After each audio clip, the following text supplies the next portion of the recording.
Chapter 81. Refining a Million Demonic Beasts. Lanzong Zifu. It was now deep into the night. Lu Ran and his disciples were patrolling Lanzong. Last time, he had left in a hurry and had not had the chance to appreciate the beauty of his Zifu, Xianxia. Now, as they walked along the small bridges and flowing streams, with the pure mountain springs and the towering peaks, the rich spiritual energy was simply indescribable. At that moment, they arrived beside a pool of clear spring water. Lu Ran felt the surrounding spiritual energy suddenly grow denser. He gazed in astonishment at the spring before him. Nestled in a mountain gorge, the spring's source bubbled at its center, resembling a fountain. It was neither too large nor too small, and the excess water dispersed into streams that spread throughout the entire Xianxia like veins. Initially, we all paid little attention to this spring water, but later discovered that it autonomously absorbs the spiritual energy of heaven and earth. All those you have granted permission to within the Zifu will receive a portion of this spiritual energy, introduced Xiaoying. Oh, Lu Ran was taken aback, then used his divine sense as the master of the Zifu to inspect the spring. Before long, he understood. So this is the Zifu Lingquan. Indeed, this Lingquan autonomously gathers the spiritual energy of heaven and earth, refining and distributing it to all disciples within the Zifu in an orderly manner. Of course, only those disciples whom Lu Ran had included on the list and granted permission could enjoy this benefit. Coupled with the inherent buff that the Zifu provides to enhance cultivation speed, it was a double boost. Additionally, this Lingquan can also be used to infuse Lingyu, which are the spiritual jades obtained from mining spiritual veins, thereby accelerating the conversion rate, Xiaoying said. What about demonic power? Lu Ran suddenly asked. Demonic power? Do you mean? Xiaoying looked puzzled. The others also turned to Lu Ran.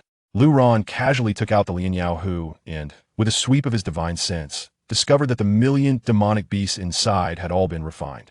The three-cat demon ants had also transformed into pure spiritual energy. Lu Ran was somewhat surprised. He had initially thought that the demonic beasts would be converted into demonic power, but unexpectedly, they had directly transformed into spiritual energy. After all, they shared the same origin. The demonic beasts cultivated by absorbing the spiritual energy of heaven and earth. The function of the Lianyao Hu was merely to return the demonic power of a beast to its source and refine it. With this thought, Lu Ran directly held the Lianyao Hu toward the Lingquan. Pure spiritual energy began to flow into the spring like bubbling water. The originally clear spring gradually shimmered with a deep blue light, as if the water had become much more viscous. At the same time, the disciples around felt a significant enhancement in the spiritual energy they received. The speed was astonishing. At this rate, the Lingquan could provide them with a month's worth of spiritual energy, enough for a century of cultivation. A year's worth would be equivalent to a millennium of arduous practice. Lu Ran surveyed his surroundings and noted the reactions of his disciples, realizing that his method was effective and his heart filled with joy. Previously, Lu Ran's greatest concern had been the slow growth of the Lanzong disciples. It was too slow. Although Xiaoying and the others had already reached the Daluo Xin realm, there were still disciples like Su Yueling and Tong Yingra who ascended later and were considerably weaker. Even with the enhancements from the Lanzong Zifu, their cultivation speed was still too slow. Currently, the only formidable members of the Lanzong were Qin Dashan and Zhu Shala, along with a few elders from the Fox clan. Overall, their strength was insufficient. In the eastern region, if Lu Ran had not intervened, they would have been completely annihilated by the Wuxian alliance. For Lanzong to dominate the spirit realm and establish a foothold, their current strength was far from adequate. Therefore, enhancing the overall strength of Lanzong was an urgent task. The Lingquan provided an immediate solution. However, as the spring water turned a deep blue and thickened almost to a jelly-like consistency, the infusion speed began to slow considerably. It seemed to be reaching saturation. Lu Ran glanced at the spiritual energy within the Lianyao Hu and was astonished to find that a large portion had already been consumed in such a short time. That was at least 70 or 80,000 demonic beasts worth of converted spiritual energy. There was still some left, and Lu Ran pondered what would happen if he absorbed it directly. With that thought, he activated the energy inside and poured it into his Dantian. To his surprise, it truly worked. The vast ocean-like energy he had signed for in the lower realm was continuously transforming, and the spiritual energy from the Lianyao Hu was an additional source. Moreover, it had been refined, making it extraordinarily pure. He could absorb it directly to elevate his realm. The absorption speed was remarkably swift. Within the span of a single incense stick, Lu Ran's realm surged. When the Lianyao Hu was finally emptied, Lu Ran realized that his realm had ascended to the 9th layer of Xianxia. It was astonishingly fast, far quicker than his own conversion speed. It seems that if necessary, a trip to Dihuang would be worthwhile, Lu Ran mused. This was simply a game-breaking phenomenon. However, although Lu Ran's realm had risen to the 9th layer of Xianxia, it seemed he had not truly broken through. It felt as though something else was required, causing a shiver of apprehension within him. Surely, it was not another insight he needed? Lu Ran had a deep-seated aversion to such matters. Loa, Dashin, both of you are Xianxia. Do you know what conditions are needed to advance to Xianhuang? Lu Ran inquired. Upon finishing, he turned to find all the disciples staring at him in bewilderment. Although they could not perceive Lu Ran's realm, they could intuitively sense his rapidly ascending power, especially Xianxia and Dashin. As fellow Xianxia, Lu Ran's aura seemed to grow like a mountain before them, towering into the clouds. Hearing Lu Ran's words, they realized that while other Xianxia had spent millennia in arduous cultivation, Lu Ran had merely arrived at the 9th layer and was already contemplating advancing to Xianhuang. It was utterly absurd. I'm not quite sure. I've never encountered Xianhuang. Dashin shook his head. Although he was also a Xianxia, he was still miles away from Xianhuang, and thus had never considered it. On the contrary, Xianxia pondered and replied, I've heard some rumors. To advance to Xianhuang, one must use their own Daluo Dharma form as a medium, allowing their divine soul to traverse the vast void in search of the innate Dao fruit. Once obtained, one can advance to Xianhuang. Innate Dao fruit, Lu Ran murmured, completely bewildered. He had no understanding of the specifics, nor did he know what it meant for the divine soul to traverse the vast void. Never mind, I will study it later, Lu Ran said. Also, what does Xianxia mean by the ancient bronze gate? Is it necessary to pass through the ancient bronze gate to reach Zhongzhou? Can't we go directly? Upon this inquiry, everyone exchanged bewildered glances. The disciples present had never been to Zhongzhou and had not even attempted it. They had not even heard of such a thing. I have heard of it. What Xianxia mentioned should be true, but I don't know the specific details. I've never been to Zhongzhou, so I'm not very familiar with it, Xianxia responded. At this moment, Guhai, who had been studying the flowers and plants along the way, suddenly stood up and exclaimed, Master, I've been there. Lu Ran was taken aback, and then suddenly remembered that this fellow had traveled to Zhongzhou in search of spiritual herbs. The 9 regions of the spirit realm are not interconnected. They're divided by chaotic domains. No entry for the living in the chaotic domain. Even the Xindi would not dare cross over. However, while the 9 regions of the spirit realm are not entirely isolated, the ancient bronze gate is the soul passage. The gate only opens once every 500 years, and when it opens, it remains open for only 1 hour before closing. Once the ancient bronze gate closes, no one can reopen it. Even the Xindi cannot do anything about it. If you miss it, you must wait another 500 years. Upon hearing Gu Hai's explanation, everyone was astonished. They had not expected that traveling to Zhongzhou would be so troublesome and would require choosing the right day.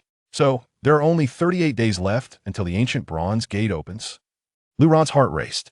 Fortunately, Xianxia had reminded him, if he had let the days pass leisurely and missed the opening of the ancient bronze gate, he would have to remain in Xiazhou for another 500 years. How far is the Taiga Copper Gate from here?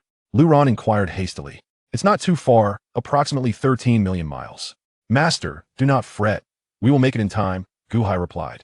Lu Ran, already a Xianjun, could certainly manage it within 38 days. That's good. In that case, we should first secure Sangyu and seize all the spirit veins across its 4 realms, gathering as much spirit jade as possible, Lu Ran mused. Currently, the Lian Yao who lacked a sufficient number of demons for him to capture. To enhance overall strength, spirit jade is the best nourishment for the spirit spring, which necessitates a vast quantity of it.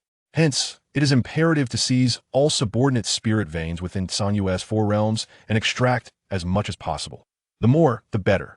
Simultaneously, there are likely many disciples of the Lanzong scattered throughout Sangyu that need to be retrieved to the Lanzong Zifu. After all, in just the eastern realm, there is this much to contend with. Luo, how much do you know about the southern and western realms? Lu Ran asked. I am not well acquainted with the western realm, but the southern realm, being adjacent to the eastern realm, has had some dealings with us, Zhuxia Luo replied. The southern realm refers to Panshi Fort. After hearing Zhuxia Luo's introduction, Lu Ran remarked, thus, the overall strength of Panshi Fort is average. However, its defenses are rather formidable. Therefore, dealing with them should be straightforward. We shall head to the southern realm at dawn. Zhuxia Luo suddenly queried, what does Master intend to do? Lu Ran casually responded, Of course, we shall crush them. Lu Ron had no patience for negotiations, considering them a waste of time and utterly futile. The Huangquanfu and Wu Shenming have always acted tyrannically, yet Panshur Fort in the southern realm harbors no ambitions and has never clashed with Dakian. Zhu Luo hesitated to continue, sensing Lu Ron's piercing gaze upon her. Zhu Luo's heart plummeted, and her words faltered. Have you lost your clarity after millennia in the spirit realm? Lu Ron's brow furrowed slightly. How many Dakian citizens have perished this time? Did those individuals deserve their fate?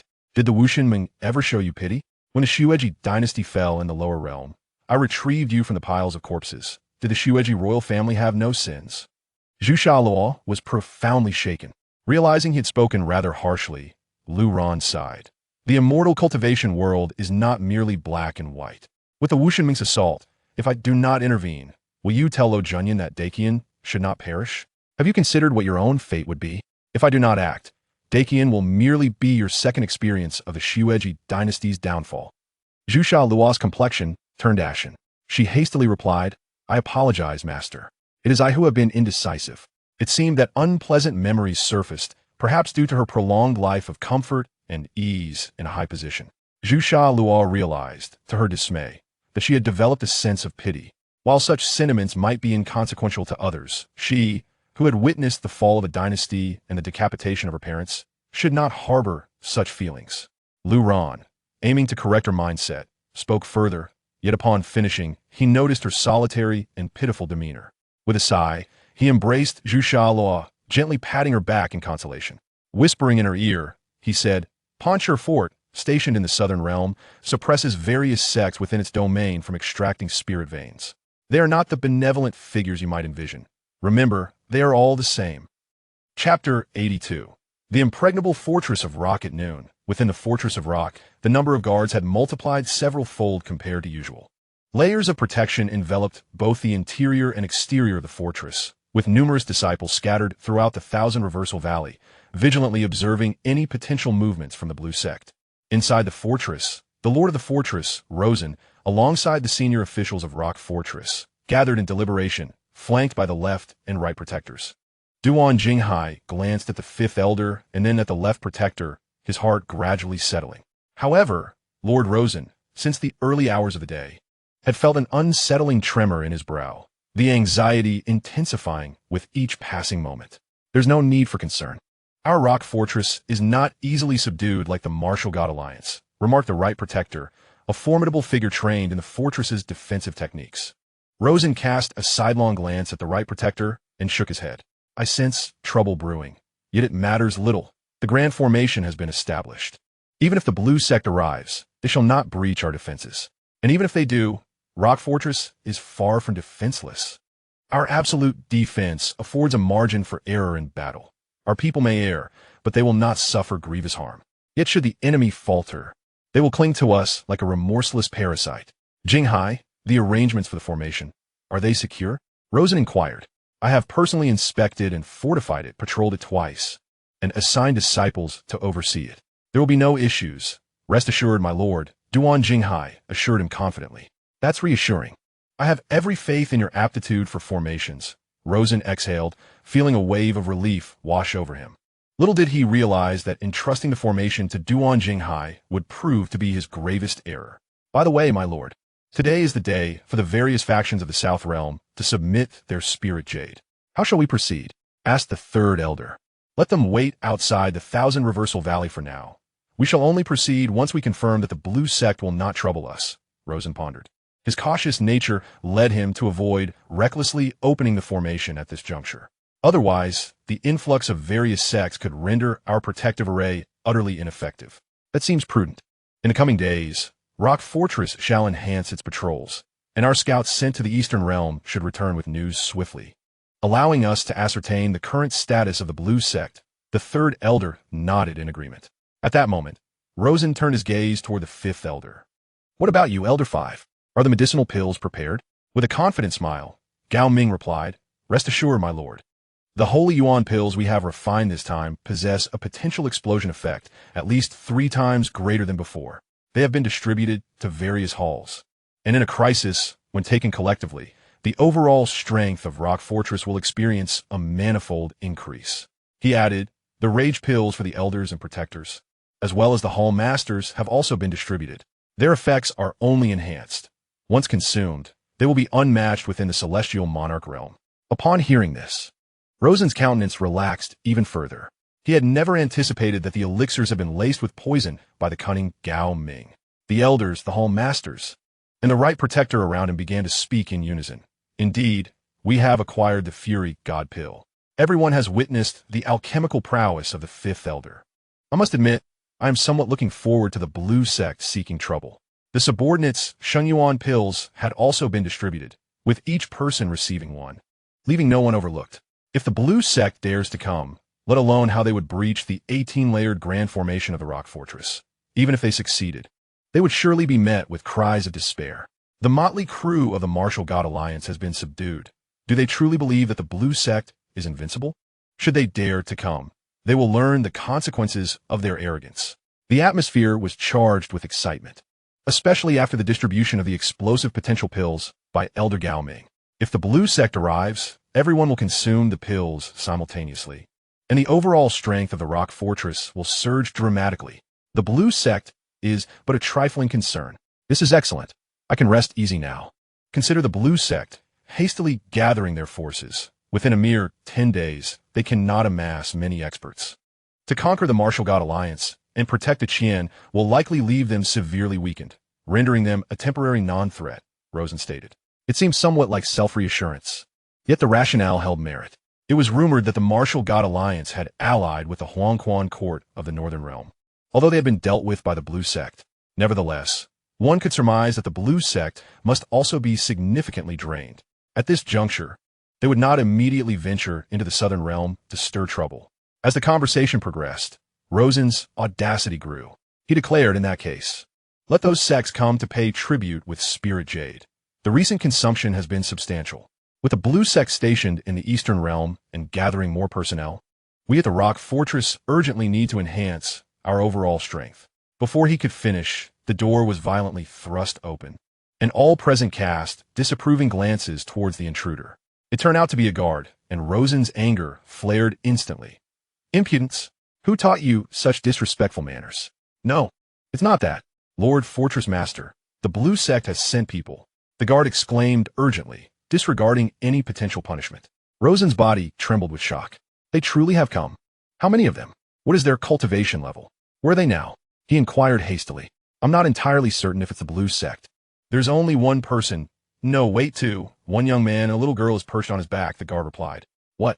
Rosen was taken aback, then furrowed his brow. What a fuss. Do you think any random individual is a member of the Blue Sect? No matter how arrogant they are, would they dare come alone to trouble the Rock Fortress? Which sect do you belong to? Use your brain. However, the guard insisted, but they are not here to pay tribute. They were attacking the protective grand formation. At once, Rosen's tension escalated. An attack on the protective formation undoubtedly indicated they were not here to pay tribute. Within the Southern Realm, there exists no sect audacious enough to challenge us. Yet, what were we to make of a solitary individual accompanied by a young girl? Let us investigate, Rosen pondered. There was no need for undue apprehension. The 18-layer protective formation was meticulously arranged, and the potential eruption elixirs had been distributed. After all, they were merely faced with one person and a little girl. There was nothing to fear. Simultaneously, outside Qianhui Valley, Lu Ran and Lin Bauer stood suspended in the air. Lu Ran surveyed the protective array before him and nodded, remarking, this defensive formation is indeed quite effective. However, its structure bears a striking resemblance to my own style. He had already conducted his reconnaissance and felt no urgency to launch an attack. A direct assault on a protective array is the epitome of folly. Cunning strategy is the preferred approach.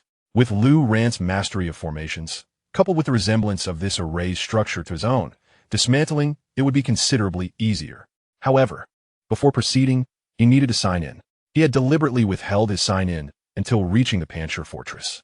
The previous sign-in had bestowed upon him a critical reward in the form of a demon refining cauldron, which initially led him to believe his assumptions were erroneous. Yet, the subsequent appearance of the Cat Demon clan beside the Martial God Alliance clarified that even without first-hand experience, the System S sign-in could yield corresponding rewards for future encounters. The prior engagement with the Golden Immortal at Lishan Aegean Pavilion exemplified this. Even before encountering the Golden Immortal, He had been equipped with one ability to negate golden immortal attacks, and another to eliminate them instantaneously. Should this time yield similar success, his hypothesis will be firmly established, and he could devise conditions to enhance the probability of critical sign-in rewards. Sign in, Lu Ran silently intoned. Ding. Congratulations, host. You have achieved a critical sign-in. Congratulations. Host, you have received a cultivation reward of 10. Congratulations, host. You have acquired the innate ancient treasure, Pangu Axe. Congratulations, host. You have gained the celestial technique, Impervious Vajra. Chapter 83. Welcoming my master. Indeed, a critical reward had been achieved. While he had begun to grasp the underlying pattern, the intricacies remained profound. The critical rewards were undeniably exceptional. Lu Ran eagerly scrutinized his prizes. Pangu Axe. Wielding this axe allows one to cleave heaven and earth, traversing the void. Remarkable. The description was succinct, yet it conveyed its extraordinary nature. It seemed to share a unique harmony with the Xianxia sword, albeit with additional capabilities. Now, Lu Ran wielded the Pangu axe in his left hand and the Xianxia sword in his right, fortified by the Kongtong seal and the demon refining cauldron. 4 innate ancient treasures in total. This ensemble, combined with Lu Ran's war god Xingtian form, rendered him nearly invincible within the celestial domain of the Immortal Realm. With the sacred vein jade bone coursing through him, he resembled a premium player. Next, Lu Ran turned his attention to the second celestial technique reward, the Immaculate Vajra. Attaining the untainted body of primordial enlightenment is a concept articulated in the Buddhist yogic texts, representing the pinnacle of understanding, an approach that allows for perpetual immunity against 99 types of attacks from the Buddhist sect. Oh, Lu Ran expressed a hint of surprise. He could easily comprehend this, having already attained the highest level of Buddhist teachings in the lower realms. However, the specificity of this immunity seemed excessively targeted. Immunity against attacks from the Buddhist sect, 99? The absence of any mention of realm raises questions. What if a formidable Buddhist figure at the immortal emperor level were to engage? Or an immortal sovereign? As for those of equal standing, if Lu Ran remained passive, any efforts from his opponents would yield only a meager attack of 1. While the sword of extermination and the body of the Bright King were aimed at the golden immortals, their relevance to Lu Ran now appeared negligible. Yet, this immaculate Vajra was intended for the entire Buddhist faction. It seemed the sign-in system harbored some bias against the Buddhists, Lu Ran mused.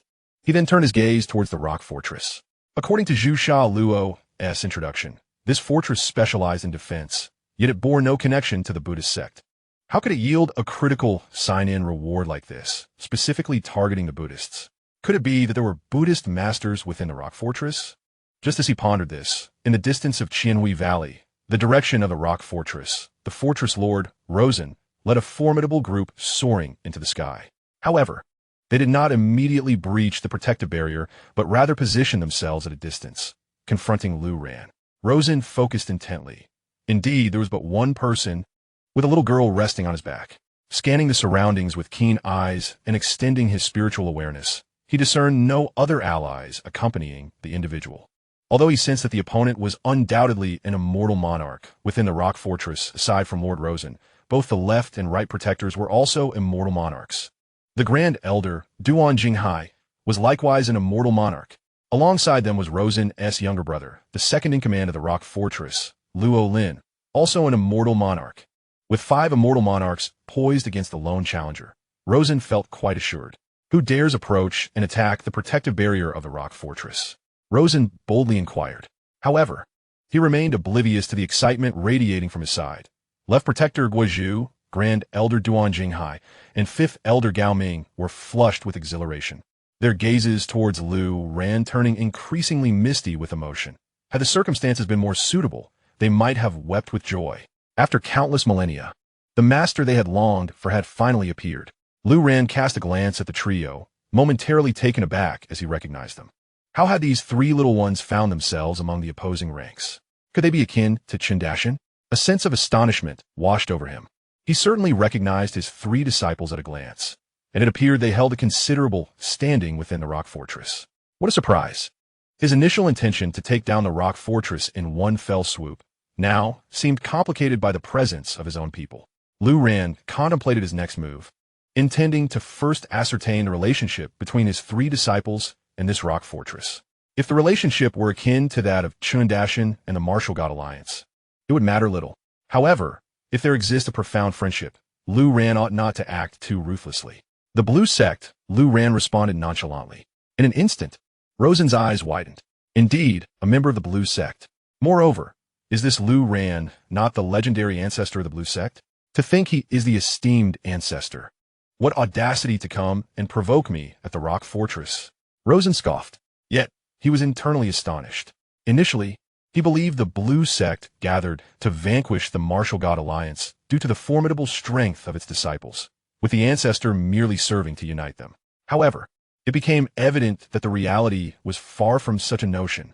The Ancestor of the Blue Sect, having ascended merely over 10 days ago, was already at the Celestial Lord level. Such a pace of cultivation was utterly terrifying. I am sufficient on my own, Lu Ran stated calmly, all the while contemplating how to inquire about the relationship between his 3 disciples and the rock fortress. Observing their flushed faces, it was clear they were hesitant to acknowledge him immediately. How audacious! I am Rosen, the Lord of the rock fortress. I am aware that your Blue Sect has subdued the Martial God Alliance. Your presence here, while the Blue Sect stands firm, is unwarranted. We ought to maintain our separate domains, Rosen declared loudly. Despite being alone, the Blue Sect's ancestor possessed undeniable strength. Moreover, should he harm the ancestor, the countless disciples of the Blue Sect would seek vengeance that the rock fortress could not withstand. This line of thought proved to be far more astute than that of Lei Tai from the Jade Dragon Valley. No need for further words. The Blue Sect has claimed the 4 realms of its Song domain, Lu Ran stated casually. Your ambition is considerable. Although I am unaware of the precise demise of the Martial God Alliance, they were still defeated with the support of the Yellow Spring Mansion in the Northern Realm.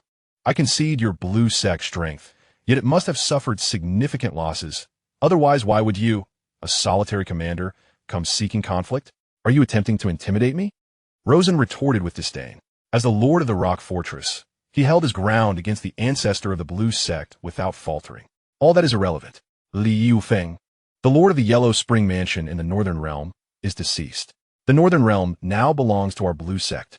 I have come to deal with the Rock Fortress. Capturing it will naturally extend to the adjacent Western Realm, Lu Ran asserted. In that case, let us engage. I am eager to witness the extent of your capabilities, Blue Sect ancestor, daring to confront the Rock Fortress alone. Rosen, growing incensed at Lu Ran's indifference, challenged him. Were the Blue Sect to march in force, it would be a different matter, as they would merely need to measure strength against strength. Yet, a single ancestor accompanied only by a little girl, who appeared to be at the Golden Core level and was thus deemed a liability, was utterly disregarded by Rosen. Such a provocation towards the Rock Fortress was nothing short of an affront. He completely disregarded the Rock Fortress. Very well, let us proceed. Lu Ran nodded, no longer engaging in idle chatter. With a mere thought, the formidable avatar of the war god, Xianxia, materialized behind him. Rosen was taken aback. Upon glancing up, he exclaimed in astonishment, the war god Xianxia. Yet, the subsequent scene left him even more astounded. Behind Lu Ran, a 2nd, 3rd, and 4th avatar emerged, proliferating like mushrooms after a rain, standing in a row. 1 behind Lu Ran, 4 on the left, and 4 on the right, resembling 9 formidable bodyguards. Exuding overwhelming. What sorcery is this? You possess 9 avatars. Rosen's eyes nearly bulged from their sockets. 9 avatars, all of the war god Xianxia. Nevertheless, he maintained his composure and shouted, everyone, remain calm. This old ancestor of the Blue Sect is peculiar, but our rock fortress's protective formation is no trifling matter. He cannot penetrate it. Is that so? A slight smirk graced Lu Ran's lips as he raised a hand, intending to dismantle the protective formation on sight. The appearance of the 9 war god Xianxia avatars was not for the purpose of forcibly tearing down the formation, but rather to serve as guardians while Lu Ran dismantled it. However, it seemed that Lu Ran would not have the opportunity to act. Not far from Rosen, Dihuang Jinghai suddenly produced a compass, and with a thought, the various plates of heaven, earth, and man began to move rhythmically on the compass, which represented the 5 elements. The 8 trigrams, the heavenly stems, the earthly branches, the 4 seasons, the 9 stars, and the 28 lunar mansions. Simultaneously, Rosen became aware of Dihuang Jinghai's actions. Confused, he turned to inquire, Jinghai, what are you doing? Reinforcing the formation? Duan Jinghai shook his head and replied, "The lord of the fortress is mistaken. My master has come to the rock fortress, and I must naturally open the door to welcome him. How could I reinforce the formation? Which would be contrary to filial piety." Chapter 84. Why are there only traitors? What? Rosen was momentarily stunned, nearly a loss for words. Just as he was about to say something further, a click resonated. The compass in Duan Jinghai's hands abruptly ceased its spinning and came to a standstill. Immediately after, the 18th layer of the protective formation trembled slightly and then shattered like a bubble, vanishing into thin air. "Duan Jinghai, I will annihilate you." Rosen's fury reached a boiling point as he charged towards Duan Jinghai. Simultaneously, an avatar resembling a two-headed turtle erupted behind him. Lu Ran could hardly suppress his laughter. Not only did the rock fortress specialize in defensive techniques, but this avatar was also a millennium-old tortoise. However, it must be said, this two-headed turtle exuded an impressive presence. The two heads bore a striking resemblance to the heads of some ferocious beast. Its neck was short, and its massive shell was pockmarked, as if a mountain rested upon its back. Duan Jinghai would not genuinely engage in combat. He swiftly retreated. Yet, just as he moved, suddenly, Rolling leaped forth. His expression twisted with rage as he bellowed, "Duan Jinghai, I have treated you well in the rock fortress, yet you dare to betray us." With that, he revealed his own Dharma form, which took the shape of a turtle. Though merely a singular-headed one, it lacked the imposing presence of Rosen's dual-headed counterpart. It was far from ordinary. Lu Ran began to comprehend the situation. It appeared that the rock fortress had a peculiar affinity for selecting turtle-like Dharma forms. Should one fail to grasp the essence of such a form, they could inherit it through the remains of the great Luo immortal, thereby amplifying their defensive prowess to the utmost. With Rosen and Rolling positioned before and behind him, Duan Jinghai found himself with no avenue of retreat. His complexion paled dramatically as he prepared to unleash his own Dharma form. However, someone moved even more swiftly. With a resounding hum, a Xianxia Dharma form detached from Lu Ran, launching itself forward to crash down upon Rosen's dual-headed turtle form. A shield pressed down while a broad axe swung toward the head of the dual-headed turtle. "Rolling!" Rosen exclaimed, his face drained of color. Rolling decisively abandoned Duan Jinghai to assist, but soon two more Xianxia forms leapt into the fray, obstructing Rolling's path. They unleashed a barrage of attacks upon Rolling's Dharma form from either side, leaving the two brothers overwhelmed. Duan Jinghai quickly reached Lu Ran's side, trembling with fear as he said, "Master, if you had been any slower, I would have been done for." "No need to panic. I see you still have your compass." Lu Ran jested, casting a glance at the two brothers, and with a thought, he sent forth the remaining Xianxia forms behind him to charge at the members of the rock fortress. With only a handful of immortal lords present in the rock fortress, and with Duan Jinghai having turned against them, the remaining immortal lords were no match for Lu Ran. The situation grew chaotic as the others fared even worse. With a single stomp from Xianxia proving fatal, the scene descended into utter turmoil. "Fall back to the rock fortress!" Rosen shouted as he struggled to push back the Xianxia on his turtle's back. After his cry, he transformed into a streak of light, retreating towards the rock fortress. Unfortunately, the 18 layers of protective formations had long since been commandeered by Duan Jinghai. Observing their movements, Duan Jinghai's compass began to spin again, systematically dismantling the protective formations layer by layer. Just as Rosen entered the 17th layer, he saw the grand formation vanish. A chill coursed through him as he realized he had unwittingly granted Duan Jinghai control over the protective formations. Regret gnawed at him deeply. "Fear not, master. The authority over the protective formations lies with me," Duan Jinghai chuckled. "Too slow. Is this how I taught you?" Lu Ran replied, exasperated. "What?" Duan Jinghai exclaimed, wide-eyed. "Master, is this slow? I've taken control of all the protective formations. I merely need to dismantle them one by one. It's certainly not slow." Lu Ran casually took the compass from Duan Jinghai's hands. With a sweep of his divine sense, he discovered that his spiritual imprint remained intact. Thus, he spoke, "Your comprehension of the formation is still insufficient. Pay close attention. I shall demonstrate it for you once more. The operation of the 4 pillars and 8 characters does not necessitate coordination with the stellar pivot. All you need is..." As Lu Ran spoke, the compass in his hand began to rotate more slowly, accompanied by intermittent clicking sounds. Yet, the effect was astonishingly explosive. The remaining 16 layers of the protective array dissipated simultaneously, collapsing entirely. Duan Jinghai's eyes widened in disbelief, despite having taken control of the permissions. The complex structure of the protective array was dismantled by Lu Ran all at once. Now, do you see clearly? Lu Ran casually tossed the compass back. Duan Jinghai swallowed hard and shook his head. How could he possibly see clearly? The pursuit of knowledge is endless, master. The formations in the spirit realm are far more splendid than those in the lower realms. You must continue to teach me. Duan Jinghai exclaimed excitedly. Having cultivated to this point, he had made little progress in the study of formations. But with Lu Ran's appearance, there was an abundance of knowledge to acquire. At that moment, Rosen, witnessing the simultaneous disappearance of all the protective arrays, turned pale with fear. He suddenly shouted, "Roland, return and defend. Everyone else, take the elixirs." Time was of the essence. If they did not unleash their power now, the rock fortress would truly be lost. The 9 celestial executioners swept through like tigers among sheep, slaughtering indiscriminately. The rock fortress could not hold them back. Even several celestial lords were powerless to stop them. In a flash of realization, Rosen began to comprehend how the martial god alliance had fallen. The ancestor of the blue sect, without moving his main body, was more than enough to manage the situation with just the 9 war gods. It dawned on him that the ancestor of the blue sect could easily handle it alone. He had never considered the rock fortress a threat. His assumption that the blue sect would be severely weakened after defeating the martial god alliance was utterly unfounded. Upon hearing this, everyone began to consume the explosive elixirs provided by Elder Gao Ming. Gao Ming's eyes gleamed with excitement as he licked his lips. Hearing Rosen's call, Roland turned around and shouted, "Left and right guardians, fall back with me. Do not linger in battle."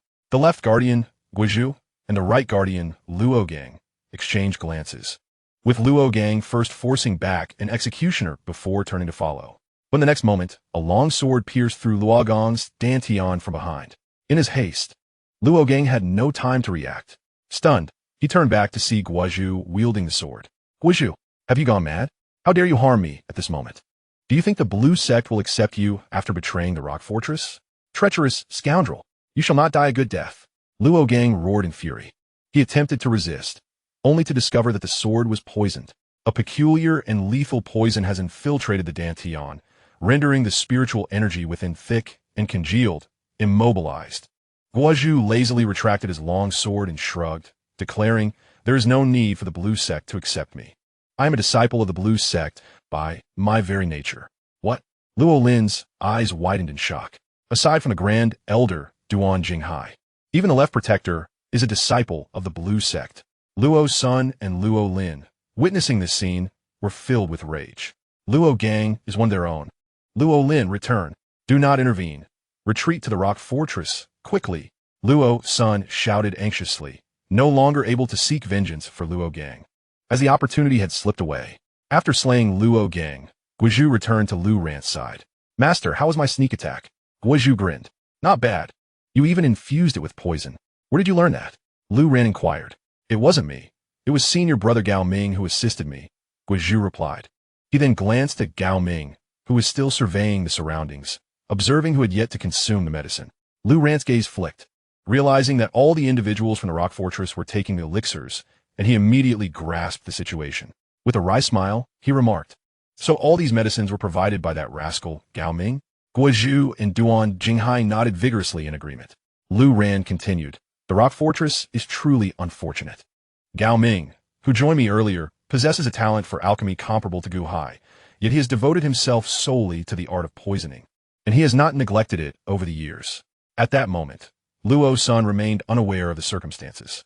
Observing that aside from the immortal monarch and a few swift grand immortals, the remaining members of the rock fortress were being cut down like vegetables by Xianxia.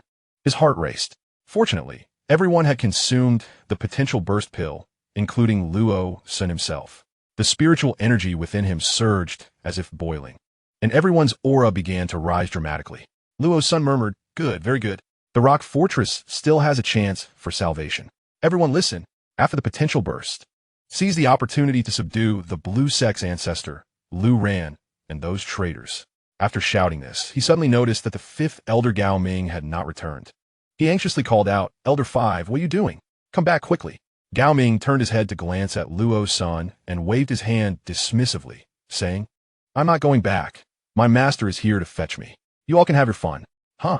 Luo's son was taken aback, suddenly realizing that Gao Ming was also a disciple of the Blue Sect.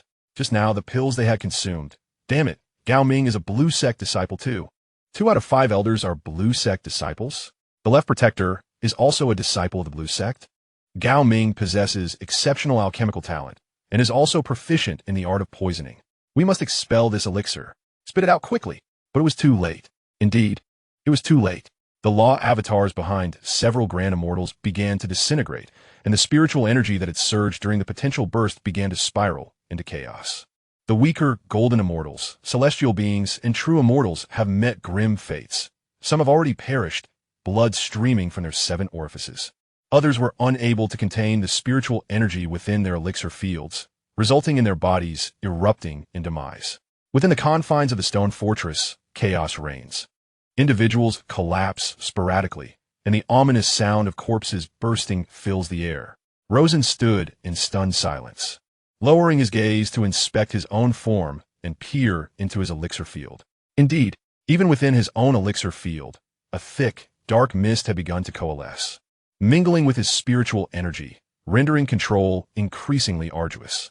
The tumultuous energy surged, causing the meridians within his body to throb painfully. Return to the stone fortress. Rosen's expression twisted in anguish. Without regard for the toxins within him, he pressed onward toward the fortress. In the blink of an eye, he rejoined several celestial lords.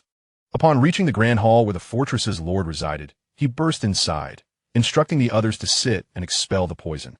The others, not daring to delay, hastily settled on the ground. Gao Ming observed this scene, shaking his head. It's futile. The poison I bear is a refined concoction passed down from my master.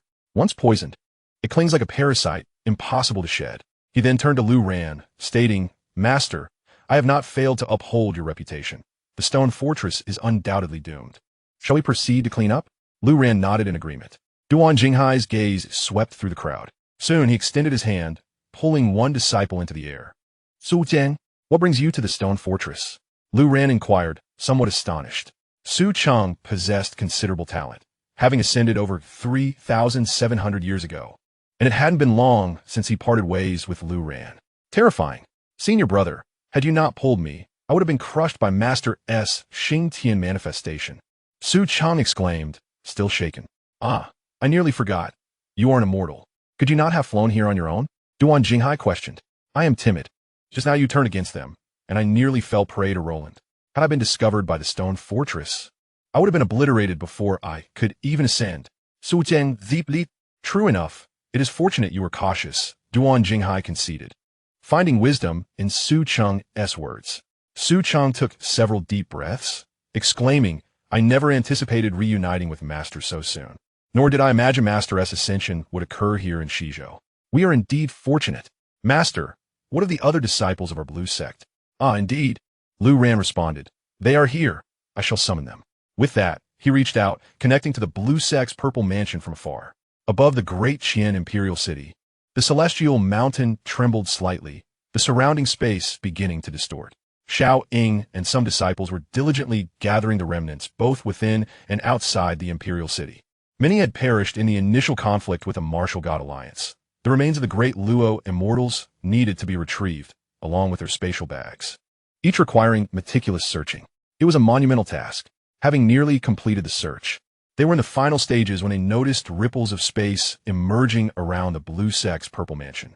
They paused in surprise before realizing, Master is moving. Everyone return. The resonant sound echoed forth. The disciples of the Blue Sect, stationed outside, transformed into streaks of luminous light, swiftly returning to the purple mansion of the Blue Sect. In the distance, Gu Hai was frantically rushing, exclaiming, I haven't even ascended the mountain yet. Fortunately, time was still on their side. Meanwhile, at Stone Fortress, the practitioners engaged in meditation and detoxification noticed that Lu Ran and the avatar of Xingtian had not immediately come to annihilate them, prompting a sigh of relief. At the very least, they were granted a moment to purge their toxins, although success was not guaranteed. However, they soon witnessed a vast expanse of space behind Lu Ran beginning to warp, rippling with energy. Shortly thereafter, a celestial mountain, reminiscent of an ancient warship, emerged from the spatial void, gradually revealing its true form. It was only when they beheld the entrance of the Blue Sect that they comprehended the magnitude of the situation. The Blue Sect was not merely represented by an ancestral figure, but encompassed the entire celestial mountain itself. But what sort of technique was this? Were they transporting their sect across realms? Beside him, Dihuang Jinghai and the others were left utterly speechless. They had anticipated a grand scene of disciples from the Blue Sect descending like clouds, which was already exhilarating enough. Yet, the reality surpassed their wildest imaginations. An entire celestial mountain had been brought forth. Upon this towering mountain, the disciples of the Blue Sect stood resolute, gazing at the valley of 1,000 returns before them, regardless of the overall strength of the Blue Sect's disciples. The mere sight of this spectacle was enough to leave one astounded. "You all may return to the sect. I shall handle matters here," Lu Ran declared. "Master, can you manage alone? Do you not require our assistance?" Dihuang Jinghai inquired. Given that Stone Fortress had limited resources and with the poison already unleashed, there was little assistance they could offer, so Lu Ran nonchalantly replied, "Indeed, it's best you return." Dihuang Jinghai and the others exchanged glances, then ascended towards the celestial mountain, mingling with their fellow disciples. Xiao Ying and the others glanced at Lu Ran before engaging in conversation with Dihuang Jinghai. "I never anticipated that Stone Fortress would harbor senior disciples of the Blue Sect. This place truly is unfortunate," Zhu Shaluo remarked in surprise. "We too were unaware that the Empress of Diqian was your senior sister. Had we known, we would have ventured to the Qian long ago instead of remaining in Stone Fortress," Dihuang Jinghai replied. "I understand. Had I known the Empress of Diqian was my senior sister, I would not have lingered in the Martial God Alliance," Chen Dashin concurred. The disciples of the Blue Sect had begun to converse openly. As for Stone Fortress, in its current state, with their master taking action, it was merely a matter of lifting a finger. Lu Ran cast a glance at the purple mansion of the Blue Sect before stepping into the void towards Stone Fortress. Simultaneously, the realm of the immortals unfurled, and within its confines, all ordinary disciples of Stone Fortress met their demise. None were spared. The 9 lords of Xingtian advanced with heavy strides, crossing the valley of 1,000 returns, heading towards Stone Fortress. The practitioners of Stone Fortress, still grappling with the intricacies of detoxification, were oblivious to the impending doom until they beheld the 9 lords approaching, their faces paling in terror. Yet at that very moment, suddenly, the great hall of the stronghold of rock erupted spectacularly. As the edifice shattered into fragments, a massive creature, resplendent in deep azure hues, emerged from the stronghold. A dense mist, infused with spiritual energy, enveloped the surroundings. Yet, it was not a mere tortoise, but an AO, with the head of a dragon, the neck of a lion, the shell of a turtle, the claws of an eagle, and the tail of a serpent. It let out a thunderous roar upon its appearance, sending shockwaves that decimated many disciples of the stronghold, already weakened from poisoning. However, Rosen was beyond caring. In this dire hour of life and death, his sole focus was to vanquish the Blue Sect. The Azure Water AO is the guardian beast of the stronghold, Dihuang Jinghai declared solemnly. This Azure Water AO was colossal, even larger than the avatar of Xingtian.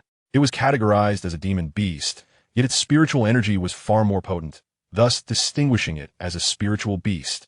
The demon sage, Lu Ruan, murmured, "This Azure Water AO has even reached the realm of the demon sage. It is equivalent to an immortal emperor. Its power surpasses even that of Lu Ruan." "Huh, do you Blue Sect truly believe you can easily consume the stronghold of rock?" Rosen, whose complexion had darkened yet remained spirited, laughed heartily, brimming with arrogance.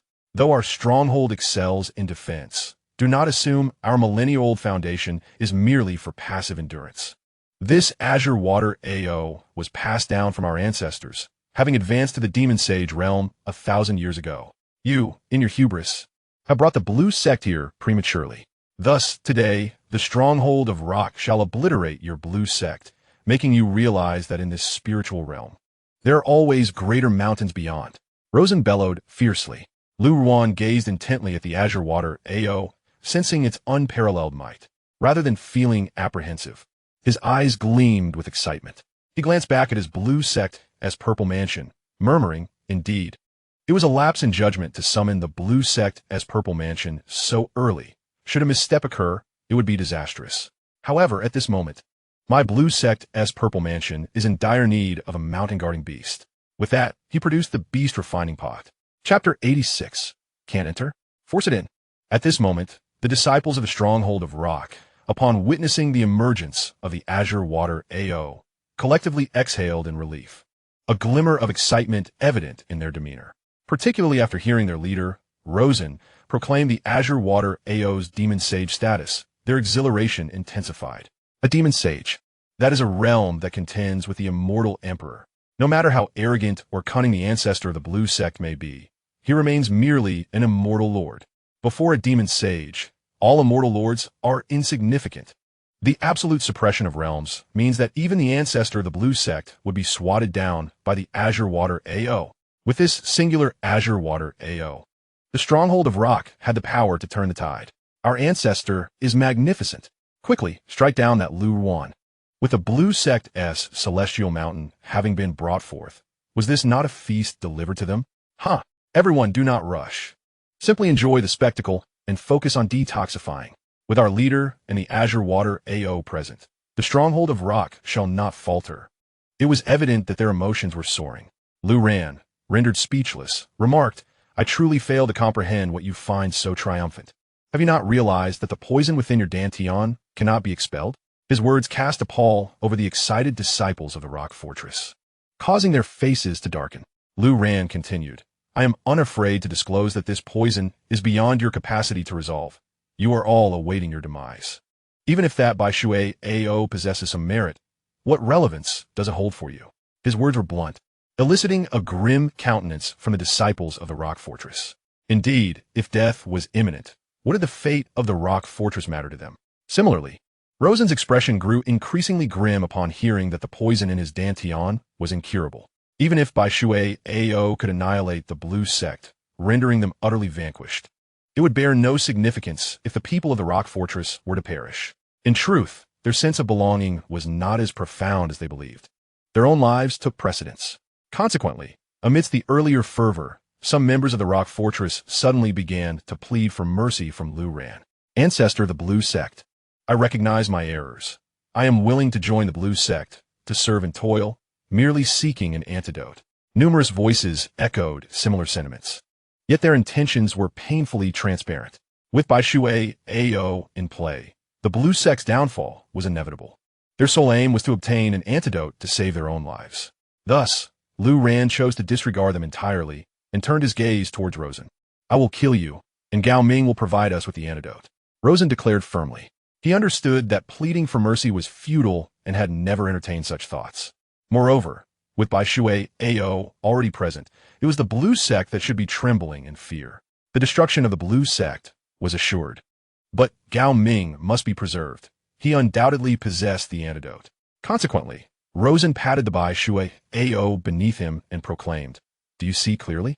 The blue sect ancestor, Dihuang, is the first to be eliminated. The blue sect's celestial mountain will follow suit. Yet, Gao Ming must remain. I shall inform you of his identity later. With that, the Bai Shui AO let out a roar, its immense form crushing numerous structures of the rock fortress beneath it as it surged towards Dihuang. Without hesitation, Dihuang flung out the alchemical cauldron.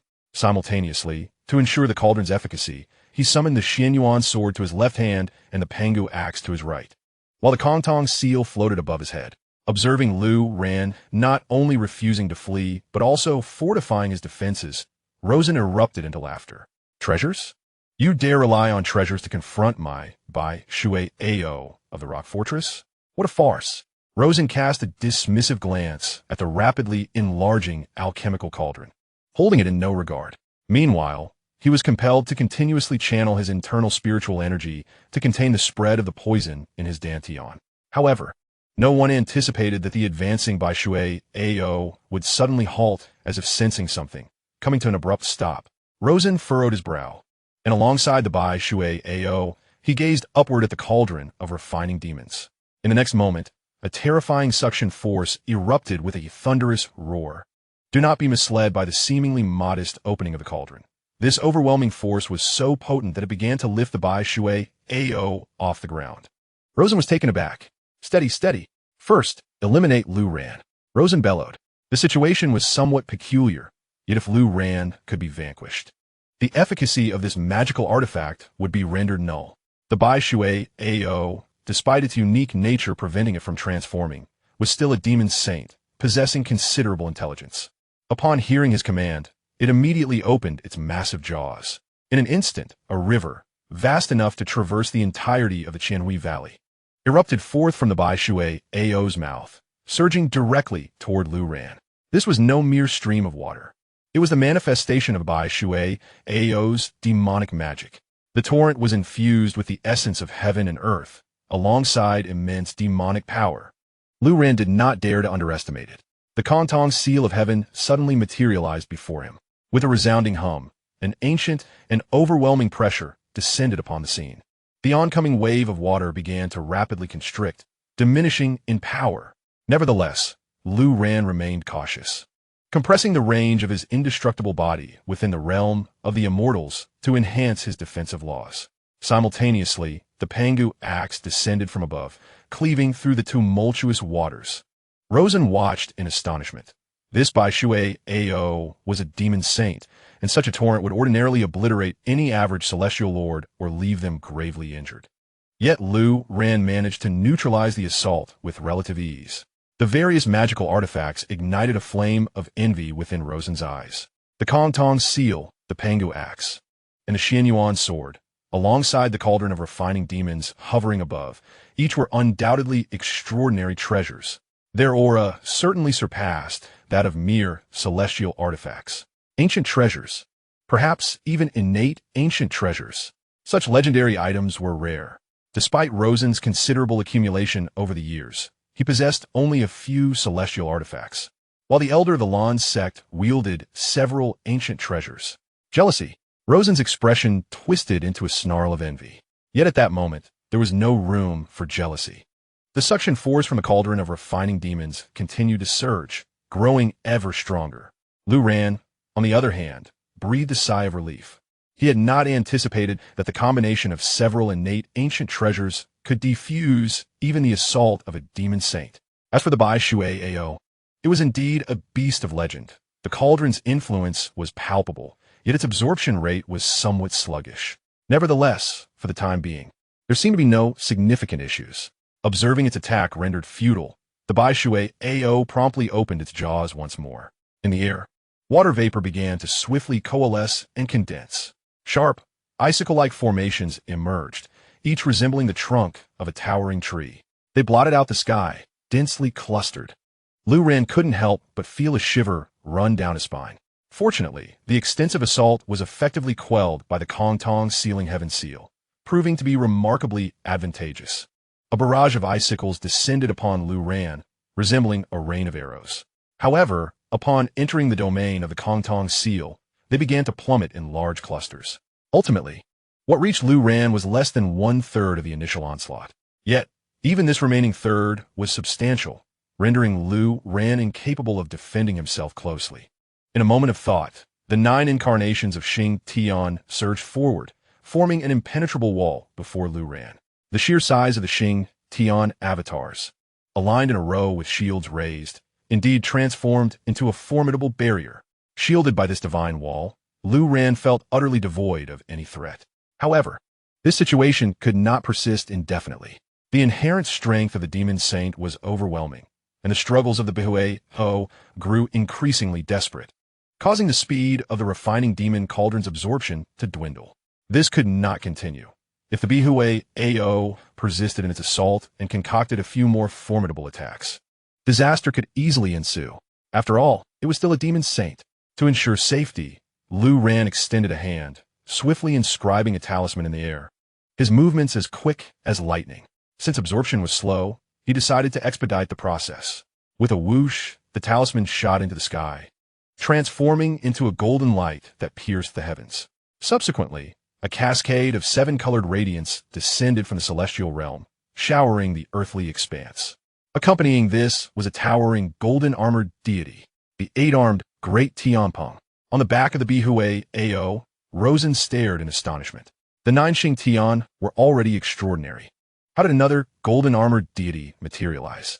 It appeared even more fearsome than the war god Xing Tian. Due to its stance, it seemed larger than the Bihue Ao itself. Upon its emergence, the golden deity charged towards the Bihue Ao. Rosen, taken aback, hurriedly sought a means to impede the advance of this formidable figure. Yet, he was still grappling with the poison, unable to summon much spiritual energy. In a state of anxious urgency, he shouted, "Bihue Ao, stop it! Halt this creature!" The Bihue Ao, not a fool, observed the magnificent golden figure rushing towards it, and with 8 arms wielding weapons, it was understandably intimidated. In a moment of desperation, it resorted to its old tactic, spewing forth a torrent of water towards the golden deity. The 8-armed Tianpeng did not flinch or evade, maintaining its steady pace, merely lifting its 8 arms mid-course, interlocking its weapons before it. It braced itself. Moreover, its defensive capabilities were astonishing. Although the speed had significantly decreased, it managed to withstand the assault. Rosen even began to doubt whether the Bihue Ao had truly ascended to the rank of Demon Saint. Unable to vanquish a mere immortal monarch, it now struggled against a summoned entity of Lu Ran. The caliber of this demon saint seemed alarmingly low. Just as this thought crossed his mind, the torrent of water began to wane, slowly dissipating, while the Bihue Ao sought to launch another attack. However, the 8-armed heavenly general showed no mercy. With a mighty leap, he advanced toward the azure water Ao. Rosen was momentarily stunned, only to suddenly behold the golden visage of the 8-armed general before him, nostrils flaring as he exhaled heavily, causing Rosen to sway unsteadily. Not daring to hesitate for fear of collateral damage, he swiftly retreated, distancing himself from the back of the azure water Ao. The azure water Ao, filled with trepidation, attempted to turn and retaliate, but being suspended in midair and pulled by the suction of the demon refining jar, its range of motion was severely limited. Fortunately, the 8-armed general had no intention of inflicting harm. Instead, he retracted his weapons, bent at the waist, and embraced the massive shell of the azure water Ao. With a gradual downward pressure of his legs, he stood firm. Thus, he hoisted the azure water Ao and proceeded toward the mouth of the demon refining jar. Rosen was left in a state of disbelief. It was impossible to force something so large inside. Chapter 87, Sovereign of the Azure Domain. The azure water Ao felt utterly humiliated. After all, it was a demon sage, yet here it was being carried and stuffed away. Who knew what horrors lay within that dark, gaping mouth? Fear compelled the azure water Ao to struggle violently. Yet the grip of the 8-armed general was akin to that of an octopus, clinging tightly. Rosen grew frantic. He was counting on the azure water Ao to wreak havoc and obliterate the blue sect. Yet now it couldn't even evade a single magical treasure. Forget about detoxifying. It's futile. Everyone, attack. If the azure water Ao perishes, we're all doomed. Rosen bellowed, but no one moved. They exchanged glances, each unwilling to act. It was absurd. What could they use to fight against a golden-armored deity capable of restraining a demon sage? Moreover, they were all afflicted by poison, barely clinging to life, let alone mounting an offense. Act now. If you don't, even if the blue sect doesn't slay you, it will surely lead to your demise. This poison can only be resolved by a master. Only by annihilating the blue sect and capturing a master do we stand a chance of survival. The azure water Ao is our sole opportunity. Rosen shouted once more. This time, his words had an effect, since it was a matter of life and death. They had no choice but to fight. Thus, those who were healing rose to their feet. Among them were only a few celestial lords, while the rest were great Luo immortals. Below the great Luo immortal tier, many had already succumbed to the poison, their bodies exploding from within. Then, one by one, manifestations of their divine forms emerged. The celestial lords had it easier. Their forms could detach from their bodies and rush to assist. The great Luo immortals, however, had to operate their divine forms themselves to engage in battle. Am I to be disregarded? Lu Ran remarked lazily. Before them, 9 manifestations of the celestial lord of punishment surged forward in unison, surrounding the 8-armed heavenly general and the azure water Ao. Anyone who approached would be met with lethal force. It must be noted that these were the manifestations of the celestial lord of punishment. As for the great Luo immortals, they were no more than insignificant flies in comparison. As the celestial figures surged forth, they were merely offering themselves as fodder, entirely incapable of contending with Xianxia. Rosen watched in anguish. his heart aflame with frustration. Just as he contemplated recklessly charging into the fray, a humming sound echoed. The Bihue Ao was drawn into the mouth of the demon-refining vessel, vanishing from sight. The 8-armed Tianpeng, having completed this act, remained motionless before transforming into a golden light, ascending back to the heavenly realms, disappearing from view.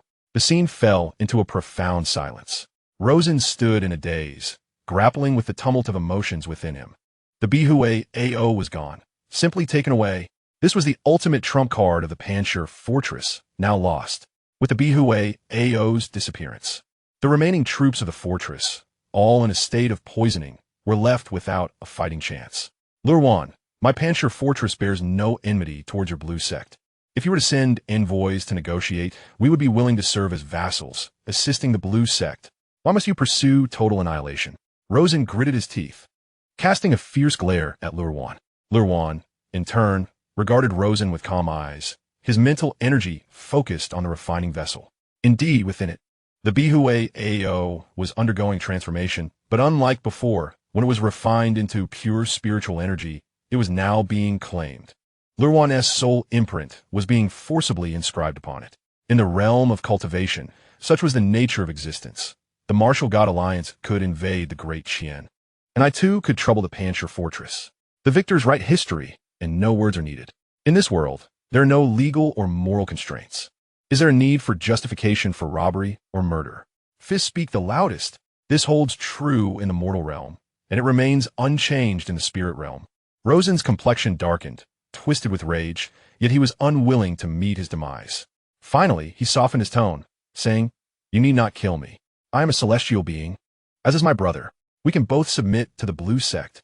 Luowan regarded Rosen with indifference, shaking his head, no. Seemingly discerning Luowan's intent, Rosen hastily continued, "I understand your skepticism, but we can open our souls to you, allowing you to inscribe your mark upon us. You could control our lives and deaths at will." The notion of opening one's soul to have a mark inscribed upon it is the utmost humiliation for a cultivator. If one were marked by another, that individual would become utterly subservient to their whims. A single thought from the other could lead to irrevocable ruin. "No, thank you," Luowan replied casually. "A mere celestial being. After all, the blue sect's Zifu possesses spiritual springs, enabling our disciples to advance rapidly. Currently, there are still few celestial beings, but this will surely change in the future. Why bother with puppets, fraught with the risk of their potential rebellion? After all, they're celestial beings." In a moment of despair, one could wreak havoc upon the blue sect's disciples, and even if Luowan were to eliminate them at the first thought, it would be too late to lament. Thus, Luowan's refusal was resolute. Rosen, gritting his teeth, felt desperation welling up within him, nearly to the point of tears. Why is the venerable ancestor of the blue sect so stubborn? Other sects and factions eagerly seek talented individuals. When Celestial Lord arrive, they are treated as esteemed guests. Yet here with Lu Ran, they are outright rejected, even though Celestial Lords willing to become puppets. Lu Ran, have you truly considered this? Even if you were to slay us, your blue sect would not be able to maintain its position in the Tsang domain. Luo Sun suddenly gritted his teeth. The 4 realms of the Tsang domain are divided. The eastern realm belongs to my blue sect, and I have already eliminated the ruler of the northern realm, the Yellow Spring Manor. The southern realm is on the brink of collapse, leaving only the western realm. Do you think the western realm can impede me? Lu Ran asked, amused. However, Luo Sun shook his head and coldly replied, "The strength of the blue sect is indeed formidable. The southern realm cannot contend, nor can the western realm. Yet, the ruler of the Tsang domain is not merely from these 4 realms. If you disturb the order of the Tsang domain, do you truly believe he would let you go?" Lu Ran raised an eyebrow, pondering the ruler of the Tsang domain.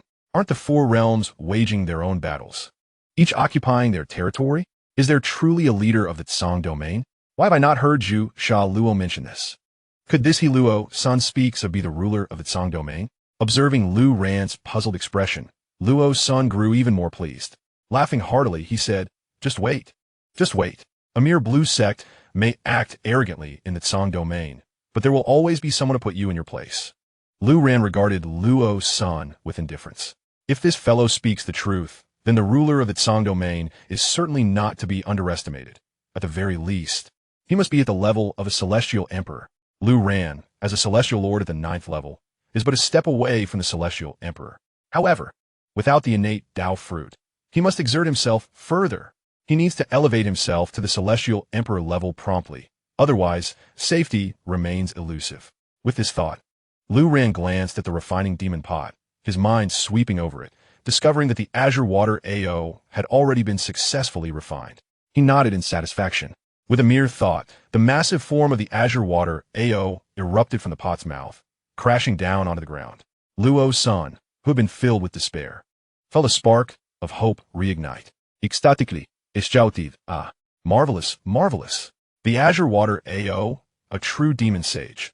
Do you really believe that your trinket can contain it?" The golden armored deity is no longer present. Azure water AO, kill. Continue to kill. Yet he failed to notice that the gaze of the azure water AO towards Lu Ran was devoid of any ferocity. Instead, it was filled with submission and reverence. Chapter 88. The Great Buddha Temple of the Western Realm. After his exclamation, Luo's son, still feeling apprehensive, glanced at the refining demon pot still suspended in the air.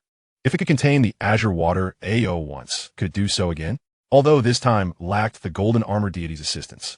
Restraining the azure water AO a second time was not out of the question. But unexpectedly, Lu Ran casually stowed the refining demon pot away and then looked at the azure water AO with a calm demeanor. Luo Sen's eyes brightened. There was hope. In his estimation, Lu Ran's artifact could not target the azure water AO a second time. He was unusually exhilarated, for this not only signified the potential downfall of the Blue Sect, but also provided an opportunity to capture Gao Ming and alleviate his own affliction.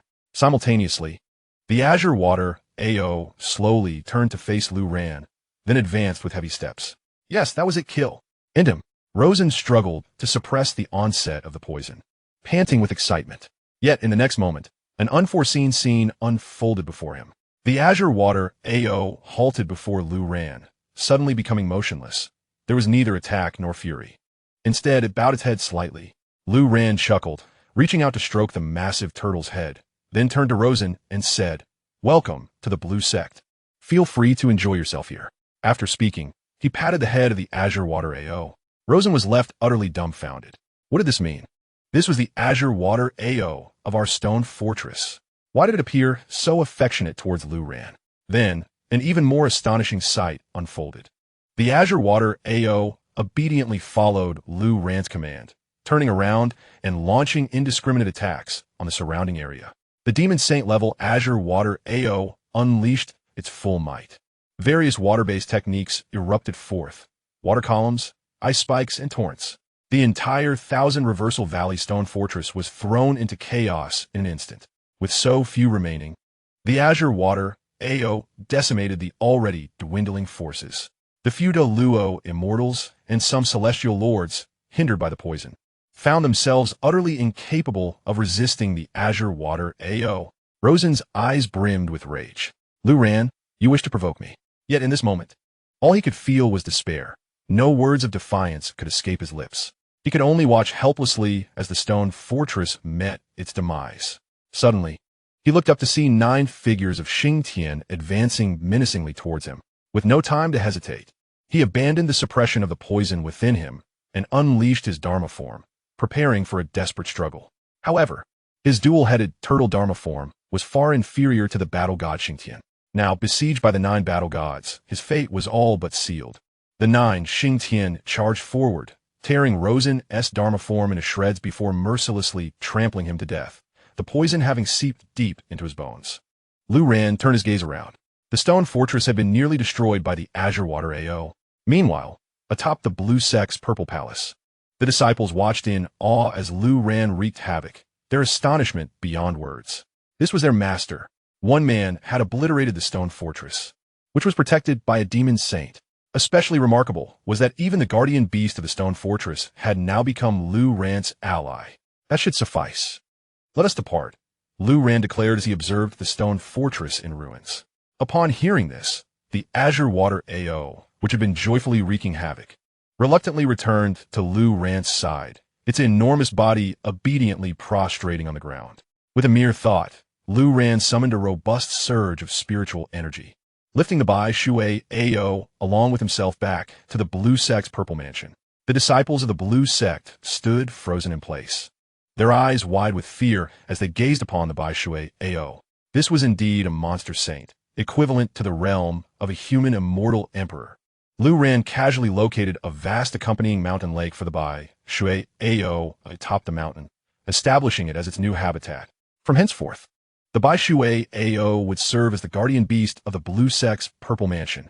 With such a formidable protector, the stature and security of the sect were undoubtedly enhanced.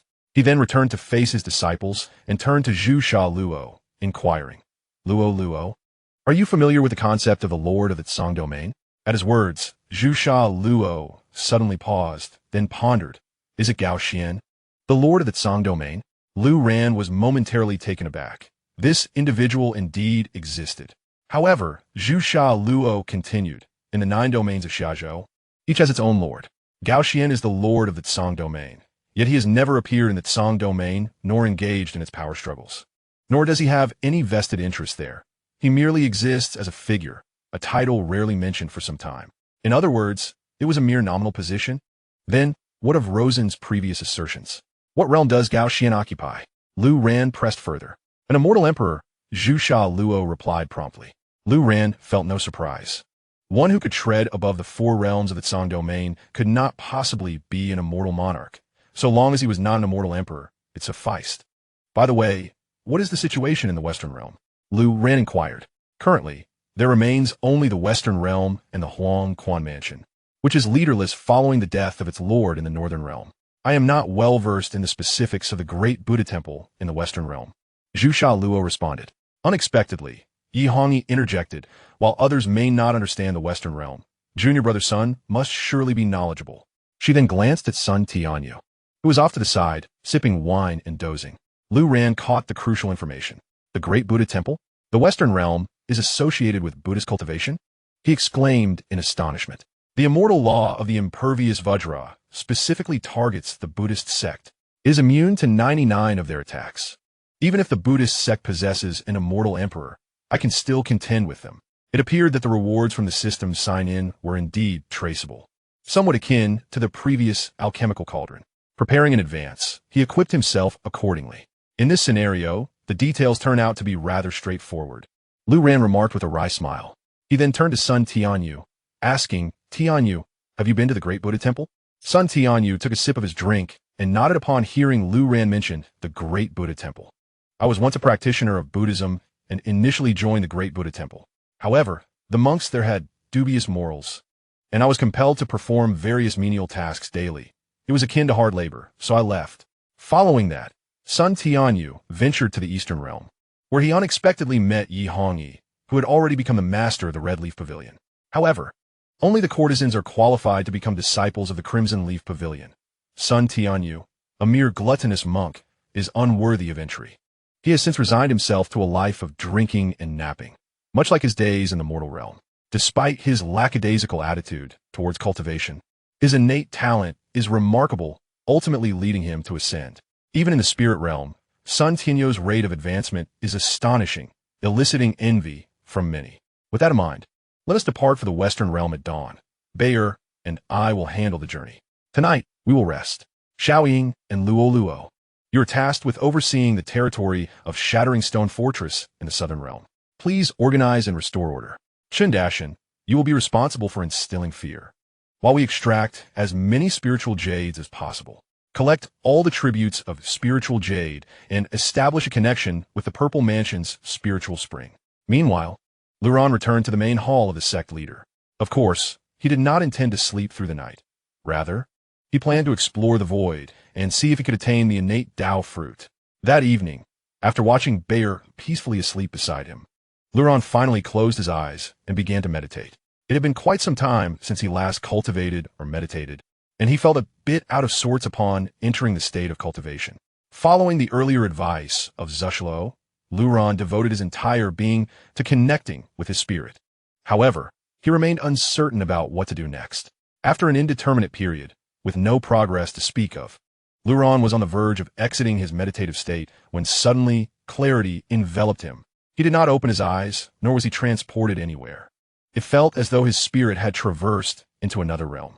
Looking down, he realized he was indeed in a spiritual state. The surroundings were desolate, the ground was uneven, yet remarkably flat, devoid of hills or flowing water. The sky was a void of gray and black, utterly empty. The expanse of land stretched infinitely before him. Is this the void? Luron pondered. In this spiritual state, Luron found that his consciousness could not extend beyond him, nor could he wield any of his powers. He drifted aimlessly within this vast void, feeling as insignificant as a mortal. If there truly exists an innate Tao fruit here, at this pace he would never find it. Just then, he recalled the moment he obtained the Pangu axe, which had hinted, with this axe in hand, one may cleave the heavens and traverse the void. Could the Pangu axe possess the ability to navigate the void? Yet, Luron was in a spiritual state and could not communicate with his treasures. How could he use the Pangu axe? As he pondered, whoosh, a gleaming axe appeared in his hand. Strangely, while Luron's spiritual form was semi-transparent, the Pangu axe was solid. Luron casually flicked his wrist, only to discover that he could manipulate the Pangu axe within this boundless void. His eyes sparkled with newfound clarity. Tentatively, he focused his thoughts. Whoosh! The Pangu axe propelled Luron upwards, soaring swiftly through the air, even faster than in the spirit realm. Remarkably, here he did not rely on spiritual energy for control. It felt as natural as moving his own arm, fluid and effortless. How much easier this made his search. Luron burst into laughter. The Pangu axe transformed into a streak of luminous light, darting about the vastness of the void, in pursuit of the primordial Tao fruit. Luron was uncertain of its size, shape, or visibility. Thus he opted to fly close to the ground. The axe left a fleeting glow in its wake. Yet, the expanse of this void was unfathomable. Luron traversed back and forth, perpetually unable to touch the boundaries or uncover any trace of the primordial Tao fruit. Doubt began to seep into Luron's thoughts. Was his approach fundamentally flawed? Perhaps the primordial Tao fruit was not merely waiting to be discovered, but must be obtained through other means? In his current ethereal state, Luron could solely wield the Pangu axe's traversing ability. He was powerless to do anything else. Thus, he continued to press on, hoping against hope, endlessly flitting around. Time lost all meaning, and Luron felt the weight of despair creeping in. Suddenly, a glimmer of light appeared to his right front. He accelerated towards it. As he drew nearer, the scene clarified. There, on the ground, stood a small tree resembling grass. Reaching knee-high, the tree was predominantly black and somewhat indistinct. Yet at its apex hung a fruit, shimmering like a concentrated mass of energy, gently swaying like a bubble. Merely gazing upon it sent a quiver through Luron's spirit. That must be the primordial Tao fruit, he thought with joy. However, at that moment, Luron also noticed a translucent figure sprinting towards the fruit from less than 100 meters away. Though semi-transparent, it was evident that she was a woman. Wholly engrossed in the allure of the primordial Tao fruit, her delight and excitement palpable. Her movement mirrored Luron's prior state before wielding the Pangu axe. She ran with her legs. Yet, she seemed oblivious to Luron hovering above. Luron was astounded that he could perceive another spirit in this boundless space. But the primordial Tao fruit was paramount. With a surge of determination, Luron focused his intent.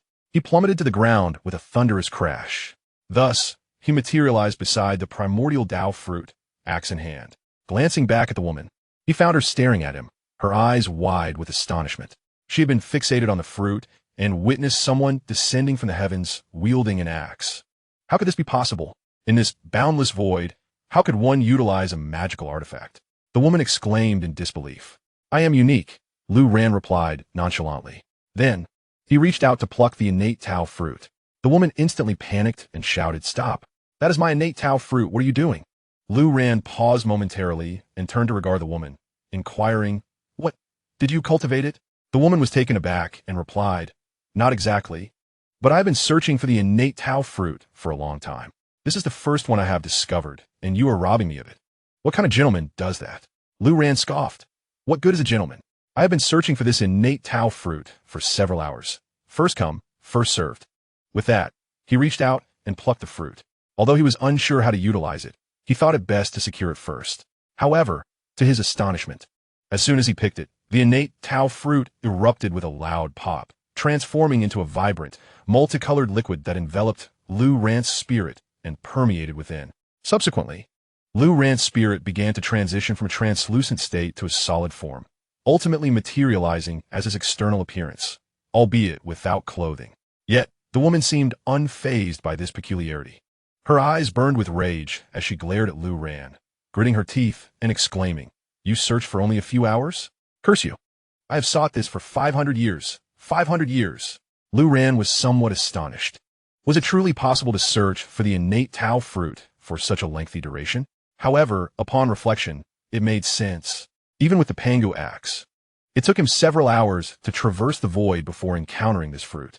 Had he been walking like an ordinary person, it would not have been surprising if it took 500 years, or even 5,000 if luck were against him. You can only blame your lack of fortune, Lu Ran remarked casually. With that, he turned to leave. While his spirit had felt little in its earlier state, now that it had solidified, he felt the clanking of his footsteps and a slight chill. Being too large was not necessarily advantageous, he muttered to himself. In the next moment, his spirit exited the void space, vanishing from the spot. After Lu Ran's departure, the small tree that bore the innate Tao fruit withered and disintegrated into powder, dissipating into the vastness of space. The woman's spirit glared with resentment at the now empty void. "Fina, Fina, Fina, I will remember you. You had better not be from the central continent. Otherwise, if I see you, I will ensure you face 1,000 tortures." After shouting, she stomped her foot in frustration and exited the void space. With her composure shattered, she resolved to try again another time. After Lu Ran withdrew from the spirit space, he discovered the Pangu axe still clutched in his hand and casually stowed it away. He then clenched his fists and assessed his own aura. Indeed, compared to his previous state as a celestial monarch of the ninth heaven, his current aura was as formidable as a mountain. He had ascended to the realm of celestial emperor. Lu Ran exhaled slowly, feeling fortunate to have found the innate Tao fruit so swiftly and successfully advanced to the rank of celestial emperor. He was grateful he had acted first. He had nearly been deprived of it by that woman. If one were to be robbed, it would be uncertain how long it might take Lu Ran to locate another innate Tao fruit, even with the Pangu axe at his disposal.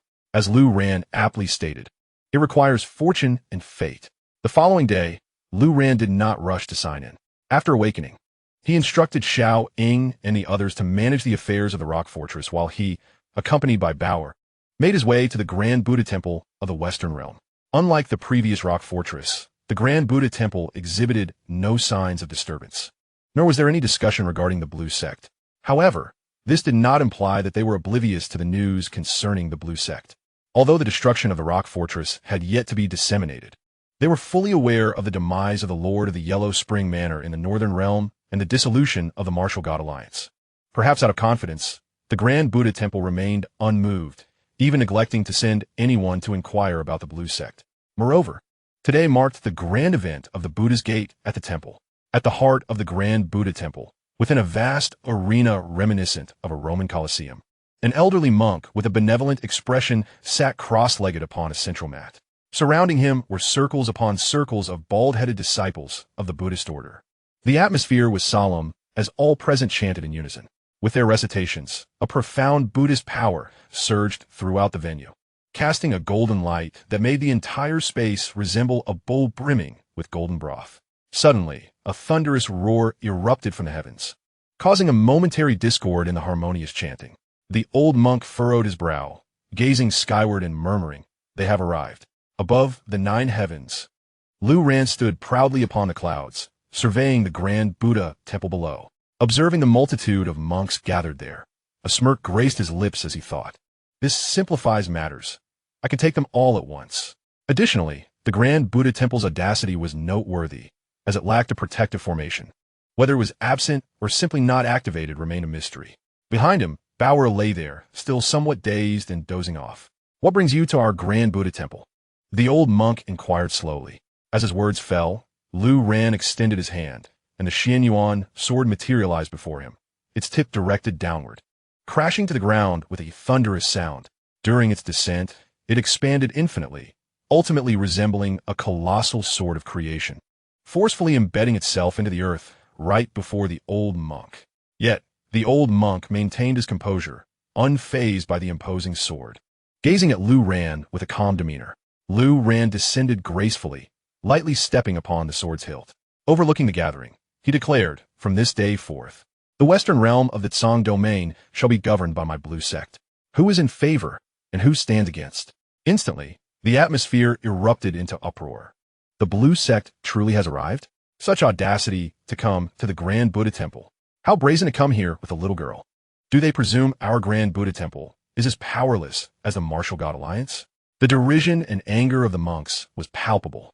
Lu Ran disregarded them, lowering his gaze to the old monk below. The old monk chuckled softly, and as he sat down, the mat beneath him suddenly transformed into a golden lotus, gently ascending until it was level with Lu Ran, where it finally came to rest. From this elevated vantage point, he regarded Lu Ran with a steady gaze and began to speak. "This humble monk is called Xianxia, the abbot of this great Buddha temple. As for you, esteemed benefactor," yet before he could finish his words, Lu Ran abruptly raised his head, and the Pangu axe materialized in his hand, descending directly toward the old monk's bald head with fierce intent. Master Xianxia had yet to complete his sentence when he swiftly fell silent, conjuring a demon-suppressing staff that he held above his head just in time. With a thunderous clash of immense power, a torrent of spiritual energy erupted, sweeping through the space. The monks in the area held their breath, gathering all their strength to withstand shockwave. Those of lesser cultivation were either gravely injured or hurled away, meeting their demise in the process. The old monk, who had only just risen, was abruptly struck down with a resounding thud, leaving an imprint of his body on the floor. The enigmatic image he had just created collapsed in an instant. Lu Ran murmured, "What level do you consider yourself to stand equal with me? Where's the abbot of your great Buddha temple? Let him come forth to speak." A mere abbot cannot hold authority. The old monk, panting heavily, struggled to rise, sitting on the ground for quite some time, bewildered. However, after this blow, his state of mind had undeniably shifted. "Bold and reckless fool, you disturb the sanctity of my Buddhist realm.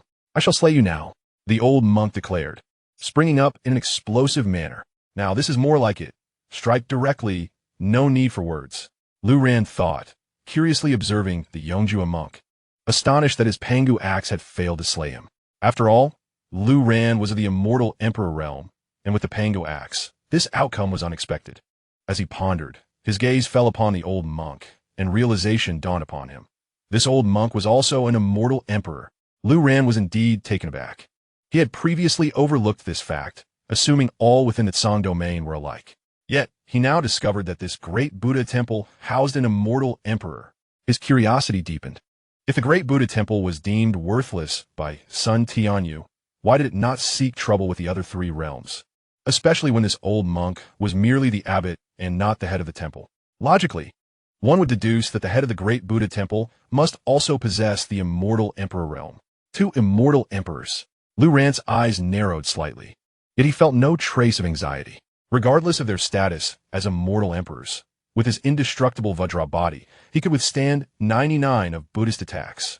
The remaining one would be easily negated by his immortal domain, ensuring that even an immortal emperor could not harm a single hair on his body. Today, the great Buddha temple is undoubtedly destined to be secured without any issues. In a moment of contemplation, Master Xianxia has once again summoned his magical staff. However, what once appeared exquisitely crafted and radiated with golden Buddhist light now seems considerably dimmer. Moreover, it bears a significant gash in the center, nearly cleaved in two by the Pangu axe. The celestial treasure, Lu Ran pondered, observing that any item capable of withstanding a blow from the Pangu axe must at least be a celestial artifact, but it could not possibly be an ancient treasure, for ancient treasures are not so easily diminished. Master Xianxia, too, felt an immense pang of sorrow. This magical staff was his most treasured possession. Now, it lay in such a damaged state, struck by an axe. The fury on Master Xianxia's face intensified. Suddenly, a Buddha manifestation appeared behind him, exuding an overwhelming presence, adorned with golden Buddhist light, emanating an aura of authority. Yet Lu Ran remained utterly still, neither releasing his own manifestation nor defending himself, nor attacking. He simply observed with a tranquil demeanor, wishing to experience the effects of the impervious Vajra. In the next moment, Master Xianxia abruptly raised his hand. As he swung the magical staff, the Buddha manifestation behind him lifted an illusory staff, crashing down toward Lu Ran. Lu Ran merely gazed upward, watching the colossal staff descend upon him. With a resounding thud, the impact resonated, causing the Xianxia sword beneath him to plunge several feet into the ground. The explosive force sent a multitude of monks flying. Master Xianxia let out a cold laugh, observing Lu Ran. Faced with the monk's assault, he did not evade nor flinch. Such arrogance deserved consequence. Before he could finish his thought, the spiritual energy dissipated, and Lu Ran stood unscathed atop the sword's hilt, nonchalantly regarding the old monk. He casually rubbed his forehead. The sensation just now had felt akin to a mere bump on the head. Nothing more. Lu Ran was thoroughly satisfied with the effects of the impervious Vajra. Glancing at Master Xianxia, feeling playful, he proposed, "How about this? I shall grant you the time it takes to burn a stick of incense. I will sit here and allow you to strike me. You should cherish this opportunity and unleash any means you possess. After the incense burns out, your life will belong to me." Having said this, Lu Ran leisurely settled down. Perching atop the sword's hilt, resting one elbow on his knee, comfortably watching Master Xianxia. Master Xianxia was taken aback. At that moment, the aura of an enlightened monk had vanished from his countenance, replaced by shock and a hint of fear. He found it hard to believe. "Are you truly Lu Ran, the ancestor of the Blue Sect?" he inquired. "Name unchanged, identity unchanged. It is indeed I," Lu Ran replied. Master Xianxia felt somewhat bewildered. He knew that the Blue Sect had annihilated the Martial God Alliance and had also sought trouble with the Rock Fortress, but he had not paid it much heed. Due to the presence of two celestial sovereigns at the Great Buddha Temple, the Blue Sect's offerings are deemed insignificant, merely a collection of celestial lords. At best, they might count one celestial sovereign among them, yet even that would yield no advantage within the temple's confines. Indeed, the celestial sovereigns are as formidable as their reputation suggests. However, the strength displayed was truly astonishing. The recent strike, though not the peak power of Master Xianxia, should not have been withstood without evasion or defense. Furthermore, in alignment with the thoughts of others, it is perplexing how the ancestor of the Blue Sect ascended to celestial sovereign status merely days after their elevation. Time has already passed like the burning of incense, and yet there is still no movement. One must cherish the moment, Lu Ran lamented. Feigning divinity, Master Xianxia ground his teeth in frustration. Retrieving his demon-slaying staff, he suspended it before him. With a thunderous roar, a dark red aura, contrasting sharply with the Buddhist essence, erupted forth. It rustled against Master Xianxia's robe, the inky energy spreading rapidly like a celestial shroud. The surrounding monks, upon witnessing this scene, turned pale, recognizing the immense power of this move, and fled in a frenzy, daring only to observe from a distance. The hell of mud and plow. The ancestor of the Blue Sect had compelled Master Xianxia into such a desperate situation. Chapter 91. Celestial Emperor Xia. Lu Ran remained motionless, gazing serenely. As the darkness enveloped him, he surveyed his surroundings, feeling as though he had entered another realm. However, unlike the void space, this area was rather confined. With Lu Ran at its center, the Xianxia sword beneath him seemingly absent. He sat upon the uneven, molten ground, while Master Xianxia's presence had vanished, leaving Lu Ran seemingly alone in this expanse. Master Xianxia, with a cold smirk, regarded Lu Ran. "Arrogance will be your downfall. Do you truly believe I cannot subdue you? Once ensnared in my hell of mud and plow, your soul shall be scattered." Yet before he could finish, Lu Ran lifted his gaze, seemingly piercing through the fabric of this realm, accurately pinpointing Master Xianxia's location. "If you wish to strike, then do so. Does the Buddhist path revel in idle chatter?" Master Xianxia furrowed his brow, sensing something amiss. Having unleashed his ultimate technique, he felt no advantage whatsoever. At that moment, Lu Ran continued upon death. "Those who have done good ascend to the heavens, while the wicked descend into the mud and plow, facing the 8 heats, 8 colds, and a myriad of torments." Your use of this technique suggests a familiarity with the 18 sutras of the mud and plow. Yet one must wonder how profound your understanding truly is. Although Lu Ran does not practice Buddhism, his comprehension of Buddhist principles had long since reached its zenith, far surpassing that of Master Xianxia. Upon hearing this, Master Xianxia's heart seized with a violent tremor. He fell silent, and the entire hell of mud and plow erupted, seeking to annihilate Lu Ran. Just as Lu Ran had previously articulated, 8 heats, 8 colds. A myriad of punitive measures were incessantly unleashed, delivering unrelenting assaults upon the body, spirit, and every conceivable facet of existence. Yet, regardless of the nature of these attacks, they were all derived from the Buddhist path, and Lu Ran exhibited an astonishing immunity to 99% of them. As for the remaining fraction, even if Lu Ran were to remain idle, he could effortlessly withstand the onslaught without a single compromise to his form. The outcome was a disconcerting lack of sensation. Master Yongjue, in a state of mounting anxiety, found perspiration streaming down his brow. No matter the tactics employed, Lu Ran remained impervious. It was as if not a single hair on his head had been disturbed. This profound sense of impotence led Master Yongjue to ponder whether his opponent was, perhaps, an immortal emperor who had descended to suppress his own realm merely to display superiority.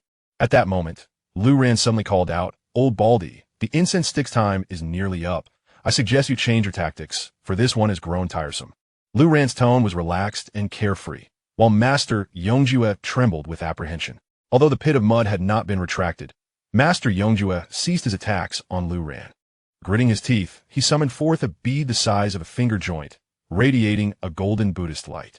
The bead itself was gray, surrounded by an overwhelming aura of Buddhist power that swirled around it like quicksand. The top bone relic, indeed. Lu Ran nodded in satisfaction. Master Yongjue's demeanor grew solemn and cautious. After invoking the top bone relic, he closed his eyes. His form began to gradually dissipate, merging into the Dharma form behind him. Subsequently, the Dharma form expanded once more. A 1,000-petaled lotus slowly unfurled, with each petal graced by a diminutive yet formidable Vajra Buddha seated upon it. Even in miniature, they resembled small mountains. Once the golden lotus had fully blossomed, all the Vajra Buddhas soared forth, chanting sacred mantras as they surged towards Lu Ran. They descended upon him like a barrage of cannonballs, overwhelming him in a tumultuous wave of chaotic Buddhist power. The multitude of Vajra Buddhas engulfed Lu Ran, rendering him completely obscured. After a brief interval, Lu Ran's voice resonated once more, akin to a death knell. "The incense stick's time is up. I shall no longer play." With a swift motion, the Xianxia sword was pulled from the earth, its fierce sword aura slicing through the air in all directions, annihilating every approaching Vajra Buddha. Lu Ran rose, standing in the void.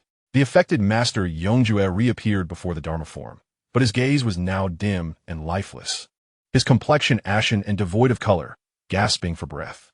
Upon gazing at Lu Ran, Master Yongjue realized his defeat was inevitable. It was inconceivable to overcome this opponent, though he had yet to comprehend why there existed such a terrifying disparity between them, both being celestial sovereigns. Lu Ran, without further ado, raised his sword towards Master Yongjue, and with a mere thought, 9 forms of the punishing heaven appeared behind him. Witnessing the spectacle, Master Yongjue shuddered once more. There are indeed 9 manifestations of the Dharma. However, these manifestations did not target the eternal enlightenment monk. Instead, they emerged and spread, wreaking havoc throughout the great Buddha temple. Wherever they passed, every monk encountered met a gruesome fate. None were spared. The scene of utter destruction made the expression of the eternal enlightenment monk grow increasingly grim. Yet, he did not intervene, nor did he possess the capability to do so. Before him, Lu Ran advanced menacingly toward the eternal enlightenment monk. Terrified, the monk swiftly retreated. He had no interest in engaging Lu Ran in combat. How could one fight? The venerable ancestor of the Lan sect sat there, enduring for quite some time, without losing even a single hair. It was futile to even attempt. Was escape an option? Lu Ran murmured casually. With a mere flick of his hand, a torrent of sword energy surged directly toward the eternal enlightenment monk. The monk's eyes widened with rage as the Buddha's manifestation behind him immediately surged forth to block the deluge of sword energy. He shouted toward the distant main hall of the Buddha's temple, "Master Pu Ji, save me." Lu Ran raised an eyebrow and turned to glance at the Buddha's hall. The so-called Master Pu Ji must be the abbot of this great Buddha temple. However, after waiting for a while, there was no response. The eternal enlightenment monk was left dumbfounded. What was Master Pu Ji doing? After such a prolonged confrontation, Master Pu Ji should have sensed the turmoil, yet he remained absent, and even the monk's cries went unheard. The Buddha's manifestation behind him barely withstood Lu Ran's torrent of sword energy, becoming increasingly fragmented and unstable. This was terrifying. The venerable ancestor of the Lan sect was truly formidable. Was Master Pu Ji really the abbot of this great Buddha temple? Could he have fled? Lu Ran pondered, glancing at the eternal enlightenment monk, who still intended to escape. After a moment's thought, Lu Ran summoned the Kong Tong seal, binding the eternal enlightenment monk in place, rendering him immobile. Lu Ran then flew closer. The eternal enlightenment monk's eyes were filled with rage as, in a moment of panic, he summoned the demon-subduing pestle and struck it towards Lu Ran. Clang! With a single hand, Lu Ran effortlessly caught the strike. He inquired, "Your great Buddha temple, counting Master Pu Ji, boasts 2 celestial emperors. Why do you not, like the martial god alliance, covet the other realms?" The eternal enlightenment monk swallowed hard and replied, "In its Song domain, each realm has its own sovereign, and within their territories, they may contend freely, as long as there are guardians in place. However, the realms do not easily entangle with one another. This was a rule established by the sovereign of the Tsang domain thousands of years ago, and it must be adhered to, otherwise, the Lan sect is destined for annihilation." Lu Ran frowned, once again confronted with the notion of the sovereign of the Tsang domain. The 2 celestial emperors of the great Buddha temple seemed to fear one another. Could it be that the sovereign Gao Xian was an emperor of the celestial beings? Moreover, why had Master Pu Ji still not emerged? Lu Ran was contemplating how to deal with the situation collectively. "Spare me, and my great Buddha temple will consider that the Lan sect never came. The sovereign of the Tsang domain will not pursue the matter," the eternal enlightenment monk pleaded, having long since discarded any sense of disdain for the Lan sect. Lu Ran cast a fleeting glance at him, disinterested. He intensified the suppression of the Kong Tong seal, while he himself swiftly appeared at the entrance of the Grand Hall. Just as he was about to step inside, Lu Ran was confronted by an unforgettable scene. Xia Yi and a celestial emperor's servant were present within the hall. Before Xia Yi knelt an elderly monk, already deceased. Death was but a trivial matter. However, Xia Yi seized the monk's head and, with a forceful pull, extracted the human scorpion from his body.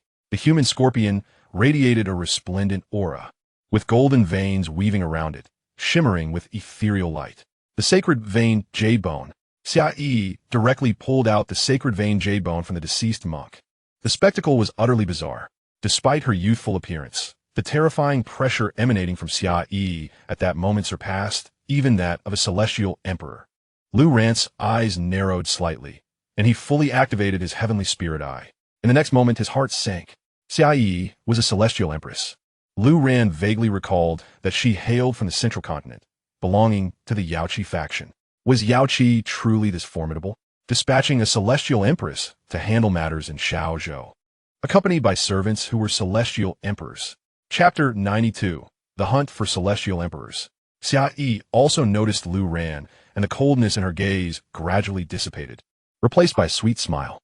Yet, despite her appearance as a lowly, her cultivation level was that of a celestial empress. With her left hand still gripping the human scorpion, bloodstains adorning her face, her smile became even more unsettling. Lu Ran couldn't help but envision the scene of himself being subjected to the same fate as the human scorpion at Xia Yi's hands. He gulped nervously and said, "Ahem, I was merely passing by. Do continue, please." With that, he turned to leave. Engaging in battle was certainly futile. Not to mention that his celestial domain was ineffective against harm. Even if he summoned 9 incarnations of Xing Tian along with the entirety of the Blue Sect and unleashed various ancient treasures, it would still be in vain. After all, she was a celestial empress. Moreover, with a celestial emperor's servant by Xia Yi's side, Lu Ran could only hope that he would not be listed as a target. Upon witnessing Lu Ran's departure, Xia Yi did not impede him. She casually tossed the human scorpion into her storage space, dusted off her hands, and remarked, "Lu Ran moves rather swiftly. He's already made it here."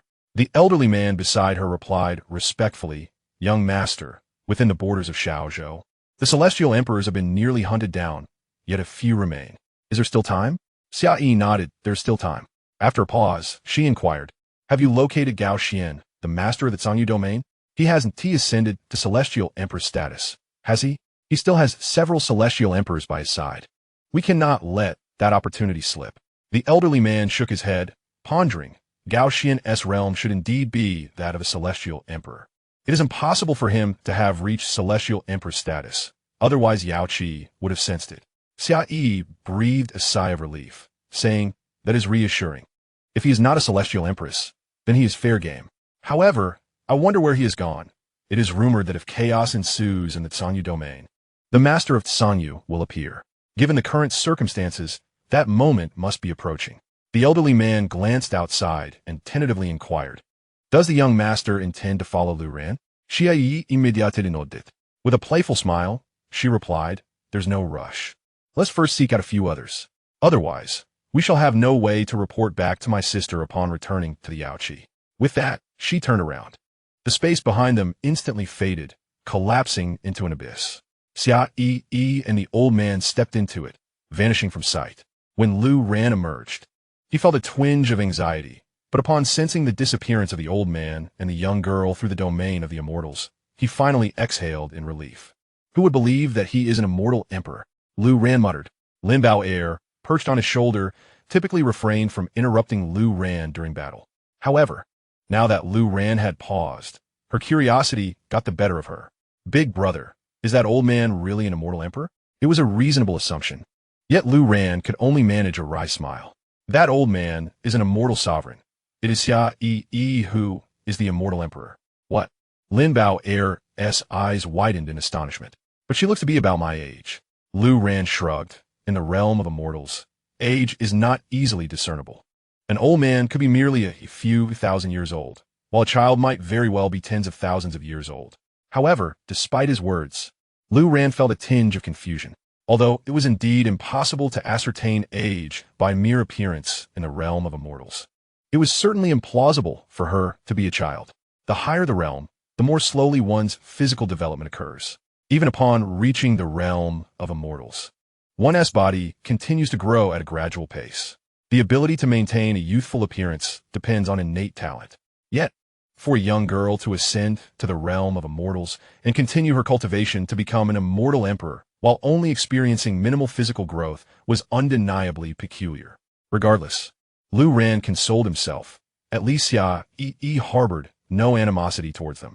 However, a sense of unease crept in Xiazhou. His status as an immortal sovereign held weight, but what awaited him in Zhongzhou? Surely the place would not be teeming with immortal emperors? Lu Ran was not yet a match for an immortal emperor. Although Lu Ran had limited interactions with immortal emperors, Xianxia was the first. He had heard tales of them, though. To ascend to the rank of immortal emperor, one must master a principle of the heavenly Tao. The power of principles. For instance, the beheading platform and the indestructible body within the realm of immortals merely possess some enhancement from principles. However, an immortal emperor has truly grasped a principle's power. In terms of rules, no matter how fiercely an immortal sovereign may unleash their power, it bears little significance before an immortal emperor. Moreover, there was something peculiar about Xianxia. Did she have an unusual penchant for collecting human scorpions? Or perhaps she had a fondness for collecting scorpions of monks? Or was it simply a delight in the torment of monks? Outside, the Kongtong sealing talisman continued to bind the eternal awakening monk. Seizing the opportunity while Lu Ran was absent, he exerted all his strength to break free, but it was futile. The Kongtong sealing talisman exerted its maximum power of suppression. An escape was impossible. As he watched Lu Ran return unscathed, he noted with dismay that Master Pu Ji had not followed him. The face of the eternal awakening monk turned pale. Either it is truly as Lu Ran has stated, that Master Pu Ji has fled, or he has met his demise at Lu Ran's hands. Regardless of the circumstance, it is evident that Monk Yongjue has lost all support. Thus, it is only natural that he resumes his pleas for mercy. Benefactor, no, great deity, spare my life. The path of a monk is fraught with challenges. The attainment I have achieved over countless millennia is no small feat. I can offer you anything you desire. I implore you, grant me this one mercy. He rambled on extensively. Lu Ran merely regarded Monk Yongjue with indifference, his thoughts lingering on the enchanting Xianxia. He felt an urgent need to elevate his own power. The realm of the immortal emperor was hardly sufficient. Today he encountered the immortal emperor Xianxia. What if he were to confront an unfamiliar one next time? That would be quite awkward. Lu Ran had no desire to prolong the encounter. With a fleeting glance at Monk Yongjue, he wielded the Xianyuan sword and swiftly executed him with ease.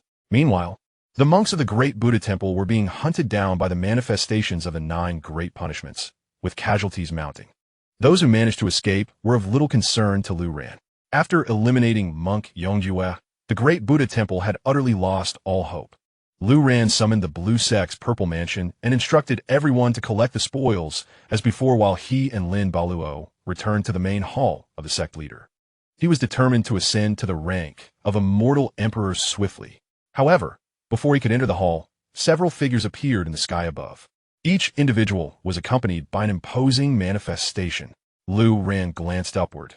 There were 4 men, all of whom were immortal emperors. Who was responsible for this immortal mountain? The lead man inquired from his elevated position. Lu Ran raised an eyebrow, tossing Lin Baluo behind him as he soared into the air to confront the 4. That would be me. What brings you here? He casually asked. We are the subordinates of the Lord of the Tsang domain. What faction do you belong to? To have such audacity as to disturb the peace of the Tsang domain? The lead man reprimanded, as if addressing a wayward child. Oh, Lu Ran's brow furrowed. So you are from the esteemed Gao Xian, Lord of the Tsang domain? I am indeed surprised. I did not anticipate 4 immortal emperors would come in such swift succession. The Lord of the Tsang domain wields considerable influence. The Blue Sect, Lu Ran replied coolly. In an instant, one of the men tossed forth a command talisman. Lu Ran carelessly caught it. The talisman was neither gold nor jade, but a pale blue material of unknown origin, adorned with engravings of mountains and beasts, yet devoid of any writing, and it did not respond when activated. Nevertheless, Lu Ran sensed a faint imprint of divine consciousness upon it. With this talisman, you are summoned to the holy land of Tianshui for punishment in 3 days. Should you fail to appear, not a single soul from the Blue Sect shall be spared, the lead man declared haughtily before turning to leave with the others. At that moment, Lu Ran lifted the Xianxia sword and declared, 3 days hence, I shall arrive as promised. However, you few have come here to play the fool. There is no reason for me to allow you to depart. Chapter 93. The Power of the Celestial Emperor. The 4 individuals were momentarily taken aback, exchanging amused glances with Lu Ran. The leader of the group seemed to be reassessing the situation for the first time and remarked, I see now. In the realm of the Celestial Emperor, it is no wonder you dare to disturb the 4 corners of the Tsang domain. The other 3 chimed in with laughter, commenting, to attain the realm of the Celestial Emperor is indeed a rarity. Yet, it appears that the master of the Blue Sect has underestimated us. What shall we do? He refuses to let us leave. Then let us linger a while longer. Playing here could be entertaining. Haha. Their laughter echoed, clearly dismissing Lu Ran's presence. In the next instant, Lu Ran charged forward. The 4 remained unfazed, and the leader casually pointed a finger. Swish! Above the heavens, the spiritual energy of the world began to churn violently. It swiftly coalesced into a colossal hand, forming a fist with a single outstretched middle finger, slowly descending. The gesture was decidedly unfriendly, aimed directly at Lu Ran. If you can withstand my celestial finger, I shall spare you from my wrath today, the leader proclaimed. Lu Ran responded with a cold sneer. With one hand grasping the Xianxia sword, he seized Lin Baoer with the other and hurled her toward the celestial finger. Bang! Lin Baoer, propelled by Lu Ran's force, collided with the celestial finger like a cannonball. The violent impact detonated the celestial finger, and the surrounding space appeared to be torn and distorted by the ferocious energy. The natural defensive array of the Blue Sect's Purple Mansion automatically activated, resisting the shockwave. Bai Shui Ao emerged from the lake, vigilantly observing but not leaving the sacred mountain. Its duty was to guard the mountain, not engage in battle. The 4 were left dumbfounded. What a cruel person to wager the life of a young girl. Before they could finish their thoughts, Lin Baoer was sent flying by the shockwave, but Lu Ran caught her effortlessly. A quick glance confirmed that even the great powers of the Celestial Emperor could not harm Lin Baoer. On the contrary, Lin Baoer, now flushed with excitement, exclaimed, That was so cool. Big brother, let us do it again. The 4 stared in astonishment at Lin Baoer. She had survived the explosion of the celestial finger. What sorcery was this? Just then, a massive square seal was summoned by Lu Ran, hovering above their heads. In the next moment, a terrifying pressure descended upon them, as if the heavens themselves were collapsing, crashing down upon the 4. Even those who had been so relaxed moments before now wore expressions of profound alarm. Under the overwhelming suppression of the Kongtong seal, they realized their spiritual powers were severely constrained. In a bid for caution, Lu Ran inscribed symbols in midair, summoning the formidable 8-armed heavenly sovereign directly. Simultaneously, 9 imposing manifestations of Xing Tian emerged, charging fiercely towards the four adversaries. The celestial realm was constricted by Lu Ran into a defined area, poised for action. This marked the first encounter against four celestial emperors simultaneously, prompting Lu Ran to exercise considerable prudence. He even brandished the Pangu axe, wielding the Xianyuan sword in one hand and the Pangu axe in the other. The four adversaries were momentarily bewildered by this display. Though they recognized Lu Ran as a celestial emperor, they had never witnessed such a sight, not to mention the little girl by his side, who seemed impervious to even a single finger from a celestial being. What was this golden armored deity? A summoning type, divine ability? And what of the 9 manifestations? The Kongtong seal hovering above, along with the extraordinary weapons in Lu Ran's grasp, revealed that this leader of the Blue Sect was far from ordinary. They promptly prepared to unleash their own manifestations for a collective counterattack. Yet, an unforeseen turn of events occurred, one that even Lu Ran could not have anticipated. Behind the four, a small pocket of space collapsed with a thunderous roar. Amidst the chaotic turbulence of a black void, the figures of an elderly man and a young girl reappeared. Xianxia murmured, "I didn't expect you to act so swiftly. I couldn't find you in the sacred land of Tianshui, so you came here instead. Thankfully, I kept my wits about me." With a look that conveyed her cleverness, she expressed her relief. The elder beside her remained cautious and observant. When the four turned to see that others had also arrived, particularly sensing the presence of the elderly celestial emperor, they were taken aback. They were already struggling to contend with Lu Ran, and now another figure, whose allegiance was uncertain, had emerged.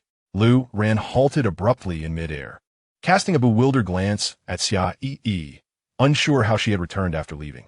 Xianxia flashed a grin at Lu Ran, declaring, "Consider yourself fortunate. I happen to be in the mood to lend a hand." With that, she swiftly appeared before one of the adversaries. The man's expression shifted dramatically as he hastily raised a massive hammer to strike. Xianxia merely extended her hand, and with a resounding crash, the hammer, whose grade was in the Scorpion Man, was once again summoned forth by Xianxia. Yet, it was not merely the Scorpion Man that emerged. An entire set of sacred vein jade bones accompanied him. The three onlookers were utterly astonished, their expressions a mix of disbelief and rage. Even as beings within the realm of the Immortal Sovereign, they were nearly paralyzed by fear. Xianxia then turned her gaze to the second individual, intending to approach him. However, she suddenly furrowed her brow and looked up at the Kongtong seal of heaven. "Why don't you put that away? It feels rather uncomfortable," she remarked. With a swift glance, the Kongtong seal trembled violently twice before autonomously returning to Lu Ran's presence. "What?" Lu Ran exclaimed, his eyes widening in shock. The Kongtong seal was compelled to return just like that? Moreover, he sensed that Xianxia had no desire to damage his treasure. She merely forced it back.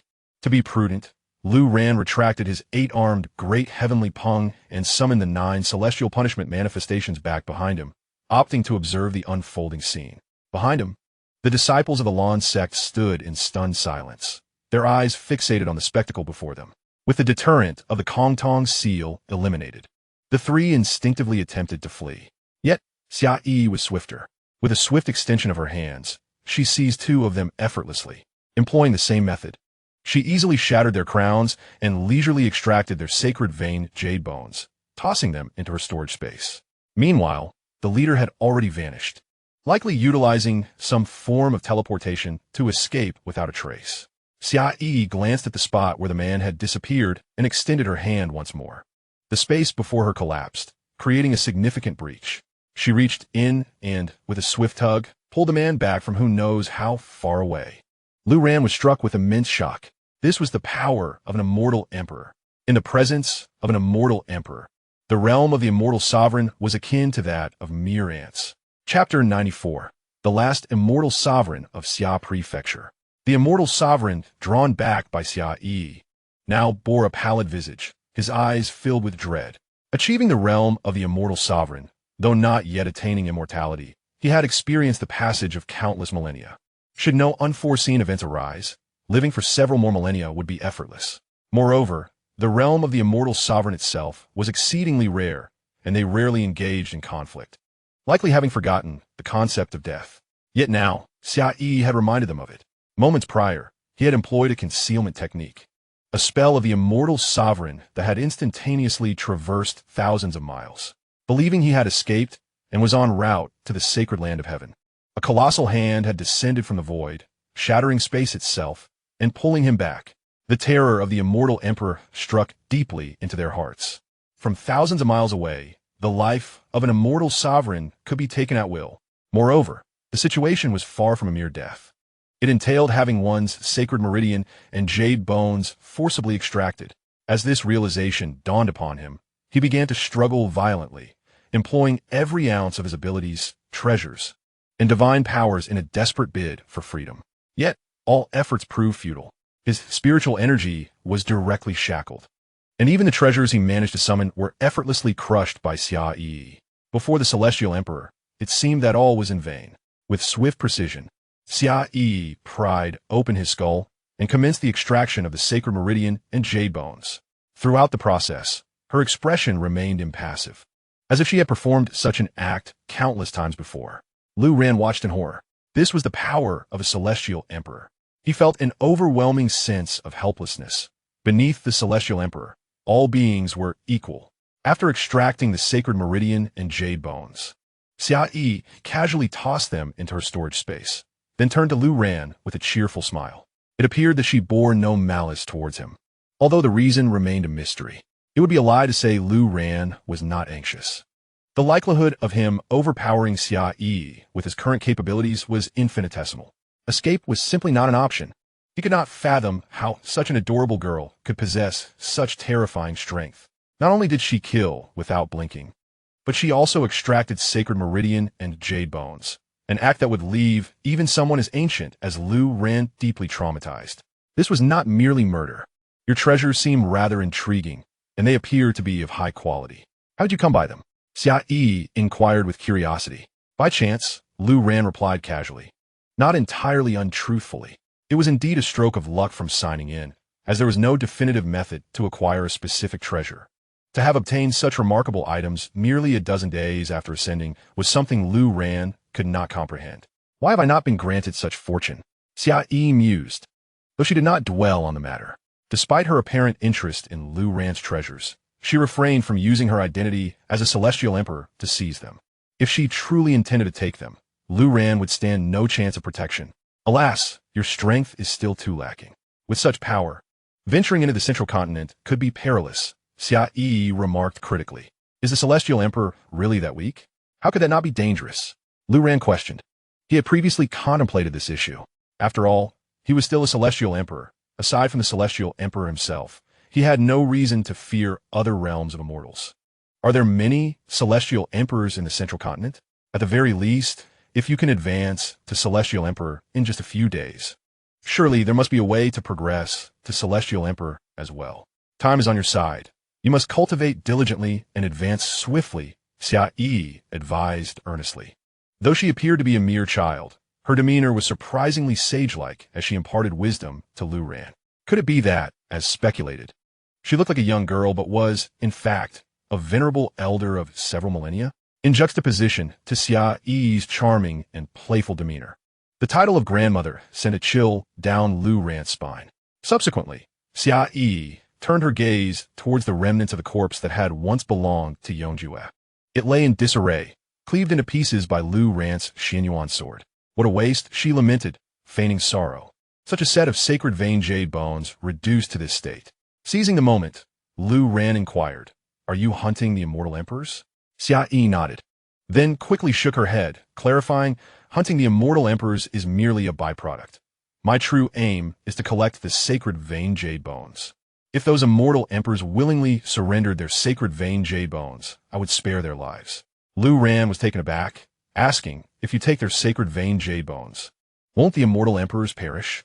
Xianxia blinked, realization dawning upon her. Indeed, you are quite astute. I hadn't considered that. A smirk danced across Lu Ran's face as a hint of exasperation flickered in his brow. So, does this mean you have slain many immortal emperors in Xia Prefecture? He pressed on. Yes, she replied. 500 years ago, I emerged from the ancient Copper Gate. Time slipped by so swiftly that I nearly lost track of it. With the ancient Copper Gate set to reopen, I made haste and commenced my endeavor 6 months ago. She added a precise detail. The 9 regions of Xia Prefecture have all been cleared. Only the Tsang region remains. That elusive Gao Xian has hidden himself away. but once I find and eliminate him, it will be nearly complete. While Xia spoke with ease, Lu Ran felt a profound shock. The entirety of Xia Prefecture's 9 regions had been purged by her. Only one immortal emperor, Gao Xian, remained. No, he himself was also an immortal emperor. The total count of immortal emperors in Xia Prefecture had been reduced to just 2, and Lu Ran was left in a state of disbelief. Was this truly the nature of the spirit realm? What scheme was Xia concocting? Hunting down all the immortal emperors in an entire province to collect their sacred vein jade bones? The magnitude of her undertaking was staggering. So, now it is just you and Gao Xian left? After you eliminate him, will you come for me next? Lu Ran asked. Upon hearing this, Xia shot him a look of incredulity. Having just praised your intelligence, how can you now be so foolish? If I intended to kill you, would you still be standing here? She reassured him. Fear not. We shall meet again at the ancient Copper Gate in a month. With that, Xia wasted no time. Turning on her heel and shattering the void, vanishing without a trace. Lu Ran watched in envy. This method of spatial manipulation far surpassed mere escape techniques, as she effortlessly traversed dimensions in an instant. At that moment, as he gazed down upon the great Buddha temple and the blue sect behind him, a sense of ennui washed over him.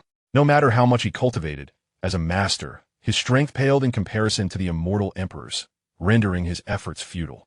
Only the celestial emperor, Xia, if she were to act today, could obliterate the entire blue sect with a mere flick of her wrist. Even a little girl could accomplish such a feat. I must ascend to the rank of celestial emperor without delay. Lu Ran mused inwardly.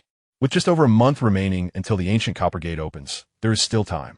Resolute in his decision, Lu Ran promptly prepared to journey to the heavenly descent sacred land to confront Gao Xian and then commence his quest for ascension to celestial emperor. With Lin Bauer at his side and the ever-transforming energy within him, he would have ample power to surge forth into the realm of celestial emperors in no time. Chapter 95. The Imperial Edict of Xiazhou grants entry to Tongtian City. Presently, Lu Ran stands as a celestial emperor of the 4th tier. Bauer nestled against his back. Her transformation speed could increase even further. It was Xia who had just reminded Lu Ran. How had he acquired those magical artifacts? Naturally, they were obtained through sign-ins. Yet today, Lu Ran had yet to sign in. He had intended to do so before engaging in a confrontation at the Great Buddha Temple, but the arrogant monk, Xianxia, had provoked him in a battle, causing Lu Ran to completely forget about the sign-in. Remembering now, he hastened to complete the sign-in. However, the outcome was ding. Sign-in successful. Congratulations to the host for receiving a cultivation reward. Sign-in successful. Congratulations to the host for obtaining the Heavenly Thunder Sword Technique. Lu Ran felt a twinge of disappointment at such a critical juncture as he was striving to break through to the realm of Celestial Emperor. How could it still be an ordinary sign-in? He regretted not signing in before the confrontation at the Great Buddha Temple. Had he done so then, perhaps he would have received a critical hit. Alas, missing a sign-in critical hit means missing out on something truly valuable. Never mind. He resolved to devote himself to rigorous cultivation tonight and set off for the heavenly descent sacred land at dawn. Gao Xian had been evading Xia for so long. Now that he had summoned Lu Ran for a meeting, he was likely to appear. Lu Ran murmured to himself. That night, he cradled Lin Bauer in his arms and descended into a state of deep cultivation. Rarely practicing, Lu Ran typically spent his nights in slumber, but this time, he was determined to make a swift advancement to Celestial Emperor. Throughout the night, he pushed himself to the limit, immersing himself entirely in his practice. By the following morning, Lu Ran's cultivation had already ascended to the 6th tier of Celestial Emperor. This progress was commendably swift. With just 3 or 4 more days, he would be ready to ascend to Celestial Emperor. As the sun rose high in the sky, Lu Ran exchanged greetings with the disciples of the Blue Sect and set off with Lin Bauer toward the Heavenly Descent Sacred Land. In the Tsang Domain, the Heavenly Descent Sacred Land is a most extraordinary place. As the private domain of Gao Xian, the sovereign of the Tsang Domain, it lies not at the heart of the 4 realms, but rather outside the Tsang Domain altogether. Beyond the Western Realm, across a vast expanse of desolate mountains, one arrives at the edge of the endless sea. Here, a series of islands stretch out in a harmonious array, seamlessly connected. From the shore, the entire archipelago appears as a fragmented tapestry, extending from the horizon where the clouds and sea meet. Lu Ran immediately comprehended how the heavenly descent sacred land had garnered its name. He soared skyward, heading towards the largest of the islands. As he journeyed, Lu Ran cast his gaze downward. Though the celestial realm was the domain of the High Xian, it was surprising to find numerous indigenous inhabitants below. There were ordinary people, unascended cultivators, and several true immortals of the Immortal Realm. However, throughout his travels, the Celestial Lord had scarcely encountered any significant figures, as if a chasm existed between them. Lu Ran made his way to the largest island, initially concerned about locating the precise position of High Xian. He immediately spotted the majestic palaces standing atop the island's sheer cliffs. A towering celestial ladder connected the island below. Floating down, Lu Ran arrived at the entrance of the Grand Hall. The guards promptly noticed his presence and shouted, "What audacity! How dare you intrude?" With a casual wave of his hand, Lu Ran unleashed a tempest of spiritual energy that obliterated several guards, uninterested in their prattling. He then stepped into the hall. Inside, the vast space was sparsely furnished, but one figure sat on a mat not far away, a white-haired elder. Upon Lu Ran's entrance, the elder opened his eyes and regarded him. Their gazes met, and in an instant, Lu Ran discerned the elder's cultivation level, the ninth heaven of the immortal emperor. This High Xian was indeed a figure on the brink of ascending to the celestial emperor's realm. Yet, alas, he fell just short, destined to be crushed by an emperor's hand. High Xian? Indeed, you must be the esteemed ancestor of the Blue Sect, Lu Ran, remarked the elder. Their exchange was straightforward. Lu Ran nodded, saying, "Your people sent for me, claiming I was to be punished. Thus, I have come to see how a ninth heaven immortal emperor intends to penalize me." His teasing tone momentarily stunned High Xian. After a moment, High Xian shook his head and replied, "My people must have misunderstood. I did not summon you for a life-and-death confrontation. Otherwise, I would have continued to keep my distance." Lu Ran scrutinized High Xian and inquired, "What do you mean?" High Xian explained, "Recently, the Blue Sect has been quite active in the Tsang domain. As the lord of this realm, how could I remain unaware? In just over a fortnight, you have ascended to the rank of immortal emperor. How could I dare to oppose you?" At this, Lu Ran's expression remained impassive as he replied coolly, "Flattery is futile. Let us discuss matters of substance." Embarrassed, High Xian cleared his throat and continued, "There are those in the Tsang domain, nay in Xia prefecture, hunting immortal emperors. Are you aware of this?" Lu Ran shrugged, responding, "I am aware and have even witnessed it. The scene was indeed quite grotesque." Oh, High Xian was taken aback, astonished that Lu Ran had encountered such a situation and yet still lived. "The ancestor of the Blue Sect is truly extraordinary," he praised. "Should you utter another word of flattery without addressing the matter at hand, I will not hesitate to engage in combat," Lu Ran stated flatly. High Xian found himself at a loss for words. As the emperor of the celestial realm and the sovereign of the Tsang domain, a formidable figure who stands just a step away from becoming a celestial emperor, Gao Xian naturally felt a surge of anger at Lu Ran's dismissive attitude. However, recalling his current predicament, he suppressed his frustration and said, "Very well, let us discuss serious matters." With that, Gao Xian took out an object from behind him. It resembled the Blue Sect's purple mansion that Lu Ran had encountered previously, appearing as a miniature city, exquisitely crafted. This is the Tongtian city of the imperial capital of Xiazhou, once the residence of the Azure Emperor. After the Azure Emperor went missing, he sealed a portion of his rule's power within Tongtian city, and I fortuitously acquired this item, Gao Xian explained. Lu Ran remained silent, continuing to observe Gao Xian intently. The latter continued, "Yet possessing Tongtian city alone is insufficient. A key is required to unlock this object and enter Tongtian city. Once inside, there lies the opportunity to obtain the sealed rules. By harnessing this power, I could ascend to the rank of Celestial Emperor." Lu Ran felt perplexed and inquired, "What does this have to do with me?" Gao Xian replied, "It is of great significance. I need the key to unlock Tongtian city." Growing impatient with the enigmatic speaker, Lu Ran retorted, "Are you unwell? My question was about your ascension to the Celestial Emperor and how it relates to me." Gao Xian, feeling a bit embarrassed, explained, "If I ascend to the Celestial Emperor, I would have the chance to retaliate against those who hunt Celestial Emperors, thereby saving your life. Otherwise, those adversaries will eventually come for you. You have only just ascended to the Spirit Realm, and your rapid advancement is truly remarkable. Surely, you would not wish to be crushed before you fully realize your potential?" At last, Lu Ran grasped Gao Xian's intent. Raising an eyebrow, he remarked, "You have quite the imagination. Moreover, How can you be so certain that I can assist you in locating that key? In response, Gao Xian licked his lips and stated, the manifestation of the Azure Emperor is the war god Xingtian. I have investigated your background, and the war god Xingtian was not something you comprehended on your own, was it? It is rumored that the Azure Emperor is deceased. I suspect you have inadvertently acquired the Azure Emperor's remains. Hence, that key, the Xiaozhou Imperial Order, must be in your possession. Lu Ran's heart raced at the revelation. Could it truly be waiting for him? He indeed possessed the Xiaozhou Imperial Order, though he had been unaware of its significance and had carelessly stored it in his spatial storage. Little did he expect it to be the key to unlocking Tongtian City. Moreover, the chance to acquire the rules was now within reach. Lu Ran's eyes began to gleam with excitement. It was as if his desires were manifesting before him. At that moment, a mocking voice suddenly echoed from the entrance of the Grand Hall. If he kills you, he could still obtain Tongtian City, couldn't he?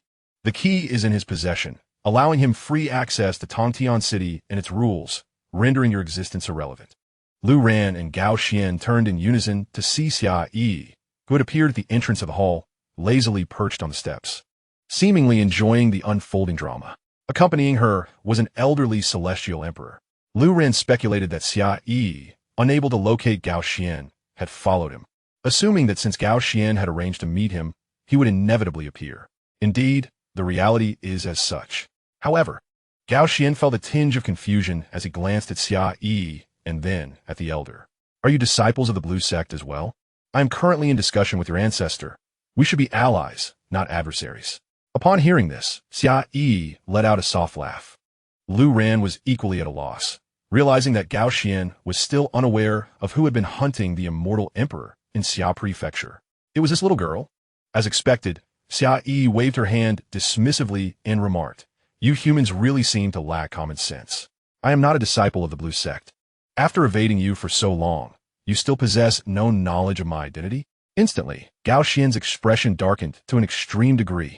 Like a cat whose tail had been stepped on, he erupted in fury, retreating a considerable distance while cautiously eyeing Xia Yi. Meanwhile, Lu Ran was taken aback. You humans? What does that mean? Xia Yi isn't one of your kind? Do not rush. You may engage in combat first. I shall not intervene during your skirmish. We can converse once you have finished, Xia Yi stated. Gao Xian furrowed his brow, scrutinizing Xia Yi with uncertainty. Could this girl truly be the one who had hunted the Immortal Emperor? The very immortal sovereign that had once instilled fear in countless individuals of Xia Prefecture was, astonishingly, just a young girl? Gao Xian found it difficult to accept. Yet, as he focused intently on Xia Yi, he realized that he could sense nothing of her realm. Through his spiritual perception, she appeared just like an ordinary person, devoid of any aura. Gao Xian turned to Lu Ran, saying, I'm not certain if it is indeed her, but if it is, neither of us will escape today. Let us join forces to eliminate her. Otherwise, we shall have no way out. Upon hearing this, Lu Ran's eyes widened in disbelief. Hey. If you wish to kill, then do so. If you intend to strike, go ahead, but this has nothing to do with me. Do not drag me into this. Gao Xian frowned deeply, looking at Lu Ran. He exclaimed, Fool, do you think that if I perish, you will be able to flee? Unexpectedly, Xia Yi interjected, Lu Ran is correct. I have encountered him a few times. In Xia Prefecture, all immortal emperors are destined to perish, but Lu Ran has nothing to fear. I shall not kill him. What? Gao Xian's lips twitched in disbelief. So, it seems this immortal sovereign and Lu Ran are indeed allies? If that is the case, then it appears that today, only Gao Xian shall face death. Lu Ran, give me the Xia Prefecture Imperial Order, quickly. Gao Xian shouted. Lu Ran replied slowly. The Xia Prefecture Imperial Order is indeed with me, but Xia Yi's words ring true. Killing you means that Tongtian City becomes mine as well. I possess the key and can enter at any time to seize the loss. What does that have to do with you? Upon hearing this, Gao Xian's expression grew even more grim. With a flicker of thought, he transformed into a wisp of blue smoke and vanished from sight. Lu Ran frowned deeply. With Gao Xian at the Immortal Emperor realm fleeing, Lu Ran had no means to pursue him. The techniques employed are far superior to the earthly immortal skills obtained by Lu Ran. After all, the earthly immortal is merely an ordinary reward for signing in, belonging to the lowest tier of techniques. In contrast, as an immortal emperor, Gao Xian has mastered techniques over many years that allow him to traverse vast distances with ease. Oh, look at you, not hurrying to take action, and now he's escaped. sighed Xia, pouting. However, she did not seem particularly anxious. Slowly rising to her feet, she walked to the spot where Gao Xian had vanished. With her arms outstretched in a gesture reminiscent of an embrace, her eyes gradually took on a dreamy quality. Crack! Crack, crack! Small cubes began to materialize in the space before Xia, wildly shifting and reassembling. The surrounding space rippled violently, causing layers of waves to spread. Lu Ran dared not approach. The fluctuations in space were beyond his current realm, and any attempt to touch them would lead to dire consequences. A miraculous scene unfolded. Amidst the incessant reorganization of the small cubes, Gao Xian's form gradually re-emerged, along with the trees from the unknown forest he had been in, now remotely displaced. Gao Xian was stunned, having thought he had successfully fled, only to find himself back in his original location in the blink of an eye. With Xia standing before him. In a swift motion, Gao Xian flipped his wrist, summoning a massive hammer-like treasure that he brought down upon Xia's head. Xia was taken aback. How dare he strike her? Pouting indignantly, she glared at Gao Xian and declared, "You're finished. You dare to hit me? My sister has never struck me like that." Strangely, Gao Xian's attack had inflicted no harm upon her whatsoever. If he had entertained even a shred of doubt about whether Xia was truly the immortal emperor responsible for hunting down his kind, that doubt had now evaporated entirely. Xia even turned to Lu Ran and stated, "I had intended for you two to fight, but since he dared to strike me, I must eliminate him." Lu Ran nodded in agreement, saying, "I understand. It's certainly easier with Xia taking action." Now, Lu Ran found himself merely an observer in this unfolding drama. Gao Xian's expression was more sorrowful than that of a weeping man, and in a frantic attempt, he swung the hammer again. This time, however, Xia would not grant him that opportunity. With a swift motion, she raised her hand and seized the hammer. Crack! The treasure, of unknown grade, shattered in her grasp. Lu Ran sat leisurely on the steps beside the grand hall, watching the spectacle unfold. An elderly figure, an immortal emperor, approached and sat closely beside him. Lu Ran glanced at him and remarked, "Your young lady is exceptionally powerful." The elder shrugged and replied, "It has always been so. One becomes accustomed to it." Lu Ran realized he could no longer intervene and pondered himself. No wonder today, as sign-in yielded only a common reward without any critical hits. The sign-in system may have anticipated this very moment. The one who fought against and ultimately vanquished Gao Xian was Xia, while Lu Ran, who did not need to lift a finger, was left without any rewards. Considering this, it seems somewhat unfortunate. At that moment, an elderly man beside him retrieved some seeds of unknown fruit from his storage bag. He opened his palm and inquired, "Would you like some? It's a good way to pass the time and solidify your spiritual energy." Before Lu Ran could respond, Lin Bei, standing behind him, exclaimed, "Big brother, I want some." During Lu Ran's battles, Lin Bei would never speak, concerned that her words might disrupt his focus. At times, Lu Ran would even forget her presence. However, now that they were merely spectators, Lin Bei felt no such reservations. She gazed at the items in the elder's hand, desiring to partake but hesitating, fearful that her clan physique might adversely affect the offering. Lu Ran casually took a handful from the elder's palm, sharing some with Lin Bei while also sampling a few himself, as if they were mere sunflower seeds. The taste was neither unpleasant nor delightful, yet surprisingly, it proved effective. After consuming them, the spiritual energy within his dantian became notably more vigorous. Additionally, there was a substance reminiscent of medicinal properties, reinforcing his meridians. Lu Ran's eyes brightened. Indeed, this was a remarkable find. The elder, glancing at Lin Bei, remarked, "Such a pity for the girl of the Li clan. At her age, it seems she has little time left." Chapter 97. The Unification of the Blue Sect in Xia Prefecture. Lu Ran's expression darkened instantly. This was a matter he was most reluctant to recall, as he had no means to resolve it. Lin Bei, however, had grown accustomed to such remarks. Upon hearing the elder's words, she merely smiled at him and continued to enjoy the offerings. At that moment, the elder suddenly spoke again. "In Xia Prefecture, the Li clan indeed has no good solutions, but with the imminent opening of Ancient Copper Gate, matters will be simpler once we reach Zhong Prefecture." "Oh!" Lu Ran's eyes lit up as he gazed at the elder in astonishment. "Is there a solution for the Li clan's physical issues in Zhong Prefecture?" The elder nodded, "Indeed. But I cannot specify what the solution is, as I have had little contact with the Li clan."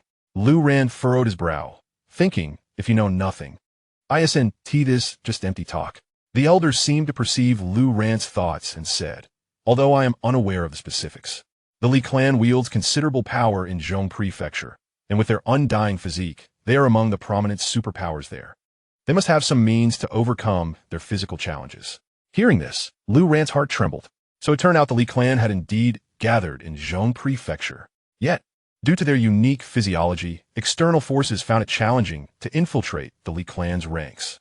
Thus, the elder knew little of the specific methods. Very well. We shall discuss it further once we reach Zhong Prefecture. Lu Ran nodded in agreement. Nonetheless, Lin Bauer still had ample time remaining. While Lu Ran would soon embark on his journey to the central continent through the ancient Copper Gate in a month. However, a question piqued Lu Ran's curiosity. The Li clan possessed immortality. If they could overcome their corporeal limitations, would they not become invincible? A legion of Li clan members could vanquish any foe at will. How did other factions coexist with them? Lu Ran inquired, but just as the words left his lips, he suddenly realized he nearly overlooked the fact that upon reaching the level of an immortal emperor, one could wield the power of the laws. The existence of such laws would render the immortality of the Li clan inconsequential, would it not? The elder, taken aback by Lu Ran's words, regarded him with a peculiar expression and replied, "You do not presume that the Li clan are of the human race, do you?" Lu Ran shook his head. He had witnessed Lin Bauer in a frenzied state, resembling a beast, and had examined her form with his heavenly spirit eye. It was clearly not human.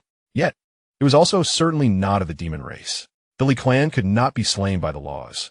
Nothing of any significance could bring about their demise. Their constraints were not rooted in life and death, but rather, how should I elucidate this? The elder pondered deeply, seemingly struggling to convey a concept that eluded simple expression. At that moment, Xianxia returned, approaching Lu Ran with a grin directed at Bauer before extending her hand towards him, saying, "Here, this is for you." In her grasp was the celestial city. Turning his gaze, Lu Ran noticed Gao Xian kneeling on the ground, his body limp, the earth stained with splattered blood. It was evident that Xianxia had extracted the sacred vein jade bone from him. Engrossed in his conversation with the elder, Lu Ran had failed to pay attention to Xianxia. For her, slaying Gao Xian posed no challenge, and extracting the sacred vein jade bone could potentially induce psychological trauma. This marked the first occasion Lu Ran found himself in such close proximity to Xianxia. The aura of an immortal emperor was entirely undetectable. Were it not for his heavenly spirit eye and knowledge of Xianxia's capabilities, he would never have associated this young girl with the realm of immortal emperors.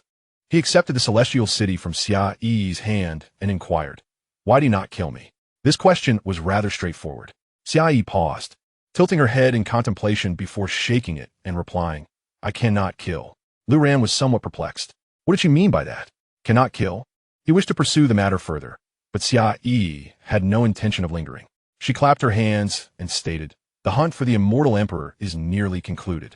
If you have no other business, proceed to the ancient Copper Gate. I have some matters to attend to. We shall meet later."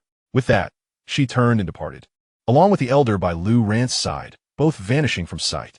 Lu Ran felt somewhat speechless. He still had numerous unanswered questions. However, for the time being, within the realm of Xia, not a single celestial emperor remains. The original celestial emperor, the master of Tongtian City, the Azure Emperor, has perished in Lishan. This implies that, aside from Xianxia, the most formidable power in the entirety of Xia is none other than Lu Ran. Naturally, Lu Ran cannot remain in Xia to reign supreme. He still has to venture to Zhongzhou in search of a spouse.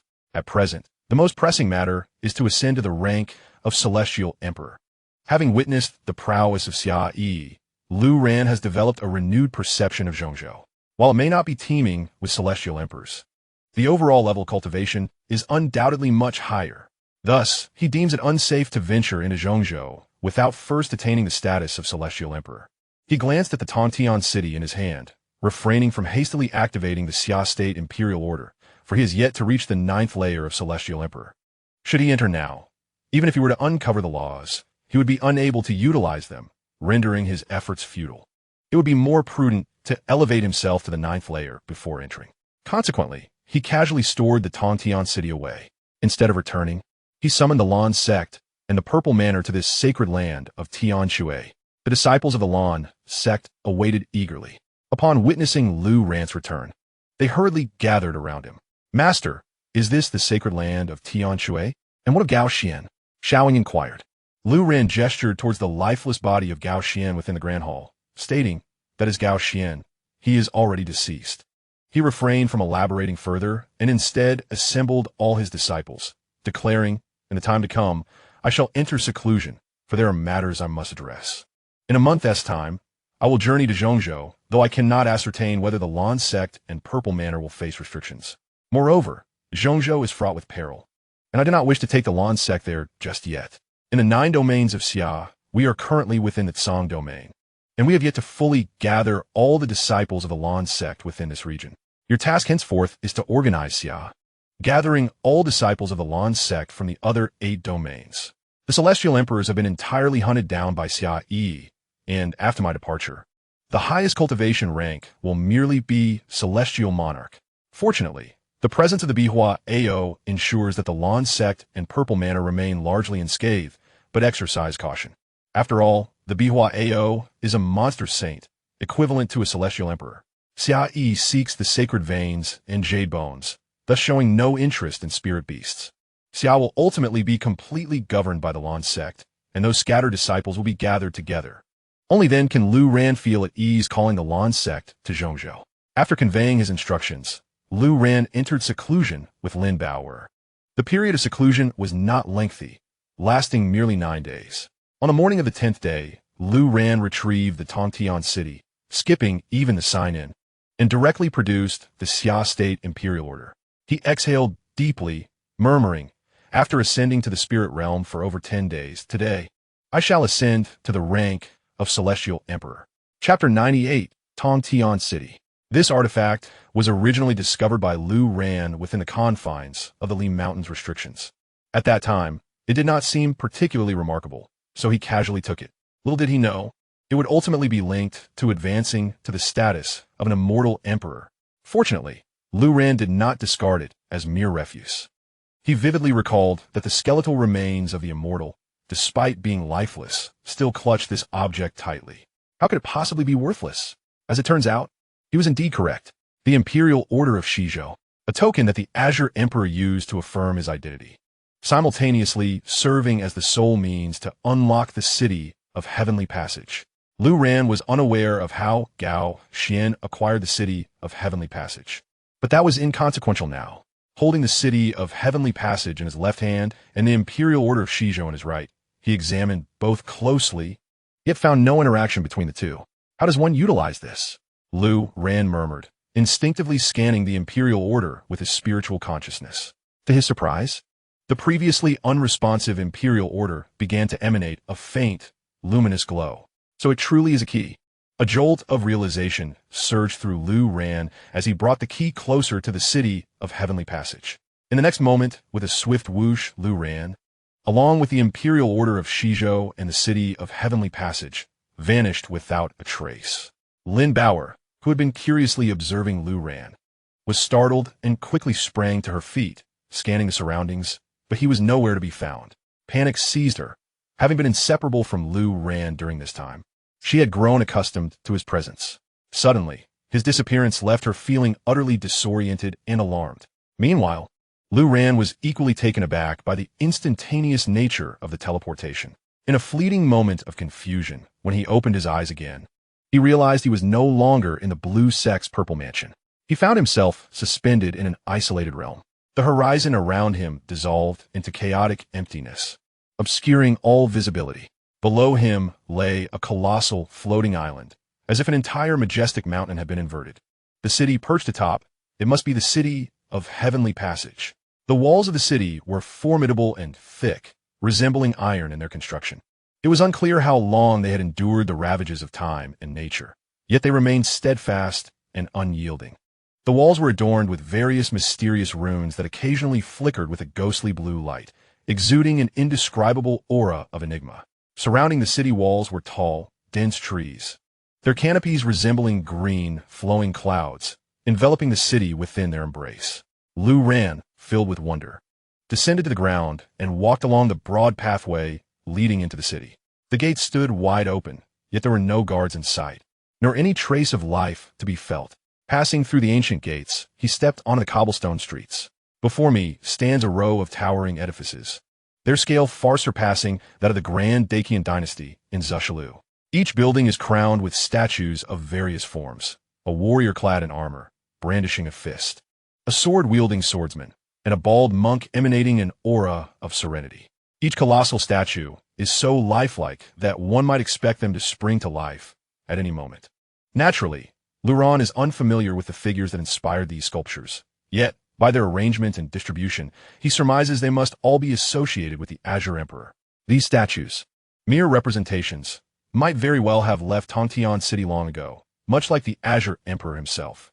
As I move forward, not far ahead lies the heart of the city, where a statue of an immortal, towering several dozens of feet, stands solemn and majestic, enveloped in ethereal mist. Luron had glimpsed this figure from the heavens earlier. It reminds him of the time in the Dacian dynasty when Xushalu commissioned a statue for herself. Is it a common practice among those who ascend to kingship or emperorship to indulge in such displays? A cursory glance reveals that he does not recognize the Azure Emperor. But judging by appearances, it seems he belongs to the Taoist order, holding a whisk and adorned in flowing azure and white robes. His gaze is profoundly penetrating.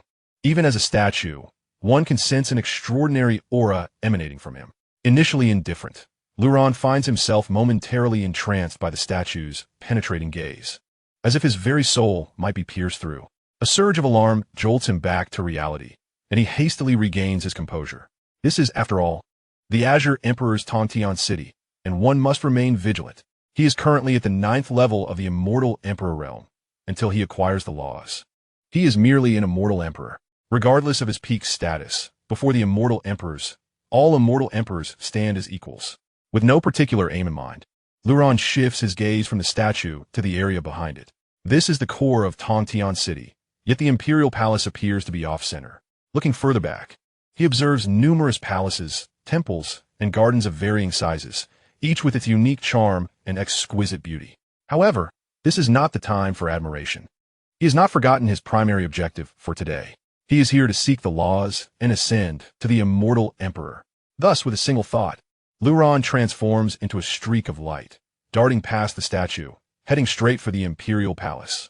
Of course, he cannot be certain this is indeed the Imperial Palace. It is merely his conjecture. No one is present to answer his questions. The entirety of Tongtian City is devoid of life. As Luron moves onward, he can feel the remnants of the city's former splendor. Yet something must have transpired, causing all its inhabitants to depart, vanishing as if they had evaporated into thin air. The streets are immaculate and orderly, devoid of the chaos and desolation one would expect from a mass exodus. Ascending the steps to the Imperial Palace, he is greeted by opulent murals adorning the walls, while the Grand Hall is flanked by rows of distinct Taoist temples, each standing independently. The hall is adorned with numerous deities, many of whom Luron cannot identify. As he advances further, his gaze is drawn to a particularly striking throne situated above. This sight evokes memories of the royal seat he once beheld in a palace drama on Earth, 100,000 years ago. However, this throne exudes a more formidable presence. Entirely crafted from a radiant yellow, unknown crystalline substance, it is embellished with countless exquisite treasures. Though Luron notices it instantly, his interest lies elsewhere. He is here in search of the laws, not as a mere archaeological tourist in a museum. The power of the laws resides within the Celestial City, yet thus far, he has uncovered nothing. Where could they be concealed? Luron pondered. With the imperial decree from the Summer State, one could unlock the Celestial City. He paced about, meticulously inspecting each temple surrounding him, but still found no clues. Eventually, he found himself before the throne. Having come this far, he thought, why not experience the sensation of the supreme ruler? Unhurried, he took the liberty to turn around and seated himself upon it. Yet, unexpectedly, an unforeseen event transpired. A hum resonated throughout the hall as the numerous temples began to tremble. Chapter 99, The Law of Time. Luron was taken aback. When he had been inspecting those temples moments ago, there had been no such commotion. He intended to rise and investigate, but suddenly, one of the temples, after its tremor, emitted a radiant blue-violet light. Within the glow, a form resembling a manifestation of law gradually emerged, standing within the hall and gazing in Luron's direction. It resembled a manifestation of law, appearing identical to one, an entity of energy. Yet the gaze directed at Lu Ran suggested that this entity possessed consciousness. It was alive. Shortly thereafter, a second temple ceased its tremor, releasing a verdant light as it did so. In a similar manner, another manifestation emerged, this time taking the form of a beautiful fairy clad in flowing robes, exuding an ethereal grace. Subsequently, a chain reaction commenced. 2 rows of temples stood divided within the hall, and Lu Ran, having not scrutinized them closely before, had assumed these temples were mere decorative relics of faith, mere ornaments for the Qing Emperor's self-indulgence. However, with the emergence of these divine apparitions, Lu Ran realized that the Qing Emperor was not so trivial as to adorn his palace with mere decorations. As time passed, all the divine apparitions had materialized. Some deities towered majestically, each bearing distinct expressions. Some were elegant and regal, others solemn and dignified, while yet others were playful and charming, a delightful array. With the appearance of these deities, their auras began to radiate, intertwining harmoniously. Strangely, their powers seemed to originate from a singular source, exhibiting no semblance of chaos whatsoever. At this moment, the grand hall was suffused with an ethereal essence, akin to stepping into a serene sanctuary of the divine. The entire scene gradually conformed to Lu Ran's perception of an emperor. He sat upon the throne, gazing at the spectral deities manifesting before the 2 rows of temples, resembling his loyal ministers of civil and military affairs. Rising from his throne, Lu Ran departed, yet the apparitions remained. A realization dawned upon him as he glanced at the Xianxia imperial edict in his hand. The fluctuations of these temples were not a consequence of his ascension to the throne, but rather the emergence of the edict itself. Noting that the edict belonged to the Qing Emperor and was a crucial artifact capable of unlocking the celestial city, Lu Ran pondered its significance. To validate his conjecture, he held the edict aloft, channeling his spiritual energy into it, while observing the spectral deities to either side of the hall. As he raised the edict above his head, waves of energy began to emanate from it, gradually harmonizing with his own. Lu Ran realized that this was a process of assimilation. The essence of the Xianxia imperial edict was transforming his own energy. The sensation was not one of wielding the edict. Rather, it felt akin to a passive acceptance of succession. This extraordinary spectacle, however, was fleeting. When Lu Ran ceased his actions, the Xianxia imperial edict had melded seamlessly with him. In that instant, he comprehended the edict's purpose. Ultimately, it was but a magical artifact, albeit one with astonishing capabilities. He mused to himself, pondering its fundamental function. The spectral deities within the hall, a total of 36 in number. As Lu Ran's gaze swept across them, all the apparitions immediately knelt with one knee on the ground. It was evident. He was now the master of the celestial city, the emperor of Xianxia. Although he felt somewhat juvenile talking to himself, the sensation of commanding these spectral deities was undeniably exhilarating. Of course, these apparitions were not true deities, but rather a manifestation of concentrated faith, which Lu Ran could manipulate. Moreover, they possessed a modicum of consciousness, indicating that his prior assessment was correct. They harbored their own thoughts, albeit simple ones, and were compelled to obey his every command. As for the strength of these spectral deities, Lu Ran found it indeterminate. It was not that his heavenly vision could not perceive them, but rather that they were unique entities of faith, resembling the Dharma forms. Just as he could discern the realm of the master of a Dharma form, he could not glean much from the forms themselves. Furthermore, this was not the most terrifying aspect of the Xianxia imperial edict. Its true horror lay in its connection to the entire land of Xianxia. The wielder of the edict had the power to appoint or depose the emperor and control the life and death of all within the Xianxia territory. In other words, Lu Ran had now become the sovereign of Xianxia. Throughout the entirety of the Summer State, Lu Ran possesses the power to dictate the life and death of any being with but a mere thought. Terrifying. In comparison, the city of Tontian seems rather insignificant. Lu Ran finds the environment of the Blue Sect's Purple Mansion far superior to that of Tontian City, albeit smaller in scale. Yet, even to this day, Lu Ran harbors a greater fondness for the mountains and rivers. No matter how grand a city may be, it pales in comparison to a clear spring or a gentle stream in Lu Ran's heart. He mused that perhaps in the future, when his disciples arrive, they could relocate to this city, as the Blue Sect's Purple Mansion might prove insufficient. Moreover, while Lu Ran prefers the ambience of the Blue Sect's Purple Mansion, It must be acknowledged that the safety offered by Tongtian City is unparalleled. The Blue Sect's purple mansion allows for mobility, yet one ultimately confronts their enemies face to face. The defenses of the Blue Sect consist of the Protective Array and the Mountain Guardian Beast, the Azure Water AO, but the reality remains that confrontation is unavoidable. In contrast, within Tongtian City, everything is encapsulated within its own realm. And the laws. How could he almost forget? Lu Ran, lost in thought, suddenly recalled his primary purpose for this journey. As the master of Tongtian City, the laws were now quite evident to him.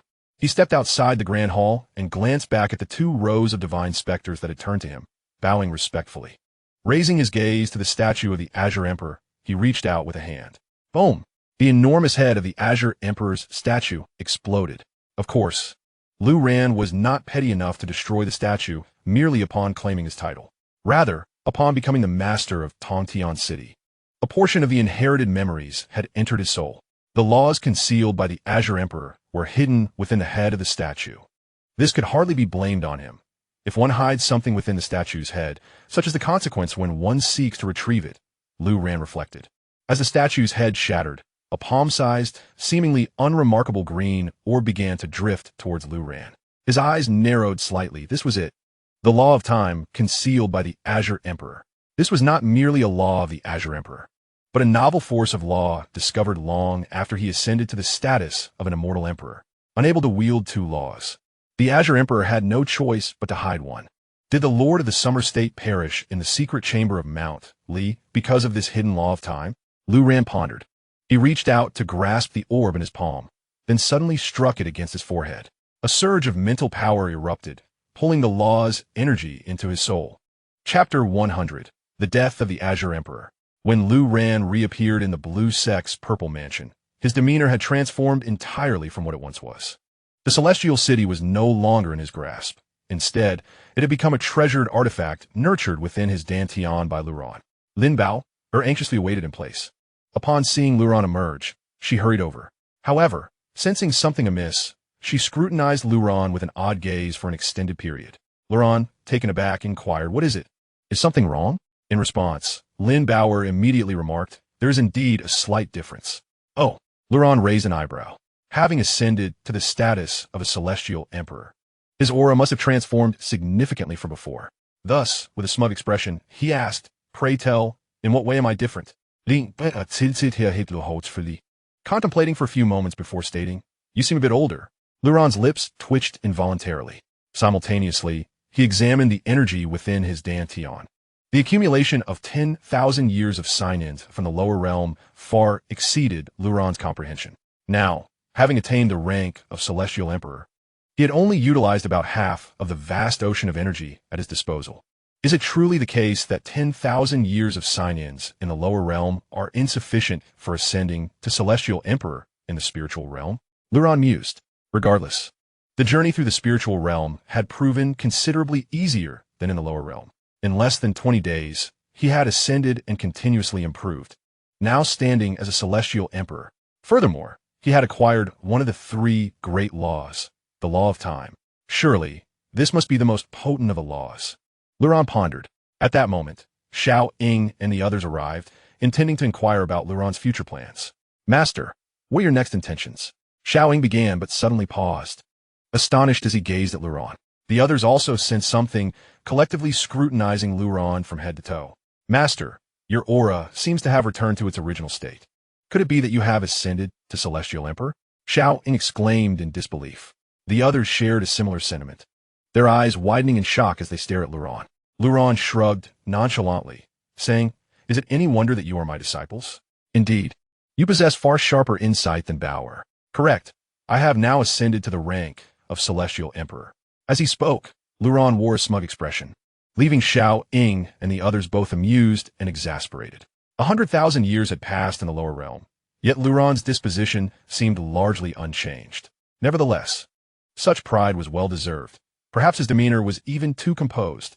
It had been less than 20 days since his ascension. He had surged from the true immortal realm to that of Celestial Emperor in such a short span.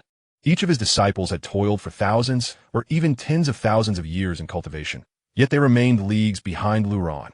None had even reached the status of Celestial Monarch. Meanwhile, Lu Ran had already achieved Celestial Emperor. You truly are remarkable. I find myself at a loss for words. One of them remarked. Likewise, but when it comes to Master, it always feels like it is to be expected. The world is vast and full of wonders. Yet Master is undoubtedly the most extraordinary of them all. Amidst lively exchanges among the crowd, Xiao Ying returned to the matter at hand and inquired, Master, what are your plans and arrangements moving forward? Are you heading to Xianxia? Lu Ran nodded and replied, as I mentioned before, it remains unchanged. Once the ancient Copper Gate opens, I shall journey to Xianxia. As for Xiazhou, there is no longer an immortal emperor here. I will be heading to Xianxia, and Xia Yi will also return there. At that time, you must gather all disciples of the Blue Sect in Xiazhou and await my summons. Remember, speed is of the essence, as I cannot predict when I will call upon the Blue Sect as Sifu. Of course, I'm also uncertain whether the summoning of the Blue Sect's Zifu will be successful upon reaching Xianxia. After all, the existence of the ancient Copper Gate connects two worlds, and it remains to be seen whether the Blue Sect's Zifu can bypass this limitation. Understood, Master, rest assured. We will commence preparations immediately, Xiao Ying affirmed. At present, the Blue Sect Zifu is fortified with by Shui, Ao, Chun Dashan, Zhu Shaluo, and several other immortal lords, alongside a few elders from the Fox clan, which renders them formidable in the current Xiazhou. With Xiao Ying's confirmation, Lu Ran departed with Lin Baoer. He had not forgotten Lin Baoer's initial desire to travel to Xianxia. Now, the time had come to fulfill that wish. Yet, what weighed most on Lu Ran's mind was undoubtedly Qin Wuyao, who resided in Xianxia. Although he was unaware of her current circumstances, he had heard from Gu Hai that she was likely leading a significant faction by now. Thus, the search would not be akin to finding a needle in a haystack. Possessing the power of the time law, Lu Ran found himself nearly impervious to threats. The ancient Copper Gate is situated at the periphery of Xiazhou. Though he had never been there, he had obtained a map from Gu Hai. While time was still ample, Lu Ran had no pressing matters to attend to, prompting him to set forth immediately. He and Lin Baoer ascended in the Thunderfire chariot, soaring into the sky. Although Lu Ran possessed other magical artifacts, such as the Xianyuan sword and the Pangu axe that could also facilitate flight, none matched the comfort of the Thunderfire chariot he had acquired from the Fire Virtue sect. With flames reaching for the heavens, the disciples of the Blue Sect gazed solemnly, reluctantly watching Lu Ran depart. The next encounter would be in Xianxia. By that time, the scale of the Blue Sect Zifu would surely surpass its current numbers. The Master has departed. Let us begin our preparations. We must act quickly, and news must spread with utmost swiftness. Once our fellow brothers and sisters are informed, many will likely return on their own. Xiao Ying pondered aloud. In the skies above, Lu Ran consulted the map while Lin Baoer excitedly observed the clouds and mist swirling past them. Though this was not her first flight, each journey still filled her with exhilaration. Simultaneously, she took out her small notebook and began to browse through it, seemingly to plan which tasks to accomplish first upon reaching Xianxia. Lu Ran recalled the words of the elder beside Xia Yi, gently ruffled Lin Baoer's hair, and said, upon reaching Xianxia, if you can learn how to resolve the unique physical condition of your people from the Li tribe, perhaps you will not meet your demise. Lin Baoer was taken aback, glancing at the notebook in her hand and then at Lu Ran. She shook her head and replied, I do not know. My mother has always said that members of the Li tribe must perish at 18. I have long since prepared myself for this fate. If I could survive, that would be splendid. If not, it matters not, brother. Truly, it is of no concern. Lu Ran was somewhat astonished, as Lin Baoer had begun to console him instead. Let us discuss this further upon our arrival in Xianxia. Lu Ran nodded and said, then slowly exhaled. He gazed at the magnificent landscapes that rushed past beneath them due to their swift flight. With the imperial decree of the Xia state in his grasp, Lu Ran was akin to a deity of Xiazhou. Could this not be considered a part of his dominion? Yet, upon reflection, the former Qing emperor had also been in a similar position, yet ultimately met his end. Lu Ran's brows furrowed at that thought. The former Qing emperor's manifestation was also that of Xing Tian, possessing his own laws of power, commanding Tontian City and wielding the Xiazhou imperial decree. Yet he was still slain. Only another celestial emperor could have killed him, Lu Ran pondered.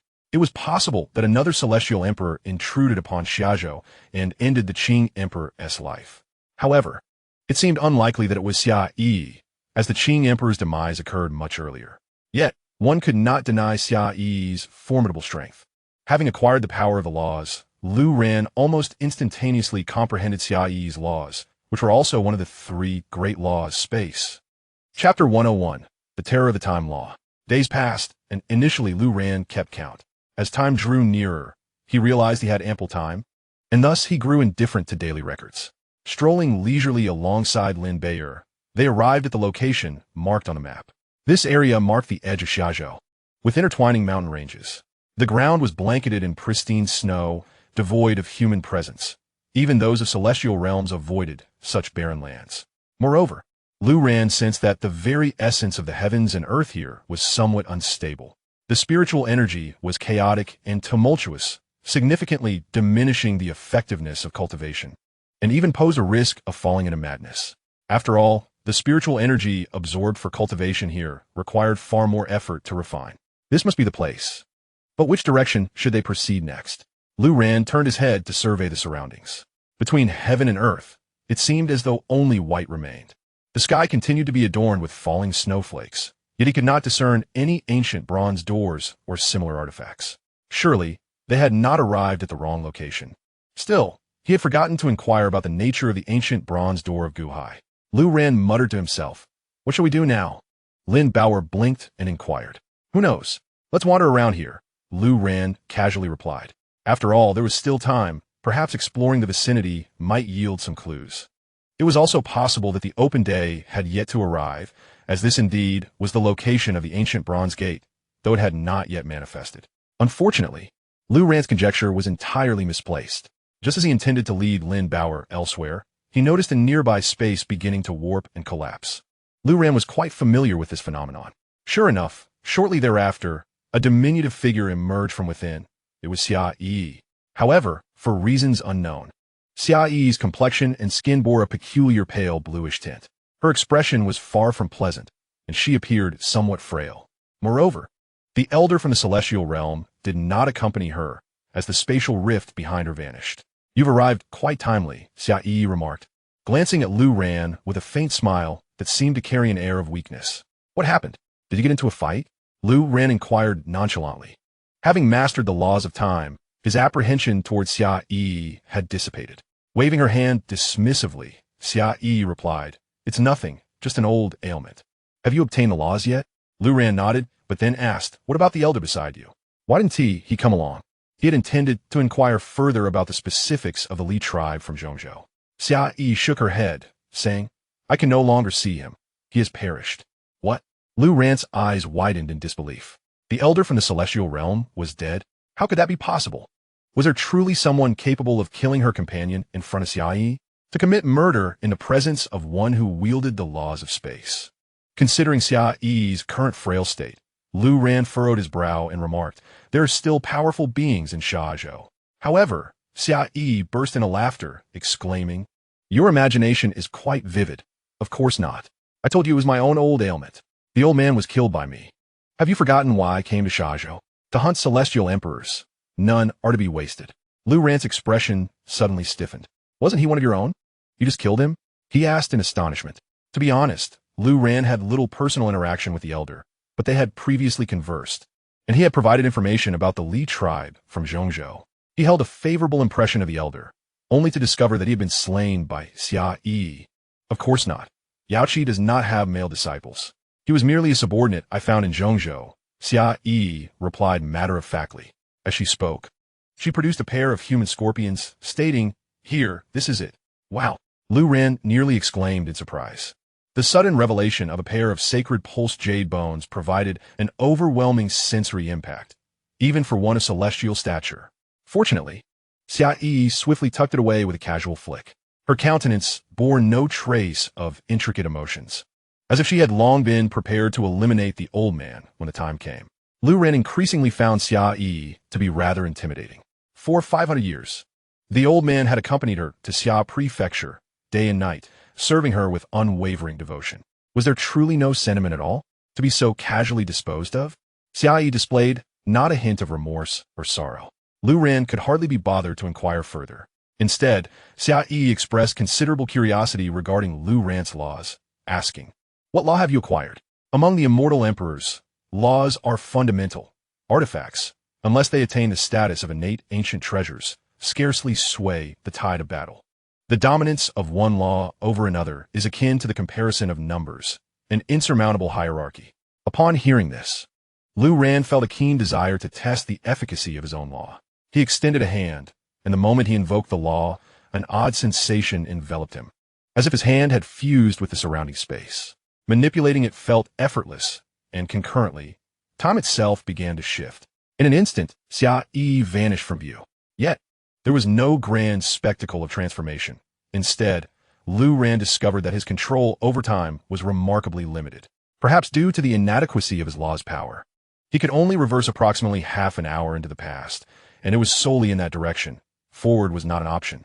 At that moment, the world remained blanketed in pristine snow, the vast expanse of the 10,000 great mountains stretching infinitely. After a brief wait, Lu Ran turned his gaze towards a particular direction. Sure enough, a small segment of space began to collapse. The fabric of reality was rent asunder, and Xianxia emerged from within. She appeared much the same as before, albeit still somewhat weakened. Upon seeing Lu Ran, she grinned and remarked, "You arrived quite promptly." Her gestures and expressions mirrored those from moments prior. Indeed, this manipulation of law proved to be quite entertaining. However, Lu Ran chose not to broach the subject of the old man, and thus Xianxia remained silent on the matter.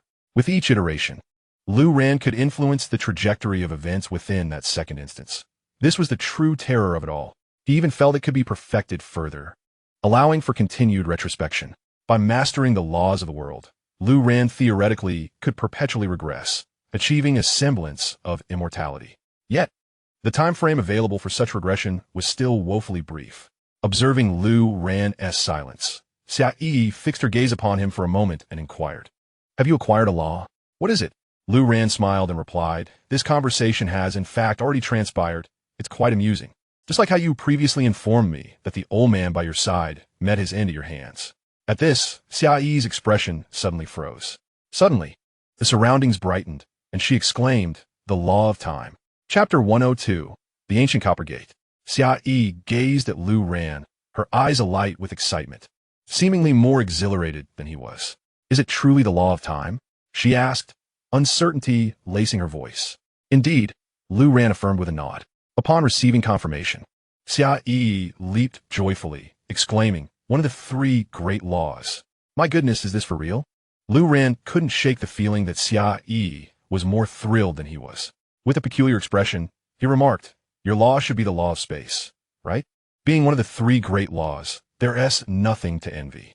Yet, Xianxia shook her head, asserting it's different. The law of time is far more formidable than the law of space.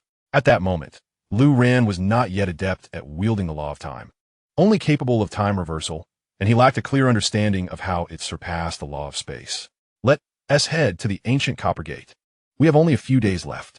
I am thoroughly prepared this time, and there will be no more casualties, Xianxia suddenly declared. Her spontaneity was quite remarkable. Just moments ago, she had been engrossed in the topic of the law of time, and now she had swiftly shifted gears. With that, Xianxia descended to the ground, her feet crunching into the pristine, white snow. Lu Ran followed suit. She surveyed her surroundings and said this way. Afterward, she strode to the right, with Lu Ran trailing behind, glancing ahead. The area was dominated by towering mountains, all blanketed in snow, devoid of anything particularly special. However, just a few minutes later, Xianxia abruptly halted. "This is it," she murmured. "For this journey to Xianxia, it's just the two of us." Lu Ran was perplexed. There seemed to be nothing here. Wasn't this merely an ordinary slope? He casually inquired, "Were there many people before?" Xianxia reminisced, "Not many. Just a few minor figures occasionally traversing to the ancient Copper Gate, but rarely. More often, it was the immortal emperors." Lu Ran understood that the minor figures referred to those who had once ventured to Xianxia from Guhai, while the immortal emperors had long been eliminated by Xianxia. "Is this truly the place?" "There's nothing here," Lu Ran questioned. "What's the rush? It will manifest in due time." Xianxia waved her hand dismissively. "Also, when you said there would be no casualties this time, what do you mean? Is there danger at the ancient Copper Gate?"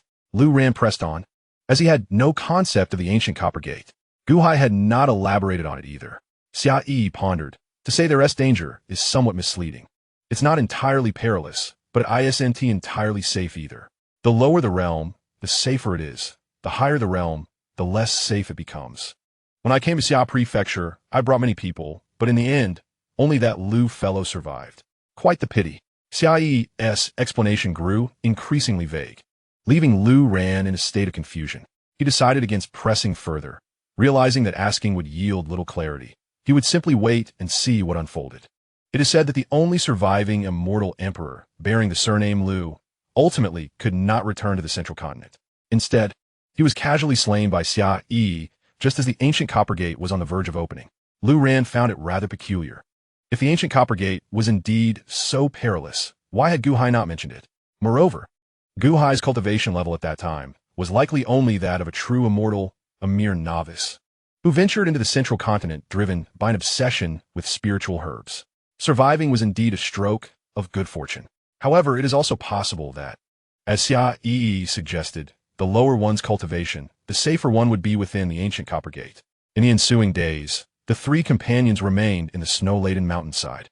Notably, during this time, others did arrive, drawn by the impending opening of the ancient Copper Gate, eager to journey to the central continent. The numbers were sparse, yet each individual was swiftly eliminated by Xia Yi.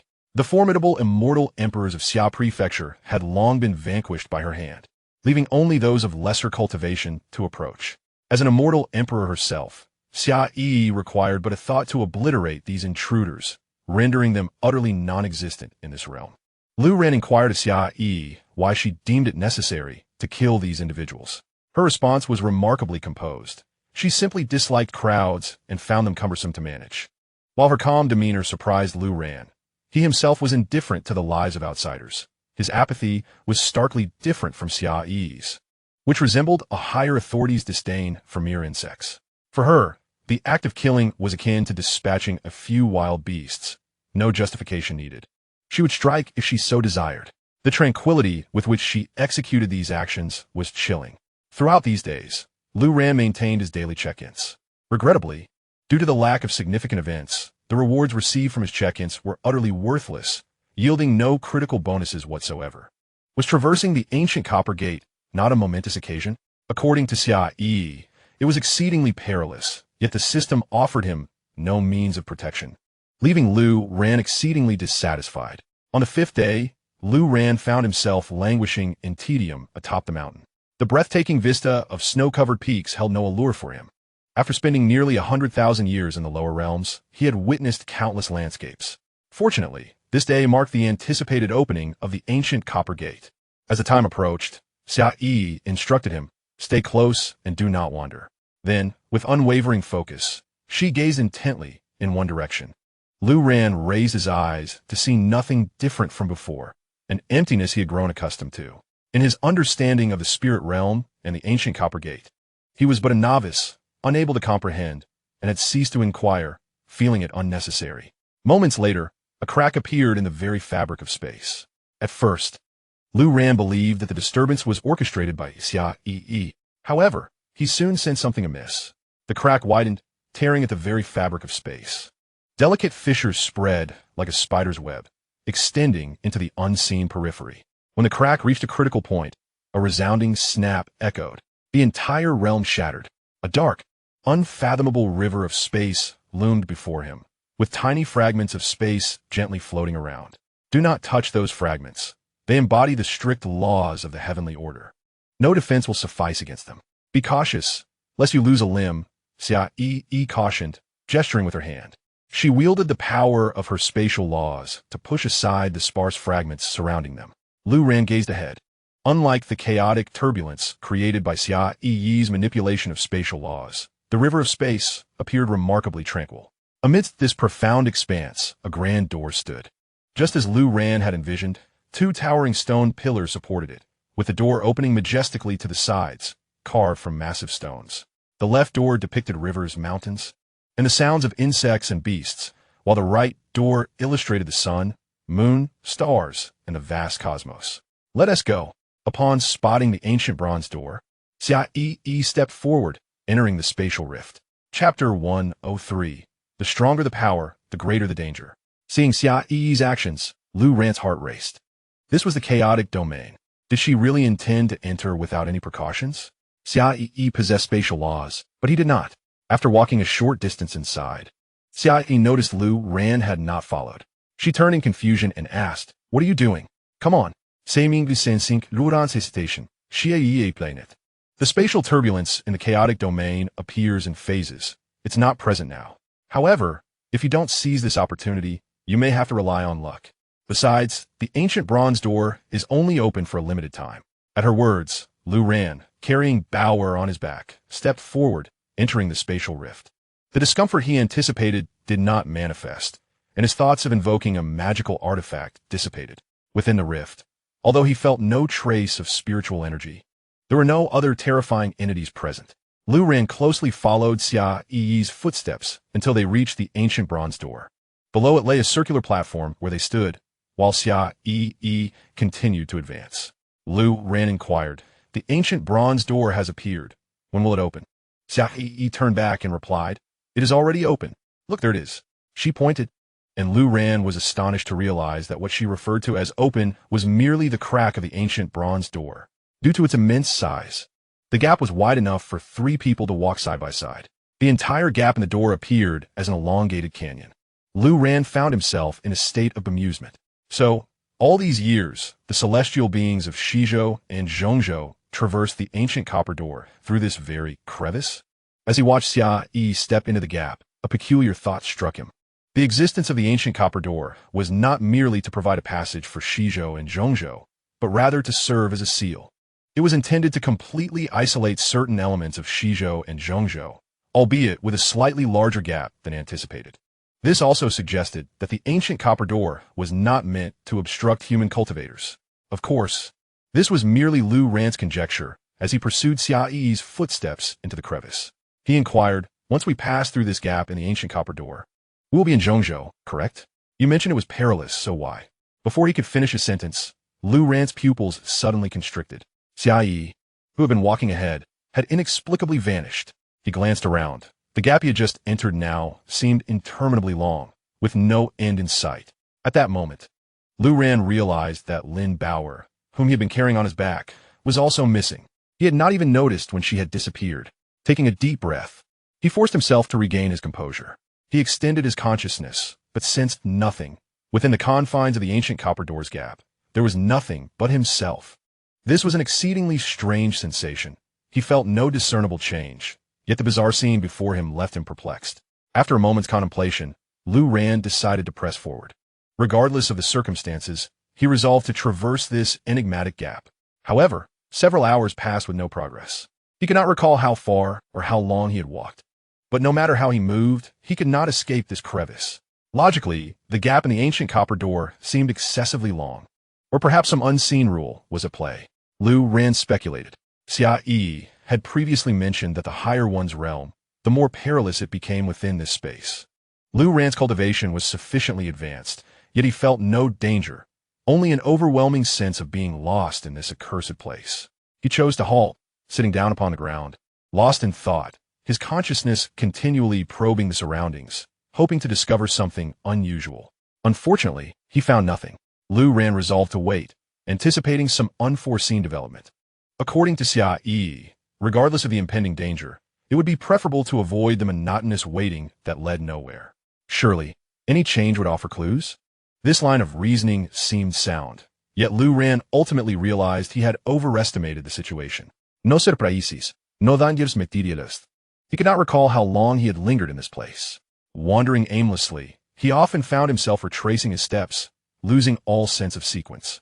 The gap in the door remained unchanged, indistinguishable from before. Raising his gaze, it seemed even the ceiling was beyond reach. Days turned into weeks, weeks into months. Lu Ran lost all sense of time. The check-in function had long ceased to operate, as if, in this realm, even the system had been severed.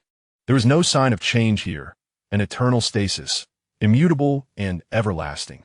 Years passed. This was a conclusion Lu Ran had never anticipated, as though he were destined to be ensnared in this place for eternity.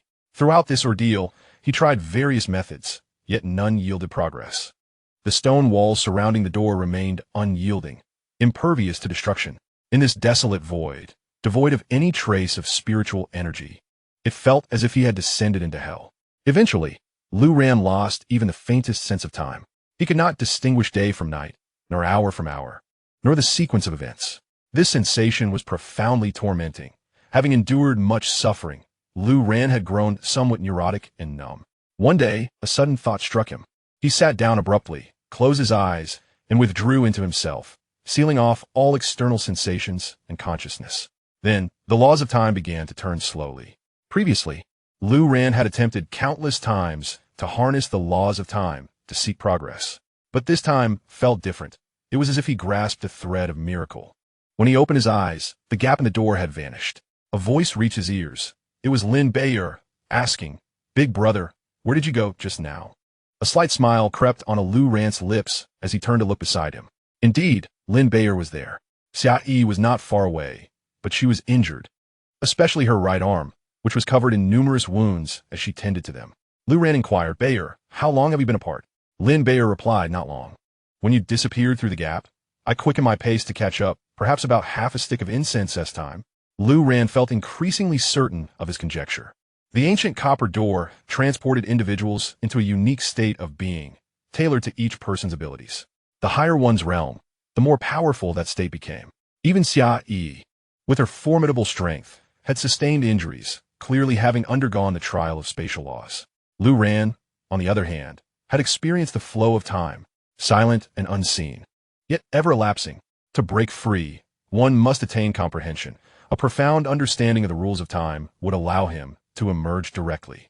This trial of state was devoid of the risks of injury that accompanied Xianxia's experience. If one fails to attain sufficient enlightenment, Lu Ran will remain eternally ensnared within the ancient copper gate, gradually fading away under the relentless flow of eternal time. Chapter 104: The Desert of the Dragon Gate. Behind them, the ancient copper gate was no longer visible. The trio found themselves amidst a desolate expanse, gazing upwards and around. All they could see was the vast sky filled with golden sands. How comforting it is to feel this familiar sensation again, after 5 centuries away. My sister must surely miss me. Lu Ran, do you have any interest in visiting our Yaoqi? Asked Xianxia, turning to him. Not really. I still have people to find, Lu Ran replied casually. Oh well, suit yourself. You will eventually come to Yaoqi. Xianxia chuckled, a peculiar smile gracing her lips. Lu Ran paid her little mind. He surveyed the surroundings and inquired, "Is this Xianxia?" "Yes, Xianxia," Xianxia affirmed, then stepped forward. The space ahead collapsed, and she stepped into it, vanishing from sight. "Hey!" Lu Ran exclaimed, eyes widening. "She just left like that? How abrupt. I still have questions." With that thought, he focused his mind and manipulated the timeline. The familiar sensation returned. How comforting it is to feel this familiar sensation again, after 5 centuries away. My sister must surely miss me. Lu Ran, do you have any interest in visiting our Yaoqi? Xianxia turned to him once more, her words identical to before. You left rather swiftly. I hadn't finished my inquiries, Lu Ran remarked. Huh? Xianxia paused, then quickly realized, did you employ the laws of time? Lu Ran shrugged, acknowledging her observation. Xianxia's expression grew peculiar as she remarked, your ability with the laws is quite extraordinary. In your presence, it seems one cannot merely depart. Very well. Ask away, but once you have finished, I must leave. Time is of the essence. Lu Ran, without further ado, posed his question. What is the location of Xianxia? Where is the most prosperous area? In which direction should I head? That would be the Dragon Gate Desert. After exiting the ancient Copper Gate, if you head west through the Dragon Gate Desert, you will enter Xianxia territory. As for the most prosperous area, that would undoubtedly be the core of Xianxia. Similar to Xiazhou, which is divided into 9 regions, Xianxia is divided into 33 heavens, each layer leading to the next, with the highest heaven being the core. Her explanation was quite clear. Lu Ran nodded, saying, most of the major powers must be concentrated in the highest heaven, correct? According to the ancient seas accounts, Qin Weiyao has established herself as a significant force, so it is highly likely she resides in the highest heaven. That is a fair assessment, Xianxia agreed. But for some reason, Lu Ran felt a strange nuance in her expression, though he could not quite place it. All right, I understand now. You should take your leave. Lu Ran said, nodding. Are you truly without any further questions? Then I shall depart, she responded. Xianxia cast a suspicious glance at Lu Ran, fearful that he might pull her back once again. Although only Lu Ran could perceive the time reversal, Xianxia remained oblivious to it. She only sensed the normal flow of time, as the reversed moments had vanished. Nevertheless, She was reluctant to be toyed with by Lu Ran. If that's the case, then go ahead, Lu Ran nodded. It was only then that Xia tore through the fabric of space, stepping inside and disappearing from sight. Lu Ran watched with envy. Although the laws of time were, in certain respects, more formidable than those of space, he could not help but feel a pang of jealousy towards Xia for possessing the ability to manipulate space. She could travel anywhere by merely rending the air, entirely bypassing the cumbersome journey. Let us depart from this desert first, Lu Ran said to Lin Bei'er. With that, Thunderfire took to the skies, swiftly vanishing into the horizon. Their speed was remarkable. Approximately an hour later, Lu Ran beheld the boundary of the Longmen Desert. At the intersection of this boundary stood a rather sizable earthen city. Lu Ran and Lin Bei'er descended just outside the city and made their way inward. Although Xia had made it abundantly clear that Lu Ran was situated in the 33rd heaven, he remained uncertain about the exact direction of the 32nd heaven or how to discern whether he had entered the next tier. Lu Ran intended to gather some information. After all, having arrived in Zhongzhou, he had waited for 100,000 years and could afford to linger a little longer. The city bustled with activity. Lu Ran and Lin Bei'er found an inn, settled in, and ordered some food, prioritizing their meal before anything else. Meanwhile, Lu Ran occasionally surveyed his surroundings. This was the edge of the Longmen Desert, and there were quite a number of people present. Although he was unsure of their intentions in the desert, they appeared to possess only modest abilities. Fewer than 1 in 10 were at the level of immortals, with the majority being mere true immortals. The highest rank Lu Ran had encountered was a golden immortal, surrounded by a retinue of followers, exuding an air of grandeur. As they were dining, a young man approached their table, glancing at the sumptuous spread before them, and chuckled. "You two aren't locals, are you?" Lu Ran briefly studied the newcomer, who was clad in coarse garments, wearing a broad smile. He was still in the tribulation phase, yet to ascend. "Indeed," Lu Ran replied casually. "I could tell at a glance that you have come here in search of the treasures of the subterranean palace. Am I correct?" The young man inquired further. "Treasures of the subterranean palace?" Lu Ran paused momentarily, shaking his head in response. He held no interest in such artifacts. As long as he signed in, he would obtain magical items, and a critical sign-in could even yield innate ancient treasures. He dismissed ordinary trinkets as beneath his notice. Even celestial treasures failed to pique his interest. His singular purpose for coming to Zhongzhou was to find someone. The young man, clearly skeptical, remarked, "This Dragon Gate desert seldom sees any visitors. It is only recently that news of the underground palace has spread, drawing an increasing number of people here. Are you two not interested in the treasures of the underground palace? Or are you merely here for sightseeing? There's hardly any scenery to behold." Lu Ran replied nonchalantly, "I assure you, I have no interest in treasures." The young man, sensing that Lu Ran did not appear to be a conversationalist, began to doubt his initial assessment. He inquired, "Really? You may not be aware that the treasures were left behind by a celestial maiden of the Blue Sect. Are you familiar with the Blue Sect?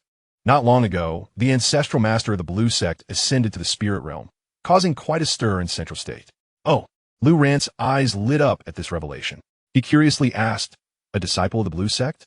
What is the name of this celestial maiden?" The young man awkwardly confessed, "I am not privy to that information. All I know is that this maiden arrived in Central State from Qingzhou through the ancient Copper Gate tens of thousands of years ago, and subsequently began establishing the underground palace. I cannot provide further details, but the treasures left behind from millennia ago are undoubtedly extraordinary. Are you truly uninterested?" Lu Ran directly stated, "I was not interested before, but now I am." Chapter 105. The treasures left by the celestial maiden of the Blue Sect. Upon hearing Lu Ran express interest, the young man became animated. He quickly offered, "That is fortuitous. I possess a map leading to the underground palace, right here in the Dragon Gate Desert. I can sell you a copy for merely 3 spirit jades." "Oh." Lu Ran raised an eyebrow, unconcerned about the 3 spirit jades. After all, his Blue Sect's purple mansion controlled all the mineral veins in Xianxia.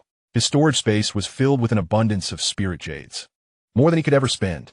Consequently, Lu Ran casually tossed 3 spirit jades in the young man's direction, stating, "Hand over the map." The young man was taken aback.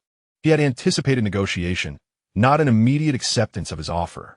Feeling a bit embarrassed, he took the 3 spirit jades and promptly handed over a map. The map was quite simple, marking a single point within the Dragon Gate Desert. Although Lu Ran was not particularly adept at reading maps, The straightforward terrain of the Dragon Gate Desert allowed him to discern the location relative to the current earthen city. The young man then cautioned, "Brother, your willingness is commendable, but I must advise you on something." Lu Ran turned his attention to the young man, asking, "What advice do you have?" The young man glanced around before continuing. "Many have ventured into the Dragon Gate Desert recently, and numerous individuals have entered the underground palace. However, the mortality rate is alarmingly high.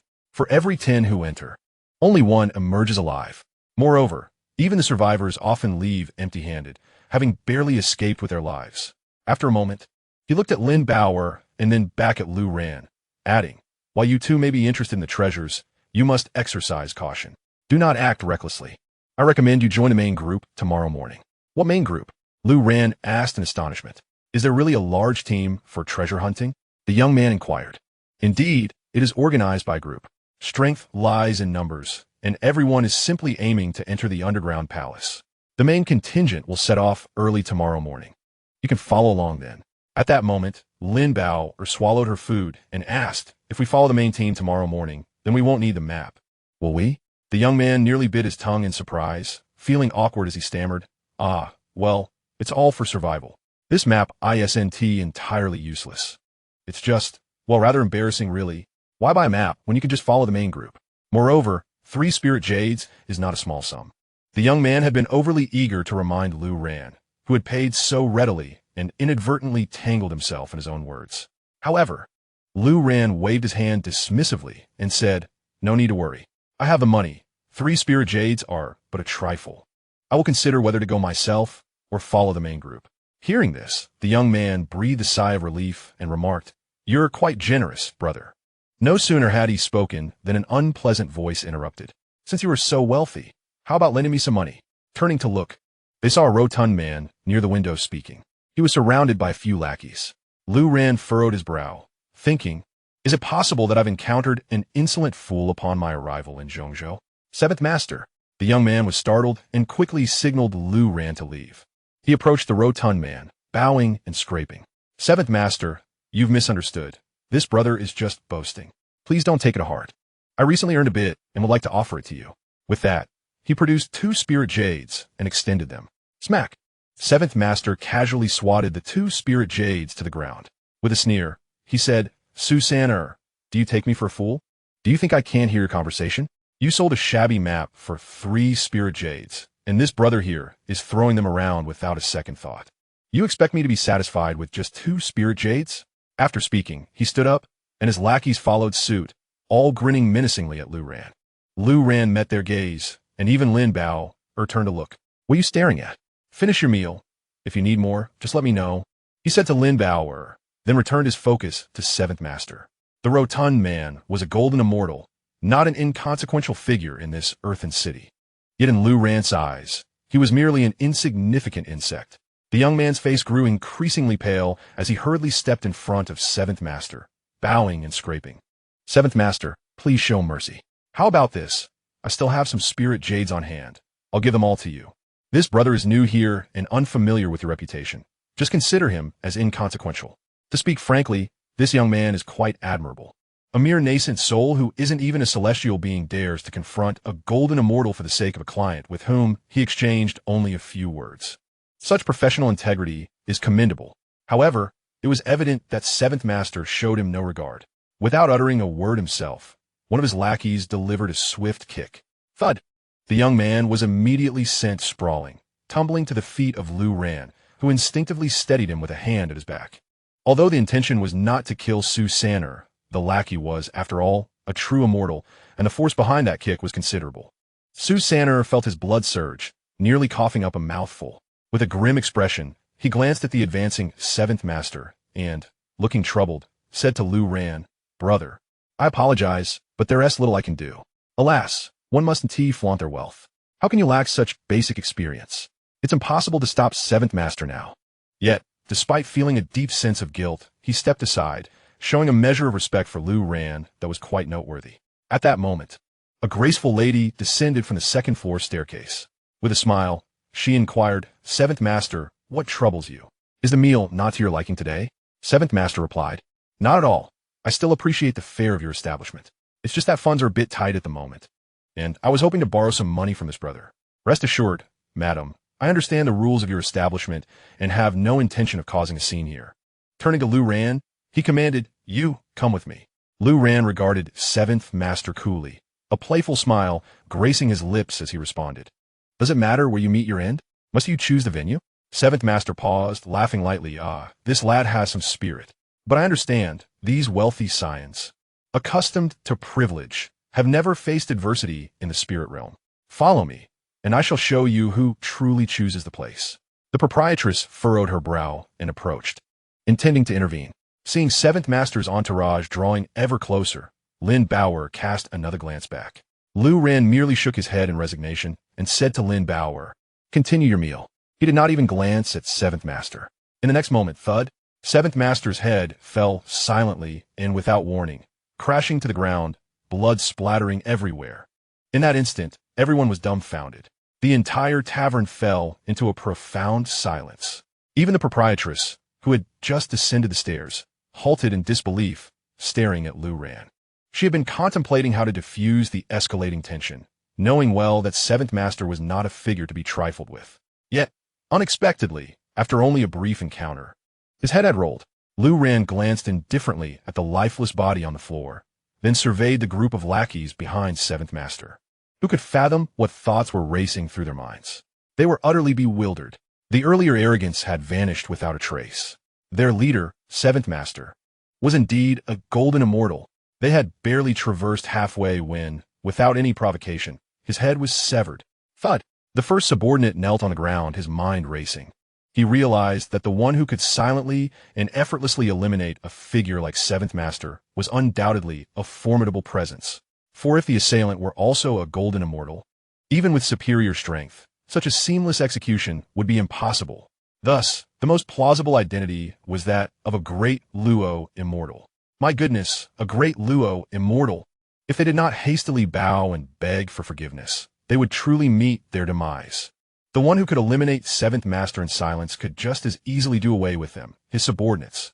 The remaining subordinates quickly followed suit, collapsing to the ground in desperation. Great immortal, this was all Seventh Master's idea. It has nothing to do with me. I implore you to spare my life. I have elders above and children below, all waiting for my return. I cannot perish here. That scoundrel Seventh Master, I always found him displeasing. Pleas for mercy echoed throughout the room. Lu Ran merely regarded them with indifference, a hint of amusement gracing his lips. At that moment, the proprietress approached, smiling cheerfully as she addressed Lu Ran. "Esteemed guest, my humble establishment cannot withstand such tumult. How about this? Today, as food and drinks are on the house. These individuals are merely followers of Seventh Master. Please show them mercy." "Oh." Lu Ran raised an eyebrow, turning his gaze towards the proprietress. She was not particularly striking, yet her figure was commendable, exuding a mature allure. As she spoke, she cast flirtatious glances in Lu Ran's direction. However, Lu Ran's expression remained unperturbed, merely glancing at her with mild disinterest. In the next moment, a series of dull thuds echoed through the air as Seventh Master's subordinates met their end, their heads rolling to the ground like sandbags. Blood splattered forth. The proprietress's face instantly froze in horror, her entire being rooted to the spot in terror. Lu Ran spoke coolly. "Are you planning to join them, or do you wish to reconsider?" The proprietress glanced at the lifeless forms of Seventh Master's subordinates, all of whom had perished without exception. The seemingly youthful individual before her was undoubtedly a great Luo immortal. The guest's actions were not without justification. After all, it was a world where the weak are devoured by the strong, and those who had thrived under Seventh Master's tyranny deserved their comeuppance. The proprietress replied, placing the wine jug on Lu Ran's table. "I sincerely apologize for interrupting your enjoyment. How about this? This jug of wine is of the finest quality. You may sample it. Today, as culinary offerings are on the house, and we will provide additional compensation. Please, let me know what you desire." With that, she leaned closer to Lu Ran, enveloped in a fragrant aura. However, Lu Ran extended a hand to stop her and calmly remarked, "Forgive my candor, but with your appearance, there is no need to flaunt before me. Even a casual disciple of mine could easily surpass you. Furthermore, I am not one to indulge in alcohol." The innkeeper's expression stiffened, and she awkwardly rose, saying, "That is not my intention. You have misunderstood, esteemed guest." since you do not wish to drink. I shall take the wine to other patrons." She moved to retrieve the wine jug, only to be halted once more by Lu Ran. Lu Ran regarded the innkeeper with a tranquil gaze, extending a finger that subtly flicked, causing the liquid within the jug to defy gravity and soar out, coalescing into a sphere that floated before him. He then gently clenched his hand, and from the wine, a streak of black material was extracted, transforming into a black bean that hovered nearby. The innkeeper's countenance changed drastically. Lu Ran, maintaining his calm demeanor, remarked, "Indeed, this is the Dragon Gate Inn. I have yet to encounter this poison, but I can discern its potency. Even a Diluo immortal would be at your mercy after consuming it. The sting of a wasp's tail is nothing compared to the venom of a woman's heart. Innkeeper, I bear you no grudge." At this moment, the innkeeper was visibly incredulous. Stammering, "What are you saying, esteemed guest? There is nothing wrong with my wine. I, too, am unaware of that substance." Lu Ran chuckled softly and replied, "Unaware, you say? No matter. Your establishment comprises 4 floors. The second holds 3 golden immortals and a Diluo immortal's corpse. The third has 2 Diluo immortal corpses. And in the northern private room on the 4th floor, a Diluo immortal lies exhausted. Your people are attempting to eliminate him, but he possesses protective artifacts, and your men are currently unable to subdue him. As for the other remains of immortal beings, I shall refrain from elaborating, merely discarded and incinerated at the entrance of your inn." Each word he uttered left the innkeeper in disarray. Her gaze fixed on Lu Ran in disbelief. Suddenly, realization dawned upon her. The illicit activities conducted within her inn were not mere happenstance. They had engaged the services of a powerful figure to establish barriers. Even Diluo immortals could not penetrate such defenses to ascertain the situation on other floors. Yet, this man before her had articulated her inn's dealings with unsettling clarity, demonstrating an unerring insight. This indicated that he was no mere Diluo immortal. He was an immortal lord. With her mind buzzing from this revelation, the innkeeper could hardly fathom that she had inadvertently provoked an immortal lord. "What do you intend to do?" she inquired, her expression now devoid of pretense. Lu Ran surveyed the surroundings, noting that the other diners in the inn showed little shock upon hearing his words. He surmised that the establishment primarily catered to outsiders, leaving local patrons untouched. However, Lu Ran was unfortunately an outsider. 7th Master was merely an accident, while Lu Ran was the true target of the proprietress. What else could be done? Naturally, it would all be dealt with at once, Lu Ran casually remarked. The proprietress's expression was one of despair, yet she did not plead for mercy. She had already discerned from 7th Master's subordinates that begging for mercy was futile. Those who had attained the realm of immortal lords had long since lost their reverence for life, let alone those who sought to harm them. "Very well. Do as you wish, but allow me to state this clearly. My tavern is a subsidiary of the Blue Sect, and the grand owner of this establishment is a disciple of the Blue Sect. You should be aware that even if you are an immortal lord, you cannot provoke them." The proprietress spoke coldly. Lu Ran looked at her in astonishment and inquired, "Who is your grand owner?" Chapter 107. The mastermind behind the scenes. "What? Are you scared?" The proprietress provocatively gazed at Lu Ran. Lu Ran felt somewhat speechless. Had it not been for the Blue Sect disciple behind this tavern, he would have acted long ago. Despite the proprietress still possessing some charm, Lu Ran was not particularly interested. Moreover, he was still unaware of who the grand owner of this tavern was and whether they were indeed a disciple of the Blue Sect. Currently, the Blue Sect was quite the sensation in the spirit realm, especially after the ascension of the Blue Sect's Ancestor, which had rendered the sect an even more unique entity. "There is nothing to fear. It is you who should be wary of your grand owner," Lu Ran said casually. "Now, that is quite arrogant. You think you can confidently face our grand owner? Do not assume that our grand owner is a mere petty figure like 7th Master," the proprietress retorted. Lu Ran frowned slightly and replied, "This is not about arrogance. How about this? Take me to meet your grand owner, and then we shall see." Lu Ran wanted to ascertain whether the grand owner of the tavern was indeed a disciple of the Blue Sect. If not, he would ensure that they regretted ever stepping into this world. To dare impersonate a disciple of the Blue Sect and act with impunity was utterly audacious.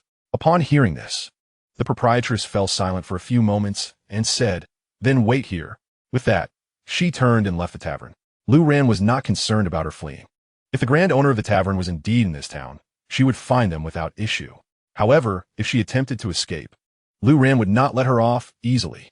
For every grievance, he would seek retribution, even if the proprietress appeared to him as a mere insignificant ant. He would not show her mercy. On the other side, after the proprietress left the tavern in haste, she hurried to a small courtyard near the city gate of the slaughter city. Under the large tree in the yard, a woman was leisurely sipping tea. Upon seeing the proprietress rush in, her brows furrowed, and she asked, "Is there a problem at the tavern? Is someone causing trouble?" The proprietress hesitated for a moment, but then gritted her teeth and said, "We have encountered an issue in our work." She then recounted the events in detail. "Oh." The woman appeared somewhat taken aback and remarked, "If that is the case, it is very likely that the other party is an immortal lord." The proprietress nodded and remarked, "It is highly probable that his intentions can penetrate the barriers, allowing him to observe the circumstances above the tavern. The adversary possesses considerable strength. Otherwise, should we flee? We cannot remain in this earthen city any longer." However, the woman simply shook her head and declared, "What does the immortal sovereign have to fear? She is an immortal sovereign, and so am I. The balance of power is yet to be determined. In this domain, a foreigner challenging me is courting death. Gulme, take me to sea." With that, she cast aside her teacup and strode toward the exit. The proprietress hesitated, worried that if the master could not defeat the opponent, their situation would be utterly hopeless. Yet, understanding the master's temperament, she gritted her teeth and followed closely behind. Before long, the woman returned with the proprietress. Entering the tavern once more, her gaze immediately fell upon the bodies of Seventh Master and his subordinates sprawled on the ground. With a cold smirk, she remarked, "What great arrogance to dare approach me." Her words trailed off abruptly as she stared in astonishment at Lu Ran, her eyes wide with disbelief, as if she were dreaming. Meanwhile, the patrons on the first floor of the tavern were captivated by the unfolding scene. The formidable figures had appeared. This young man was doomed. Doomed? He is at least a great Luo immortal, perhaps even an immortal sovereign. I share that sentiment. We are merely spectators here. Surely we won't be caught in the crossfire? Should we leave? Discussions erupted among the guests, with some, fearing the impending conflict, hastily vacating the tavern. However, a considerable number of bolder patrons chose to remain and witness the spectacle. The proprietress stood cautiously behind the master, watching Lu Ran with trepidation. Lu Ran, with a peculiar expression, stood up and approached the master, the woman, step by step. The atmosphere grew tense, as if a great battle were imminent. The proprietress felt her heart leap to her throat. Just then, Lu Ran unexpectedly reached out and pinched the woman's ear. Staring at her, he exclaimed, "You little rascal. You've gained some prowess. When you were in the lower realms, you did not exhibit such behavior. Why have you resorted to such dealings?" What? At that moment, everyone was rendered speechless. The proprietress nearly stumbled, almost falling to the ground. What was happening? Yet, the woman whose ear was being pinched did not resist. Instead, she cried out, No, master, it hurts. I realize my mistake." Lu Ran, of course, recognized her at a glance. This girl was indeed his disciple. Tangua, a disciple of the Blue Sect. She had been quite an endearing child in the lower realms, possessing a kind heart. Even upon her ascension, her character had retained a degree of indecisiveness. Who would have thought that after ascending to the spirit realm, she had taken to committing acts of murder and robbery, running a black market? The remaining individuals exchanged bewildered glances, including the proprietress. However, it did not take long for them to comprehend the gravity of the situation. The proprietress, Tangua, was indeed a disciple of the Blue Sect. To have her calling someone master could only mean that it was the venerable ancestor, Lu Ran, of the Blue Sect. The proprietress, upon realizing this, inhaled sharply. This young man was, astonishingly, the ancestor of the Blue Sect. She had nearly served the poisoned wine to the ancestor. At that moment, Lu Ran released his hold on Tangua's ear. The latter, feeling aggrieved, remarked, "After tens of thousands of years apart, our first meeting results in you tugging at my ear. How embarrassing." She even pouted in protest. The proprietress stood in stunned silence. The nearly invincible master in her eyes, who had lived for millennia, now resembled a mere child. What embarrassment! I am merely educating you, my disciple. Lu Ran chided with a glare. Master, shall we speak upstairs? Tangua inquired, glancing at the onlookers surrounding them. The top floor of the tavern housed a private room designated as Tangua's sanctuary, where guests were not permitted. Within the confines of that room, Tangua recounted the trials she had faced over the years. When she had first ascended, she was not in Central Continent, but rather in Qingzhou. Though Qingzhou was vast and rich, she found it difficult to adapt. Eventually, upon hearing that Central Continent was the heart of the spirit realm. She ventured there when the ancient copper gate opened. Yet, upon arrival, she discovered that comfort still eluded her. Fortunately, she encountered some senior sisters from the Blue Sect who guided her, allowing her days to pass with relative tranquility. However, the harsh realities of the spirit realm were beyond anything she had experienced in the lower realms.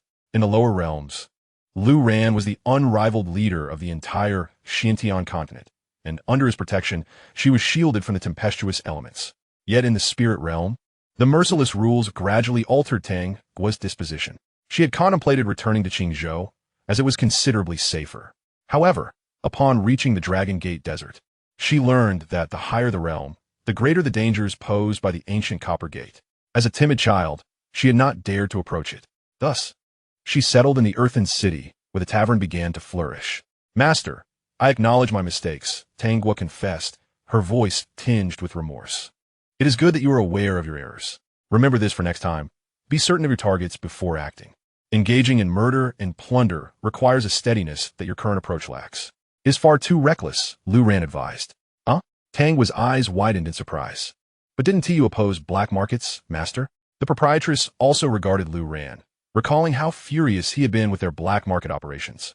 Had it not been for her timely interjection, Lu Ran might have dismantled the tavern in his wrath. Lu Ran countered, "What others operate may be deemed a black market. But can my disciples' endeavors truly be classified as such?" Chapter 108, Exploring the Underground Treasure Vault. Lu Ran's principles were uncomplicated. His disciples were free to pursue their paths. The distinctions between right and wrong did not weigh heavily on him. Nonetheless, character remained paramount. "What is the recent situation regarding the treasures in the underground vault?" Lu Ran inquired. "I am not entirely certain, but I am aware of the existence of that underground palace, though I have never ventured there due to its inherent dangers." Dan Guo Zima. This sentiment aligns perfectly with her character, as she has always been rather timid. However, it is rumored to have been left behind by the Blue Sect fairy. If that is indeed the case, it must pertain to my senior sister. Though I am unaware of her specific identity, Tang Guo continued. "In any case, it is imperative that we take a look. Tomorrow morning, the main party will set out, and we can accompany them. They have gathered some information regarding the underground palace, which should make our expedition a bit more secure," Tang Guo pondered. Yet, Lu Ran waved his hand dismissively and stated, "It matters not. We can go on our own. It is merely an underground palace." Lu Ran was utterly unconcerned. Firstly, his cultivation level was more than sufficient. As a dignified celestial emperor, what could possibly intimidate him about a mere underground palace? Furthermore, with his mastery of temporal laws, should he encounter any perilous situation, even if something were to ensnare him, he could simply revert time to a moment of safety. "But master, it is truly perilous. Unless one reaches the celestial sovereign level, it would be wiser to exercise caution," Tang Guo mused. "Then there is no issue at all," Lu Ran replied. Upon hearing this, Tang Guo was momentarily taken aback, gazing at Lu Ran in astonishment. "What do you mean? Master, have you attained the celestial sovereign realm?" Tang Guo was utterly surprised, her reaction akin to that of any other disciple. After all, how long had it been since Lu Ran ascended? In just over a month. Advancing to the Celestial Monarch stage was already astonishing. Could it be that he had progressed to Celestial Sovereign? It is known that advancing from Celestial Monarch to Celestial Sovereign typically takes thousands of years, even for the most gifted individuals. Those of lesser aptitude may require far longer. "Not quite," Lu Ran replied. Just as Tang Guo began to feel relieved, Lu Ran continued, "I'm already a Celestial Emperor, so this journey poses no problem. We shall proceed directly without the need to accompany others." At this revelation, Tang Guo was utterly flabbergasted, staring at Lu Ran in disbelief, scarcely able to trust her own ears. The notion of a celestial sovereign was already beyond her imagination. Yet to learn that Lu Ran had achieved the status of celestial emperor was truly astonishing. The innkeeper, who had been attending to them, also trembled at the sound of this news. A celestial emperor. Recalling the events that transpired earlier in the tavern, cold sweat broke out on the innkeeper's brow. What audacity did they possess to entertain thoughts of targeting a celestial emperor? "Truly, he is worthy of being my master," Tang Guo remarked with admiration. Given this, there was indeed no cause for concern. Thus, the group set off immediately. Tang Guo, being familiar with the general location, required no guide, and the map obtained by Lu Ran was rendered unnecessary. Along the way, Tang Guo expressed her astonishment to Lin Bauer, who was perched on Lu Ran's back, inquiring curiously. "Master, is this your daughter? Have you found your wife?" Lu Ran nearly stumbled and fell to the ground. In a state of disbelief, he remarked, "What on earth?" "She's my daughter. Her name is Lin Bauer, and she is of the Lin nationality. By the way, you're in Zhongzhou. Have you heard any news of your master's wife?" Tangwa shook her head in confusion. "I don't know the specifics, but I have heard a little. Master's wife is in the highest heaven. I don't know what she's doing there or her exact location, but her influence is substantial, spreading across all of Zhongzhou."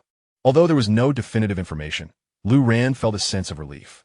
Knowing that she was in Zhongzhou and specifically in the highest heaven provided him with a sense of direction.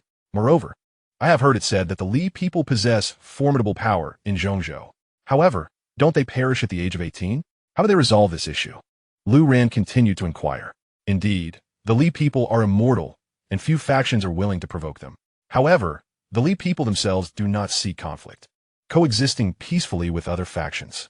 As for how they manage their unique circumstances, that remains a secret of the Li people, of which I am unaware, Tangwa replied candidly. Still, there was no precise information. Yet, for Lu Ran, this was sufficient. Knowing that the Li people congregated in Zhongzhou and indeed had a means to address their physical challenges was enough. Now, he only needed to locate the Li people's stronghold. They could resolve their own issues, and, as a member of the Li nationality, Lin Bauer would likely receive assistance. With this thought, Lu Ran affectionately patted Lin Bauer on the head. "Well then, it seems you won't need that little notebook of yours anymore. Let's hasten our journey to find the Li people." Lin Bauer sensed the implications and was filled with excitement. Although she had long accepted her fate and had little obsession with the idea of returning after a few years, the prospect of surviving for centuries, even millennia, was enticing. With a playful tilt of her head, Lin Bauer planted a fervent kiss on Lu Ran's cheek, exclaiming, "Thank you, big brother." Tangwa and the innkeeper exchanged puzzled glances. "Master, since she is of the Li nationality, why are you able to touch her without being affected by the powers of the Li people? Is she not like the others?" Tangwa asked curiously. "She is indeed the same. She possesses the powers of the Li people, and anyone she touches would meet their demise. The difference lies with me," Lu Ran replied casually, refraining from elaborating on specifics. Despite her astonishment, Tangwa did not find it surprising. As Lu Ran's disciple, she considered all the peculiar occurrences surrounding him to be entirely normal. Before long, the group arrived at the entrance of the Imperial Palace. Situated beneath an oasis in the midst of the Longmen Desert, this location had not always been devoid of oases. However, 10 years ago, a sudden collapse formed the oasis, and gradually, the entrance to the Imperial Palace was discovered. Danguo et Lai. Since then, many had ventured inside in search of treasures. However, the outcome is predictable. The mortality rate is exceedingly high. Even to this day, no one has been able to emerge unscathed from the Imperial Palace with any treasures. There have been a few who, in fear, managed to flee, preserving their lives. But they remain bereft of any treasures and are likely to be missing limbs as well. "Let us descend and take a look," Lu Ran mused. He then glided down with a few companions. At the edge of the oasis, the ground was no longer sand but rock, with remnants of some structures visible. It seemed this place was once not a desert, merely buried beneath the sands over time. Nearby the entrance, a considerable number of people gathered, forming teams as they cautiously endeavored to enter. Chapter 109. Which little rascal did this? Upon seeing Lu Ran and his companions, several individuals approached eagerly. "Greetings. Would you care to join our team for entry? Once we secure the treasures, we shall share them equally, and you shall not be at a disadvantage." One celestial being stepped forward, extending an invitation. "No need," Lu Ran replied casually, his gaze fixed on the entrance of the Imperial Palace. He did not sense the familiar aura of his disciple, but recognized the forcibly breached restrictions all too well. This was undoubtedly the handiwork of the Blue Sect. However, the barrier at the entrance was a basic one. After such a lengthy period, it was not surprising that someone had managed to forcibly open it. "Brother, you are not from around here, are you?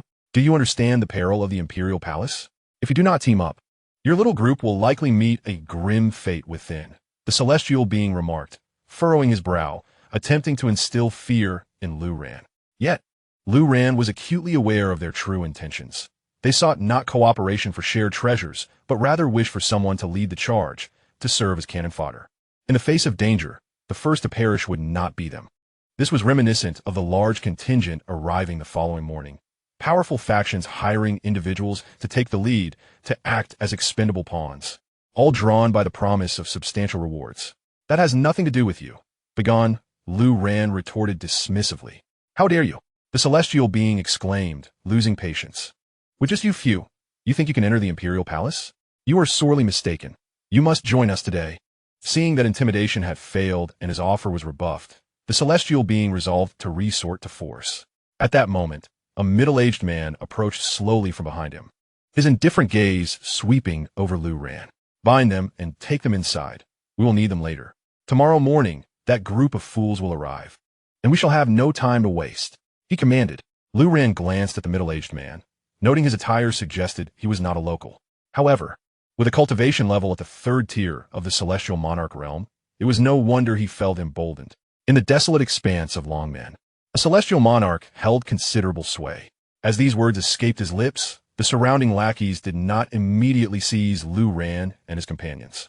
Instead, they began to flatter and ingratiate themselves. What the master has said is absolutely correct. These individuals are just perfect for leading the charge. We are well prepared this time, and will undoubtedly secure the treasures within this underground palace. Hurry, bring forth these individuals. What are you dawdling for? Among the sycophants, there were even some who exuded an air of condescension. Meanwhile, the so-called master did not cast a glance at Lu Ran and his companions, turning instead towards the entrance of the Imperial Palace, seemingly eager to proceed after binding Lu Ran and the others. With a calm demeanor, Lu Ran regarded the Celestial Lord, shaking his head in silent disbelief. Beside him, Tangua furrowed her brow and spoke. Master, Lu Ran raised his hand to interrupt Lin Bauer, stepping forward to approach the Celestial Lord. Young man, what are you doing? Are you begging for mercy now? It is too late. The treasures are not meant for you. Accept your fate. Master, you must not show mercy upon hearing their pleas for mercy, remarked one of the flatterers. This girl is quite lovely, and that woman still possesses charm. Are you not interested, master? The little girl is also appealing. I have a penchant for such. Amidst their chatter, the Celestial Lord turned his head in confusion towards Lu Ran, speaking you bang. Before he could finish, he was met with a punch. The speed was astonishing. Even the Celestial Lord could not react in time, watching helplessly as the fist collided with his face. With a resounding thud, even the robust physique of the Celestial Lord was obliterated by the strike, his head exploding like a watermelon. Lu Ran maintained an expression of indifference. To kill a Celestial Lord was but a thought away. The guillotine of the Celestial Realm could easily erase him. Yet, recently, Lu Ran's mind had been restless, searching for Qin Wuyao, harboring a simmering frustration, coupled with the earlier covert attempts on his life by the innkeeper and her associates. Lu Ran had initially intended to eliminate them. However, upon discovering they were his disciples, he relented. Still, that pent-up anger needed an outlet, and his fist was the perfect means of release. With the Celestial Lord's head shattered, his body instinctively turned to flee, as though he had finally grasped the reality of Lu Ran's realm. Even as a Celestial Lord, he could not contend. Although his head had been crushed, it was not a grave issue for him. He could simply reform his corporeal body later. At the instant he turned to escape, a Taoist avatar emerged behind him, detaching from his physical form and charging forward, while his true self continued to flee. A faint smile graced Lu Ran's lips. With a slight tilt of his head, he unleashed another punch towards the avatar. This strike, infused with the essence of heaven and earth, surged forth like a torrent, distorting the very fabric of space with its terrifying force. This was the punch of a celestial emperor. Bang! As soon as the Celestial Lord's avatar manifested, it was obliterated by Lu Ran's singular, forceful strike. He then turned his gaze towards the Celestial Lord, who had already fled a considerable distance. After all, being a Celestial Lord, his speed of retreat was remarkably swift. With a mere thought, Lu Ran summoned the 9 avatars of Xianxia, which surged forward in pursuit of the Celestial Lord. At the Celestial Emperor's realm, Lu Ran's avatar's velocity and strength far exceeded anything from the past, allowing him to catch up to the Celestial Lord in the blink of an eye. His chaotic barrage of punches rained down upon the headless body of the Celestial Lord, reducing not only the Dantian but also the corporeal form and soul to mere pulpy remnants that dissipated into the ether, leaving not even a fragment of intact flesh behind. Meanwhile, the group of sycophants who had been fervently flattering moments ago now stood petrified, their faces pale, too terrified to move. They had unwittingly struck a hard bargain. The very individual they had intended to use as cannon fodder had effortlessly shattered the Celestial Lord's cranium. Moreover, the avatars were not limited to just one. At this point, the Celestial Lord had been entirely eradicated, leaving no trace of his remains. Who could have anticipated such a fearsome presence lurking within the Dragon Gate Desert? Was he a Celestial Emperor? Or perhaps a Celestial Sovereign? Lu Ran cast a glance at his subordinates, and with a mere thought, all their heads fell silently to the ground. Their utility had diminished to the point of fragility. A mere touch would shatter them. Thus, it was more efficient to erase them entirely. Even the Celestial Lord had proven to be of little consequence, serving merely as a means for Lu Ran to stretch his abilities. It was satisfactory enough. Otherwise, to eliminate the Celestial Lord would have merely required a thought. There was no need for such convoluted methods. Nevertheless, both Tang Guo and the proprietress were left in a state of shock. The brutal slaughter. This was a Celestial Lord, dispatched with such alarming ease. Was this the might of a Celestial Emperor? Lu Ran urged, "What are you dawdling for? Let us proceed. I am eager to discover which little rascal crafted this underground palace." Chapter 110. The terrifying ancestor of the Blue Sect. The scale of this underground palace was quite considerable. As Lu Ran and his companions entered, they found themselves not in a cave, but on a broad avenue. On either side of the avenue were sheer cliffs, plunging into an abyss of darkness that concealed its depth. Lu Ran extended his consciousness, and, after a brief moment of contemplation, mused, it seems this was not excavated, but rather formed by nature. Quite profound. Ahead, at the end of the avenue, a series of interconnected palaces could be seen, sloping downwards. Lu Ran looked up, observing that the yellow sands above were magically suspended, fixed in place, and unable to collapse. Viewed from this perspective, the underground palace appeared somewhat rudimentary. Although situated beneath the earth and of considerable size, it was still rather plain. Lu Ran pondered, unable to grasp how such simplicity could harbor any real danger. He muttered to himself as he continued forward, with Tang Guo and the proprietress trailing behind, while Lin Bauer remained perched on Lu Ran's shoulder. She has increasingly grown accustomed to this posture. Lu Ran remained silent. After all, carrying the burden was effortless and even expedited the transformation of his energy. Although he had already ascended to the rank of Immortal Emperor, the conversion had not ceased, albeit the pace appeared to have significantly slowed. Lu Ran had attempted this himself. Upon reaching the Immortal Emperor level, he found that relying solely on his own cultivation yielded no further progress. It seemed that upon attaining this rank, one's spiritual power reached its zenith, unable to increase any further. This was true for other Immortal Emperors, yet for Lu Ran, he possessed two additional methods to augment his spiritual energy. The first was through his interactions with Lin Bauer to facilitate transformation. The second was through signing in.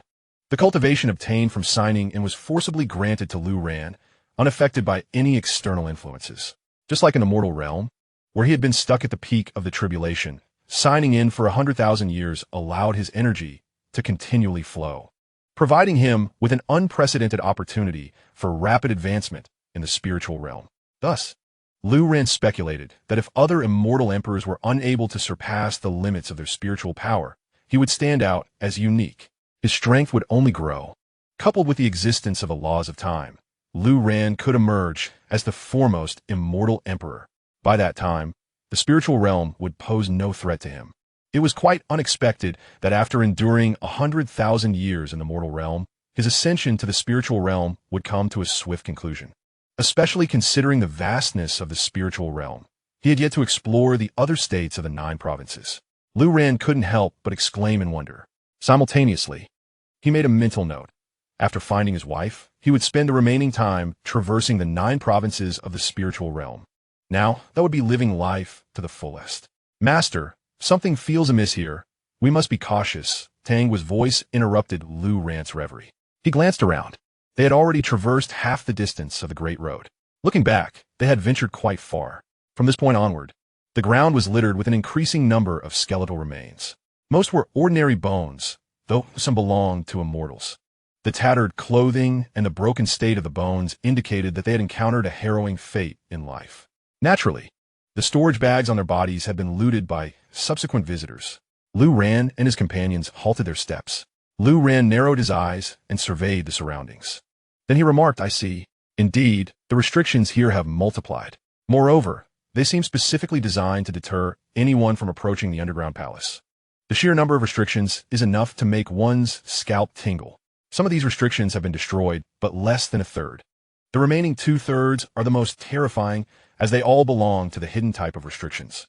The concealed methods were remarkably sophisticated, further affirming Lu Ran's belief that this underground palace indeed belonged to the disciples of the Blue Sect. The restrictions were exceedingly familiar to him, as their arrangement mirrored the techniques he had previously taught. Moreover, the method of concealing these restrictions was originally devised by Lu Ran himself. Aside from Lu Ran, few others possessed this particular skill. Let us proceed. It seems we are indeed among our own, Lu Ran mused. With that, he stepped forward, simultaneously extending his consciousness to brush against the restrictions ahead, meticulously unlocking each pathway. This was not an act of destruction, but rather a temporary deactivation of the barriers to allow passage. For Lu Ran, this was decidedly simpler, as he was profoundly acquainted with these restrictions. Coupled with his mastery of formations, he moved forward without hesitation. Stay close and do not stray, otherwise Lu Ran cautioned. He intended to add, even divine beings could not save you, but given his mastery over time, it became inconsequential. Nevertheless, Tanghua and the proprietress were acutely aware of the dangers lurking below and followed Lu Ran's footsteps closely, not daring to falter. To outsiders, the perilous underground palace appeared daunting. Yet before Lu Ran, it seemed like an expansive thoroughfare, devoid of any obstacles. In contrast, Lu Ran found the situation somewhat perplexing. Despite the palace's formidable reputation, those who had ventured within had either perished along the way or emerged grievously injured by the restrictions, never truly reaching the palace itself. Merely traversing this singular path had proven to be a harrowing ordeal for them. Thus, Lu Ran speculated that there likely existed no treasures within this underground palace. After all, no one had genuinely penetrated its depths. How could treasures be sighted? It was plausible that rumors had circulated about the palace's existence, coupled with its terrifying restrictions. The average person's reasoning would suggest that such elaborate barriers were intended to safeguard something precious. The more elusive it seemed, the more it ignited desire. Consequently, the tale spread from one individual to another, transforming this place into a legendary treasure trove. Lu Ran held little interest in treasures. Since these were the creations of his disciple, it was unlikely anything would capture his fancy. His curiosity lay in the identity of this disciple. Given that the underground palace had been established long ago, it must have been one of Lu Ran's earlier students. Furthermore, the adeptness displayed in these methods, perfectly aligned with his own, indicated that this gifted disciple was indeed a rarity. Behind him, the proprietress looked on in astonishment. This is the ancestor of the Blue Sect. This is the master of the great proprietor. How terrifying! Although she had never set foot in this place, she was well aware of its dangers. Having heard tales of the formidable and numerous restrictions that sent shivers down one's spine. Yet, before the ancestor of the Blue Sect, these barriers were no more substantial than mere paper. As I traversed the path, I encountered not a single obstacle, passing through unscathed. This was no perilous adventure. It felt akin to a leisurely stroll in one's own garden. Before long, Lu Ran halted his steps, for the broad avenue had reached its terminus. Yet, he did not proceed further. Instead, he curiously gazed back at the two colossal beast statues flanking the true entrance of the imperial palace. These statues were alive. Chapter 111. The Underground Palace of Qin Wuyao. What?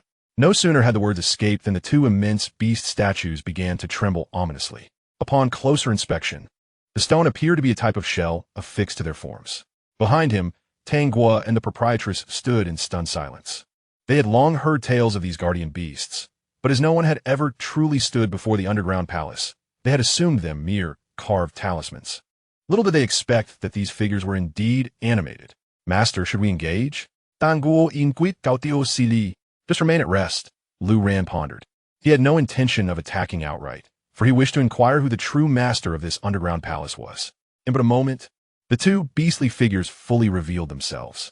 One was an unknown, auspicious creature, its massive head round and its body ablaze with fierce flames. The other was a great bird emanating an aura of cold. The spectacle of fire and ice lay vividly before him. Who dares intrude upon the sacred palace? The two beasts proclaimed in unison. Simultaneously, a colossal shadow, closely resembling their true forms, materialized behind them. This was the sacred lineage of the demon clan. Lu Ran discerned that both beasts were of the celestial emperor tier, which astonished him greatly. To have two celestial emperors guarding this entrance for an unknown span of time indicated that the master of this underground palace must possess the strength to completely overpower celestial emperors. A celestial sovereign? Lu Ran was taken aback. Did he have a celestial sovereign among his disciples? Moreover, it seemed this individual had attained that status many years prior. Who is the master of this underground palace? Lu Ran boldly inquired. Presumptuous. The name of the saintess is not one you are worthy to utter. The fiery, auspicious beast retorted haughtily. Lu Ran furrowed his brow. With a thought, the demon refining pot materialized before him, expanding into a vast presence looming above the two beasts. Immediately, a terrifying suction force erupted. The two beasts were taken aback, and by the time they sensed something awry, it was too late. Regardless of their attempts to resist, the dreadful pull remained unyielding, drawing them into the demon refining pot. The entire scene fell into a profound silence. Gulps echoed as Tanghua and the proprietress swallowed hard. Was that it? Two formidable beasts, seemingly imposing, had not even been granted the opportunity to engage in battle before they vanished. Lu Ran's consciousness swept over the beast-refining cauldron, patiently awaiting the outcome. Upon reaching the realm of the Immortal Emperor, the transformation speed within the cauldron had significantly accelerated. In no time, the two beasts were forcibly branded with Lu Ran's mark. Master, have those two beasts perished? Dan Guo Inquit? They are not dead. They still hold value, Lu Ran pondered. As the moment approached, he summoned the two beasts forth. They now appeared subdued, no longer intimidating in their larger forms, but instead, they obediently transformed.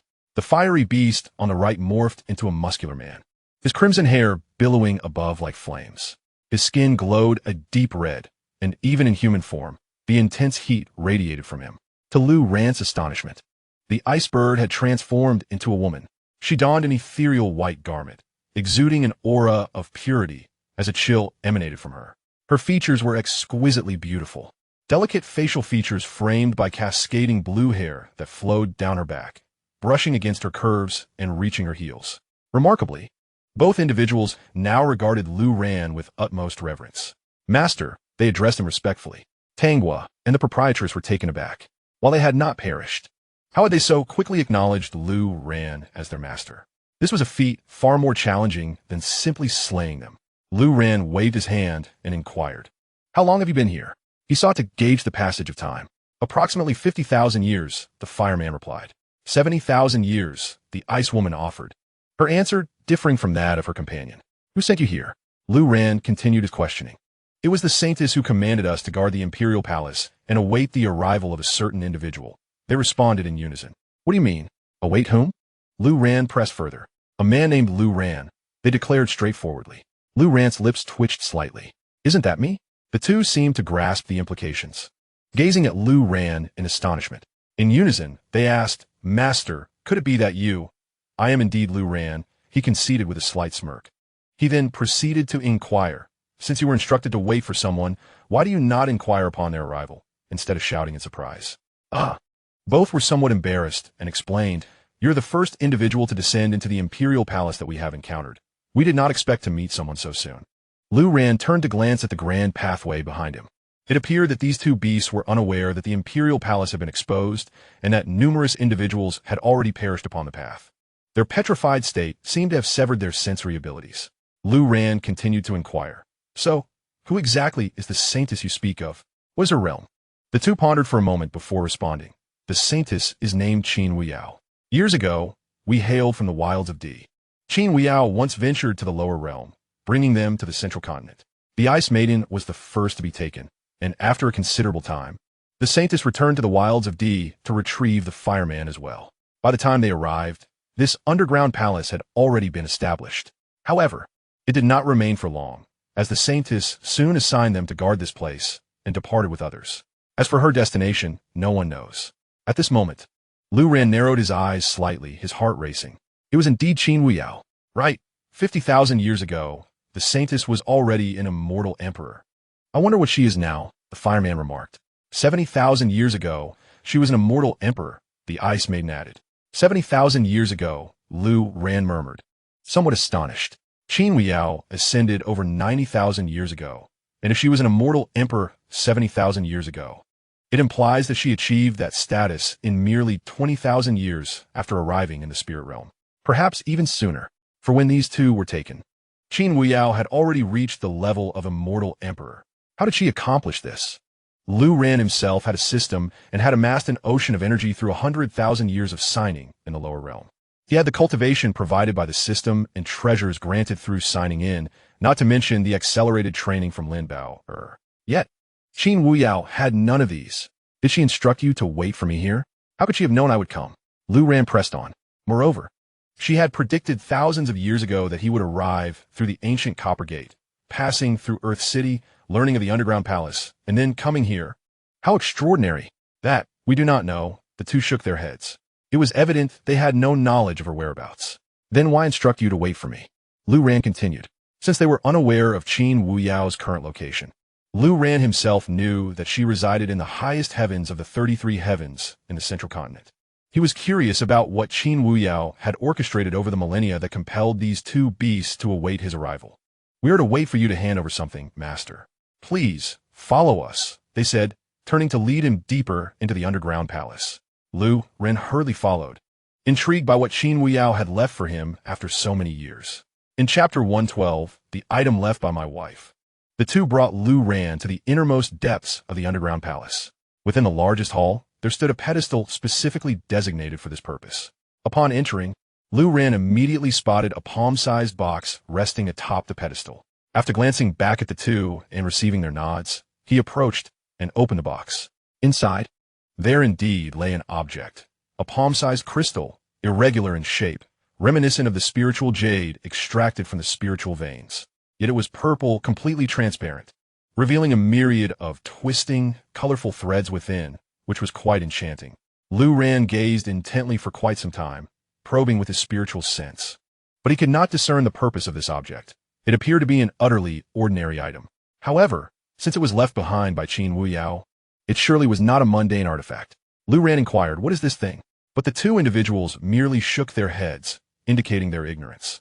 Feeling a twinge of curiosity, Lu Ran continued, "When Qin Huiyao left this item, did she mention anything about its function or purpose?"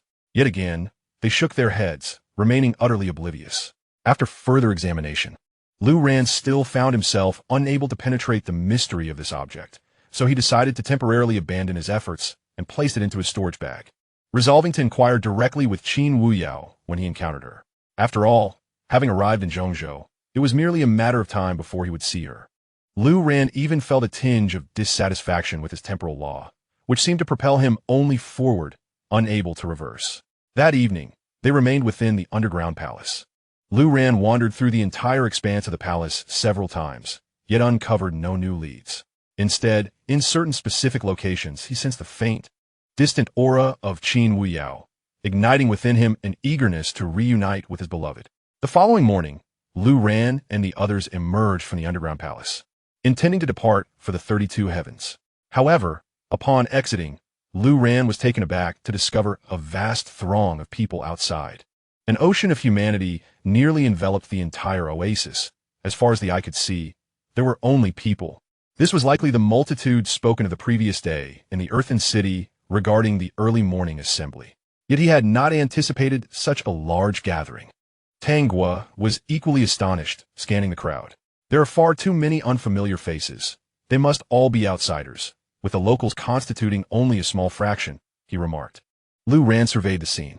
Amongst the throng, the most formidable individuals were merely the 7 or 8 leaders at the forefront, 6 immortal lords, one of whom was an immortal emperor. Naturally, there were no immortal emperors to be found. Lu Ran found the situation somewhat amusing.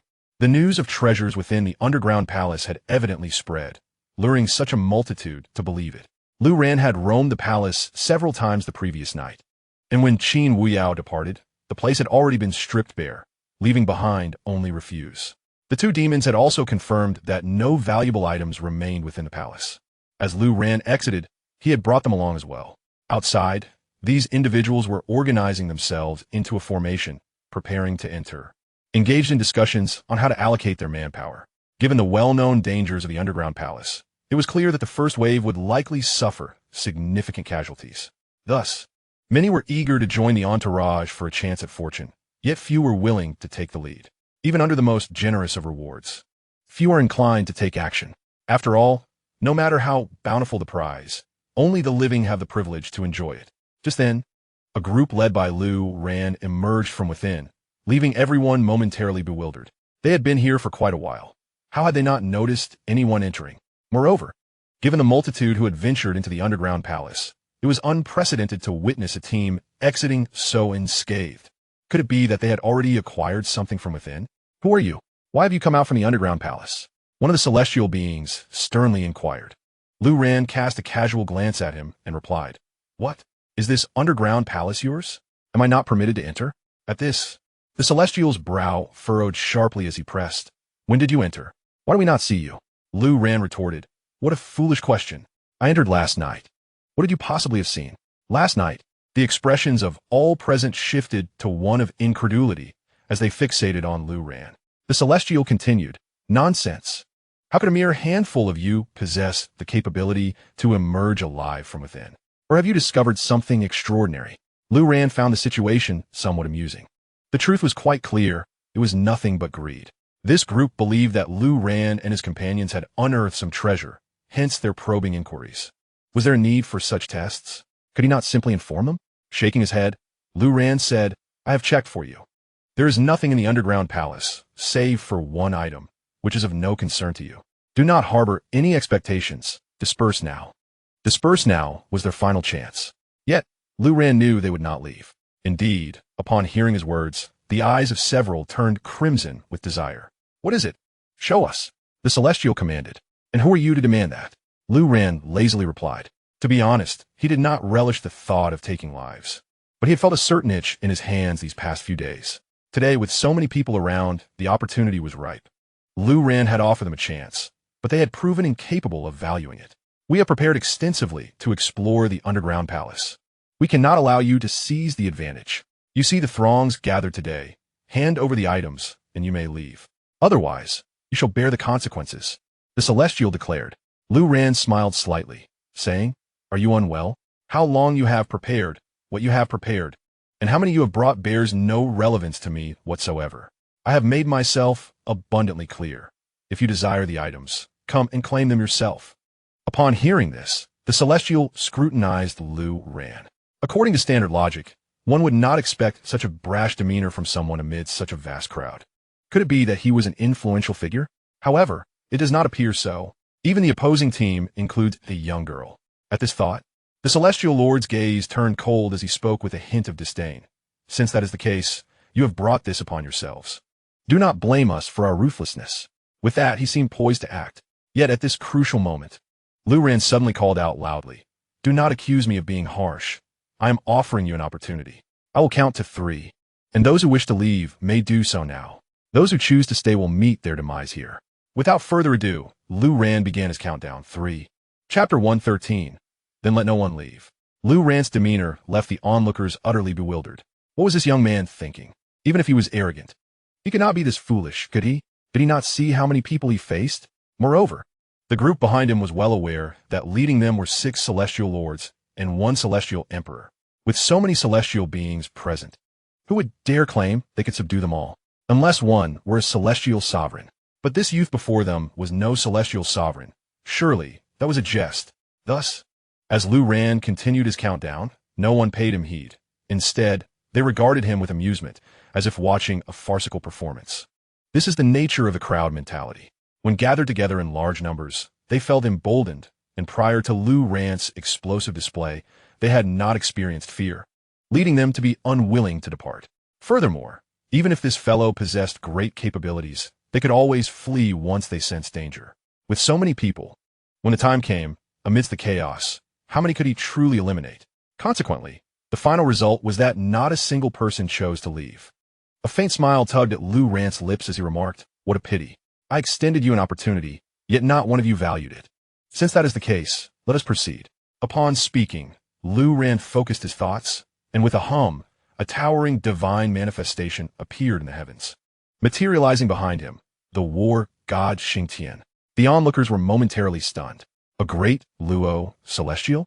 Remarkable, but even a great Luo celestial should not be so audacious. This divine form appeared extraordinarily formidable. What kind of manifestation was this? It seemed to be the war god Xianxia. No wonder this young man dared to act so brazenly. Yet, even the war god Xianxia was excessively arrogant. Indeed, our leader for today is a celestial emperor. But in the next moment, with another hum, a second manifestation of the war god Xianxia emerged behind Lu Ran. Then, as if triggered by a chain reaction, one after another, they appeared. A total of 9 war god Xianxia manifestations lined up behind Lu Ran. Everyone stood in shock. Was I seeing correctly? 9 manifestations? 9 identical manifestations? All of them the war god Xianxia. Good heavens, what kind of sorcery is this? Is he performing acrobatics? Regardless of how many manifestations of the law one possesses, they hold little significance in the presence of celestial lords and emperors. Arrogance may be justified by reason, yet it is regrettable that the mind is somewhat impaired, leading to excessive hubris. It is evident that a multitude of observers regard Lu Ran with skepticism, merely indulging in the spectacle. Even among the celestial lords, aside from their astonishment at the 9 manifestations of the war god Xianxia, there was no palpable tension. Conversely, the celestial emperor seemed to sense an anomaly. It is entirely normal for others to remain oblivious to Lu Ran's true realm, as the disparity is indeed vast. In their perception, Lu Ran appeared to have returned to simplicity, devoid of brilliance. Only the celestial emperor, nearing the realm of the celestial sovereign, seemed to discern a hint of the truth, startling him considerably. However, after scrutinizing Lu Ran for a while, he ultimately shook his head, dismissing it as mere overthinking. Lu Ran chose not to engage in further dialogue. The instant the 9 manifestations of the war god Xianxia materialized, his thoughts shifted, and the domain of the celestial beings expanded outward. Yet, he refrained from utilizing the guillotine. Or rather, he chose to postpone its use, as it was intended for concluding matters. At this stage, what he sought was carnage. The expansion of the celestial domain was merely to provide the 9 manifestations with greater freedom of movement. Upon witnessing the manifestations depart from Lu Ran's form, the onlookers immediately reacted. A celestial lord. Quickly, esteemed lords, take action. Hurry, stop him. Panic ensued among the crowd. The war god Xianxia was upon them, and he bore the manifestations of a celestial lord. Merely wandering through the crowd could result in a massacre, while the 6 celestial lords and the emperor remained unperturbed. The lesser figures behind them could not afford such complacency. They had merely come to witness the spectacle. Even if someone were to perish, none wished for it to be themselves. Meanwhile, one celestial lord stepped forward, coldly stating, "So, is a celestial lord. No wonder you exude such confidence. But today you are destined for ruin." With that, he summoned his own manifestation, a formidable bull demon. Though it did not match the height of the war god Xianxia, its robust physique exuded an imposing aura. He attempted to command the bull demon to engage Xianxia in battle. Yet, in the next instant, he realized something was amiss. 2 war gods Xianxia detached from the main force and charged directly at the bull demon. Upon reaching it, they began to cleave through it with their massive axes, as if slicing through vegetables. Such arrogance. My bull demon manifestation boasts exceptional defense. Before he could finish, with a resounding crack, one arm of the bull demon was severed. Following that, the other arm met the same fate. An axe then struck the bull demon's chest, tearing it apart. Another axe decapitated the bull demon entirely. The celestial emperor, witnessing this scene, felt his pupils constrict in shock. Although it was a 2-on-1 scenario, within a mere exchange, the bull demon manifestation was annihilated as effortlessly as if it were mere fodder. This cannot possibly be the celestial monarch. Indeed, it cannot even be the celestial emperor. Instead, the other celestial monarchs were taken aback, too frightened to continue spectating, and quickly summoned their avatars. However, the outcome remained largely unchanged. The war god Xianxia, let alone facing 2 opponents, could easily vanquish 5 without issue. The rest began to frantically trample and attack the crowd. The spiritual power of heaven and earth erupted in chaos, altering the very skies. Lu Ran observed with an air of tranquility.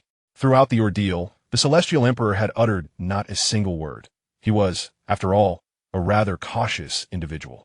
Yet, at this moment, he regretted not fleeing earlier. He had likely confirmed that this individual was indeed the celestial sovereign. The the celestial sovereign, the one who wielded the power of the laws. Without hesitation, he attempted to flee, still remaining silent.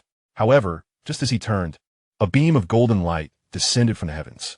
Subsequently, a colossal golden-armored deity, even more exaggerated in size than the war god Xianxia, descended from the sky. The eight-armed heavenly Pangu. You are the celestial emperor. I shall grant you special treatment to play with my eight-armed Pangu, Lu Ran remarked nonchalantly. Meanwhile, several celestial monarchs had met their demise at Lu Ran's hands during this distraction.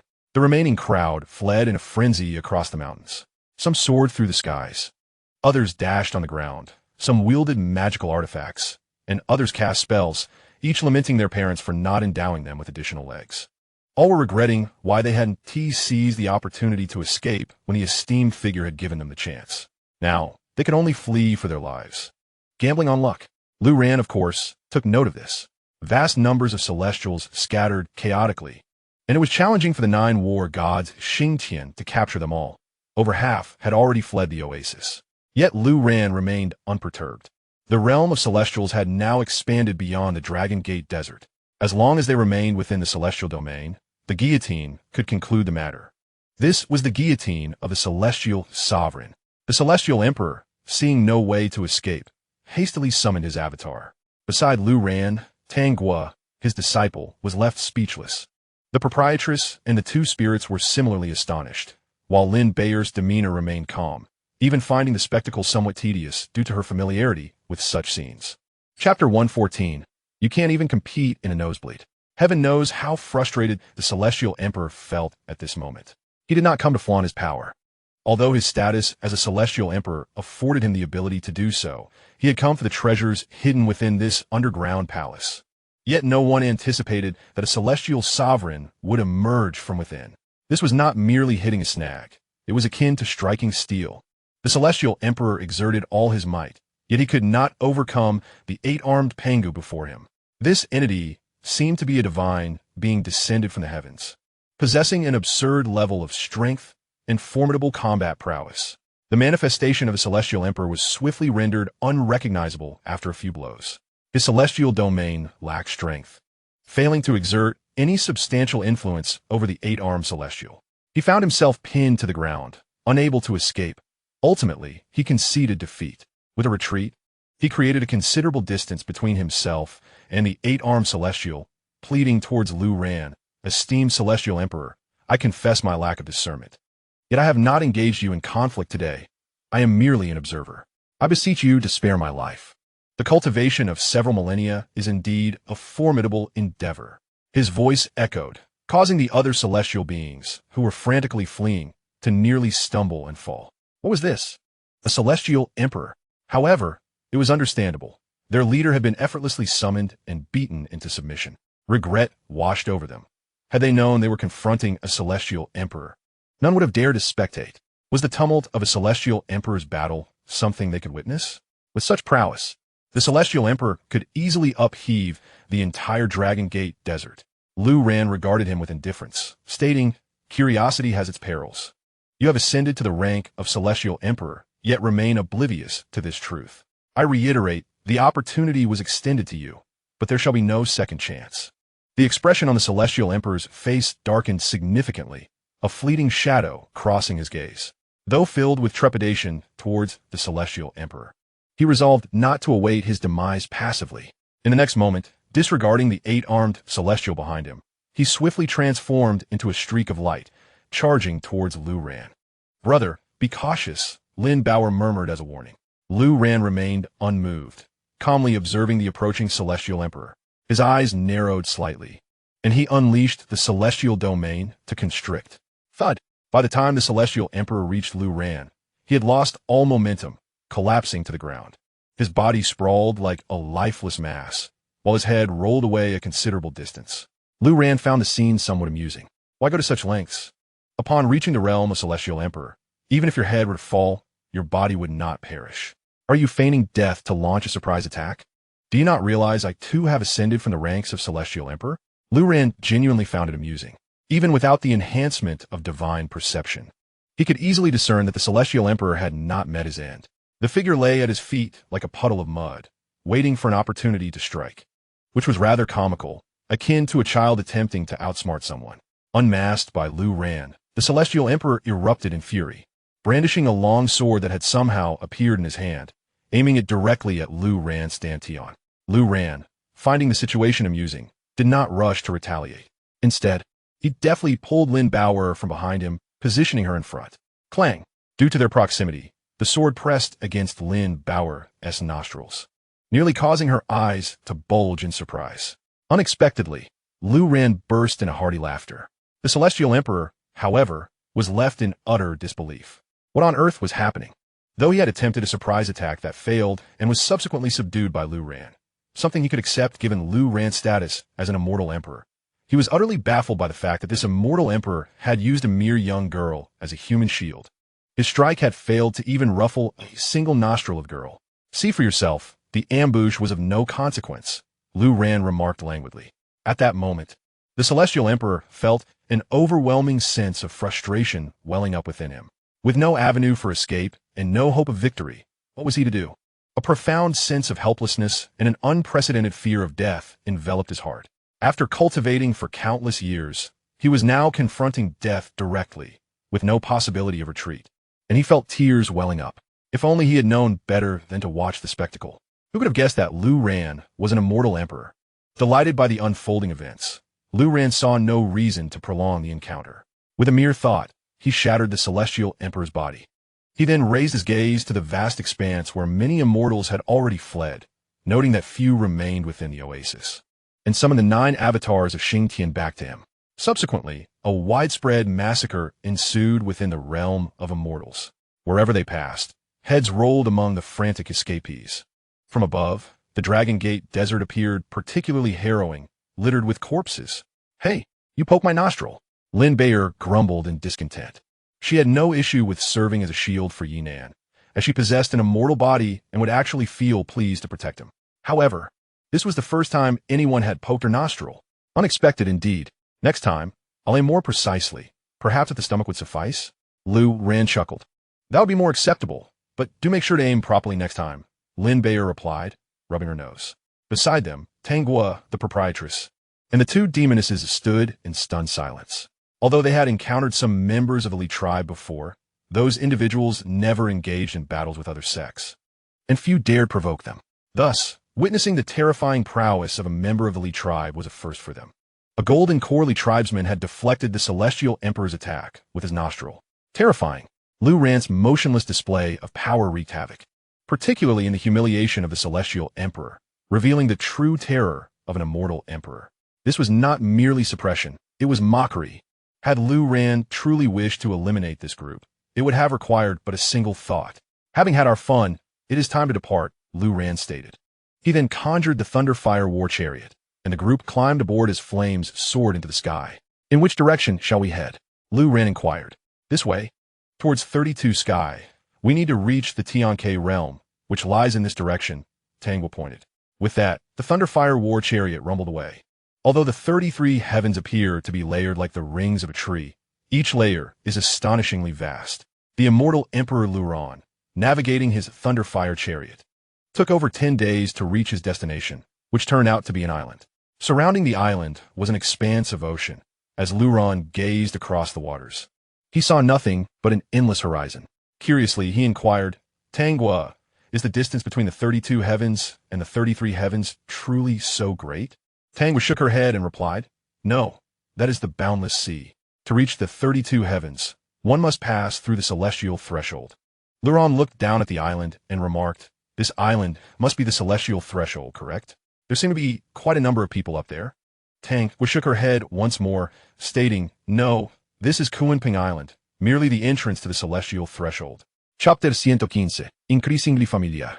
Kunping Island is not large. It is populated by many. As Lu Ran descended, he observed that this place once thrived with numerous grand palatial structures, now reduced to ruins, with crumbling walls and desolation all around. Tanghua explained, conflicts among immortals do occur occasionally, and many who traverse the celestial threshold are desperate souls unable to survive in their respective layers, along with those pursuing them. Skirmishes are frequent here, rendering it quite chaotic. Luran was unaware of these dynamics, having yet to grasp the nature of the celestial threshold or where it lay on Kuanping Island. Upon his arrival, he noticed a dock on the side of Kuanping Island facing the boundless sea, where many large vessels were moored, some already having set sail. To his surprise, the conflicts Tang Hua mentioned were already unfolding. Luran and his companions intended to proceed directly to the dock when suddenly, a figure clad in black, an immortal emperor, hurriedly approached from a distance, landing on Kuanping Island. After orienting himself, he swiftly made his way toward the dock.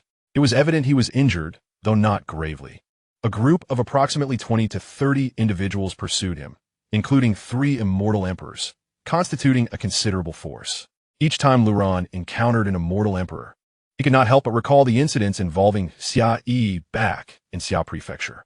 As he became increasingly familiar with these figures, memories of the Scorpion Man resurfaced at the sight of any immortal emperor.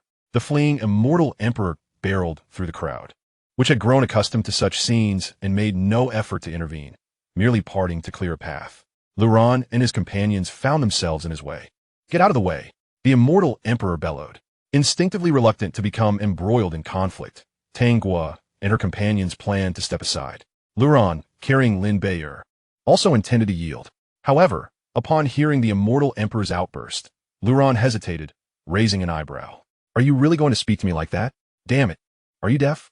Move aside," the immortal emperor shouted, visibly frustrated when Luran did not budge. In truth, Luran had not impeded his path at all. He is indeed an emperor of immortals, capable of effortlessly slipping past obstacles. What could Luran possibly obstruct? Yet, in the midst of his flight for survival, this individual's demeanor remained unabashedly arrogant and tyrannical, resorting to instinctive curses. As he charged forward, a surge of spiritual energy erupted from his body. Luran slowly raised a hand before him, then pressed down with a singular force. Bang! The entire space seemed to freeze, halting the Emperor's movements abruptly. Subsequently, a tremendous pressure descended from above, forcefully slamming the Emperor into the ground. Flesh and blood flew as the Emperor's body, under Luran's suppression, burst apart like a rotten watermelon. The onlookers gaped in astonishment, retreating several paces in sheer terror. Luran gradually withdrew his hand. In all honesty, he had no intention of intervening in the pursuit between these individuals. Had the Emperor refrained from cursing, Luran would have been content merely to observe the spectacle. At this moment, the pursuers arrived, led by a woman who gazed in disbelief at the carnage surrounding her. Turning her attention to Luran, she was astounded to find that, in this central continent, particularly on Kuanping Island, there still existed someone willing to act with righteousness. Her eyes swept across the ground, quickly alighting upon the Emperor's storage bag. Upon retrieving it and inspecting its contents, she exhaled in relief, as it seemed to contain what they required. She then addressed Luran with a respectful nod, saying, "Thank you, fellow immortal, for your assistance." Luran casually replied, "No need to thank me. Had he not cursed, I would not have struck him down." After speaking, their gazes met for a brief moment. Luran felt a flicker of familiarity with this woman. However, he was certain she was not his disciple, as the recognition was merely superficial. The woman, too, regarded Luran with a sense of puzzlement, thinking that this immortal seemed somewhat familiar. Yet, she dismissed it. After living so many years, encountering a few familiar faces was hardly unusual. Luran did not linger further, turning to join Tang Hua and the others as they made their way to the dock. The woman and her companions followed, seemingly intent on returning to the 32 heavens. This was Luran's first crossing into the celestial gate realm, and he was filled with curiosity. However, after inquiring with Tang Hua, he learned that the celestial gate realm posed no inherent danger. Moreover, to reach the 32 heavens, one could not fly. They must travel by boat. The large vessels docked outside were specifically employed for this purpose. Although Luran had never considered it before, he pondered why one could float by boat but not fly. Was it due to some celestial rule at play? He refrained from further questioning. If traveling by boat was the requirement, so be it. Furthermore, the fare for the travel tickets was surprisingly substantial. Luran was unfazed, as he possessed an abundance of spiritual jade. Just as he was about to make the payment, he paused. The woman approached Luran, saying, "Esteemed friend, I have already covered the fare for you and your companions." Oh, Luran glanced at her, feeling disinclined to engage further. The trifling amount did not concern him. Her gesture only entangled them in the web of social obligation. Thus, he chose silence, finding a spot on the deck with Tanghua and the others to rest. Disheartened, the woman returned to her group. Before long, the vessel began to move slowly. Lu Ran raised his gaze toward the bow, curious to witness how the ship would navigate through the Xianxia realm, and what exactly that realm entailed. Why could the ship traverse it, yet not soar above? Unexpectedly, the ship shuddered slightly, then began to sink. The surrounding seawater rushed in furiously. Yet the vessel's protective barrier held firm. Lu Ran was taken aback. Wow, I truly did not foresee this, he exclaimed, leaning over the railing to peer below. Beneath the infinite sea lay an abyss, deep and dark, devoid of visibility. Even his spiritual sense could not penetrate the depths. The entire ship tilted downward, as if plummeting into the void. Rest assured, Master will be fine. I've traversed this route many times before, Tanghua reassured Lu Ran. Is there nothing in this endless sea? Not even a fish? Lu Ran muttered, scanning the surroundings. As the ship descended, the light grew dimmer, and the seabed appeared lifeless, lacking any sign of creatures. Tanghua pondered, there are indeed deep-sea giants and various sea monsters, but they haven't yet entered the realm of Xianxia. Once we do, you'll see them. The deep-sea giants reign over the infinite sea, yet they never attack human vessels, so there's no need for concern. Unbeknownst to Lu Ran, at this moment, the crystal left to him by Qin Wuyao in his storage space began to emit a faint glow and pulse. In the depths of darkness, a colossal shadow began to stir slowly. Meanwhile, the woman continued to gaze at Lu Ran as he increasingly resembled someone familiar. Chapter 116. Deep-sea giant. As the ship descended into the abyss, Lu Ran remained indifferent to the reason for sinking to the ocean floor to reach the 32 heavens. The spirit realm held too many experiences he had yet to encounter. Only through experience could one grasp the underlying reasons. Inquiries would yield no clarity. He chose instead to close his eyes and rest. After about half an hour, the surface of the sea was no longer visible above. In the depths of the ocean, not a glimmer of light could be found. Even an immortal would feel disoriented at the bottom of this boundless sea. Here lies the Xianxia realm. By traversing through the abyss, one can enter the 32 heavens, Tanghua explained. Lu Ran opened his eyes and surveyed his surroundings.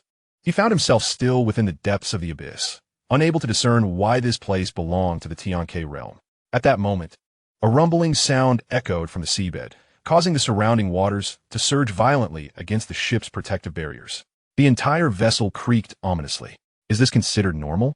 Lu Ran inquired curiously, glancing at Tanghua, for he noticed that some crew members on deck appeared exceedingly alarmed, with others rushing to report the situation. I've never experienced this, but perhaps it's merely the chaotic currents of the seabed. It's nothing to be concerned about, Tanghua pondered. Evidently not a novice to the Xianxia realm. Based on past habits and experiences, he had never encountered danger, so he remained unperturbed. However, Lu Ran sensed something was amiss. He narrowed his eyes, scrutinizing the surrounding darkness of the abyss. Due to the peculiar environment, even Lu Ran's divine sense, as an immortal emperor, could not extend outward. Yet, guided by intuition, he perceived something unsettling. Something capable of causing such turbulence in the depths of the sea cannot be trivial, he murmured. Tanguo pauset momentia pondering. Could be a deep-sea behemoth? Just then, a more tremendous surge of turbulence crashed against them. The entire ship trembled violently, as if on the verge of capsizing. Tilting precariously, panic ensued among the crew, and even those responsible for navigating the ship emerged in distress. Lu Ran scanned the scene, noting 5 immortal emperors among them. Their prowess commendable. Yet, since arriving in Zhongzhou, apart from Xia Yi, he had yet to encounter another immortal emperor. The anticipated abundance of immortal emperors in Zhongzhou had evidently not materialized. What madness has gripped this deep-sea behemoth today? If it strikes us a few more times, this vessel may not endure much longer. We must hasten our passage through the Xianxia realm. Rest assured, deep-sea behemoths do not attack the human race. Even if it is agitated, it merely stirs about a bit. Just as their voices began to settle, a colossal tentacle surged from the darkness, slamming down upon the ship. With a crack, the ship's protective barrier was utterly shattered. That was not all. The relentless tentacle struck the vessel at its center, cleaving it in two. When the world has possessed this deep-sea behemoth to attack humanity, Tanghua exclaimed in disbelief. Moments ago, he had assured his master that there was no need for concern. only to have the deep-sea behemoth deliver a resounding contradiction. With the protective barriers gone and the ship wrecked, torrents of the endless ocean surged madly into the vessel. Master, do not touch the seawater. She herself directly summoned a protective aura. Although Lu Ran was unaware of the reason, he hastily conjured his own spiritual energy to form a protective barrier around them. Lin Bauer was also sheltered within this shield. Simultaneously, the proprietress and the two creatures followed suit. Opposite them, the previously familiar-looking woman also activated her protective barrier. The pitch-black depths of the sea now sparkled with countless twinkling lights, as those capable of withstanding the deep sea had erected their shields. However, some of the weaker individuals were unable to activate their barriers in time and were swiftly engulfed by the encroaching waters, falling silent in an instant. Lu Ran surmised that the seawater might be toxic. A portion of those who managed to open their barriers quickly found them extinguished by the force of the rushing water. At that moment, the abyssal seabed resembled a series of lanterns, glowing brightly before one by one. They flickered out. Lu Ran's gaze remained fixed on the surrounding darkness. Yet he could discern nothing.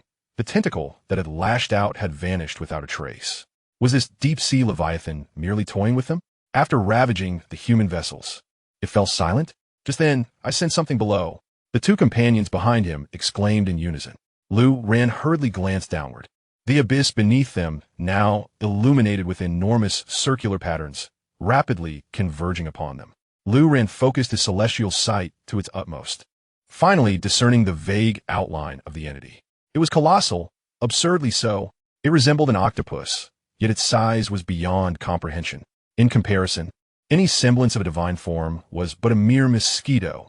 The immense body of the creature loomed over the seabed, stretching endlessly out of sight.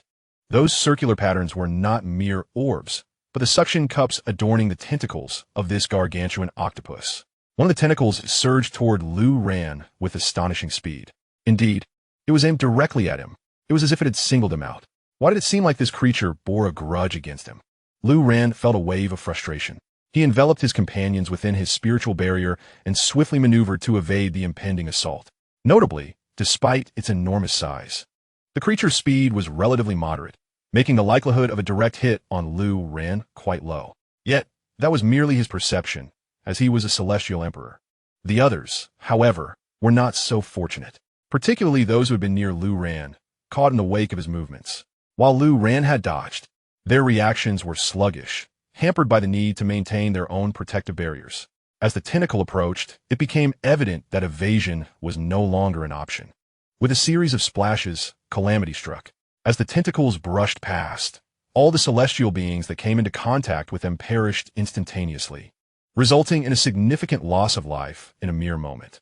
Yet this was only the beginning, for the colossal sea monster subsequently waved its other tentacles towards Lu Ran with menacing intent. If the initial encounter could be deemed an accident or mere coincidence, the subsequent onslaught of tentacles targeting Lu Ran left no room for doubt. This malevolent creature was indeed after him. Lu Ran felt a surge of frustration. He could not recall ever provoking such a beast. He swiftly evaded the attack once more, but a multitude of celestial beings were caught in the fray, meeting their end. Several tentacles thrashed through the depths, leaving a path of destruction in their wake. In the vicinity, the woman who seemed vaguely familiar to Lu Ran was still leading her group in evasion. However, with so many people to protect, she could not save them all, resulting in a considerable portion of her companions falling victim to the chaos. Throughout this ordeal, she occasionally cast glances in Lu Ran's direction, her confusion deepened by the surrounding darkness. The obscured environment made her recollection even more elusive, yet she was certain that someone who left such a significant impression must have had past interactions with her. Meanwhile, Lu Ran noticed the expression and gaze of the woman, realizing that they likely recognized each other from somewhere. However, he could not afford to engage her in conversation at that moment. His focus remained fixed on a colossal sea monster, which was unmistakably drawing closer. Lu Ran felt an odd certainty. This creature was indeed targeting him. How troublesome, he muttered, after successfully navigating through the celestial realm, reaching the 32nd heaven. I now have to deal with this monstrosity. I ought to eliminate it. Having uttered his thoughts, Lu Ran expanded his celestial domain, feeling a sense of relief. Although his consciousness could not extend outward, the power of his celestial domain appeared unaffected. He then initiated his guillotine technique, directing it against the sea monster. However, To his dismay, the assault proved ineffective against the formidable creature. Frowning, he realized the beast's physical strength was truly formidable. With a shift in thought, 9 avatars of the executioner emerged behind him, charging towards the tentacles of the sea monster. Yet, Luran was astonished to discover that, despite the interference of the deep sea affecting the avatar's movements, their attacks merely left superficial white marks on the tentacles, akin to the sting of a mosquito against the behemoth's vast form. The size of this creature renders such attacks futile, Luran contemplated. He then maneuvered to evade the monster's strikes once more, pulling several individuals along with him. The woman across from him had also sensed something amiss and shouted, "Stay away from those people." She discerned that the several assaults from the deep-sea giant were all directed towards that somewhat familiar figure. Although she could not fathom why a human could incite such wrath in the deep-sea creature, the 9 avatars of Xianxia displayed by Luran left her utterly astonished. This technique was something she had never even heard of. Unfortunately, while the 9 avatars were impressive in appearance, they seemed almost trivial in the presence of the deep-sea giant. Thus, Luran decided to summon the deep-sea giant back, intending to confront the bothersome creature himself and vanquish it. With a hum, the Kontong seal was the first to be cast forth. As soon as it was unleashed, the seal expanded, resembling a colossal square platform sinking into the abyss of the sea. A terrifying pressure radiated outward, causing even the deep-sea giant's tentacle movements to appear sluggish and delayed. The woman nearby watched with renewed interest, gazing at the square platform in astonishment. This treasure must be an ancient artifact. Who on earth is this person? She thought. Having arrived in this realm, the deep-sea giant, typically uninterested in human beings, had now become infuriated and relentlessly pursued him. The methods of the 9 avatars were unlike anything she had ever witnessed. Now, he had also produced a treasure of undoubtedly high caliber, possibly even an innate ancient artifact. How could she have no recollection of such a person, only finding him vaguely familiar? But that wasn't all. Luran sought not merely to suppress. Next, the Xianxia sword was cast forth, instantly enlarging, resembling a divine needle anchoring the sea floor, launching merciless attacks against the deep-sea giant's tentacles. The results were promising, inflicting far greater damage than the avatars had, as deep gashes erupted on the tentacles like ravines. Yet, the old dilemma persisted. The creature's size rendered these wounds insignificant. The woman gasped once more, her gaze fixed on the Xianxia sword. A second innate ancient artifact, she murmured. Even the central continent. Innate ancient artifact were coveted by all the celestial emperors, and she herself had never possessed such a treasure. Celestial treasures were already exceedingly precious to her. To her astonishment, this individual bore too. No, that was not all. Just then, she noticed him summon another object. It was an axe, the Pango axe. Upon release, it enlarged and joined the Xianxia sword, both launching indiscriminate attacks against the deep-sea giant as it drew nearer. The woman's eyes widened in realization. The emergence of this third, innate ancient artifact astonished her, but the sight of the axe made her eyes go wide with recognition. It was that individual, the one who had stolen her innate Tao fruit in the void space. Had it not been for the fortuitous circumstances that allowed the woman to soon acquire a new innate Tao fruit, she would likely still be wandering aimlessly in the vast void of the Tai Su space. Such an existence could stretch on for centuries or even millennia. The root of this calamity was that insufferable individual. While the woman had encountered others in Tai Su space, she had never engaged with them. Yet, on that singular occasion, she witnessed a scoundrel wielding magical artifacts with astonishing speed within the void. At that time, both she and the other party were in their spiritual forms. Although their appearances mirrored their corporeal selves, the impressions were distinctly different. Thus, while she found Luran familiar, and he felt the same about her, neither could recall the other's identity. However, upon sighting that axe, her memory was instantly jogged. She might forget the visage of that rogue, but she could never forget that axe, an axe capable of manifesting in Tai Su space. Instantly, the woman's gaze towards Luran transformed into one of peculiar intensity, tinged with barely concealed animosity. Yet, this was not the moment for confrontation. She commanded her followers to retreat. After all, the target of the deep-sea behemoth was him, not her, and she was quite content to observe the unfolding drama. Luran, on the other hand, was at a loss. These maneuvers were futile. They posed no significant threat to the colossal deep-sea creature. Its immense form rendered any inflicted damage negligible. Presently, Lu Ran had one final artifact at his disposal, the demon refining pot. Yet, he knew it was not an offensive tool. Suddenly, a realization struck him, and he smacked his forehead. How could he have forgotten? The purpose of the demon refining pot was to refine demons. With this thought, he summoned the pot into the fray. The distant woman was left dumbfounded. What on earth was this fellow doing? Was he distributing magical artifacts like candy? How could he so recklessly cast aside a primordial treasure that others could scarcely possess? As the demon refining pot emerged, it expanded dramatically, and an overwhelming force of suction erupted forth. The massive body of the deep-sea behemoth, which had just surfaced, was instantly halted, then drawn towards the pot. Lu Ran's eyes brightened. This was effective. Initially, he had been concerned that the behemoth's colossal size would prevent it from being absorbed. Despite the pot's enlargement, it seemed dwarfed by the creature's immense form. Yet, to his astonishment, as the deep-sea monster approached the pot, its own capabilities began to compress the beast's body. What had once been as large as an island was swiftly being subdued and diminished in size. The speed of this transformation was astonishing, leaving the remaining witnesses in utter disbelief. For years, not even the Celestial Emperor, let alone a celestial sovereign, had dared to confront the deep-sea behemoth directly. Yet now, a certain individual has managed to compress the deep-sea Leviathan using a mystical artifact. At this moment, although the Leviathan remains sizable, it is merely slightly larger than the avatar of the law, lacking that overwhelming sense of dread it once possessed. After all, in the spirit realm of Central Continent, who has not encountered an avatar? In fact, many of the true forms of monsters are significantly larger than an avatar. In the distance, a woman observes this scene. When she was initially robbed of the innate Dao fruit by Lu Ran, she swore that if she ever encountered that scoundrel, she would not let him escape. Yet, it appears that opportunity has slipped away. Back when she was vying for the innate Dao fruit alongside me, I was fortunate enough to obtain it shortly thereafter. A mere 10 days separating our fates. Meanwhile, this fellow has already ascended to the status of an immortal emperor. The woman murmurs in shock. Moreover, it does not end there. Even as an immortal emperor, she has never heard of anyone daring to confront the deep-sea Leviathan. It appears he has effortlessly subdued the creature. How has he accomplished this? Ascending to the rank of immortal emperor in such a brief span. And not just any ordinary immortal emperor, but one who stands head and shoulders above the rest.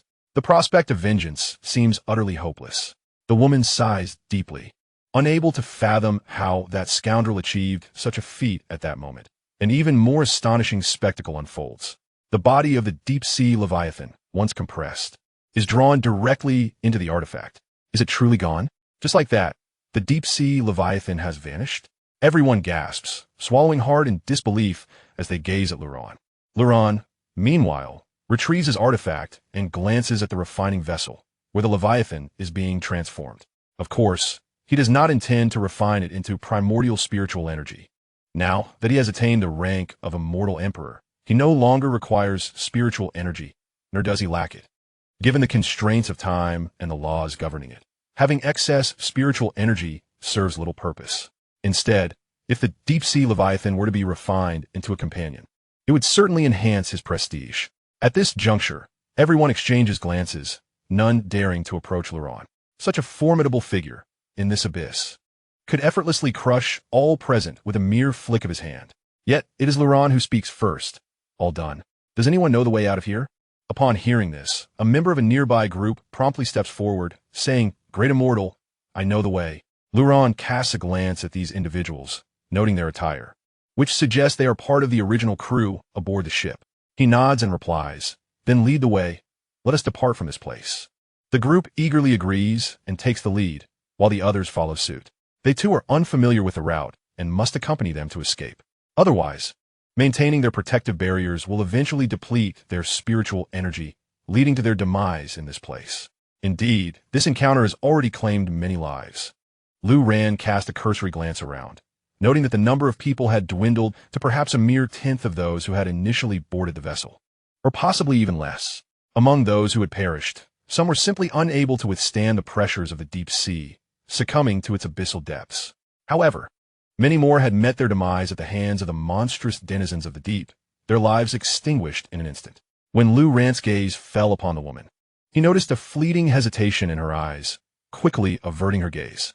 Yet, almost immediately, she looked back, gathering her courage to approach. She inquired, "Do you still remember who I am?" Lu Ran was momentarily taken aback, gazing at her in astonishment. The very fact that she posed such a question only served to reinforce his suspicions. He indeed recognized her, though he could not recall where they had crossed paths. Thus, he candidly replied, "You do appear somewhat familiar, but I cannot recall where we have met." The woman responded, somewhat exasperated, "Of course you don't remember. For when you first encountered me, I was not in this guise." Lu Ran, feeling somewhat confused, regarded her with curiosity. The woman continued, "My name is Bai Luo. A few days ago, I was searching for the innate Tao fruit in the void space. I finally discovered one, but it was claimed by a man wielding an axe." At this, Lu Ran's eyes widened in sudden realization as he scrutinized her closely. "Wait, that was you," he exclaimed. Bai Luo shrugged. "It seems you do remember." "Indeed, that spirit was me." Feeling a bit awkward, Lu Ran scratched his head, acknowledging that she was the one who had originally discovered the innate Tao fruit, and he had merely seized the opportunity. He chuckled, "Well, wasn't he labeled, so it's first come, first served. My apologies. Are you seeking revenge on me?" At his words, the woman swiftly waved her hands. "No, I have no such intentions. I clearly witnessed your battle earlier. I am not your match and would not wish to seek unnecessary defeat. Rest assured." Lu Ran nodded, observing her with a renewed interest before remarking, "You have become an emperor of the immortals now. To have found another innate Tao fruit in such a short span of time is quite the stroke of fortune."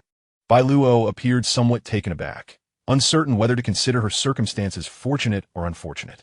On one hand, she had indeed discovered two innate Tao fruits in rapid succession. On the other, the first had been snatched away before her very eyes. Had she not fortuitously found the second, she might still be wandering aimlessly in the void space, searching for years, perhaps even centuries, on end. Some had reportedly spent 3,000 years without success, endlessly traversing the void. Quite the stroke of luck, Bai Luo finally conceded. "That sea monster, did it kill you?" Lu Ran shook his head. Upon glancing at the demon refining pot, it became apparent to me that despite the formidable nature of the deep sea giant, the rate of its refinement had not significantly altered. It had now been transformed into a pet of Luran's, and thankfully, it had not perished. Such a creature's demise would indeed be a lamentable loss. Luran mused aloud. Bai Luo, somewhat perplexed, inquired, "If it is alive, then where is it? Is it confined within your artifact?" "Indeed, behold," Luran replied as he concentrated, gesturing with his hand. Instantly, the enormous deep-sea giant re-emerged from the abyss of the deep sea. This spectacle startled all present, their expressions shifting dramatically. How could another deep-sea giant suddenly materialize? Only Bai Luo discerned the truth. It was the very same creature, merely released once more by Luran. "What are you doing? If you have it ensnared, why not keep it that way?" Bai Luo questioned, her countenance darkening as she braced herself. "There's no need for that. It rightfully belongs in the endless sea," Luran reflected. The primary concern for Luran was the lack of a suitable habitat for this creature. Releasing it on a land would likely spell disaster, although it had been refined within the demon refining pot. The absence of its oceanic realm seemed to be gradually weakening the deep-sea giant. It would be a pity if it were to perish. Thus, Luran resolved to return it to its rightful home, as it might prove useful in the future. Bai Luo observed the deep-sea giant, noticing its movements becoming increasingly cautious as it began to sink deeper, gradually fading into the darkness. Of course, this was permitted by Luran, unbeknownst to Bai Luo. She gazed at Luran in astonishment, remarking, "This deep-sea giant is likely experiencing such treatment for the first time. It has grown fearful of you and dares not attack further." In Bai Luo's perspective, the deep-sea giant, having been frightened, fled immediately upon its release. However, Luran alone understood that this creature was now his pet. He simply chose not to elaborate. Raising his voice to the group ahead, he commanded, "Proceed onward, do not halt." Though Luran did not suffer from a fear of the deep sea, the abyss still induced a sense of discomfort within him. The crowd ahead, upon hearing his words, promptly resumed their journey, not daring to defy his orders. Approximately 2 hours later, someone ahead called out, "We are nearing the exit. Let us quicken our pace." Consequently, everyone began to ascend at an angle. Luran, taken aback, surveyed his surroundings. Due to the limitations of his consciousness, everything appeared unchanged. He was unaware of how these individuals distinguished between the celestial realm and the ordinary world. Moreover, Had they truly ascended to the 32nd heaven so effortlessly? Was it truly that simple? To Luron's perception, it felt akin to descending from the shore, circling the seabed, and then rising again. If that were the case, why not traverse directly across the ocean's surface? Luron was perplexed. Nevertheless, this process did not seem overly complicated. According to Tangua, under normal circumstances, the deep-sea behemoths would not attack human vessels. One merely needed to wait on the ship to pass through safely, rendering the experience quite simple. However, this time an unexpected incident occurred. No one knew why the deep-sea behemoth had inexplicably gone mad and started assaulting human ships. Moreover, it had completely destroyed the vessels. Had it not been for the intervention of a powerful being to intimidate the deep-sea behemoth, it is feared that everyone present would have met their demise here. What they did not know was that the deep-sea behemoth was initially targeting Luron. As the group ascended, a glimmer of light gradually emerged from the abyssal darkness. Soon, everyone burst forth from the ocean surface. Luron glanced around and, to his surprise, could vaguely discern a small island in the distance. This must be the landing point of the 32 heavens. Master, just ahead lies the shore. Once we land, we will reach the 32 heavens. Someone flatteringly remarked to Luron. Turning back to survey the area behind him, Luron found that he could not see the boundary of the 33 heavens at all. This felt peculiar, for according to Luron's calculations, such a distance should have been visible. Let us fly over, Luron suggested to Tangua and the others, intending to summon the Thunderfire War Chariot. At that moment, Bailuo suddenly exclaimed, "Wait, is this your first time traversing the celestial threshold?" Luron nodded, admitting indeed, "It is my first time. Is there an issue?" Bailuo casually retrieved an unused low-grade artifact from his storage space and threw it into the sky. In an instant, before it could travel far, the artifact silently disintegrated into powder, vanishing into thin air. Luron stared in astonishment. As you can see, flying above the endless sea is strictly prohibited. Anything that ascends beyond a certain height will be obliterated by the laws of heaven. Not even an immortal emperor can escape. Bailuo explained. Luron looked at Bailuo in surprise, as he had been unaware of this regulation.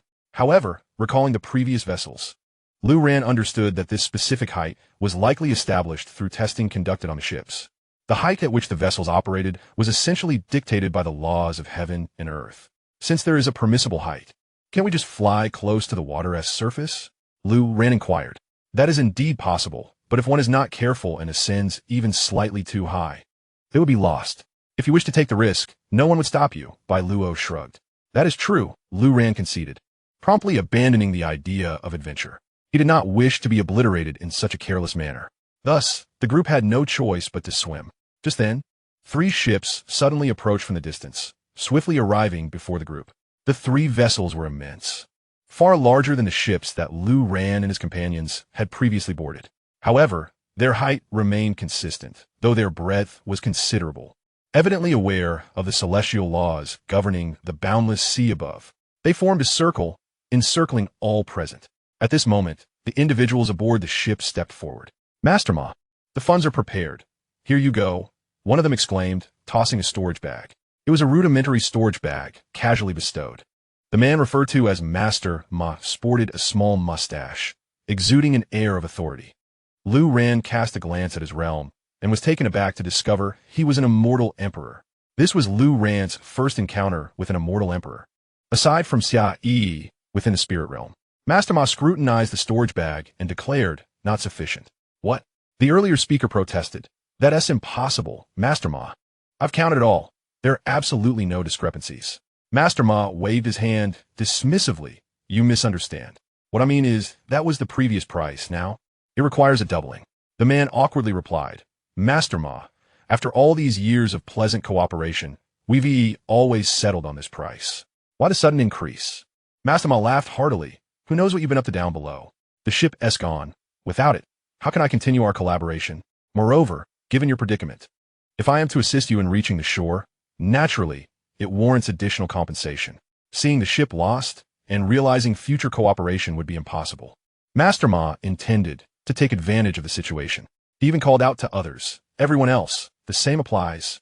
Bring forth your funds, satisfy me, and I shall allow you to board, escorting you to the shore."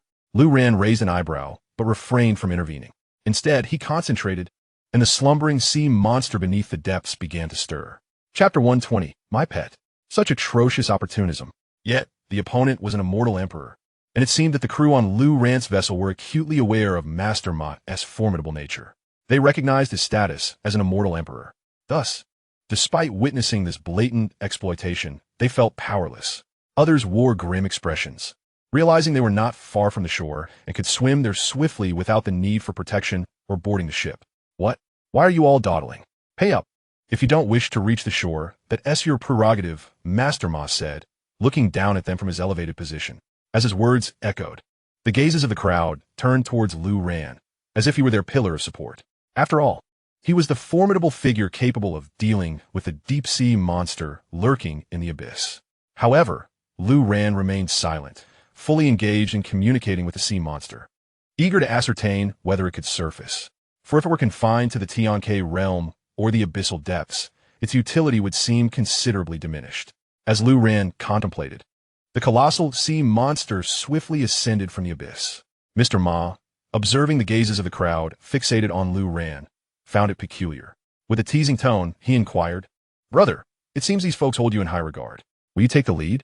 Lu Ran chuckled softly, but refrained from responding. This only piqued by Luo's curiosity.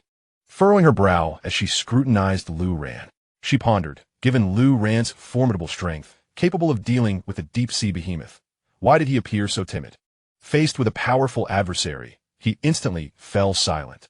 Meanwhile, a brash individual from the crowd, undeterred, shouted, "What do you mean? Can't I make my own way? Why do I need your escort? It's entirely unnecessary." Having said that, he broke away from the crowd and swam directly toward the shore. This individual was not particularly strong, and maintaining his protective spiritual energy for such a duration had already taxed him.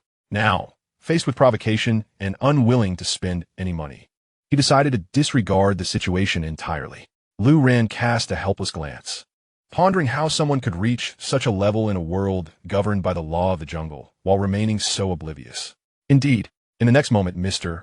Ma directed a calm gaze toward the individual. Without needing to take action himself, the individual suddenly disappeared beneath the surface with a dull splash, quickly vanishing from sight. Lu Ran stared at the spot where the man had vanished, somewhat astonished. The immortal emperor had mastered a certain heavenly principle. It seemed Mr. Ma's principle pertained to the gravitational field. While not an overwhelmingly powerful principle, its application by an immortal emperor rendered it effortlessly effective, capable of suppressing those who displeased him directly, without the need for other celestial techniques or magical artifacts. Now, you all have witnessed it. He indeed lacked the ability to return to shore on his own. What are the thoughts of the rest of you? Mr. Ma inquired. The crowd, floating in the water, exchanged glances. However, Mr. Ma had no intention of lingering with them, lazily stating, "I must warn you, I am not a patient man. You would do well to act swiftly." As he spoke, with a mere thought, several more individuals sank beneath the surface, sending up a few splashes before falling silent. Unfortunately, Mr. Ma had noticed that many had been observing Lu Ran, assuming he was the pillar of strength. Thus, with a thought, he decided to submerge Lu Ran as well, believing it would serve as a fitting intimidation tactic. However, to his surprise, as his principal's power radiated outward and he fixated on Lu Ran, they exchanged wide-eyed stares, only to discover that it had no effect whatsoever. Lu Ran remained perfectly still, merely gazing calmly. Mr. Ma seemed to realize something, his heart tightening as he cautiously regarded Lu Ran once more. Yet, before he could ascertain the truth, the surface of the sea began to ripple gently. The vessels belonging to Mr. Ma started to sway precariously. He was taken aback, for in this boundless ocean, there were no winds or waves. What could possibly be happening? He lowered his gaze towards the sea below, squinting his eyes. Beneath the profound surface of the water, his consciousness could not penetrate, rendering him blind to its depths. However, as he turned to survey his surroundings, he noticed the surface of the sea beginning to stir. A sudden realization struck him. Something was causing the commotion beneath. Huh, do they think they can elevate my ship to the heights of the laws of nature? How foolish! He scoffed coldly. Although he was unaware of the identity of the mischief maker below, he instantly discerned their intent. With a mere thought, he suppressed the entire sea surface, swiftly stabilizing several vessels. The exertion of his gravitational field made these tasks effortless. Yet, gradually, he sensed something amiss. The force of elevation grew increasingly potent. He found himself straining, even the suppression of the laws becoming arduous. Suddenly, he felt a shift, turning to look at Lu Ran. In a grave tone, he inquired, "It was you, wasn't it?" Lu Ran shrugged, offering no denial. "Damn it, what do you intend to do?" Ma Yi gritted his teeth. At that moment, the rising force beneath the sea had reached a terrifying critical point, and he was on the verge of collapse. "Oh, nothing much. I merely have a pet I wish to summon to play with you. That's all," Lu Ran replied nonchalantly. Though the statement seemed simple, it was indeed the truth. Yet Ma Yi was left bewildered. However, he had no opportunity to probe further. Bang! The power of his laws was shattered, and the sea's surface erupted violently, surging upwards. 3 ships were seemingly hurled into the air, the individuals aboard. Save for Ma Yi and a few powerful celestial emperors who managed to leap from their vessels to maintain their altitude, were caught off guard. They were thrown aloft without a moment's notice. Subsequently, in a silent cataclysm, the entire ship, along with its occupants and cargo, was reduced to mere dust, cascading down like confetti. Ma Yi's countenance darkened considerably. Yet, what shocked him even more was that after the explosion of the sea's surface, a colossal tentacle, reaching skyward and penetrating the depths of the ocean, emerged. The laws of nature seemed to hold no sway over this creature. Upon breaching the surface, it resembled a world tree, robust and formidable, with its suckers far larger than Ma Yi's earlier ship. A deep-sea leviathan. Ma Yi gasped in astonishment, scarcely believing his eyes. As an immortal emperor, he had honed his skills over thousands of years, having ventured into the realm of celestial heights and witnessed the deep-sea leviathans. Yet, he had never engaged with them. What was this? How had a deep-sea leviathan surfaced? And this was merely one of its tentacles. Suddenly, Ma Yi recalled something. Turning his gaze towards Lu Ran, who was also submerged in the water, carefully stabilizing his altitude, rising and falling with the waves. Just a moment ago, this fellow proclaimed that he intended to summon his pet for some amusement. Could it be that the Leviathan of the Deep is indeed his pet? Chapter 121. Is this all the Celestial Emperor is capable of? Bang! As Lu Ran confirmed his suspicions, the Leviathan's tentacle came crashing down with unprecedented force.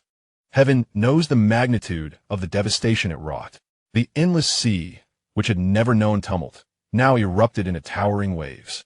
Those observing from a nearby shore turned pale with dread. The waters of the endless sea are not to be trifled with. As torrents of seawater surged toward them, the crowd scattered in a frenzied panic. This was no ordinary wave. A single tentacle struck down, unleashing a monstrous wave soaring hundreds of meters high. This was beyond Lu Ran's wildest expectations. Moreover, the Leviathan was not merely attacking indiscriminately.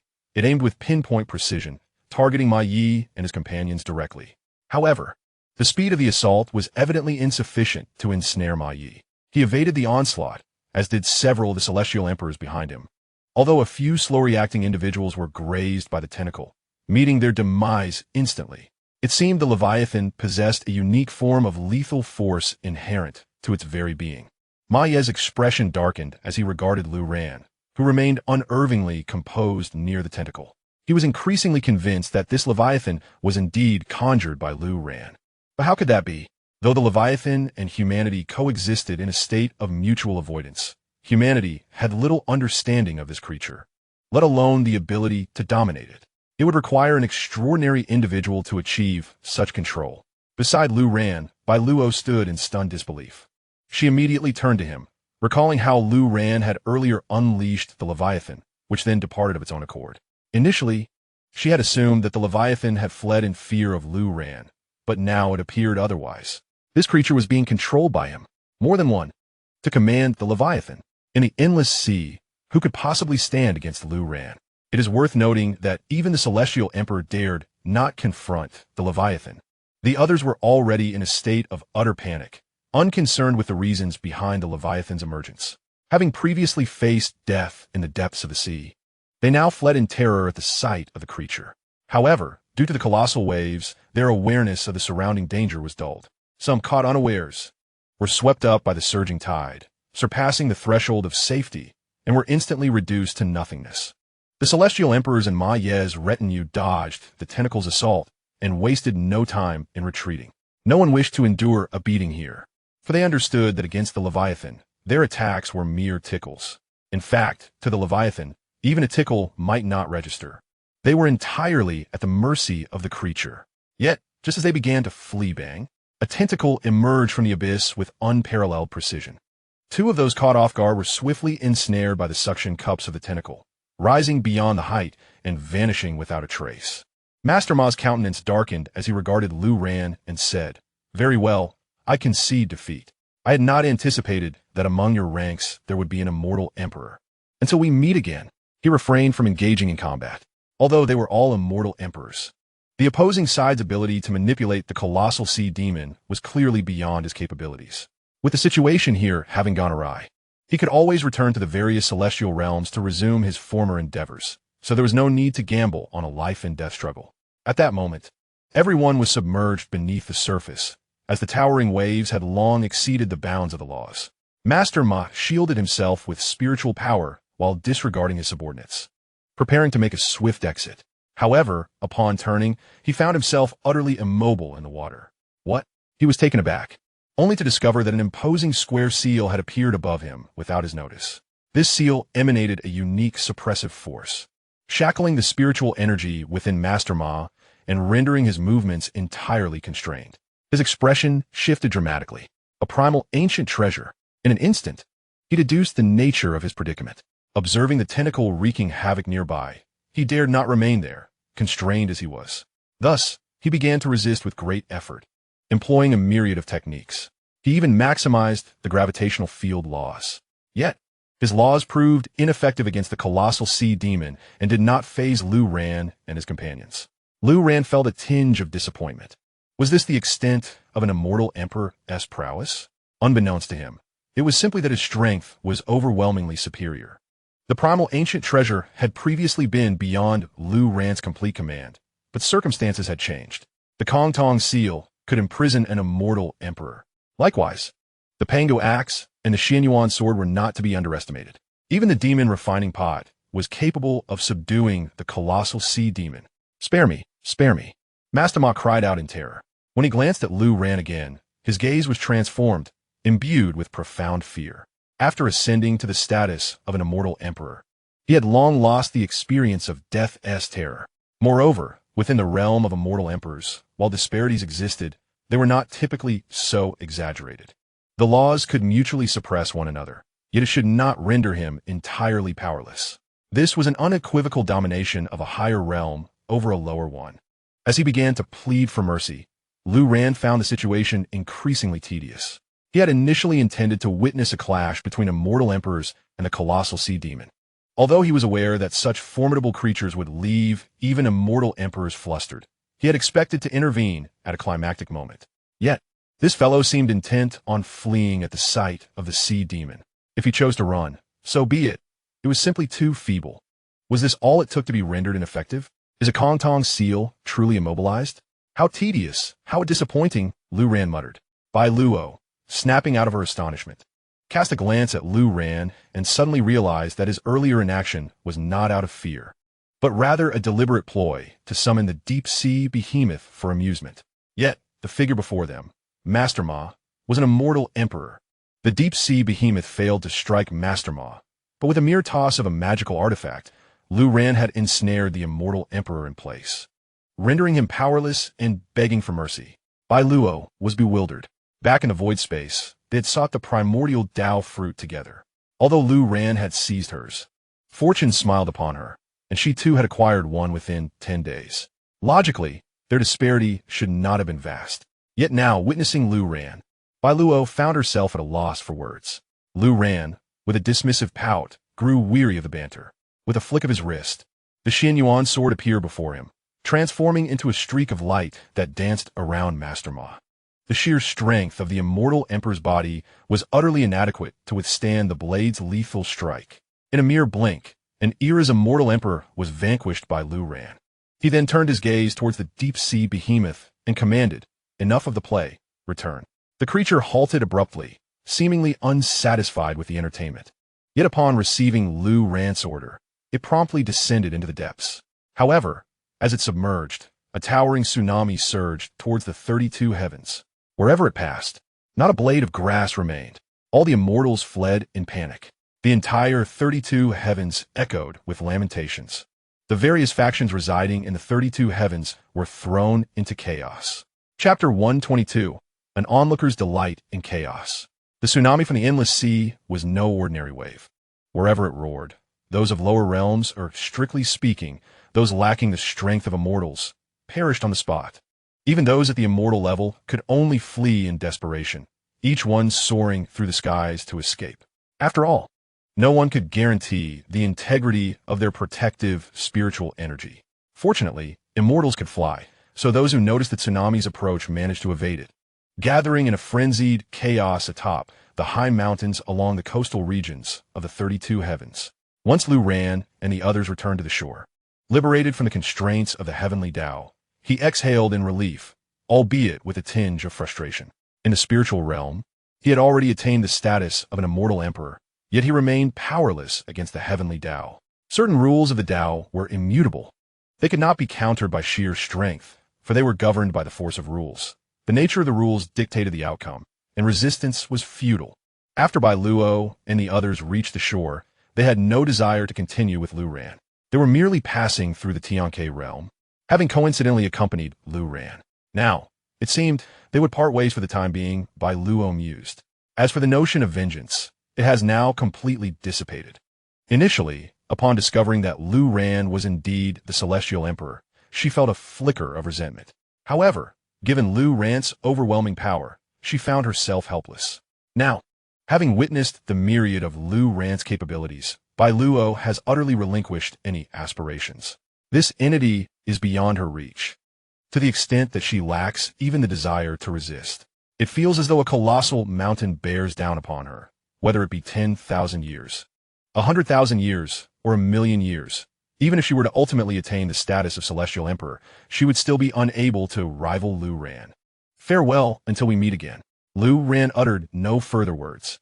Yet, it was evident to all that given the vast expanse of the spirit realm and the separation they had endured, without any specific opportunity, their paths were unlikely to cross again. After Bai Luo and the others departed, Tanguo inquired, "Master, what is our plan now?" Lu Ran replied casually, "We shall proceed directly to the 31st heaven." He intended to ascend layer by layer until he reached the highest realm, with only one objective in mind, to reunite with his beloved Qin Wuyao. As for anything else, Lu Ran harbored no further thoughts. In truth, his dedication to cultivation was not particularly profound. Instead, it was the relentless push from the system that propelled Lu Ran toward advancement. His fervent desire to strengthen himself in the spirit realm was solely for the sake of safety. After all, in a world governed by the principle of the survival of the fittest, one must possess a formidable strength to live comfortably. Moreover, since attaining the status of Celestial Emperor, the system's rewards had diminished, yielding only trivial items and cultivation levels that were of no use to Lu Ran, which was rather disheartening. Thus, Lu Ran summoned his Thunderfire War Chariot, and the group soared into the sky. However, a predicament soon arose. Although Tanguo knew how to access the 32nd heaven through the Xianxia realm, she was at a loss for how to reach the 31st heaven and was unaware of the direction to take. "Isn't it also the Endless Sea?" Lu Ran inquired. "No." Tanguo immediately shook her head, saying, "Though I have never been to the 31st heaven, I have heard that it is unrelated to the Endless Sea. The specifics of how to get there escape my memory, but it is certainly not connected to the Endless Sea." According to Tanguo, the Endless Sea encircled the 33rd heaven. The entirety of Zhongzhou was enveloped by this Endless Sea, with the 33rd heaven merely being a large circle adjacent to it. This circle entirely encircled Zhongzhou, with openings allowing the waters of the Endless Sea to flow in. Therefore, to reach the 32nd heaven, one must traverse that segment of the Endless Sea. Yet, even that brief stretch of the Endless Sea is immensely vast. Furthermore, due to the existence of the heavenly Tao rules, one must navigate through the Xianxia realm beneath the sea. Once past the 33rd heaven and into the interior of Zhongzhou, the Endless Sea would no longer be a concern. "Now I see. Let us seek someone for guidance," Lu Ran pondered aloud. He gazed down at the vast ocean below. In the short term, as long as the waters of the Endless Sea did not dissipate, it was unlikely that they would encounter anyone. Moreover, the tsunami from the Endless Sea has swept away countless individuals, animals, and even mythical beasts along the coastal regions. The aftermath is likely to be one of devastation for a considerable duration. Fortunately, Lu Ran and his companions soon discovered the presence of others atop a towering mountain. This location lies within the heart of a mountain range, where several majestic peaks soar into the clouds, standing out prominently. Nearby, nearly all the celestial beings have congregated here for refuge. This is primarily due to the peril posed by the surging waters of the endless sea, compelling them to seek shelter in the heights rather than risk their protective, spiritual energies in the treacherous waters. Furthermore, the once tranquil endless sea has suddenly unleashed a tsunami, leaving the uninformed to speculate about impending calamities. In the midst of such trepidation, everyone is keen to conserve their strength, taking temporary refuge upon the mountains. When Lu Ran arrived, he noticed that numerous celestial beings were still arriving from various nearby directions, many of whom were maneuvering their magical treasures to reach this sanctuary. Consequently, when Lu Ran and his companions descended from their thunderous war chariot, they garnered little attention. Each person was preoccupied with their own safety and those familiar with one another, or belonging to the same faction, huddled together, warily observing other factions.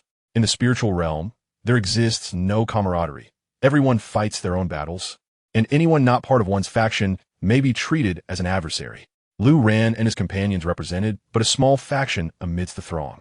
Of course, there were also many solitary celestial beings present. Lu Ran scanned the surroundings, seeking someone to inquire with, when suddenly a cacophony of voices arose from ahead. Curiosity piqued. Many turned to look, and some fearless souls rushed towards the commotion. Intrigued, Lu Ran, along with Tang Guo and others, made their way over. Upon arrival, they discovered two factions engaging in a heated confrontation. One faction appeared notably dominant, while the other seemed significantly weaker. The stronger group consisted of approximately 200 to 300 individuals, making it a substantial assembly, with over 30 celestial emperors among them. The rest were all of the celestial realm. Lu Ran, captivated by the sight of so many celestial emperors gathered in one place for the first time, observed the opposing faction, which comprised a dozen or so young women, all of whom were quite charming and donned matching sect uniforms. While Lu Ran had no intention of intervening, it was clear to him that the disparity in strength was quite pronounced. The opposing faction boasted at least 30 celestial emperors, whereas the group of women, despite their own status as celestial emperors, numbered only a handful. At that moment, the leader of the larger faction, celestial emperor, spoke. "You think you can simply walk away after taking the sacred veins and jade bones of our 3 celestial emperors from North Mountain Island?" Lu Ran's heart stirred as he thought of Xianxia. The impression that Xianxia left on Lu Ran was undeniably profound, particularly when she extracted the human scorpions from the Emperor of Humanity. Despite Lu Ran's many years of life and witnessing countless battles, the gruesome manner of extracting human scorpions instilled a subtle psychological shadow within him. To his astonishment, upon arriving in the spirit realm, he encountered individuals collecting human scorpions once more. However, the quantity was alarmingly scant, merely 3. Xianxia had effortlessly extracted more than that. Contemplating this, Lu Ran could not resist turning to Tang Guo and inquiring, "What is the purpose of the sacred vein jade bone in the spirit realm? And why would someone collect such items?" In response, Tang Guo appeared equally bewildered. She shook her head and replied, "I am unaware. I have never heard of any utility for that object. What is truly valuable is the corpse of a great Luo immortal, as it possesses a Dharma form that can be extracted. Perhaps the sacred vein jade bone is merely a convenience for those who wish to remove flesh from it. Ultimately, it seemed to serve the purpose of gathering Dharma forms." While this possibility existed, Lu Ran found it implausible regarding Xianxia. The esteemed Immortal Emperor had ventured to the remote regions of Xia Prefecture for 500 years solely to collect sacred vein jade bones for a Dharma form. Moreover, if the intent were indeed to obtain Dharma forms, the number of great Luo immortals far surpassed that of the Immortal Emperors. Clearly, seeking them would be far more advantageous than pursuing the Immortal Emperors. Of course, this was merely Lu Ran's conjecture about Xianxia. He remained oblivious to the intentions of the immortal women before him. They were presently engaged in a confrontation, and Lu Ran, intrigued, intended to observe the unfolding drama before seeking directions. "They initiated hostilities first. We bear no blame. We act solely in self-defense," one of the women declared, her demeanor vigilant as she scrutinized the others. "Nonsense. Have you provoked us, and you respond with such cruelty?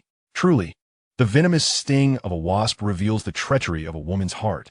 A man retorted, "Even if we are cruel, what of it? The endless sea has experienced strange fluctuations today, and we wish to avoid conflict with you, the woman responded. After all, their numbers were few, making confrontation unwise. Yet, their resilient words amidst vulnerability surprised Lu Ran. Enough with the pleasantries. Hand over the sacred, veined jade bones of our 3 disciples from Beishan Island, and leave us with compensation. We can let bygones be bygones, the man proclaimed. This left Lu Ran astonished. It was evident that this man was no saint. Yet, given the circumstances, with their considerable numbers against so few, the disparity of twofold immortal emperors should have easily crushed them.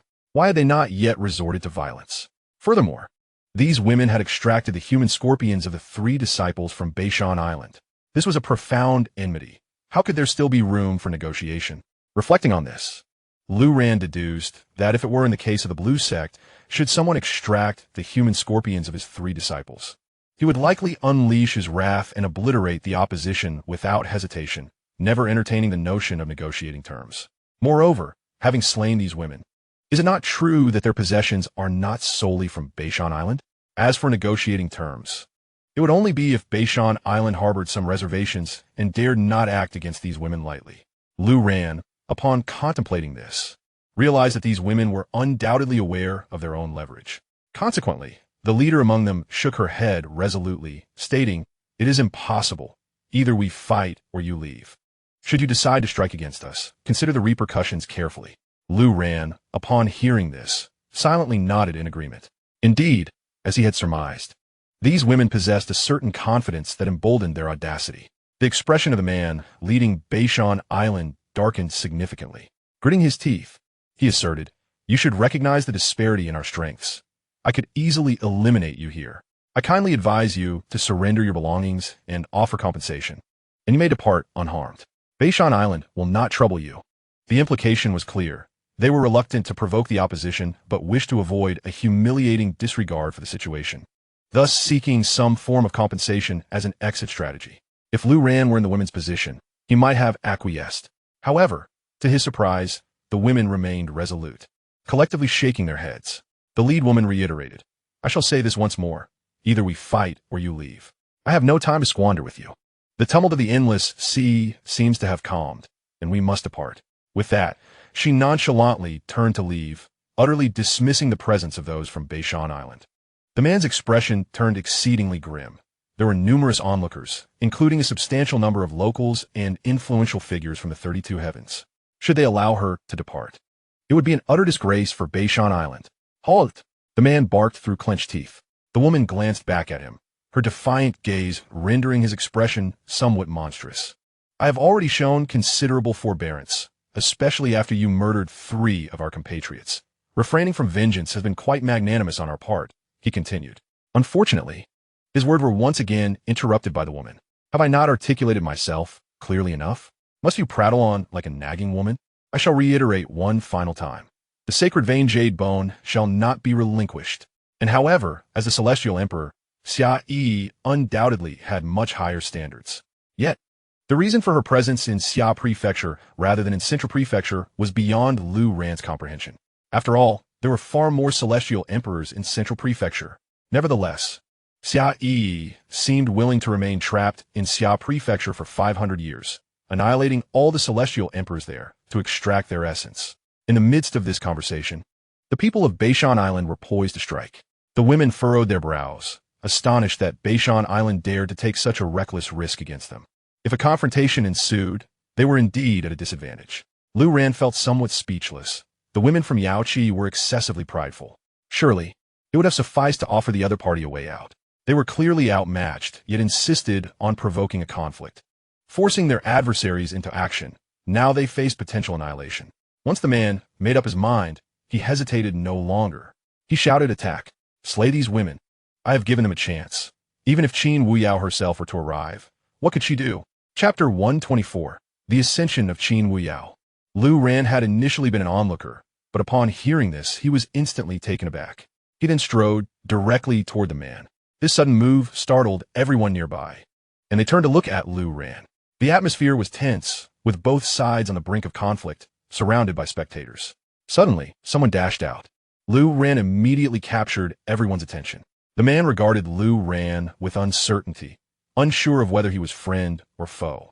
Approaching the man, Lu Ran inquired, "What did you just say?" The man, bewildered, frowned and replied, "What do you mean? Who are you?" Lu Ran gestured dismissively and reiterated, "Answer my question." "You mentioned Qin Weiyao?" Just then, someone behind the man shouted defiantly, "Get lost. You have no place to speak here. If you keep babbling, we'll kill you too." As soon as the words left his mouth, Lu Ran's gaze swept over. In the next moment, a head fell to the ground with a thud. As the severed head hit the ground, everyone suddenly realized what had transpired and turned to stare at Lu Ran in unison. Even the man was taken aback. He had felt nothing. There had been not a trace of spiritual energy fluctuation, and one of his own had just perished. It was worth noting that although that individual was not peak casting a fleeting glance at the women of Yaoqi, he inquired, "Do you know Qin Weiyao?" The esteemed leader of Yaoqi, the Immortal Emperor? Lu Ran felt somewhat perplexed. Was the leader of Yaoqi truly Qin Weiyao? If so, did that mean Xia Yi was a subordinate of Qin Weiyao? A peculiar expression crossed Lu Ran's face. Although he could not yet ascertain whether the Qin Weiyao mentioned by the man was indeed the one he sought, he pressed on with his inquiries. What other characteristics does this Qin Weiyao possess? From where did she ascend? However, before the man could respond, the women from Yaoqi interjected. "Who are you to pry into the affairs of our leader?" Lu Ran furrowed his brow as he regarded them. Yet, he soon realized that these women, being from Yaoqi, were likely to possess a deeper understanding of Qin Weiyao than the men did. Thus, he approached them directly and stated, "Qin Weiyao is my wife. Where is she?" The moment his words fell, the expressions of the women transformed dramatically. "Impudent! How dare a lowly wretch such as yourself insult our esteemed leader? You possess an audacity most foul," the leading woman declared coldly, even brandishing her weapon at Lu Ran.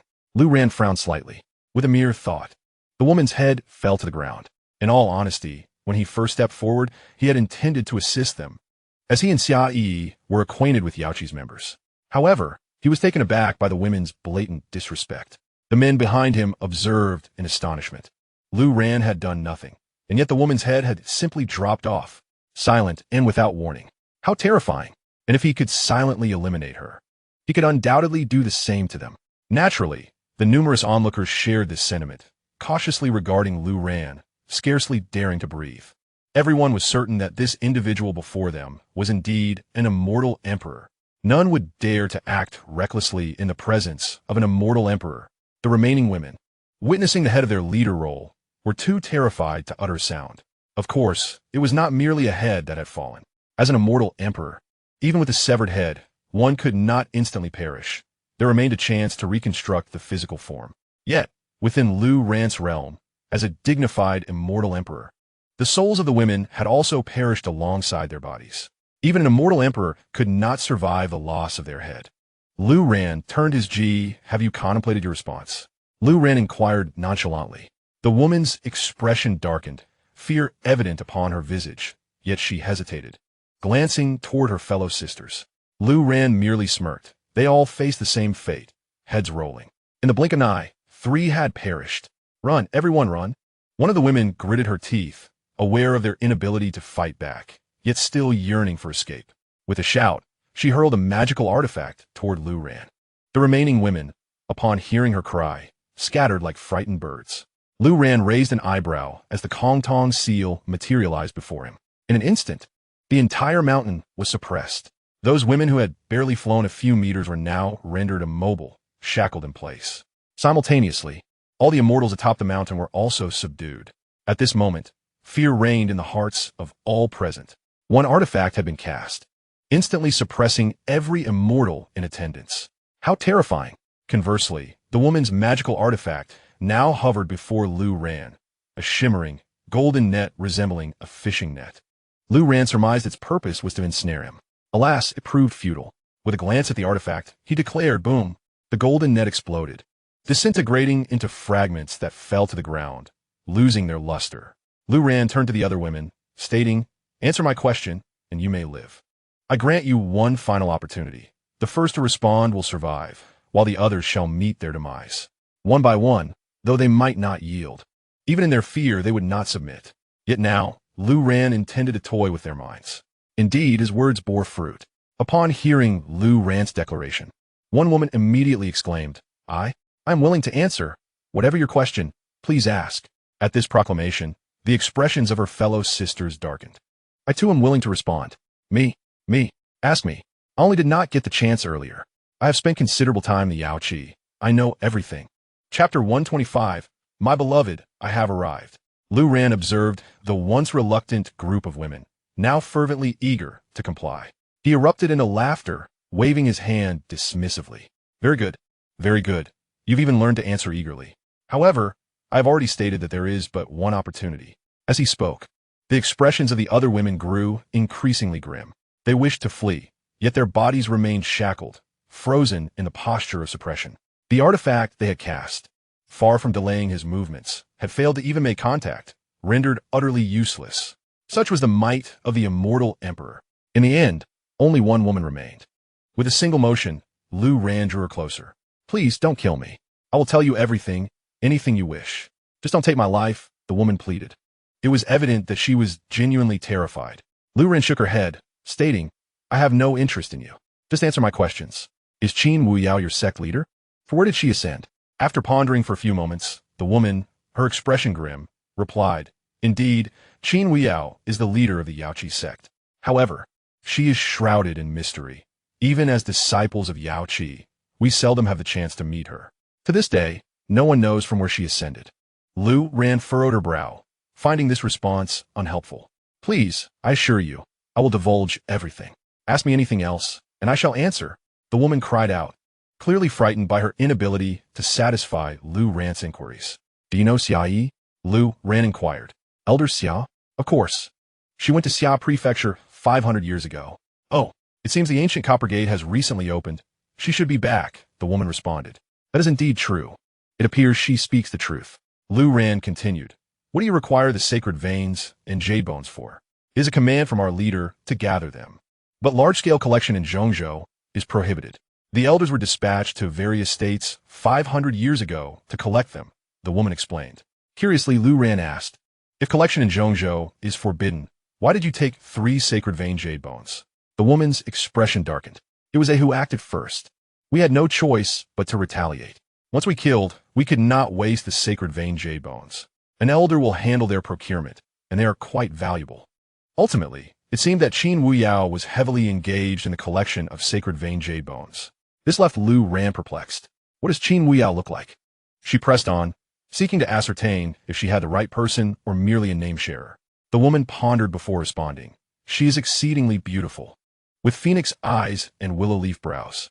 She elaborated at length, but the description remained vague, merely painting an image of a beauty without concrete details. It was understandable, as photographs did not exist in the spirit realm, making accurate descriptions difficult. I can draw her for you. If you release me, I can do it right now. The woman quickly offered, having grasped Lu Ran's intent. Lu Ran said nothing and loosened the bindings. Once free, the woman showed no inclination to flee. Instead, she obediently retrieved a piece of white paper from her storage space and began to sketch using her spiritual energy. In no time at all, the drawing was complete, and she had worked with great diligence. This is it. This is our leader. You cannot be mistaken, she declared, presenting the artwork. Lu Ran took the portrait and, upon a mere glance, felt as though struck by lightning. Yao Yao, he murmured. It truly is Qin Wuyao.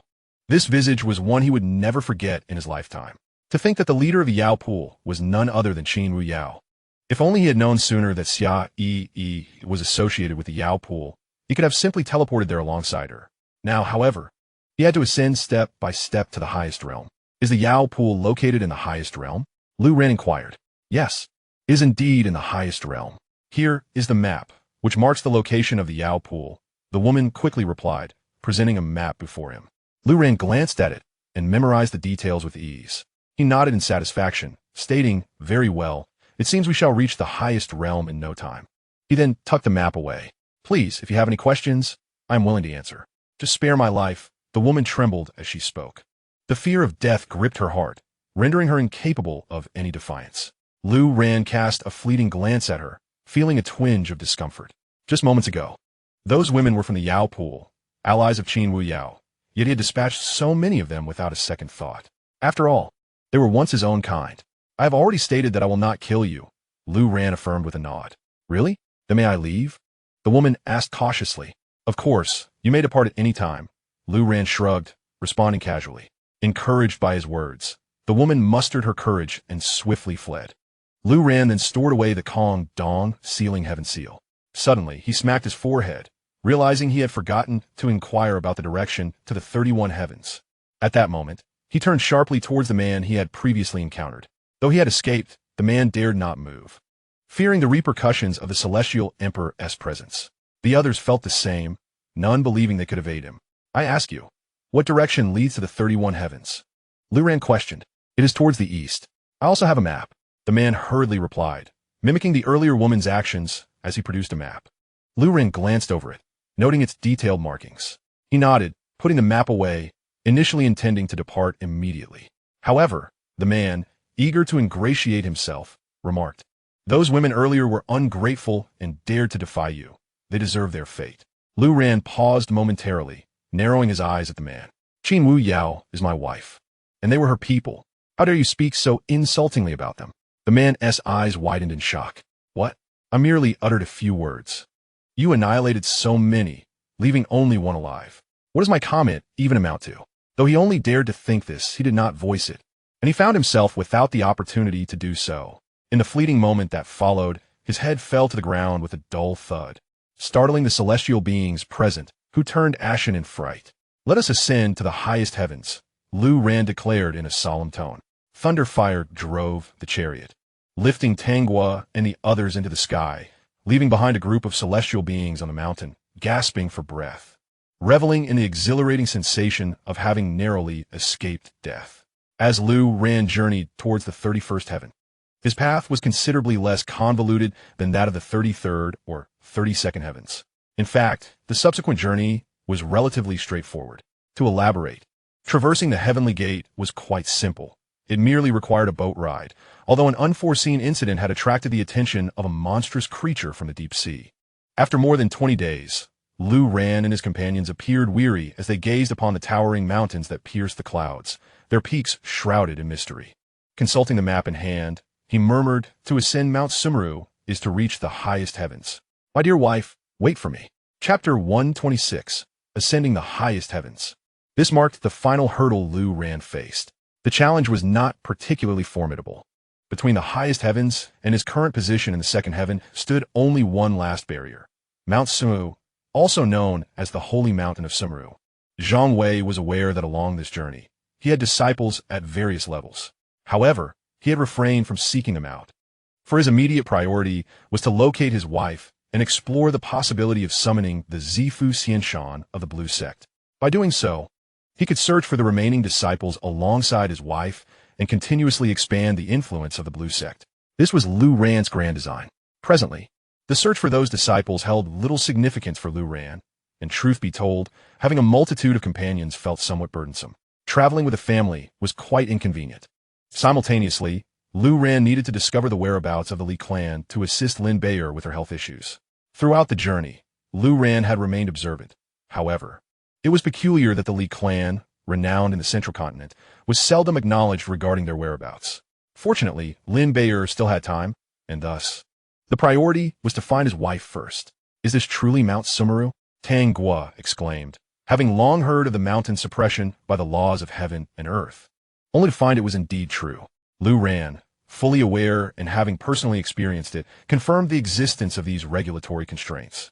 He found it ironic that while cultivation in the lower realms had been relatively unrestrained, ascending to the spiritual realm only brought forth an increased number of regulations. Moreover, most of these edicts stemmed from the celestial Tao. The celestial Tao established immutable rules in every realm, rules that could never be shaken.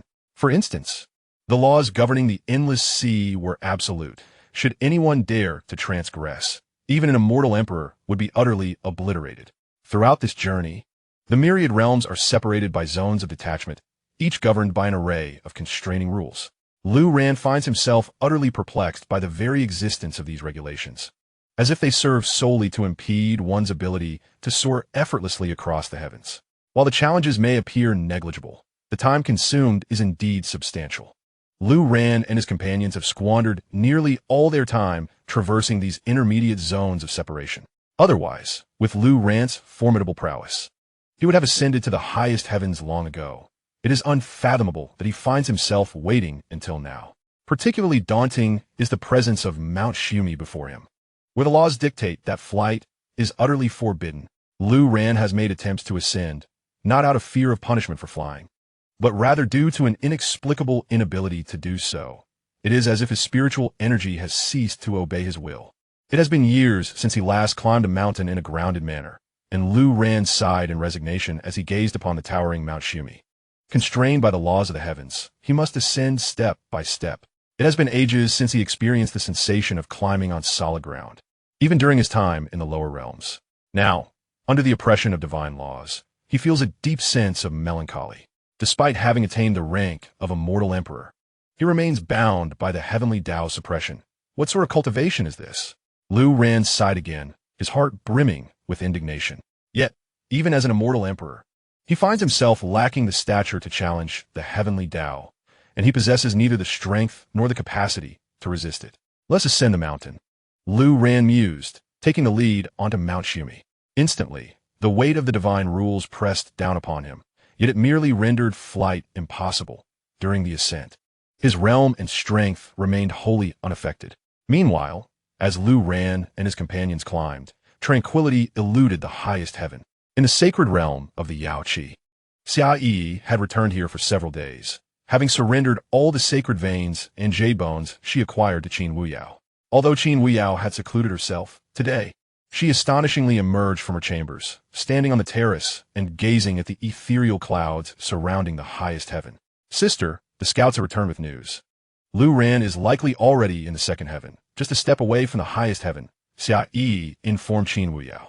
She was a vision of exquisite beauty, clad in pristine robes that shimmered like rainbows, with a gentle aura swirling around her. Her bright eyes and radiant smile, complemented by her flowing hair cascading gracefully to the ground, rendered her features delicately perfect. Any man who beheld her would inevitably be entranced.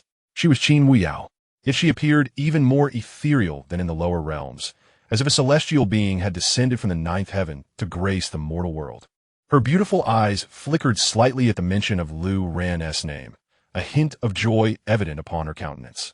However, she remained silent, lost in thought as she gazed into the mist. Uncertain of how much time had passed, Qin Wuyao gradually collected her thoughts and spoke, understood. Have someone continue to monitor the situation and inform me immediately upon reaching the highest heaven. Rest assured, sister, he is now an immortal emperor and possesses the laws of time. In this spirit realm, no one can threaten his safety, replied Xianxia.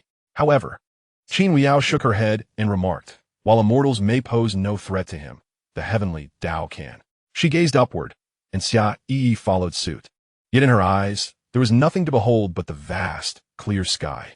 At that moment, Qin Wuyao lowered her gaze once more and stated, "It won't be long now. I have prepared for him for millennia to assist him in breaking free from the heavenly Tao, so he will no longer be disturbed by the affairs of this world." After speaking, she slowly turned and returned to her palace. Inside the palace, the sacred veins and jade bones of immortals were piled high like mountains. Meanwhile, Lu Ran and his companions continued to ascend step by step. Though their pace was not slow, the height of Mount Xiumi was daunting. After a considerable time, they had only managed to climb halfway. Looking up, the mountain was shrouded in mist, rendering the summit nearly invisible. Furthermore, the expanse of Mount Xiumi was immense, resembling an elevated world amidst the central continent, piercing the clouds. The highest point was flat, where the most prominent powers resided, each holding sway and counterbalancing one another. Lu Ran surveyed his surroundings. Although he could see a few other immortals diligently climbing the mountain, their realms were generally not very high. He had yet to encounter any at the Immortal Emperor level. However, during his ascent, he had encountered several proud and irritable Immortal Emperors, whom he swiftly dealt with. As the sun and moon continued their celestial dance, the following evening, Lu Ran and his companions finally stepped onto the mountaintop. At that moment, the rules of the heavenly Tao dissipated, vanishing without a trace. Turning back to glance behind him, the world below was no longer visible, obscured by swirling clouds. Before him lay the highest heaven, vast and boundless, as if he had entered another realm. Moreover, the density of spiritual energy in this highest heaven was astonishingly high, at least dozens of times greater than that found in the second heaven and other worlds. Chapter 127. Qin Wuyao is my wife. Given the overwhelming richness of spiritual energy in the highest heaven, wouldn't it be more efficient for everyone to cultivate here? Lu Ran exclaimed in astonishment. The disparity was not merely a matter of efficiency. It was an extraordinary difference of several dozen times. For immortals, cultivation typically spanned millennia. A gap of such magnitude would save not just a day or two, but years. What took 1,000s of years to accumulate could be achieved by others in just a century within the highest heaven. It was utterly outrageous. At that moment, Lu Ran suddenly heard a commotion from his allies. Turning to look, he saw several other immortals who had previously been not far from him. Among them, an immortal emperor and several immortal lords. At that moment, a small group stood before them. "Do you have an invitation?" inquired a middle-aged man leading the group. Lu Ran cast a surprised glance at him. This man was, astonishingly, an immortal emperor. "We do not have one. We have come seeking refuge. May I ask which power you represent, esteemed immortal?" The immortal emperor asked cautiously, his tone polite yet tinged with flattery and trepidation. No sooner had he spoken than the immortal emperor let out a thunderous roar. "Impudent! Dare to trespass into the sacred mountain of Shumi without an invitation." With a mere flick of his brow, a sword materialized in his hand, causing the faces of the group to turn ashen. "And no, we truly seek refuge. We are willing to do anything. We only ask to stay on the sacred mountain of Shumi." They cried out in desperation. The leader emphasized, "I am an immortal emperor. My cultivation is at the immortal emperor level. I am willing to serve like a beast of burden." Unfortunately, it proved futile. The immortal emperor waved his sword, unleashing a torrent of fierce sword energy.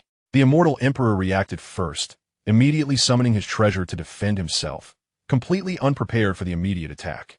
Yet, against the might of an immortal emperor, their feeble treasures stood no chance of withstanding the assault. In the blink of an eye, the sword energy sliced through them, reducing the group to mere remnants, their lifeless forms strewn across the ground. They were slain without hesitation. Lu Ran realized that ordinary immortals were not permitted to ascend the sacred mountain of Shumi. The entire central continent was aware of the abundant spiritual energy here, drawing countless seekers. However, such a paradise could hardly be opened indiscriminately. It was naturally monopolized by powerful factions, and to share in its bounties, one must wield substantial strength. Furthermore, one must reach the pinnacle within the central continent, the very heart of the spiritual realm. Was that not the realm of the immortal emperor? Lu Ran had not anticipated that since Qin Wuyao's ascension, she had developed such a formidable influence in the spiritual realm, capable of standing shoulder to shoulder with the titans of the central continent. At that moment, after dispatching the group, the remaining team turned their attention to Lu Ran and his companions, approaching them. "Where is your invitation?" the leading immortal emperor inquired with indifference. Casting a glance at the others, his brow furrowed. As an immortal emperor, he could easily discern the insignificance of the others' cultivation levels, which were far too low. Only the two demons displayed some commendable prowess. Lin Bauer was the weakest, having yet to undergo tribulation. Yet, Lu Ran perplexed him. He found him utterly inscrutable, which intrigued him. "Why do we need an invitation?" Lu Ran replied nonchalantly, showing little regard for the immortal emperor. The latter's brow immediately knitted tighter upon witnessing Lu Ran's demeanor, compounded by his inability to fathom his strength. Thus, he refrained from acting hastily, instead probing. "What brings you to the sacred mountain of Shumi?" Lu Ran casually responded, "We came to enjoy ourselves. Is that a problem? Besides, what we do is of no concern to you." His blunt retort only deepened the displeasure etched on the man's face. The subordinate trailing behind the man was the first to express his discontent. "How audacious! To intrude upon the sacred Mount Sumeru without an invitation. Who bestowed upon you such audacity? I shall deal with you on the spot." Before he could finish his words, Lu Ran cast a calm glance toward him, the realm of the celestial being expanded outward. Yet, the man's reaction was swift, his pupils constricted sharply as he raised a hand. Lu Ran immediately sensed that his celestial domain was being disturbed by a force, becoming distorted and erratic for a moment. He surmised it was the man's power of law. But did he truly believe such a trivial force could impede me? Lu Ran scoffed. In a flash, the distorted celestial domain still managed to twist and sever the head of the arrogant subordinate. Thud! The head fell, and the man, along with his companions, was struck with shock. Just moments ago, the subordinates had been brimming with arrogance, yet now they were utterly silenced. After all, if even their leader, a celestial emperor, could not protect them, their adversary's true strength was abundantly clear. The man's expression darkened. This was no mere issue of face. It was a complete humiliation. Right before his eyes, someone had killed his subordinate, and he, as a celestial emperor, was powerless to intervene. This directly testified to the fact that the opponent was indeed a celestial emperor. So, he is a celestial emperor. No wonder he possesses such audacity. However, even if you are a celestial emperor, is it not rather improper to kill my people before my very eyes? The man remarked coolly. In a battle between celestial emperors, the foundation lies in the power of law. Yet, his own laws were unable to prevent the opponent from committing murder, thus he dared not act recklessly. Achieving the status of celestial emperor is no easy feat. If his laws were suppressed by the opponent, it could lead to his demise, a considerable loss indeed. Furthermore, he had been instructed from above, should anyone speak defiantly to me, I shall kill them. You may think it improper, but what can be done? Lu Ran asked nonchalantly, showing no regard for the man. Were it not for the pressing questions he needed to address with this celestial emperor, Lu Ran would have acted against him long ago. His decisiveness in killing was also a means to assert his attitude and stance, after which he would inquire about the location of the Yao Pool and Qin Wu Yao. The man took a deep breath and said, we were indeed abrupt.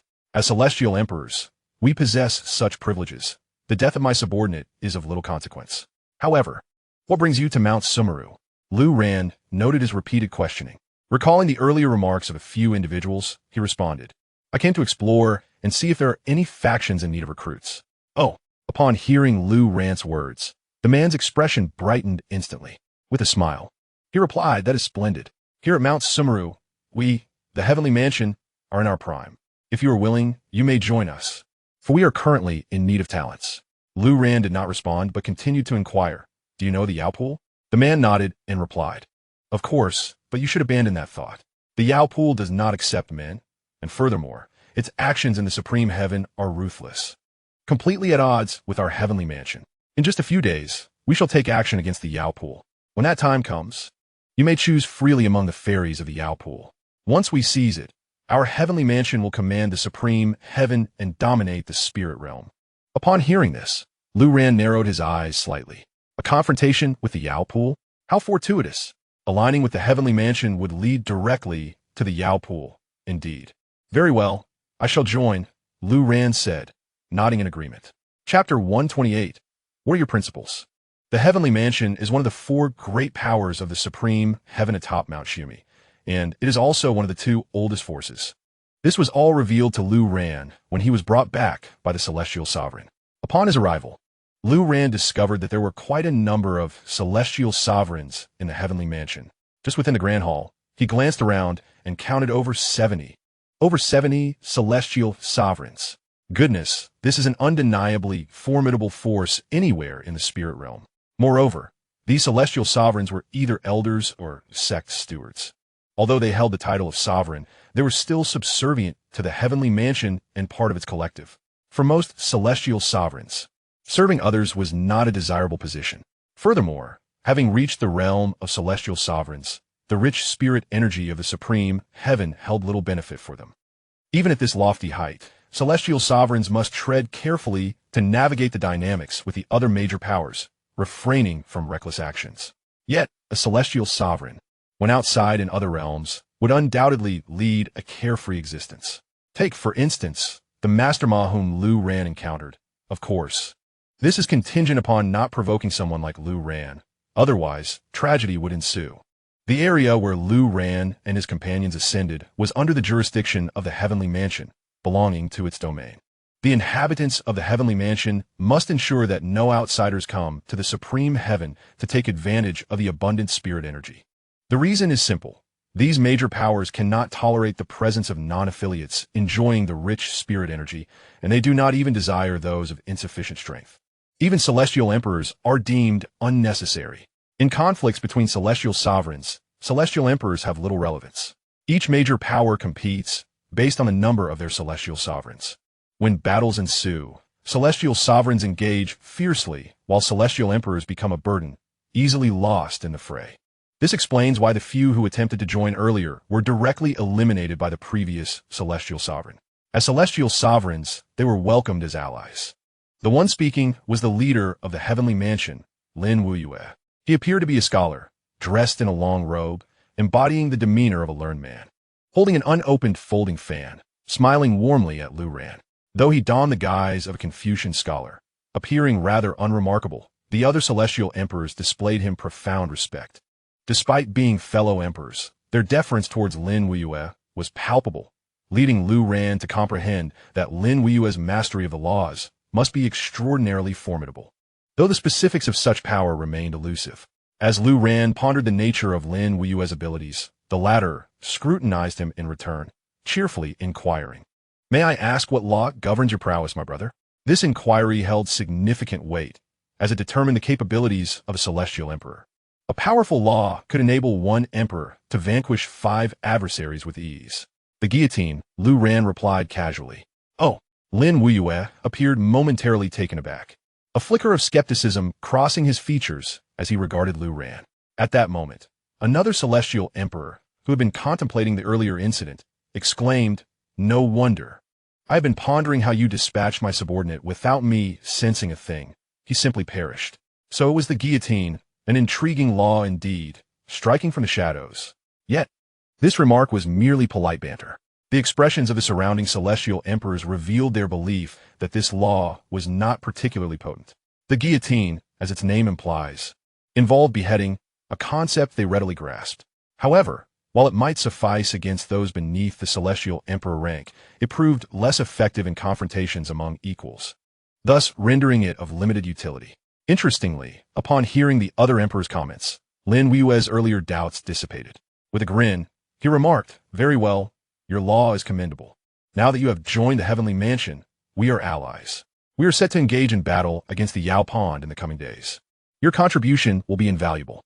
Once we secure victory over Yao Pond, we shall possess the confidence to dominate the supreme heaven, and the entire spiritual realm across the 9 provinces will belong to our heavenly mansion." At this proclamation, the other celestial emperors around them ignited with enthusiasm. Most of these individuals were warriors at heart. After ascending to the celestial emperor tier, they found themselves devoid of aspirations, unwilling to squander their lifespans in idle pursuits. They sought refuge in the supreme heaven.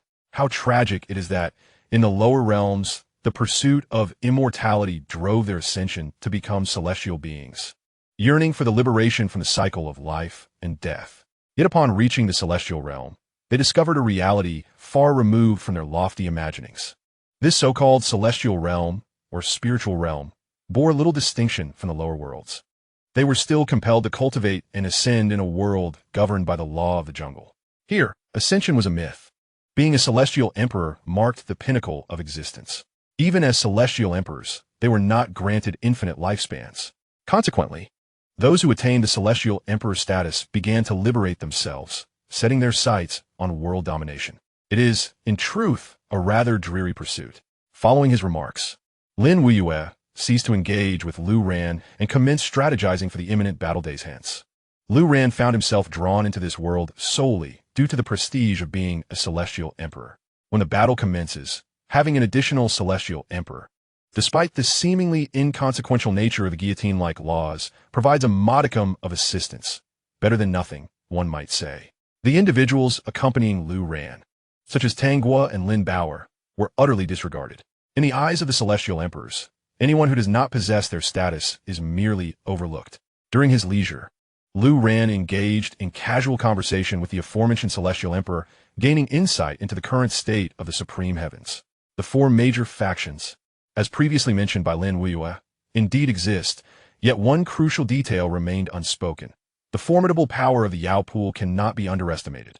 Originally, the supreme heavens were governed by 3 principal forces.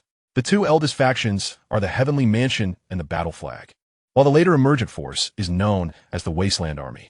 Unexpectedly, Qin Huiyao arrived at the supreme heavens accompanied by several celestial emperors. At that time, the Yao Pool was not numerous in number, yet remarkably potent, especially with Qin Huiyao at the forefront.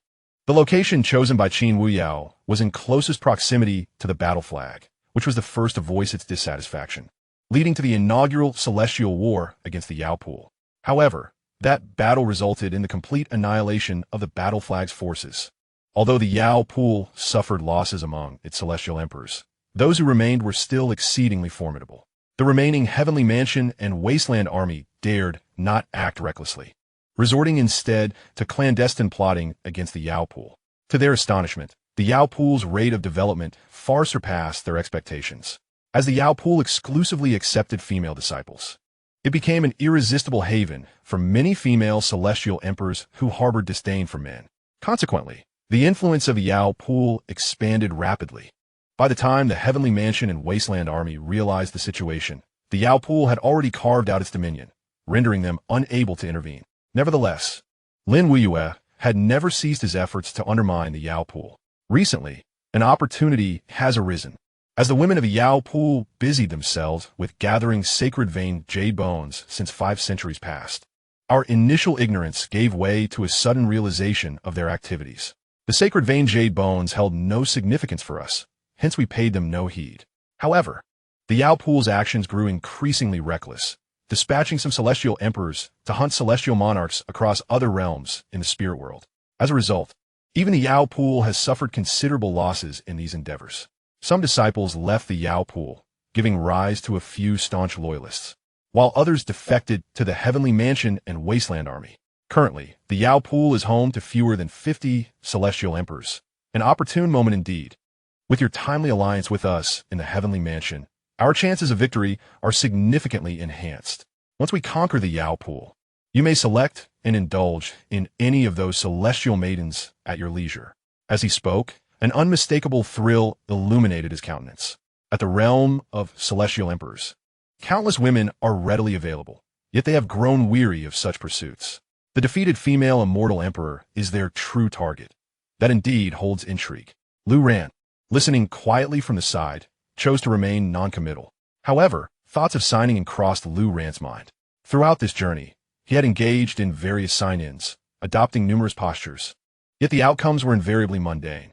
He reaped nothing of value. Being already an immortal emperor rendered the cultivation rewards ineffective, leading Lu Ran to occasionally forego the sign-in altogether. Yet here he stood, at the pinnacle of the spirit realm. A battle was about to commence between the two mightiest factions of a spirit realm. The War of the Immortal Emperors. Surely, this must be considered a significant event, no? He pondered whether signing in might yield something remarkable. Lu Ran contemplated deeply, silently reciting the sign-in. Ding. Sign-in successful. Congratulations, host. This time, you have achieved a critical hit. Congratulations, host. You have received a cultivation reward of 10. Congratulations, host. You have obtained an innate ancient treasure, the mountain and river fan. Lu Ran was momentarily taken aback, surprised by the outcome. He felt a surge of joy at the critical hit. After such a lengthy period, he had finally struck gold once more. It was evident that the impending War of the Immortal Emperors was indeed a significant event, one that garnered the system's attention and rewarded him with a valuable boon. However, what puzzled him was that it was the first time a critical hit had resulted in merely a single reward, the mountain and river fan. Although it was an innate ancient treasure, previous critical hits had awarded multiple innate ancient treasures. Why had this time yielded only one? Lu Ran felt somewhat speechless, astonished that at such a pivotal moment, the system would consume rewards. As these thoughts swirled in his mind, his expression grew peculiar. The immortal emperor across from him, witnessing Lu Ran's demeanor, mistakenly assumed he was anxious. After all, as an immortal emperor, one ascends to the highest heavens in hopes of recognition. Yet here they were, on the brink of battle, joining the war of the immortal emperors, where the risk of death loomed large.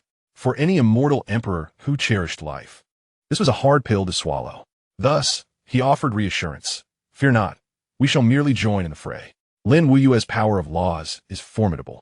Once we reach the Yao Qi, if we can eliminate Qin Wuyao, it will be a sweeping victory. We may not even need to lift a finger to reap the rewards.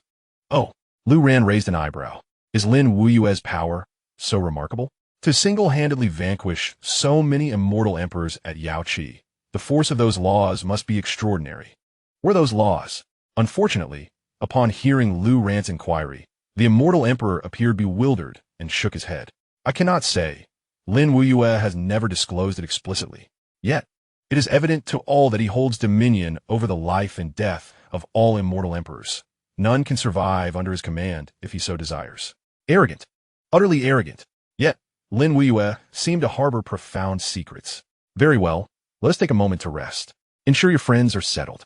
When we head to Yaoqi, they shall remain behind, waiting for our triumphant return.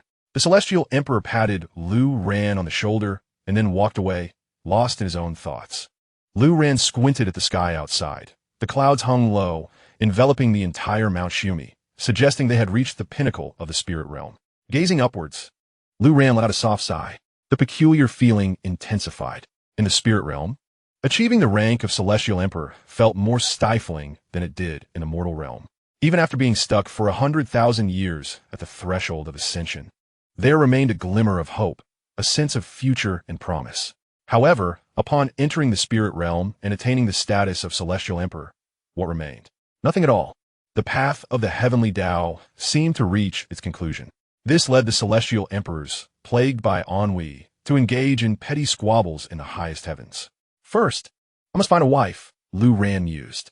Though life felt monotonous, and achieving Celestial Emperor status seemed to lead to a dead end, the prospect of finding a partner to share the remaining millennia of existence, traveling through the spirit realm's 9 provinces, was indeed a delightful thought. In search of distraction, Lu Ran retrieved the reward from the critical sign-in, a fan, the fan of mountains and rivers. This reminded him of the fan that Lin Weiyue possessed, which was always held tightly by the Celestial Emperor. Surely, it was a remarkable artifact. He wondered how it compared to the fan of mountains and rivers in terms of power. As he unfolded the fan, a rich aura of spiritual energy surged forth. The fan depicted mountains, rivers, lakes, and seas intricately carved, as if a miniature world resided within it.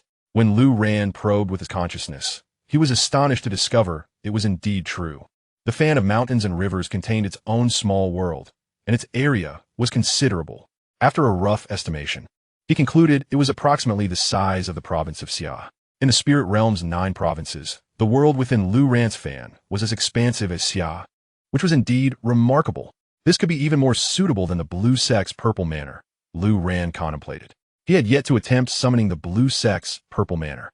If he could call it forth, it would likely be brimming with Blue Sect disciples. In that case, relocating them into the fan of mountains and rivers would serve as a solid foundation for their sect, secure, hidden, and with a broader scope. As for its other functionalities, such as offense, the mountains, rivers, lakes, and seas within could serve as means of attack, but Lu Ran felt no need for additional offensive capabilities at the moment. So he brushed it aside. A few days later, early in the morning, Lu Ran received a notification. The heavenly mansion was assembling, preparing to set forth to conquer the Yao Pool. With a thought, he took out the fan of mountains and rivers, placing Lin Bayer and the others within it, while he himself set off alone to gather with the others. To say he was not excited would be a lie. In recent days, Lu Ran had been consumed by thoughts of food and drink, even contemplating abandoning the heavenly mansion to seek his wife at the Yao Pool. After all, this thought had lingered in his mind for 100,000 years. However, due to unfamiliarity with the path, coupled with the impending expedition of the Celestial Court to confront the Yao Qi, I bore with it and followed along, eager to observe the prowess of this Celestial Court. My dear wife, I have arrived. Chapter 130. The Battle of the Celestial Emperors. The summit of Mount Xiumi does not greatly differ from other locales. It is not barren due to its elevation. Rather, its aura is imbued with a richness that is almost terrifying, brimming with spiritual beasts and extraordinary flora, where towering trees abound, creating a veritable paradise. Among such paradises lies the Yaoqi Celestial Realm, a quintessential representation. Once a secluded valley, it has transformed over the millennia into a flourishing domain chosen by Qin Wuyao as the foundation for Yaoqi's development. Today, the once inconspicuous valley has become less discernible. After tens of thousands of years of cultivation, Yaoqi has expanded beyond the valley, morphing into a grand edifice amidst the mountains. Amidst the swirling mists, celestial maidens adorned in ethereal garments flit in and out of the sky. At this very moment, within Yaoqi, Qin Wuyao remains ensconced in her quarters, seldom emerging and forbidding any disturbance.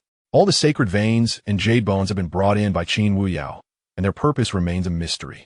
Xia Yi and several elders keep vigil outside. At this juncture, one elder remarked, "The Celestial Court is likely to launch an assault on Yaoqi today. However, as the sect master has indicated, they have not summoned the scattered disciples back. which may leave us vulnerable to the Celestial Court. The other elders nodded in agreement. Indeed, the strength of the Celestial Court should not be underestimated. We have received word that they have gathered nearly 100 Celestial Emperors. Should we falter, the consequences for Xianxia's multitude of disciples would be dire. Other sects may endure defeat, but Xianxia, being comprised solely of female disciples, would face catastrophic repercussions if vanquished by the Celestial Court. While they conversed, Xianxia remained silent, betraying no emotion. At that moment, an elder turned his gaze towards her and inquired, "Xianxia, what are your thoughts?" In response, Xianxia merely glanced at him and replied nonchalantly, "I have no particular thoughts. They have come, and we shall retaliate." With that, she resumed her previous state of deep contemplation, remaining utterly still. The other elders exchanged glances, at a loss for words, well aware of Xianxia's extraordinary capabilities. With the laws of space at her command, she was practically invincible, thus she harbored no fears. She could retreat unscathed from any encounter. However, the other elders were not inclined to await their fate passively. They cast worried glances at Qin Wuyao quarters, expressing their concerns. The sect master's behavior is becoming increasingly peculiar. If this continues, Xianxia shall inevitably meet its demise at her hands. Upon hearing this, Xianxia turned her gaze back to the elders, her brows slightly furrowed, yet she refrained from interjecting. Meanwhile, on the other side, a multitude of forces from the heavenly mansion swiftly arrived at the Xianxia fairyland. In the expanse of the 9 heavens, Lin Wuyue stood poised in the void, followed by a formidable assembly of all the celestial emperors involved in this intricate affair. The sheer magnitude of this terrifying power in the heavens, with the overlapping pressures of the celestial emperors, was undeniably intimidating. The guardians of Xianxia below immediately sensed the anomaly. However, there was no need for formal communication. The esteemed elders and disciples, being celestial emperors themselves, instinctively perceived the overwhelming presence of the heavenly mansion's celestial emperors. Thus, they soared into the sky from within Xianxia. A confrontation ensued in the void. Yet, the number of individuals from Xianxia, particularly the celestial emperors, was evidently incomparable to that of the heavenly mansion. In terms of sheer numbers alone, Xianxia faced an utter defeat. Among the crowd, Lu Ran felt a surge of excitement as he gazed down at Xianxia, his eyes scanning fervently in hopes of locating the one he had long yearned for. Alas, he found no trace of Qin Wuyao. However, he soon spotted a familiar figure, Xianxia. Upon sensing the arrival of the heavenly mansion's forces, Xianxia promptly vanished from sight. As her gaze swept over Lin Wuyue and his companions, she noted the overwhelming superiority in their numbers, which rendered her countenance somewhat grim. Despite the daunting presence of so many celestial emperors, Xianxia remained unconcerned for her own safety. She was confident in her ability to preserve herself.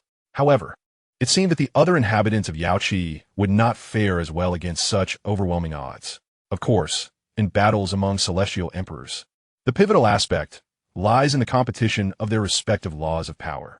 Numerical superiority does not always equate to an advantage. The essence of each law holds paramount importance. Among the assembly from the heavenly mansion, the first to draw attention was Lin Wuyue. Xianxia had been in Xianxia for an extensive period, as well as atop Mount Xiumi, yet this was a rare opportunity to encounter Lin Wuyue of the heavenly mansion at such proximity.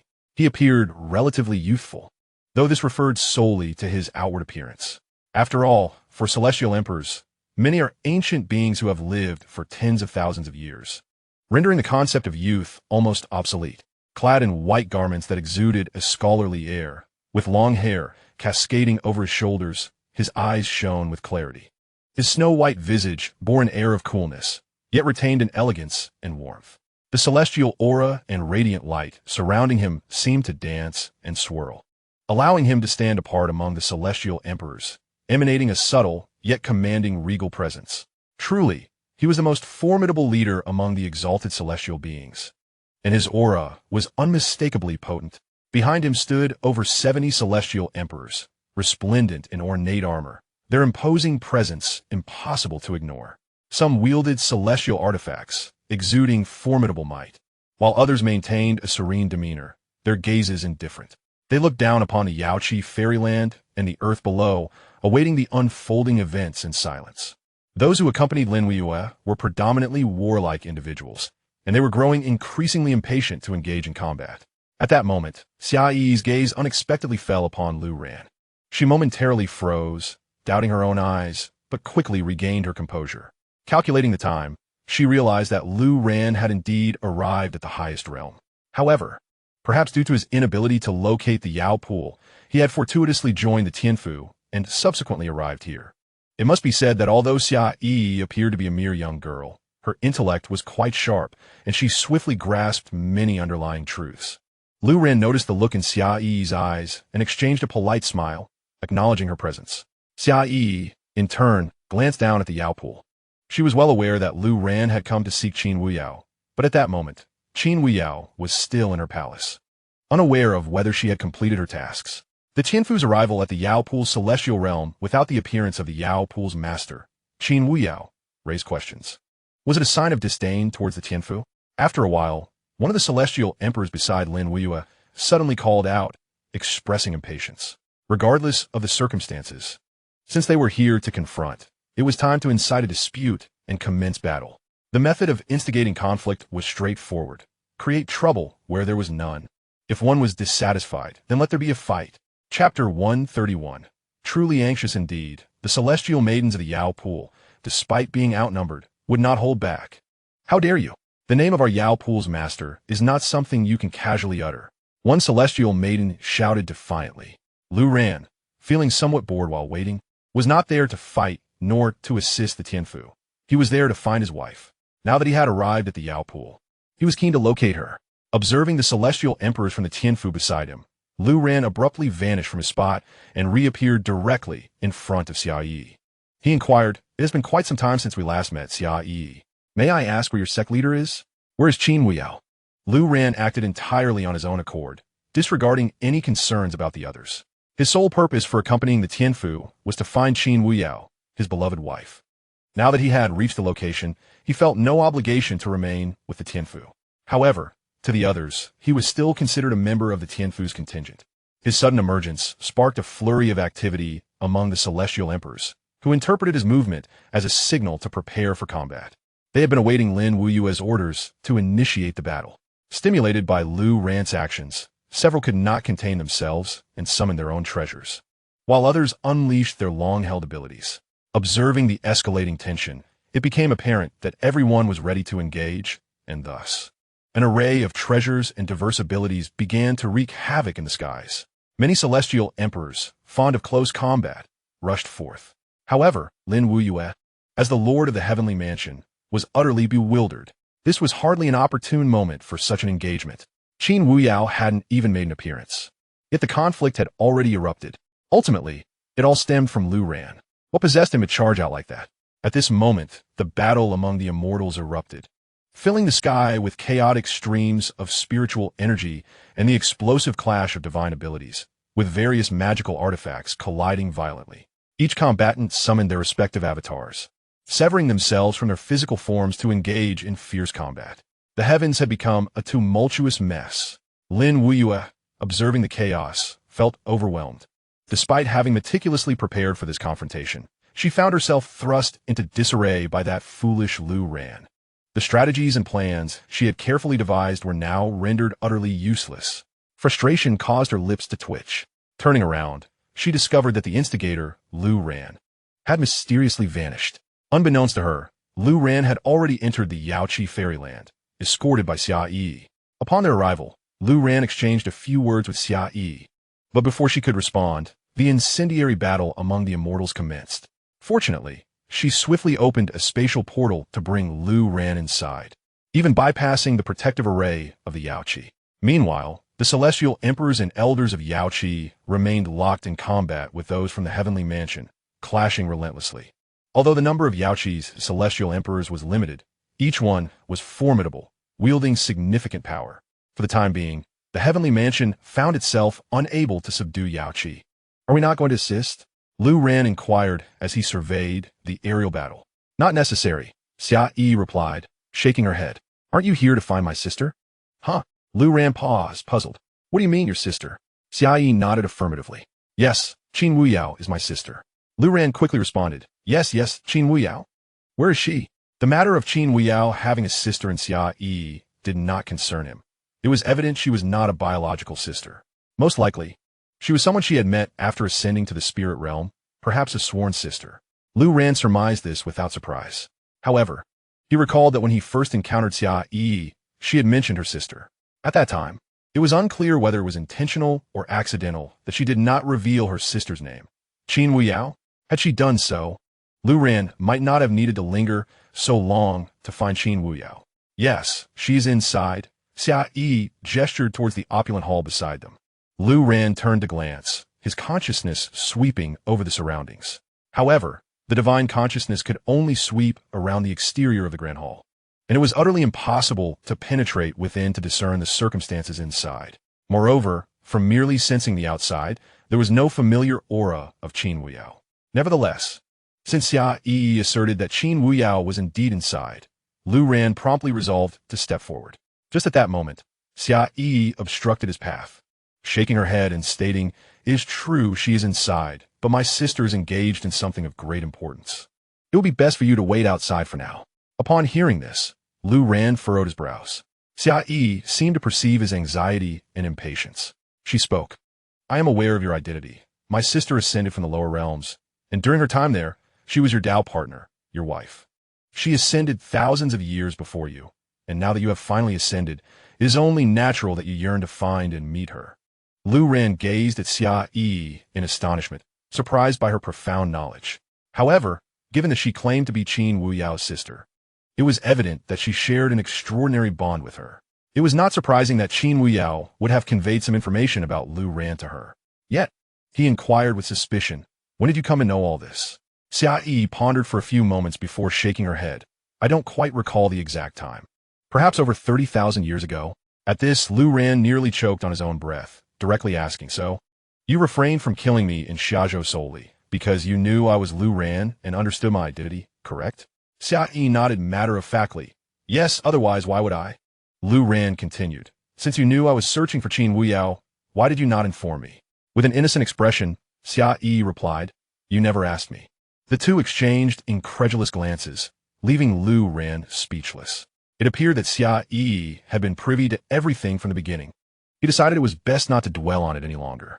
At that moment, the battle in the skies began to tilt decidedly in one direction. As Lin Wuyue made his move, single-handedly, he tore open a breach in the formation of the Yaoqi Fairy. With a flick of his fan, an array of exotic birds and beasts surged forth, filling the heavens and the earth in an instant, clashing with the avatars of those fairies, and astonishingly managing to suppress them with ease. Lu Ran's eyes narrowed slightly as he recalled his own mountain and river fan. Meanwhile, within the grand hall, Qin Wuyao, seated in meditation, slowly opened her eyes.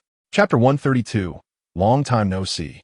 Simultaneously, Lu Ran and Xia Yi outside seemed to sense something. Turning their gazes toward the grand hall, Xia Yi announced, "Sister has awakened." Lu Ran nodded, swallowing hard, and in the next moment, the grand doors of the hall began to open slowly. A graceful figure emerged from within, clad in flowing white robes that danced lightly in the air. Her long hair cascaded like a waterfall over her shoulders, and her eyes, clear and profound, seemed capable of perceiving the world's every illusion. With delicate brows akin to willow leaves and eyes brimming with the essence of spring, her skin was fairer than snow. A gentle smile from her evoked a palpable sense of tenderness and compassion. Lu Ran stood frozen in place, while the woman also halted her steps. In that moment of mutual gaze, they had awaited for countless eons. Both Lu Ran and Qin Wuyao appeared strikingly similar to their former selves from their time in the Immortal Realm. The only difference was that a hint of weariness now adorned Lu Ran. He was no longer the naive youth who had first traversed to the Xianxia continent. Meanwhile, Qin Wuyao had shed her former innocence. Her serene exterior remained. Yet the gentleness in her brows was more profound than it had been during their days in the lower realm. "You've come," Qin Wuyao spoke first. "Yes, I have." Lu Ran nodded, his response equally succinct. The myriad words he had prepared in his heart now eluded him, no matter how he tried. He found himself unable to articulate them. This was not due to a sense of estrangement from their long separation.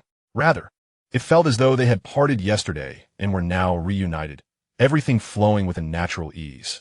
Qin Wuyao smiled softly, stepping forward to take Lu Ran's hand. I know you have much to say to me, and I too have plenty to express. However, this is not the right moment. With that, she cast a glance at the celestial battle unfolding above. At that moment, Lin Weiyue was leading the gifted celestial emperors to suppress the Xianxia fairy, and the tide of battle was decidedly in their favor, resembling a one-sided affair. Xia, standing nearby, observed the sky with a cheerful demeanor, then glanced at Lu Ran, showing no inclination to join the fray, nor a hint of concern for the Xianxia. Lu Ran declared, "Since they are disciples of Xianxia, allow me to intervene. I shall vanquish this Tianfu first. My wife's sect is not one to be so easily trampled upon," he asserted. Yet Qin Weiyao shook her head, replying, "It matters not. It is merely a Tianfu." She seemed to regard the Tianfu and Lin Weiyue with little concern. Having spoken, Qin Weiyao grasped Lu Ran's hand with one and slowly waved the other. Astonishingly, she directly dismantled the protective barrier of the Xianxia fairyland. This commotion naturally drew the attention of the celestial beings engaged in battle above, and they all looked down in surprise. Lin Weiyue too glanced down, and upon realizing the barrier had vanished, his heart leaped with joy. He then swiftly waved his folding fan, compelling the Xianxia fairies to retreat in an instant. However, those who were repelled did not pursue further. Instead, they returned to the Xianxia and stood resolutely behind Qin Weiyao. Lin Weiyue pondered for a few seconds before descending first, followed closely by the fervently battling celestial emperors. Yet, their divine manifestations were not retracted. They carelessly discarded them around, encircling the entire Xianxia fairyland, poised to resume their onslaught at any moment. As Lin Weiyue landed, he gazed at Qin Weiyao with a grin. "Indeed, you're the master of the Jade Pool. Did you open this protective shield yourself? Such audacity deserves commendation." Upon finishing his words, his gaze suddenly fell upon Qin Weiyao and Lu Ran, who were holding hands, leaving him momentarily stunned and perplexed. Although Qin Weiyao was strikingly beautiful, it was well known that throughout her years in the spiritual realm, she had never engaged with any male. Even the disciples of the Jade Pool were exclusively female, with not a single male among them. This was the first time Lin Weiyue had witnessed a man successfully approach Qin Weiyao without eliciting her disdain. In fact, Lu Ran was holding her hand. At that moment, Qin Weiyao displayed not a hint of impatience. Rather, she appeared somewhat blissful, smiling. What was this bizarre situation? Lu Ran was merely an ancillary helper who had joined the Tianfu at the last moment. Yet now, as both sides clashed above, Lu Ran had not only infiltrated their ranks, but had also captured Qin Weyao's heart. Amazing! Lin Weiyue marveled, utterly confounded by the unfolding events. Before he could articulate his thoughts, Lu Ran had yet to explain when Qin Weiyao smilingly interjected, "This is my husband, Lu Ran." Her face adorned with a hint of pride. Lin Weiyue swallowed hard. The immortal Emperor Qin Weiyao was the dream of every man, yet for millennia, she had not engaged with any men, leaving few to harbor intentions toward her, as there was simply no opportunity. Lin Weiyue, too, was captivated by the notion of a celestial being like her, who had elevated the Jade Pool to join the Shumi Heaven, thereby becoming the fourth great power. Who would not desire such a woman? If one could win her affection, the union of the Jade Pool and Tianfu would be an unimaginable marvel. Yet now, it was Lu Ran who had succeeded. Lin Weiyue found it hard to accept. He had initially come to dismantle the Jade Pool, but now felt an overwhelming surge of jealousy. Qin Weiyao, you have always refrained from any male contact. What is the meaning of this? Although Lu Ran is an immortal emperor, there are many who surpass him in power, and to me, he is insignificant. What do you see in him? Lin Weiyue inquired, no longer eager to act, his tone tinged with acidity. In response, Lu Ran boldly countered, "Look at what you just said. To begin with, I am undoubtedly more handsome than you. I also appear younger. Just take a glance at your face. Moreover, my charisma surpasses yours. You, with your bookish appearance, have no idea what you're trying to portray. What era are we in? How could a celestial being possibly be attracted to someone dressed like a poor scholar? And in terms of strength, I don't even regard you as a rival. So, tell me, what exactly makes you superior to me?" Lu Ran unleashed a barrage of words, leaving Lin Weiyue's nose nearly askew with indignation as he glanced down at his own attire. The appearance of a Confucian scholar was indeed a deliberate choice on his part, a favorite attire he had embraced over the past few centuries. It was undeniably a facade, for he was not a true scholar, merely someone who appreciated the elegance it conveyed. However, he was promptly derided by Lu Ran, who labeled him a mere impoverished scholar. Upon reflection, One could see the truth in that assessment. How could a celestial being possibly harbor affections for someone clad in the garb of a destitute scholar? At that moment, Qin Huiyao spoke. 100,000 years ago, Lu Ran and I became companions in the mortal realm. Thus, I naturally hold no regard for others. Now that he has ascended to the spirit realm, it is only fitting that we soar together, a normal progression. Upon hearing this, Lin Wuyue's eyes widened in astonishment. Qin Huiyao, you are an ascendant of Blue Star. Furthermore, Lu Ran is the revered ancestor of the Blue Sect. Chapter 133. Darling, I wish to show you something. The title of the Blue Sect's ancestor was well known to Lin Wuyue. Indeed, in this spirit realm of 9 provinces, hardly anyone was oblivious to the name of Lu Ran, the esteemed ancestor of the Blue Sect. He was the master long yearned for by countless disciples of the Blue Sect. Although many powerful immortals held little regard for the so-called ancestor.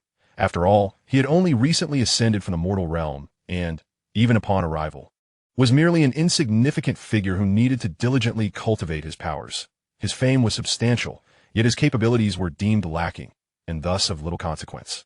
When Lu Ran ascended over 2 months prior, Lin Wuyue had caught wind of the news and had indeed glimpsed his name on the Immortal Ascension list. However, she had merely glanced and paid it no mind. Yet in this brief span of just over 2 months, how could this ancestor of the Blue Sect have transformed into an immortal emperor? This was an affront to the other immortals. To become an immortal emperor, one must be an extraordinary prodigy from a young age, a paragon of talent. Even the most gifted among them would require at least 50,000 years to achieve such a feat. Yet, this Blue Sect ancestor had accomplished it in just over 2 months. At that moment, Lin Wuyue felt an overwhelming sense of powerlessness. The figure she had previously dismissed, the Blue Sect ancestor, possessed such terrifying talent? No, this could not merely be referred to as talent. To become an immortal emperor in just over 2 months was akin to being the favored child of the heavenly Tao. Lin Wuyue even began to doubt whether Qin Huiyao had mistaken the identity of this individual. She could hardly fathom that Qin Huiyao was also an ascendant of Blue Star and the spouse of the Blue Sect ancestor. Moreover, her unwavering loyalty was evident. Having ascended 100,000 years prior, yet willingly enduring solitude in the spirit realm for 10 long millennia? Qin Huiyao, surely you must be mistaken. The Blue Sect ancestor ascended only 2 months ago. How could he possibly be an immortal emperor? This fellow must be an impostor, Lin Wuyue asserted to Qin Huiyao. Upon hearing this, Qin Huiyao suddenly burst into laughter, and Lu Ran was also amused, joining in hearty mirth. Xianxia spoke without reservation. You crack me up. How has the ruler of Tianfu become so sour? But I must say, during my time in Xiazhou, I witnessed Lu Ran ascend to the rank of immortal emperor step by step. His speed was astonishing, even if you were to say it. I would hardly believe it had I not seen it with my own eyes. Upon hearing this, Lin Wuyue's heart quivered as she gazed incredulously at Lu Ran. Could it be true that this fellow was indeed the ancestor of the Blue Sect? Moreover, he had truly advanced to the immortal emperor level in just over 2 months? However, her thoughts were now diverted from Lu Ran. Xiaoyi's mockery left Lin Wuyue feeling a stinging heat on her face. She retorted coldly, "What I have to be envious of? Among the celestial maidens in this world, Lin Wuyue can have any of them at her fingertips. I am merely curious. Besides, even if Lu Ran became an immortal emperor in just over 2 months, so what? A facade of high rank with insufficient strength. I could easily crush him with a mere finger." While she claimed not to covet Qin Huiyao's beauty, she simultaneously exerted considerable effort to belittle Lu Ran, already an immortal emperor. Yet his thoughts seemed so shallow, which was indeed rather laughable. After speaking, Lin Wuyue glanced at the group of celestial maidens behind Qin Huiyao and said, "Since we cannot find common ground in our words, let us see whose strength prevails. I am eager to observe how your Yao Qi will withstand the onslaught of my Tianfu." Qin Huiyao smiled faintly and replied, "As you wish." She appeared entirely unconcerned. Xiaoyi shared the same sentiment, her confidence seemingly not stemming from her power over space, but rather from Qin Huiyao herself. Lu Ran turned to glance at his wife, finding her endlessly captivating. At that moment, he remained unaware of what Qin Huiyao's principles entailed. Meanwhile, Lin Wuyue declared, "I, Lin Wuyue, stand here in the highest heavens. I cannot claim to be low-key, yet until now, no one knows what my principles are. You are fortunate, for you shall soon witness them." Afterward, She surveyed the immortal emperors at her back and continued, along with several immortal emperors from Tianfu. Any of the maidens from Yaoqi who wish to defect may leave now. We at Tianfu absolutely hold no grudges. This was an attempt to rally a few immortal emperors from Yaoqi before the battle commenced, thereby simplifying their offensive. To her surprise, among the immortal emperors behind Qin Wuyao, several women with grim expressions stepped out from the crowd. They did not dare to speak or meet Qin Wuyao's gaze, swiftly retreating to observe from a distance. Remarkably, there were quite a few of them, at least a dozen, all immortal emperors. With this, Yaoqi's ranks had diminished by more than 10 immortal emperors. Previously, Yaoqi had been under the oppressive assault of Tianfu, and now, with the loss of these 10 or more immortal emperors, their predicament was evidently dire. It was likely that those departing celestial maidens had foreseen the outcome. In the battle of immortal emperors, Yaoqi's disadvantage was painfully evident. If one does not flee, the only option left is to await death. These celestial maidens, as women of grace, have fought and struggled, relying on their exceptional talents to ascend to the rank of immortal emperor. They certainly do not wish to perish in such a bewildering manner. Their choices are understandable, and Qin Wuyao certainly perceives this. However, her expression remains unchanged, merely observing with a tranquil demeanor.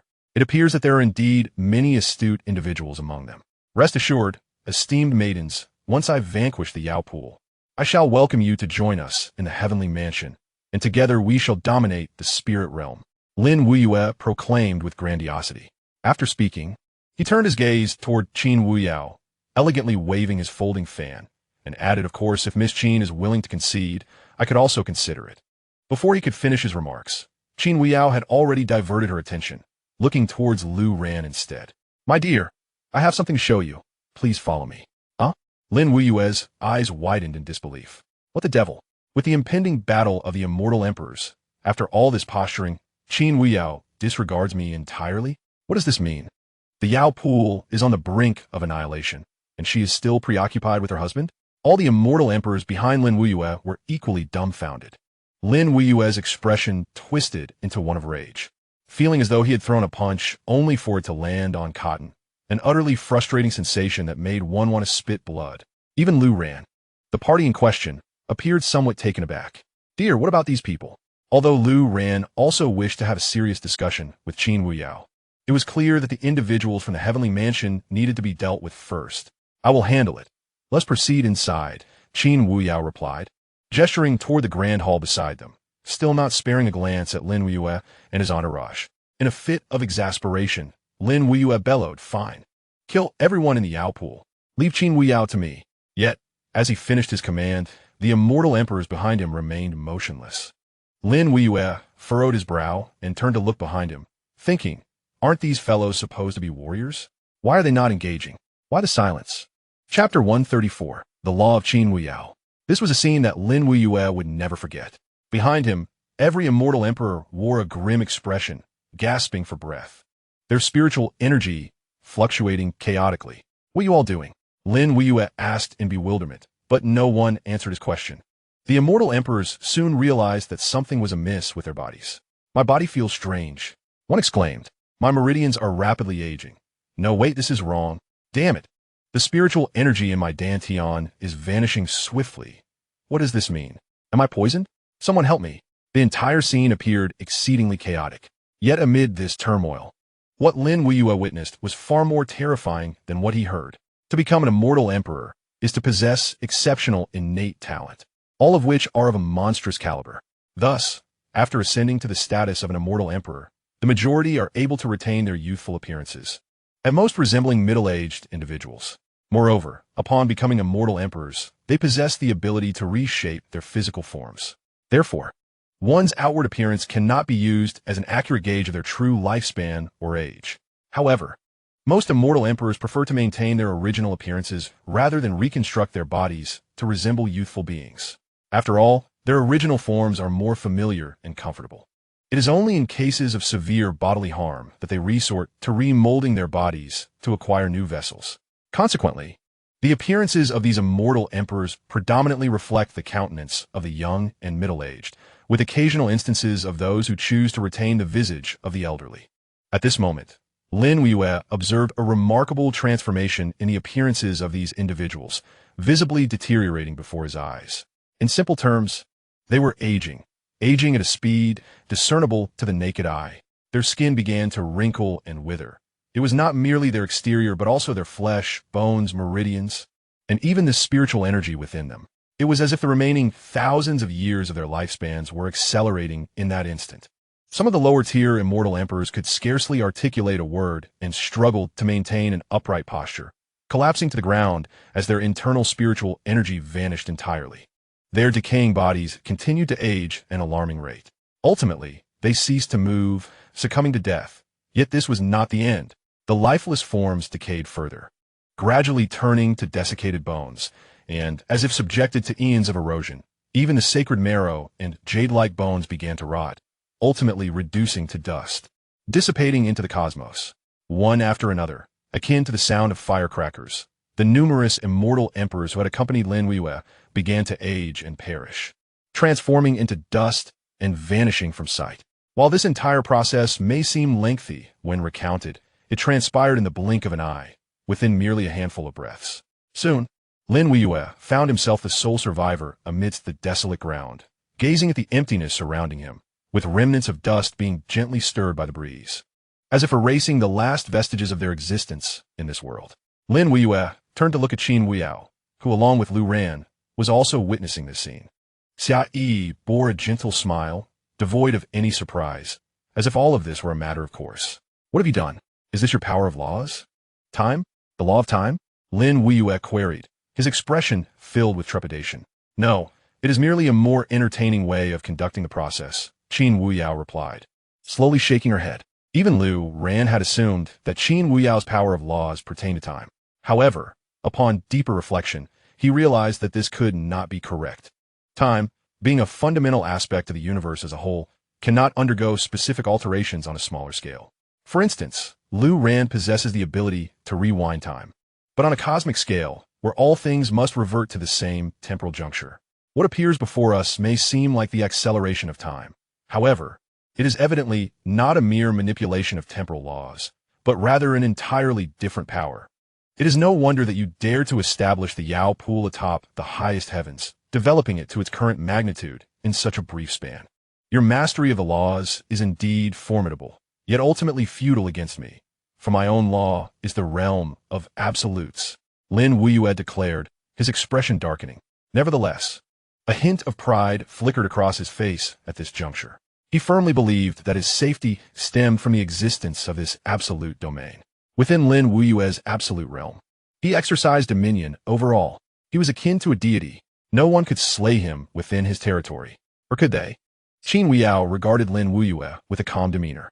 Naturally, I am simply curious. What precisely is your law's power? Lin Weiyue inquired. Regardless, you are destined to die, so revealing it to you would pose no harm. My husband would likely be intrigued as well, Qin Weiyao replied. With that, she turned her gaze back to Lin Weiyue and continued, my law embodies the duality of yin and yang, the very essence of life and death in all things.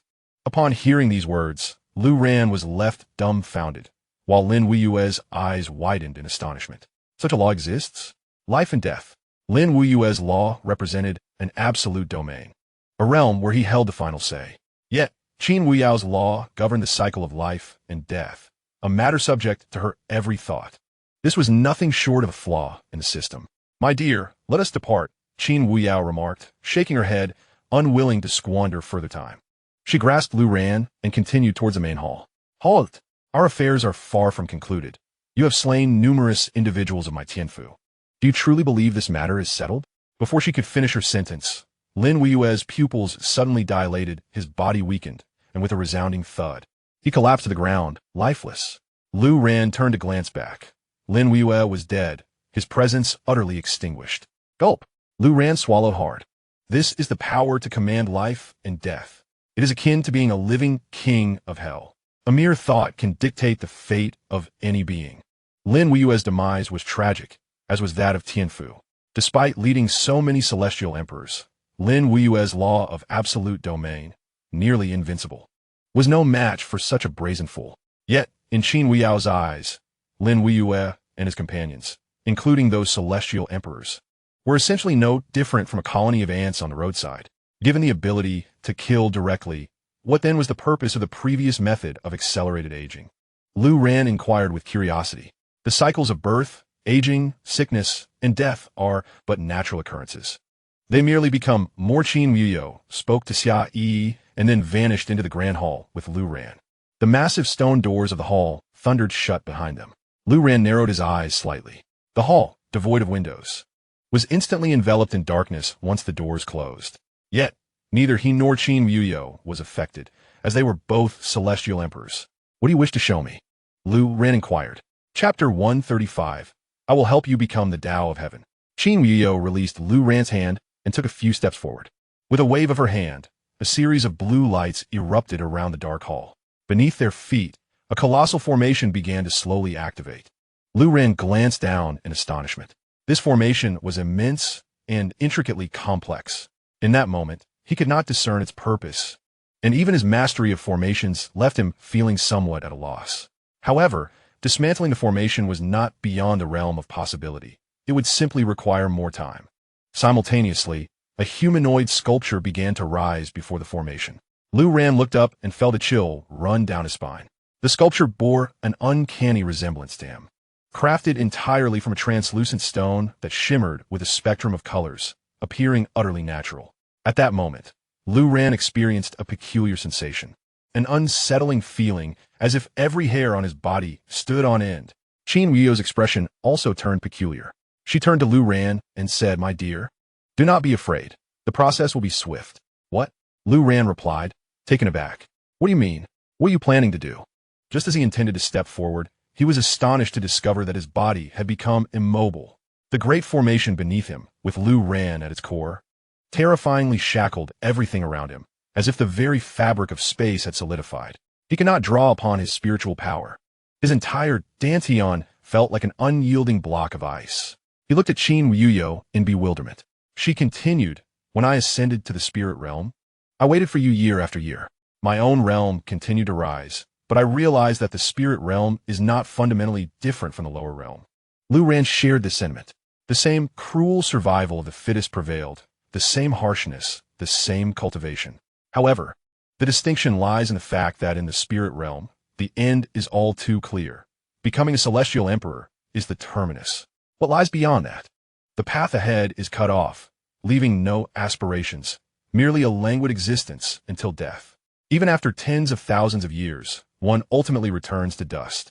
I possess the power to control life and death, to extinguish any existence, yet I cannot dictate the future of life itself. Looming above all is the Tao of Heaven. Qin Wuyo articulated. Lu Ran struggled to comprehend her words. Qin Wuyo continued, "You must have obtained a fragment of the heavenly Tao divine stone from the Longmen Desert. It is merely a small piece, refined from the sacred veins and bones of over 300 immortal emperors. According to my understanding, to transcend the heavenly Tao and escape its control and regulations, one must become the heavenly Tao itself and acquire its power. Merely possessing a fragment of the law is insufficient to break free from this prison of the heavenly Tao. Fortunately, my experiments have proven successful. The piece you have is now redundant, for over the years, I have located many more immortal emperors." While Qin Wuyo did not disclose the exact number, after thousands of years, who could truly fathom how many immortal emperors she had slain? This was also the reason why Xianxia had ventured to Shizhou to hunt down immortal emperors, leaving none alive. She extracted all their sacred veins and bones, which embodied the connection between all immortals and the heavenly Tao. And from this, she crafted the heavenly Tao divine stone. Lu Ran suddenly realized the implications. Gazing at the statue of the heavenly Tao divine stone, he felt a sense of despair. This plan sounded utterly insane. He could sense that Qin Wuyo's emotions had shifted dramatically. She was no longer the same person he had known in the lower realms. "Do you intend to replace my body with the heavenly Tao divine stone? Is this your means of escaping the heavenly Tao's control?" Lu Ran inquired. "That is indeed the intention, but regrettably, I have only crafted one body, which I have prepared for you over the span of 80,000 years. Qin Wuyo responded solemnly. She awaited the day Lu Ran would ascend to the spirit realm, thus enabling him to become the heavenly Tao. As for Qin Wuyo herself, she had given little thought to her own fate. Lu Ran was taken aback. This idea seemed fundamentally flawed, setting aside whether he was willing or not. The reliability of this method remained uncertain. What if something went wrong and he perished? Qin Weiyao had clearly stated that while she could control life and death, she could not extend the lifespan of a being. Once dead, a being was irretrievably lost, and even Qin Weiyao had no means to alter that. Thus, her dominion was less about controlling life and death, and more about wielding authority over death itself, the demise of all living beings.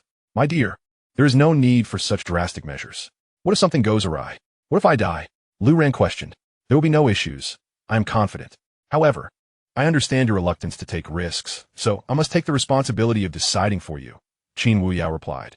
Then, she slowly extended her arms, causing her phoenix robe to begin to flutter gracefully.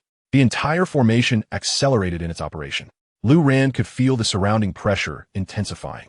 Beloved, I will gradually separate your physical form, preserving your divine soul, and then guide your soul into the heavenly Tao divine stone. This process may be somewhat painful, but you must trust that I am doing this for your benefit. Once I complete this, nothing in this vast universe will be able to bind you, Qin Weiyao declared, her expression becoming somewhat feral and frenzied. However, Lu Ran was not the slightest bit angry. Instead, he felt a pang of sorrow. He was unaware of what Qin Weiyao had endured in the spirit realm, nor why her demeanor had transformed in such a manner. Yet, he comprehended that to profoundly distort an individual's character and thoughts, one must experience utter despair and torment. Perhaps, the agony of waiting alone in the spirit realm for Lu Ran was indeed excruciating. The wretched ascension rules imposed by the heavenly path were the barriers preventing their reunion. Qin Weiyao, however, had no means to alter her fate. Even after becoming an immortal, she remained firmly oppressed by the dictates of the heavenly path, unable to resist or find a resolution. Gradually, she began to entertain thoughts of usurping the heavenly path, yet not for her own sake, but for Lu Ran. All these years, you have endured hardships in the spirit realm, Lu Ran said softly, his gaze tender as he addressed Qin Weiyao. She was momentarily taken aback, her eyes betraying a fleeting hesitation before she resolutely shook her head and replied, "It is not difficult. What I do is worthwhile." With that, her hands slowly converged towards the center. The oppressive force of the grand formation seemed to coalesce into a singular point, concentrating upon Lu Ran. His skin and flesh began to peel away, and Qin Weiyao was right. It was indeed excruciating. Lu Ran let out a deep sigh, his thoughts shifting as the power of the laws began to operate. The law of time. Before long, Lu Ran regained his focus. At that moment, Qin Weiyao was holding his hand, leading him toward the grand hall. Not far away, Lin Weiyue lay lifeless, just recently deceased, with Xianxia accompanying her.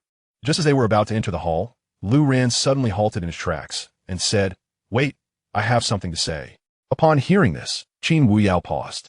She turned to face Lu Ran, their eyes meeting. Not perceiving anything amiss, she inquired, "Shall we discuss it inside?" Although her expression appeared natural, her urgency was palpable. Especially after Lu Ran had revisited this moment, he understood why Qin Weiyao was so eager to enter. The formation within was likely one she had set up long ago, waiting for him for tens of thousands of years. Reflecting on it now, although Lu Ran was adept in formations, he truly had no effective means of resolution. Therefore, he chose not to enter, for doing so would require starting anew. "Let us postpone our entry," Lu Ran pondered. "This Xianxia is a first for me. We need not rush our conversation.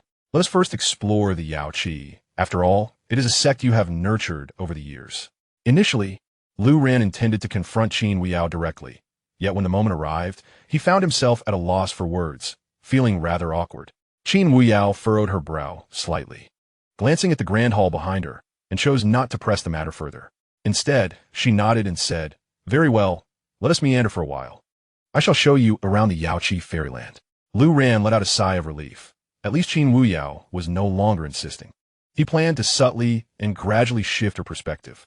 The Xianxia wonderland was vast, a result of millennia of cultivation, with numerous disciples scattered throughout. As they traversed the Xianxia, all the disciples gazed curiously at Lu Ran, for it was the first time a man had appeared in the Xianxia wonderland.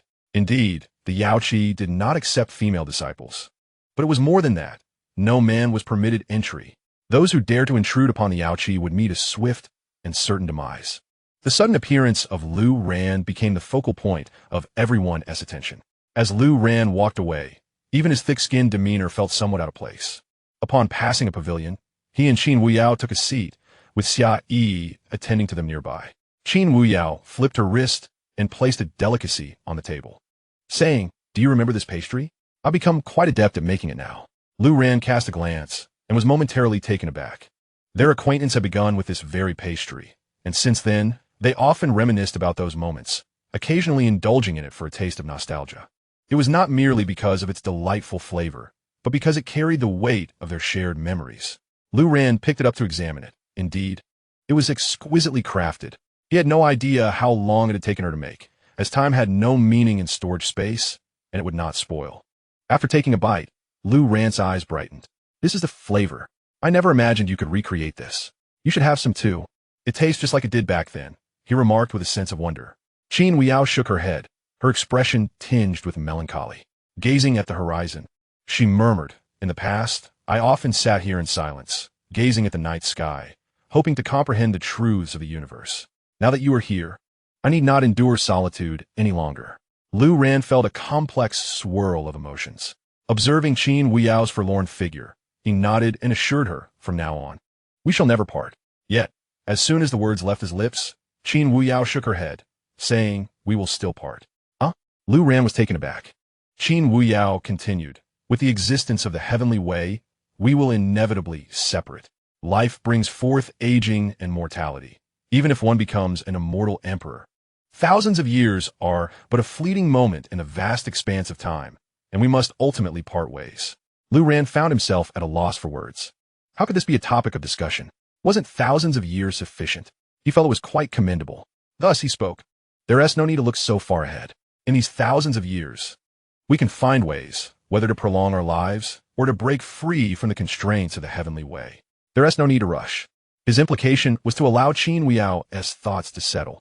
There was no need for her to hastily attempt to reshape his mortal form. Of course, Qin Wuyao remained unaware of Lu Ran's true intentions. It seems that Lu Ran's heartfelt intentions have gone unappreciated. She shook her head and said, "There is no need for such complications. I have already discovered a method. All that remains is to implement it. Once I assist you in reconstructing the body of the heavenly path, you will become the heavenly path, and, at that time, you will possess the means to gather sufficient vital essence and jade bones for me." The more Qin Wuyao spoke, the more exhilarated she became. However, Lu Ran was drenched in cold sweat, realizing that she still harbored this notion. Mid-sentence, Qin Wuyao abruptly halted and spoke. "You may not comprehend the implications of my words at present, but that is of no consequence. I shall escort you there, and you will understand in due course." Lu Ran was rendered speechless. Just as she was about to continue persuading, she suddenly felt her body growing unresponsive. The spiritual energy within her became chaotic and tumultuous. Waves of dizziness incessantly assaulted Lu Ran's consciousness. As an immortal emperor, it was astonishing that something could affect her soul. Lu Ran was taken aback. Suddenly, she regained her composure, unsteadily rising to her feet, gazing at the pastries upon the table, and exclaimed, "You have tampered with this." No wonder Qin Wuyao refrained from partaking in herself. "I'm the only one who consumed it. It is merely a means to induce slumber. I will take you there and explain as I separate your physical form," Qin Wuyao replied gently. Lu Ran quickly shook her head, while she still retained clarity. She activated the laws of time and retraced her steps. Same temporal juncture, same location, same grand hall entrance. The lifeless Lin Wuyue remained as before, along with Qin Wuyao, who held Lu Ran's hand. Lu Ran sighed, smacking her forehead in exasperation. Alas, one cannot be too cautious. Qin Wuyao, puzzled, inquired, "Husband, what troubles you?" Lu Ran waved her hand dismissively, stating, "Never mind, it's nothing." Qin Wuyao then suggested, "Shall we proceed inside? I wish to show you something." With that, she attempted to pull Lu Ran inside. Lu Ran hastily interjected, "Ah, wait. There's no rush. I have just arrived at the Yao Pool. You have managed it for so many years, and I wish to explore it first. Could you give me a tour?" Qin Wuyao looked at Lu Ran with curiosity. This time, instead of declining, she nodded and said, "Very well, let us wander." As Lu Ran sighed in relief, she began to ponder how she could persuade Qin Wuyao to abandon that notion. Merely relying on a few words seemed insufficient. For Qin Wuyao had prepared for this idea for countless years. As before, as they strolled through the Yao Pool, All the disciples gazed curiously at Lu Ran. However, this time, Lu Ran was indifferent and felt nothing extraordinary. Just as they approached the previous pavilion, when Qin Wuyao intended to enter, Lu Ran called out, "Oh, that fountainhead looks quite entertaining. What statue is that? Is it you? Let's go take a look." "I absolutely refuse to enter that pavilion." Chapter 137. I truly do not believe it. Qin Wuyao gazed at Lu Ran in astonishment, her attention swiftly captured by his words. Not far ahead lay a spring-fed lake, its crystalline waters bubbling forth from a natural spring. The lake appeared to have been meticulously maintained, adorned with a statue unmistakably depicting Qin Wuyao herself, modest in size yet undeniably significant.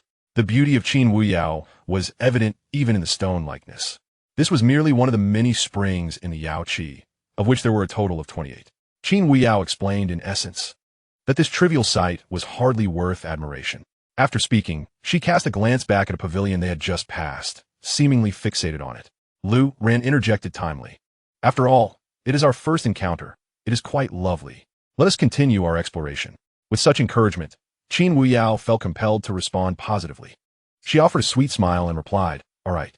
Lu Ran breathed a sigh of relief as they proceeded, with Xianxia trailing behind, observing Lu Ran's peculiar reactions with a hint of perplexity. It seemed that Lu Ran was deliberately avoiding something, and, curiously, it appeared to be related to his sister, Qin Wuyao. Yet, Qin Wuyao remained oblivious to this dynamic, while Xianxia, as an onlooker, grasped the situation clearly. Although she was unsure of what exactly Lu Ran was evading, it suggested that he had indeed employed the principles of time. She glanced at Qin Wuyao's silhouette, but refrained from voicing her suspicions, choosing instead to continue observing, as Lu Ran was merely wandering through the enchanting Yaoqi. After walking a short distance, they came upon a large gathering of Yaoqi disciples engaged in sparring, cultivation, and exchange of skills, akin to a martial arts arena. However, unlike usual, this space was exclusively populated by young women. Unconsciously, Lu Ran and Qin Wuyao found themselves atop of a high platform overlooking the scene. Observing the diligent disciples below, Lu Ran remarked, "Quite impressive. Each one is remarkably earnest. Even in the absence of supervision, their dedication shines through. Their futures seem promising." "Futures? What futures?" Qin Wuyao inquired casually, her gaze fixed on the disciples. "The path of cultivation, naturally, is aimed at attaining immortality. I perceive that these disciples possess considerable talent. Reaching the realm of immortals should be within their grasp," Lu Ran replied. "And the purpose of achieving immortality?" Qin Wuyao pressed further. Lu Ran hesitated, suddenly at a loss for words. Could it be for the sake of enlightenment and eternal life? Qin Wuyao suggested. At this, Lu Ran felt a jolt of apprehension. Oh no, how did this topic arise again? Indeed, after her statement, Qin Wuyao continued unabated. There is no such thing as true immortality. Even with lifespans stretching into tens of thousands, hundreds of thousands, or even millions of years, one ultimately meets death. All things in the universe are bound by this immutable rule, from which there is no escape. In the presence of the Tao of Heaven, a million years or even 10 million years are but a fleeting moment. Since ultimately, death is inevitable, what distinguishes living a day from living a million years? The so-called enjoyment of life? What significance does it hold in the end? As Qin Wuyao expounded her views, Lu Ran was left momentarily speechless. He found himself at a loss for words. With a smile, Qin Wuyao reassured him, "But do not worry, my dear husband. I possess a means to free us from the constraints of the Tao of Heaven." Lu Ran felt a surge of despair, thinking, "I know you have a method, but it is unreliable." Yet, he managed to inquire what method. Qin Wuyao, seemingly undeterred, continued, "I can assist you in reconstructing your body, reshaping the flesh of the Tao of Heaven. You may find it difficult to comprehend, but I truly have a way. I have gathered numerous sacred veins and jade bones, and the fragments of the Tao of Heaven that I have refined have been fused into the Tao of Heaven divine stone. Everything has been prepared for you." As she spoke, Qin Wuyao gradually stepped back. A sudden alarm struck Lu Ran, sensing something amiss. He quickly glanced around, only to discover that the ground beneath him was intricately woven with a formation, and it was already in motion. Startled, Lu Ran thought, "Goodness, there's a formation here, too." However, he did not panic excessively, as he realized his body remained mobile and his spiritual energy was unaffected. The formation seemed to exert little influence on him, or perhaps none at all, as he felt nothing amiss. Moreover, being well-versed in formations. Lu Ran instantly recognized the simplicity of the structure beneath him. His gaze swept across it, and he swiftly deduced its purpose: teleportation. Just as Lu Ran pondered this, the scene before him abruptly transformed. Surrounding him was utter darkness, which, for Lu Ran, was inconsequential. Yet this darkness felt oddly familiar. Glancing around, he couldn't help but roll his eyes. Wasn't this the Grand Hall from the very beginning? Goodness, he had been teleported back. Caught off guard yet again. Lu Ran felt tears welling up. He looked up at Qin Wuyao and said, "My dear wife, your idea is truly unreliable. Can we not discuss this more reasonably?" Qin Wuyao regarded him with confusion, then shook her head, saying, "You are wise to heed my words. There is no need for concern. I have arranged everything." Arrange what? Lu Ran realized that Qin Wuyao's thoughts had become severely distorted and entrenched in her own reasoning. There seemed to be no rational discourse possible. What could he do? Lu Ran responded, "I'm not entirely dismissive of your ideas. Consider this. I've already arrived at the Yao Pond and have no intention of leaving. Let us examine the details of this place first, and once we ensure everything is foolproof, we can proceed. What do you say?" The original intent of Lu Ran was undoubtedly to buy time, at least to allow him to thoroughly comprehend the feasibility of this matter. Moreover, it seemed that Qin Wuyao had no valid reason to refuse. After all, both of them still had several tens of thousands of years of lifespan ahead of them. There was no need to rush. However, Lu Ran had miscalculated. After a brief moment of hesitation, Qin Wuyao shook her head and said, "There's no need for research. My dear husband, trust me. I have already understood it well. Just follow my instructions." Lu Ran, at a loss for words, replied, "But there's no need to rush. Can I have a few days to rest? I'm not in the best condition right now. What if something goes wrong during the operation?"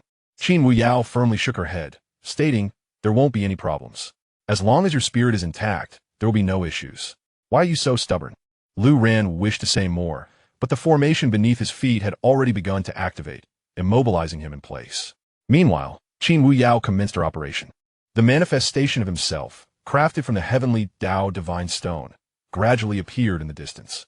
Lu Ran sighed and declared, "I truly do not believe this. Let's try again."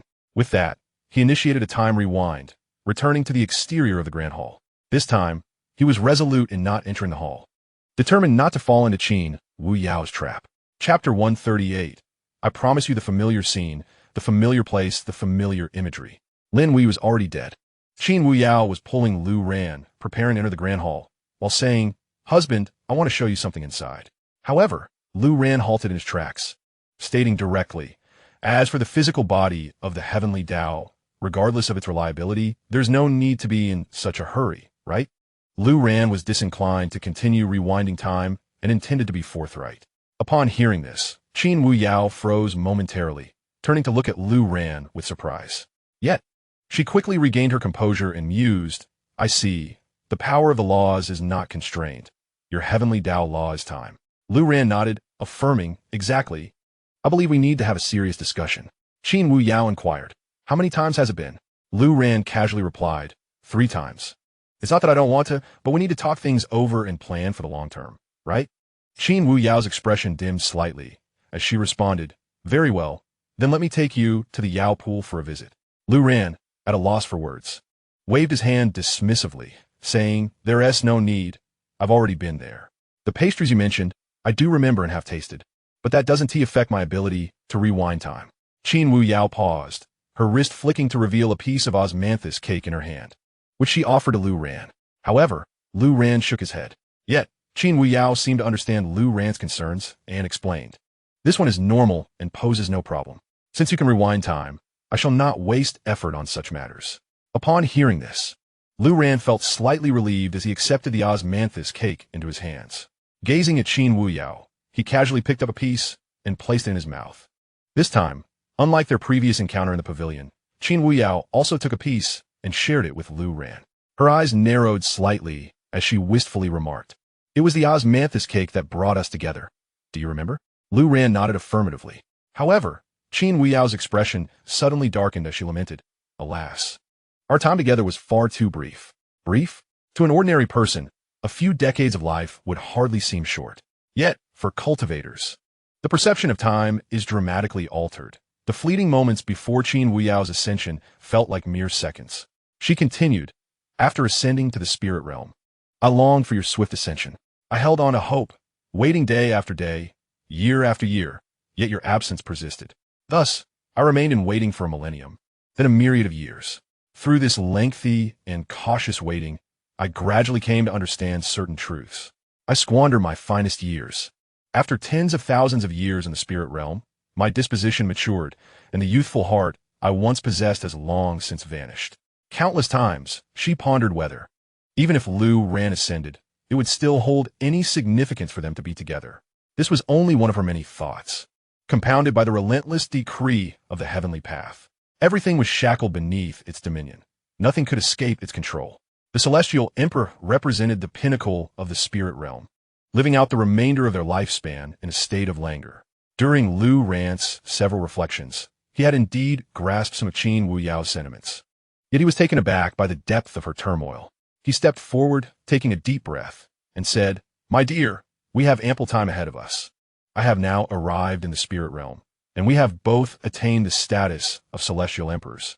We can traverse the mountains and rivers of the spirit realm. We can go anywhere without fear of interruption or separation. Is that not a wonderful prospect?" This was how Lu Ran envisioned an ideal existence before finding Qin Wuyao. However, Qin Wuyao shook her head in disagreement. "No, I'm not the person I once was." Her expression bore traces of anguish, her thoughts in disarray. She looked at Lu Ran and said, "The heavenly path's corporeal form cannot err. I had intended to forcibly assist you in the transition, but it seems I have miscalculated. You can retrace time, whereas I cannot succeed. All my efforts have been in vain. I prepared for you for so long." Observing Qin Wuyao's anguish and distress, Lu Ran felt a pang of sorrow. It was evident that something was amiss in her thoughts, and it was a significant concern. He moved closer, inhaling deeply, and proposed, "Grant me one day. After this day, I promise you, I will allow you to assist me in reshaping the heavenly path's corporeal form. What say you?" Qin Wuyao was momentarily taken aback. Lu Ran gazed at her with affectionate indulgence and said, "There's nothing I cannot agree to. Simply finding you in the spirit realm has already brought me immense satisfaction. If you truly believe success is within reach, I'm willing to give it a try. However, I will need a day just to sit, stroll, and converse, engaging in whatever pleases us." Qin Wuyao seemed to grasp Lu Ran's intentions. After pondering for a few moments, she nodded in agreement. Upon hearing her consent, Lu Ran felt a wave of relief wash over him. Yet, his words were not mere pleasantries or a means to buy time. He genuinely wished to fulfill her desires. Lu Ran was aware of Qin Wuyao's affliction, her thoughts plagued by the torment of her long-held aspirations to help him reconstruct the Taoist body. This was not an issue that could be rectified with mere words. It had tormented her for thousands of years. Therefore, he resolved to indulge her. As for the potential consequences, including the possibility of death, he neither knew nor cared to contemplate. "By the way, you must be aware that I have many disciples in the spirit realm," Lu Ran inquired. "I know." Qin Wuyao nodded. The disciples of the Blue Sect were no secret in the spirit realm. There were countless of them. Since you are aware and hold significant influence in the highest heavens, why not gather them together? Is it merely to scatter them, allowing them to find me at the earliest opportunity? Lu Ran questioned. Previously, Sui Welling had mentioned the same sentiment, which resonated with the thoughts of most Blue Sect disciples. However, Qin Wuyao shook her head, stating, "No, I simply find it lacking in value, and there is no necessity for any connection. After my ascension, I was surprised to learn you had taken on so many disciples, which I do not appreciate." Ah! Qin Wuyao's directness caught Lu Ran off guard. How had he never noticed her strong sense of possessiveness before? He scratched his head and replied, "It's nothing much. I was merely bored in the lower realms after all these years. If I hadn't taken on a few disciples, it would have been rather dull." Qin Wuyao did not press the matter further, nodding, "It is of no consequence. Those are merely external possessions, and I am indifferent to them." As Lu Ran felt a slight sense of relief, he had initially planned to bring the disciples of the Blue Sect and the Purple Mansion together. However, upon observing Qin Wuyao's reaction, he decided against it. Let us not pursue that for now. If I am destined to perish beneath the Taoist body, then my disciples must simply lead their own lives. Should I indeed become something akin to the Tao, I would possess the ability to summon them all in an instant. By the way, do you know about the Li clan? Lu Ran suddenly recalled Lin Baoer. Chapter 139, The Territory of the Li clan. I am aware. The Li clan is quite a unique existence. I once sought to refine their bodies to uncover any discoveries, but ultimately failed. They are protected by the rules of the Tao and cannot perish, Qin Wuyao explained. Lu Ran's face flushed with embarrassment. How is it that the topic of the Li clan led to discussions about Qin Wuyao's attempts to refine fragments of the Tao? It seemed that for all these years, she had been wholly absorbed in such endeavors.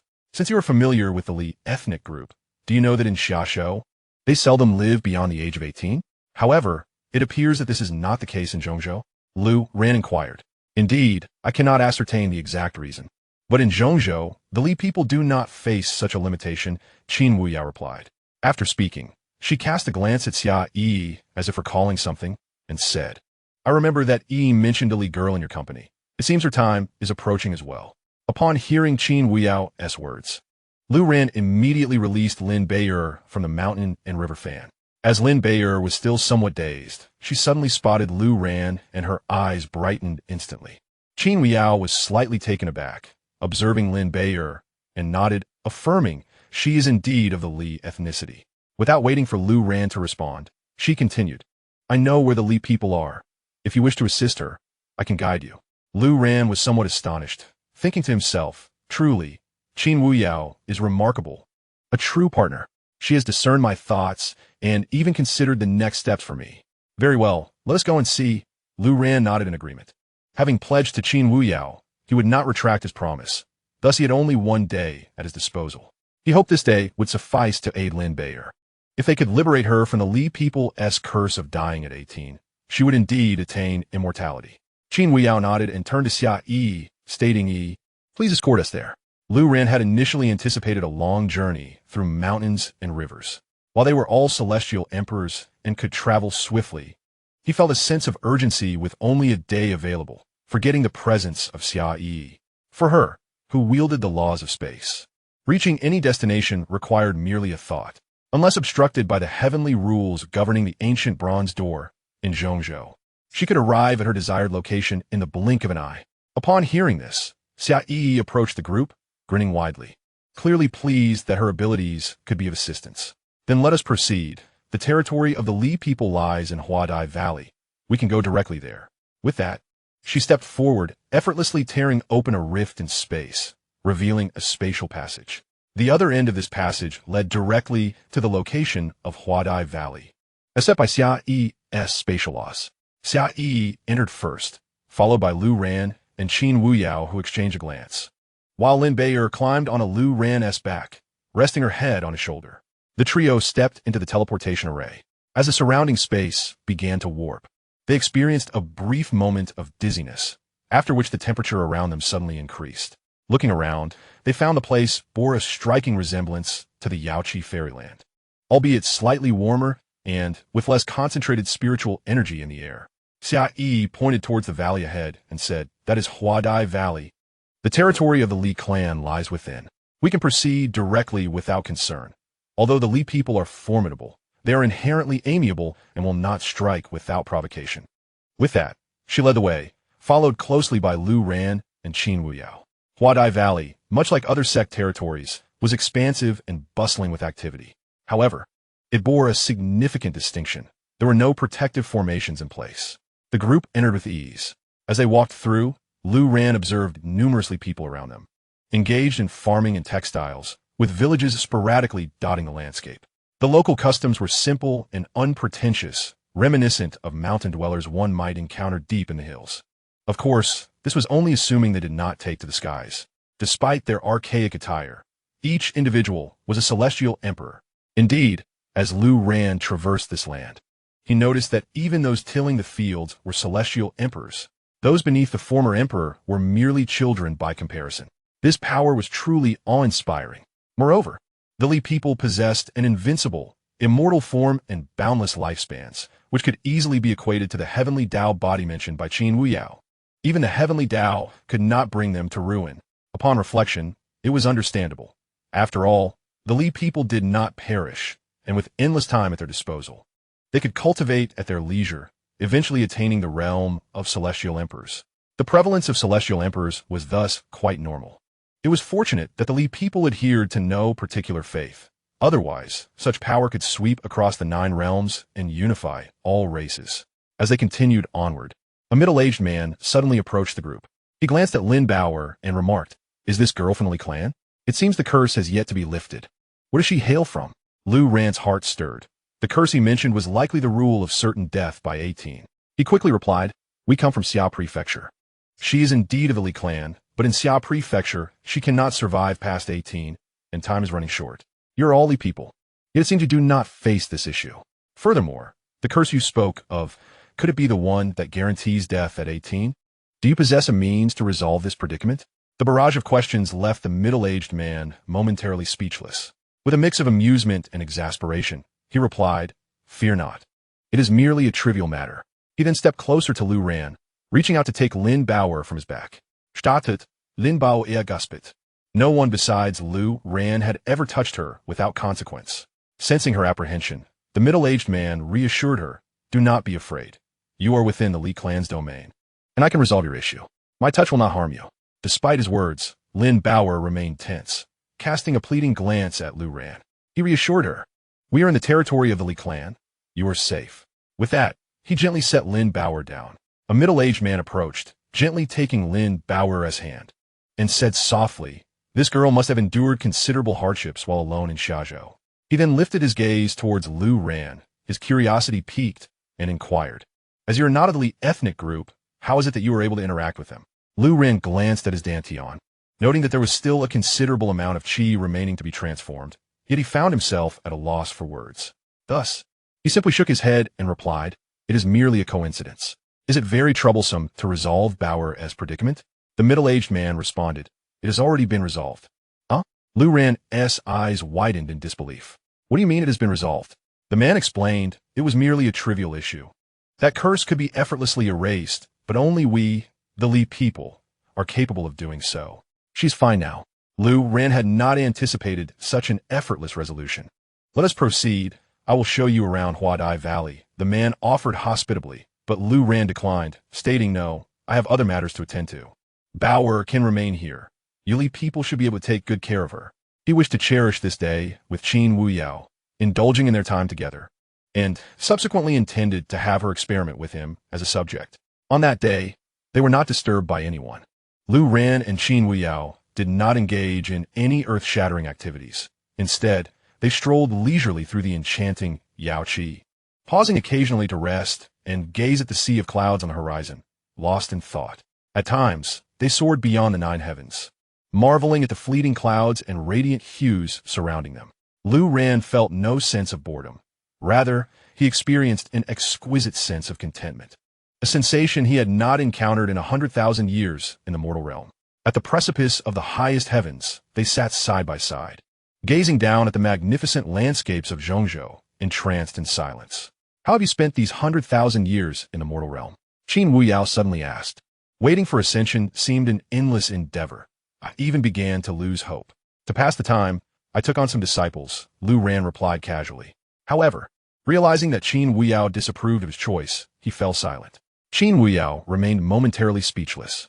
Shortly thereafter, Lu Ran inquired, "What about you? It must have been quite arduous after your ascension." At that time, when Qin Wuyao ascended, Lu Ran had yet to take on any disciples. She had ascended to the spiritual realm all alone, isolated and without support. Her experience was undoubtedly far more challenging than that of other disciples of the Blue Sect, who had the camaraderie of their fellow practitioners to rely upon, providing mutual assistance despite being scattered across the 9 provinces.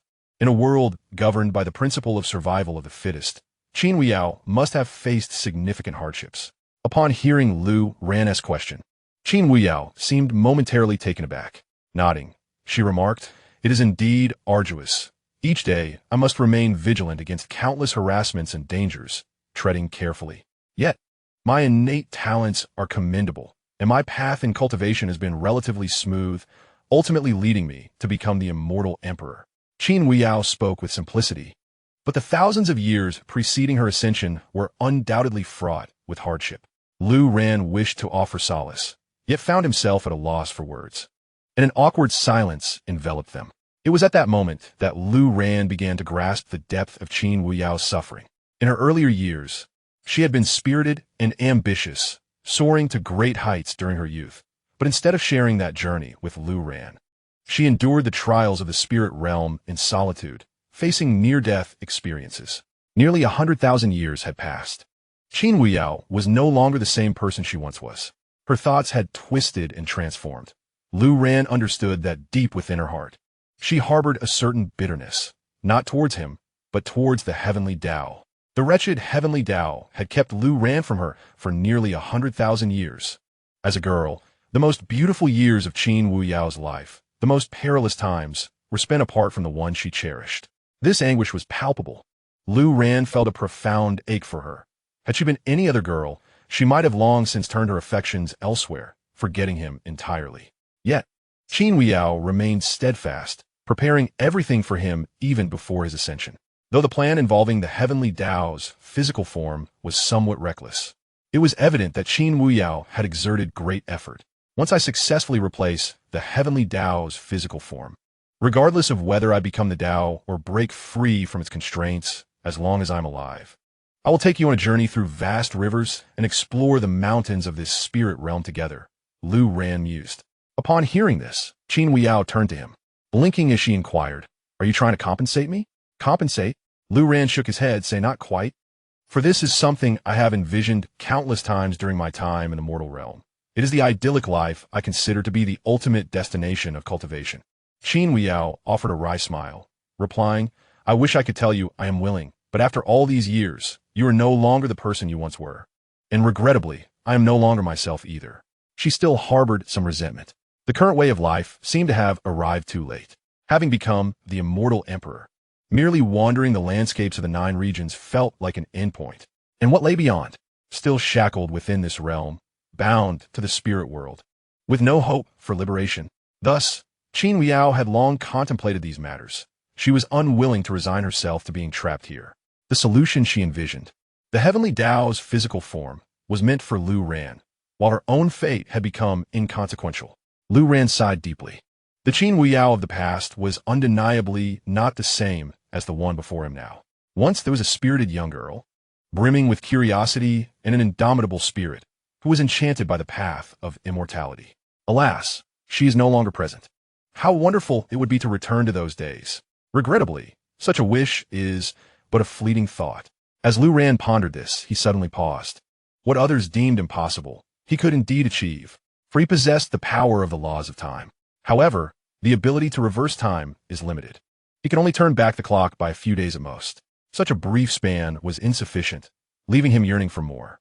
Sighing deeply, Lu Ran felt the weight of his thoughts. Soon, the dawn of the following day arrived. That night, the two embraced in slumber. During their time in the mortal realm, they had already become inseparable, and after 100,000 years in the lower world, Lu Ran had not touched another soul. Naturally, Qin Wuyao shared the same sentiment. Although both had ascended to the status of celestial emperors and had lived for a century, the intimacy felt somewhat foreign. Yet, in the grand scheme of time, it seemed ample considering their celestial status. Lu Ran even felt it insufficient, having reversed time multiple times. Of course, Qin Wuyao remained oblivious to this. After several attempts, Lu Ran finally felt content. As the sun reached its zenith, the two arose. Lu Ran gazed at Qin Wuyao, who was also looking back at him. At that moment, a subtle change seemed to flicker across her countenance as she mused, "If you truly wish to wait, we need not rush into this."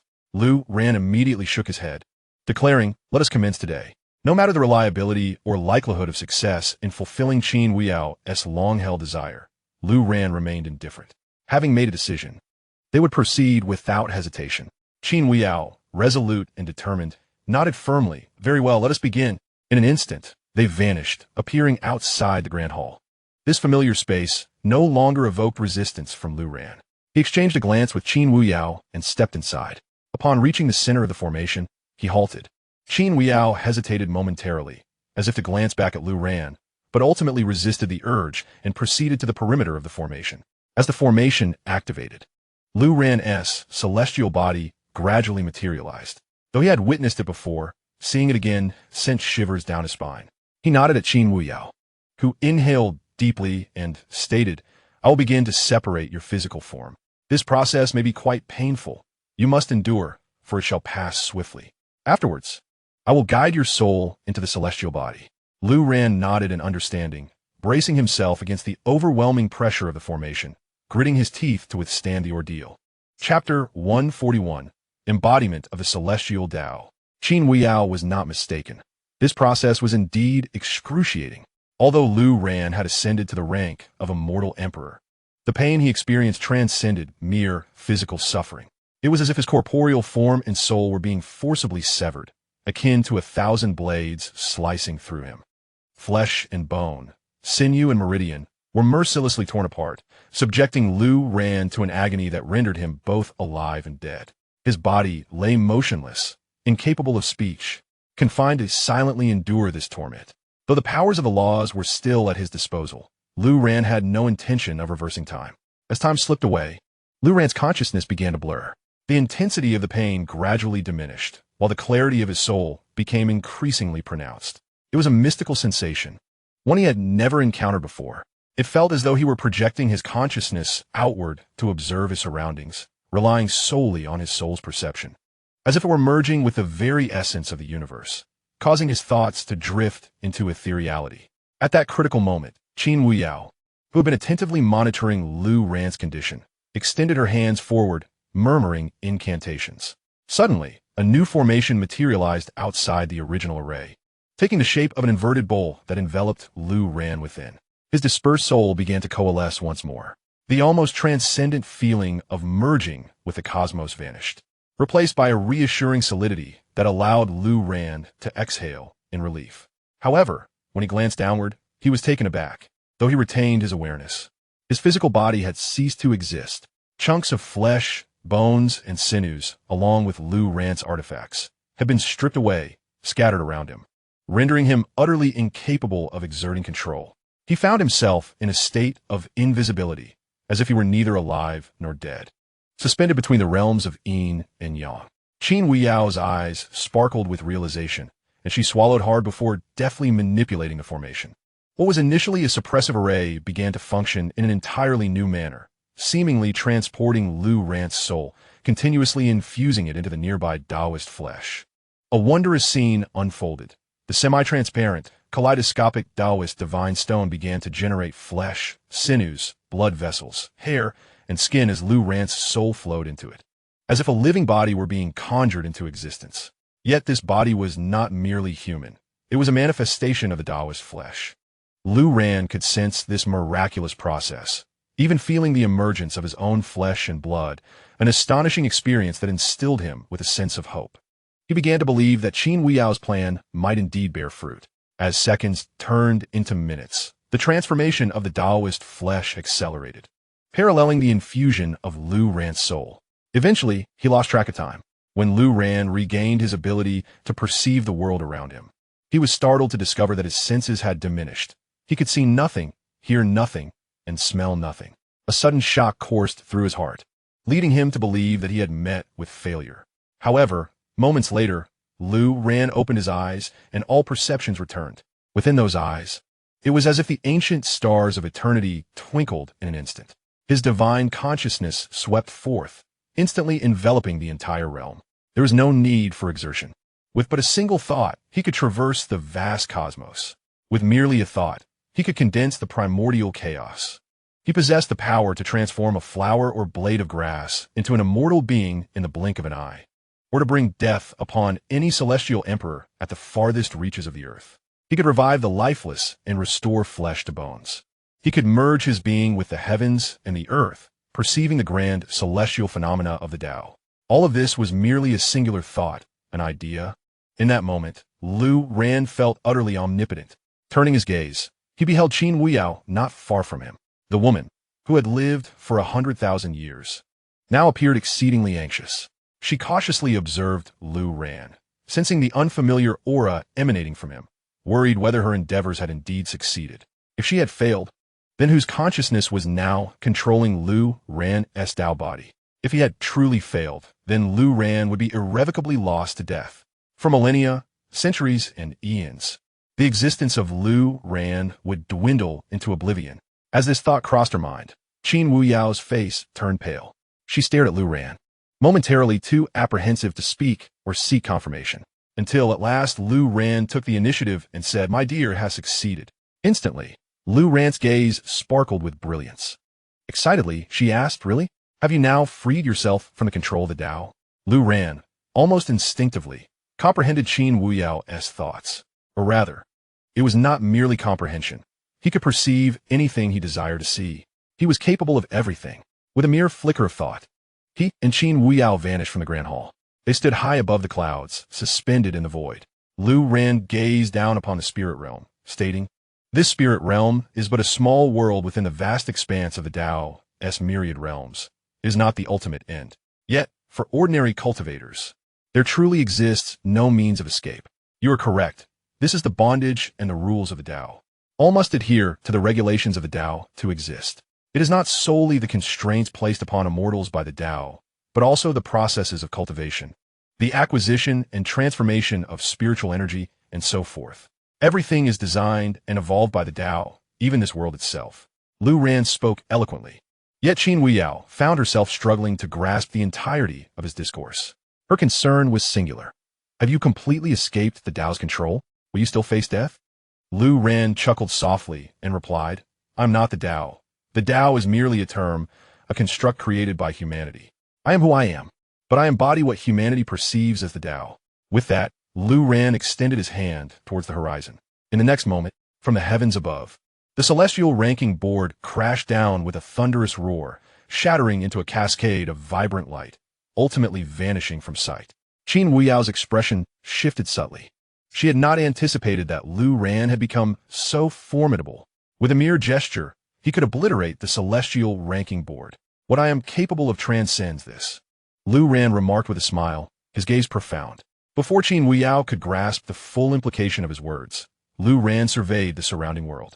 In the distance, the earth began to collapse, the firmament warped and torn asunder. The so-called 9 provinces seemed to be shredded like parchment under a single thought from Lu Ran, dissipating into nothingness. All the celestial beings, ordinary folk, and creatures, including the disciples of the Blue Sect, were similarly extinguished, vanishing without a trace. Centered around the highest peak of Mount Sumru, the very fabric of the world was disintegrating. Qin Wuyao's complexion turned pale as she gazed at Lu Ran in confusion. While Lu Ran's abilities astonished her greatly, they also instilled a sense of dread. What was Lu Ran doing? Was he annihilating the spiritual realm? With a mere thought, he could obliterate the spiritual world. If the spiritual realm ceased to exist, no one in the lower realm would be able to ascend. Of course, I'm merely conducting an experiment. Lu Ran shrugged nonchalantly. He then took Qin Wuyao's hand, observing the rapid spread of disintegration around them. Ultimately, Lu Ran and Qin Wuyao too were torn apart in the void, disappearing alongside the collapse of the spiritual realm. In a moment of disorientation, Lu Ran reopened his eyes, finding that Qin Wuyao had vanished. He looked down to see he was holding a freshly wrapped osmanthus cake. The vendor at the stall was tidying up, smiling as he said, "Young man, you're lucky. This last portion is yours. I'm closing up now. Family and warmth are what life is all about." Lu Ran smiled gently and nodded. Indeed, that is life. Just then, a voice called out from behind, "Hey, can I buy that last portion?" Turning around, he saw a youthful Qin Wuyao standing there in a water blue dress. Her slightly childish face and sparkling eyes were fixated on the osmanthus cake in Lu Ran's hand. This was the moment they first met. Lu Ran chuckled, swiftly placing the cake into his storage pouch, and provocatively called out, "If you can defeat me, I'll sell it to you." Thus, the age-old adage of not knowing one another without a contest was once again fulfilled. As the sun set behind the mountains, the two sat atop a hill. Lu Ran did not sign in, but instead glanced at Qin Wuyao beside him and asked, "What is your dream?" Her eyes lit up as she exclaimed, "Cultivating immortality. I want to ascend and become an immortal." Lu Ran smirked, comfortably reclining with a blade of grass in his mouth, murmuring, "With the spiritual realm gone, what is the point of ascending? The lower realm is splendid. This is life.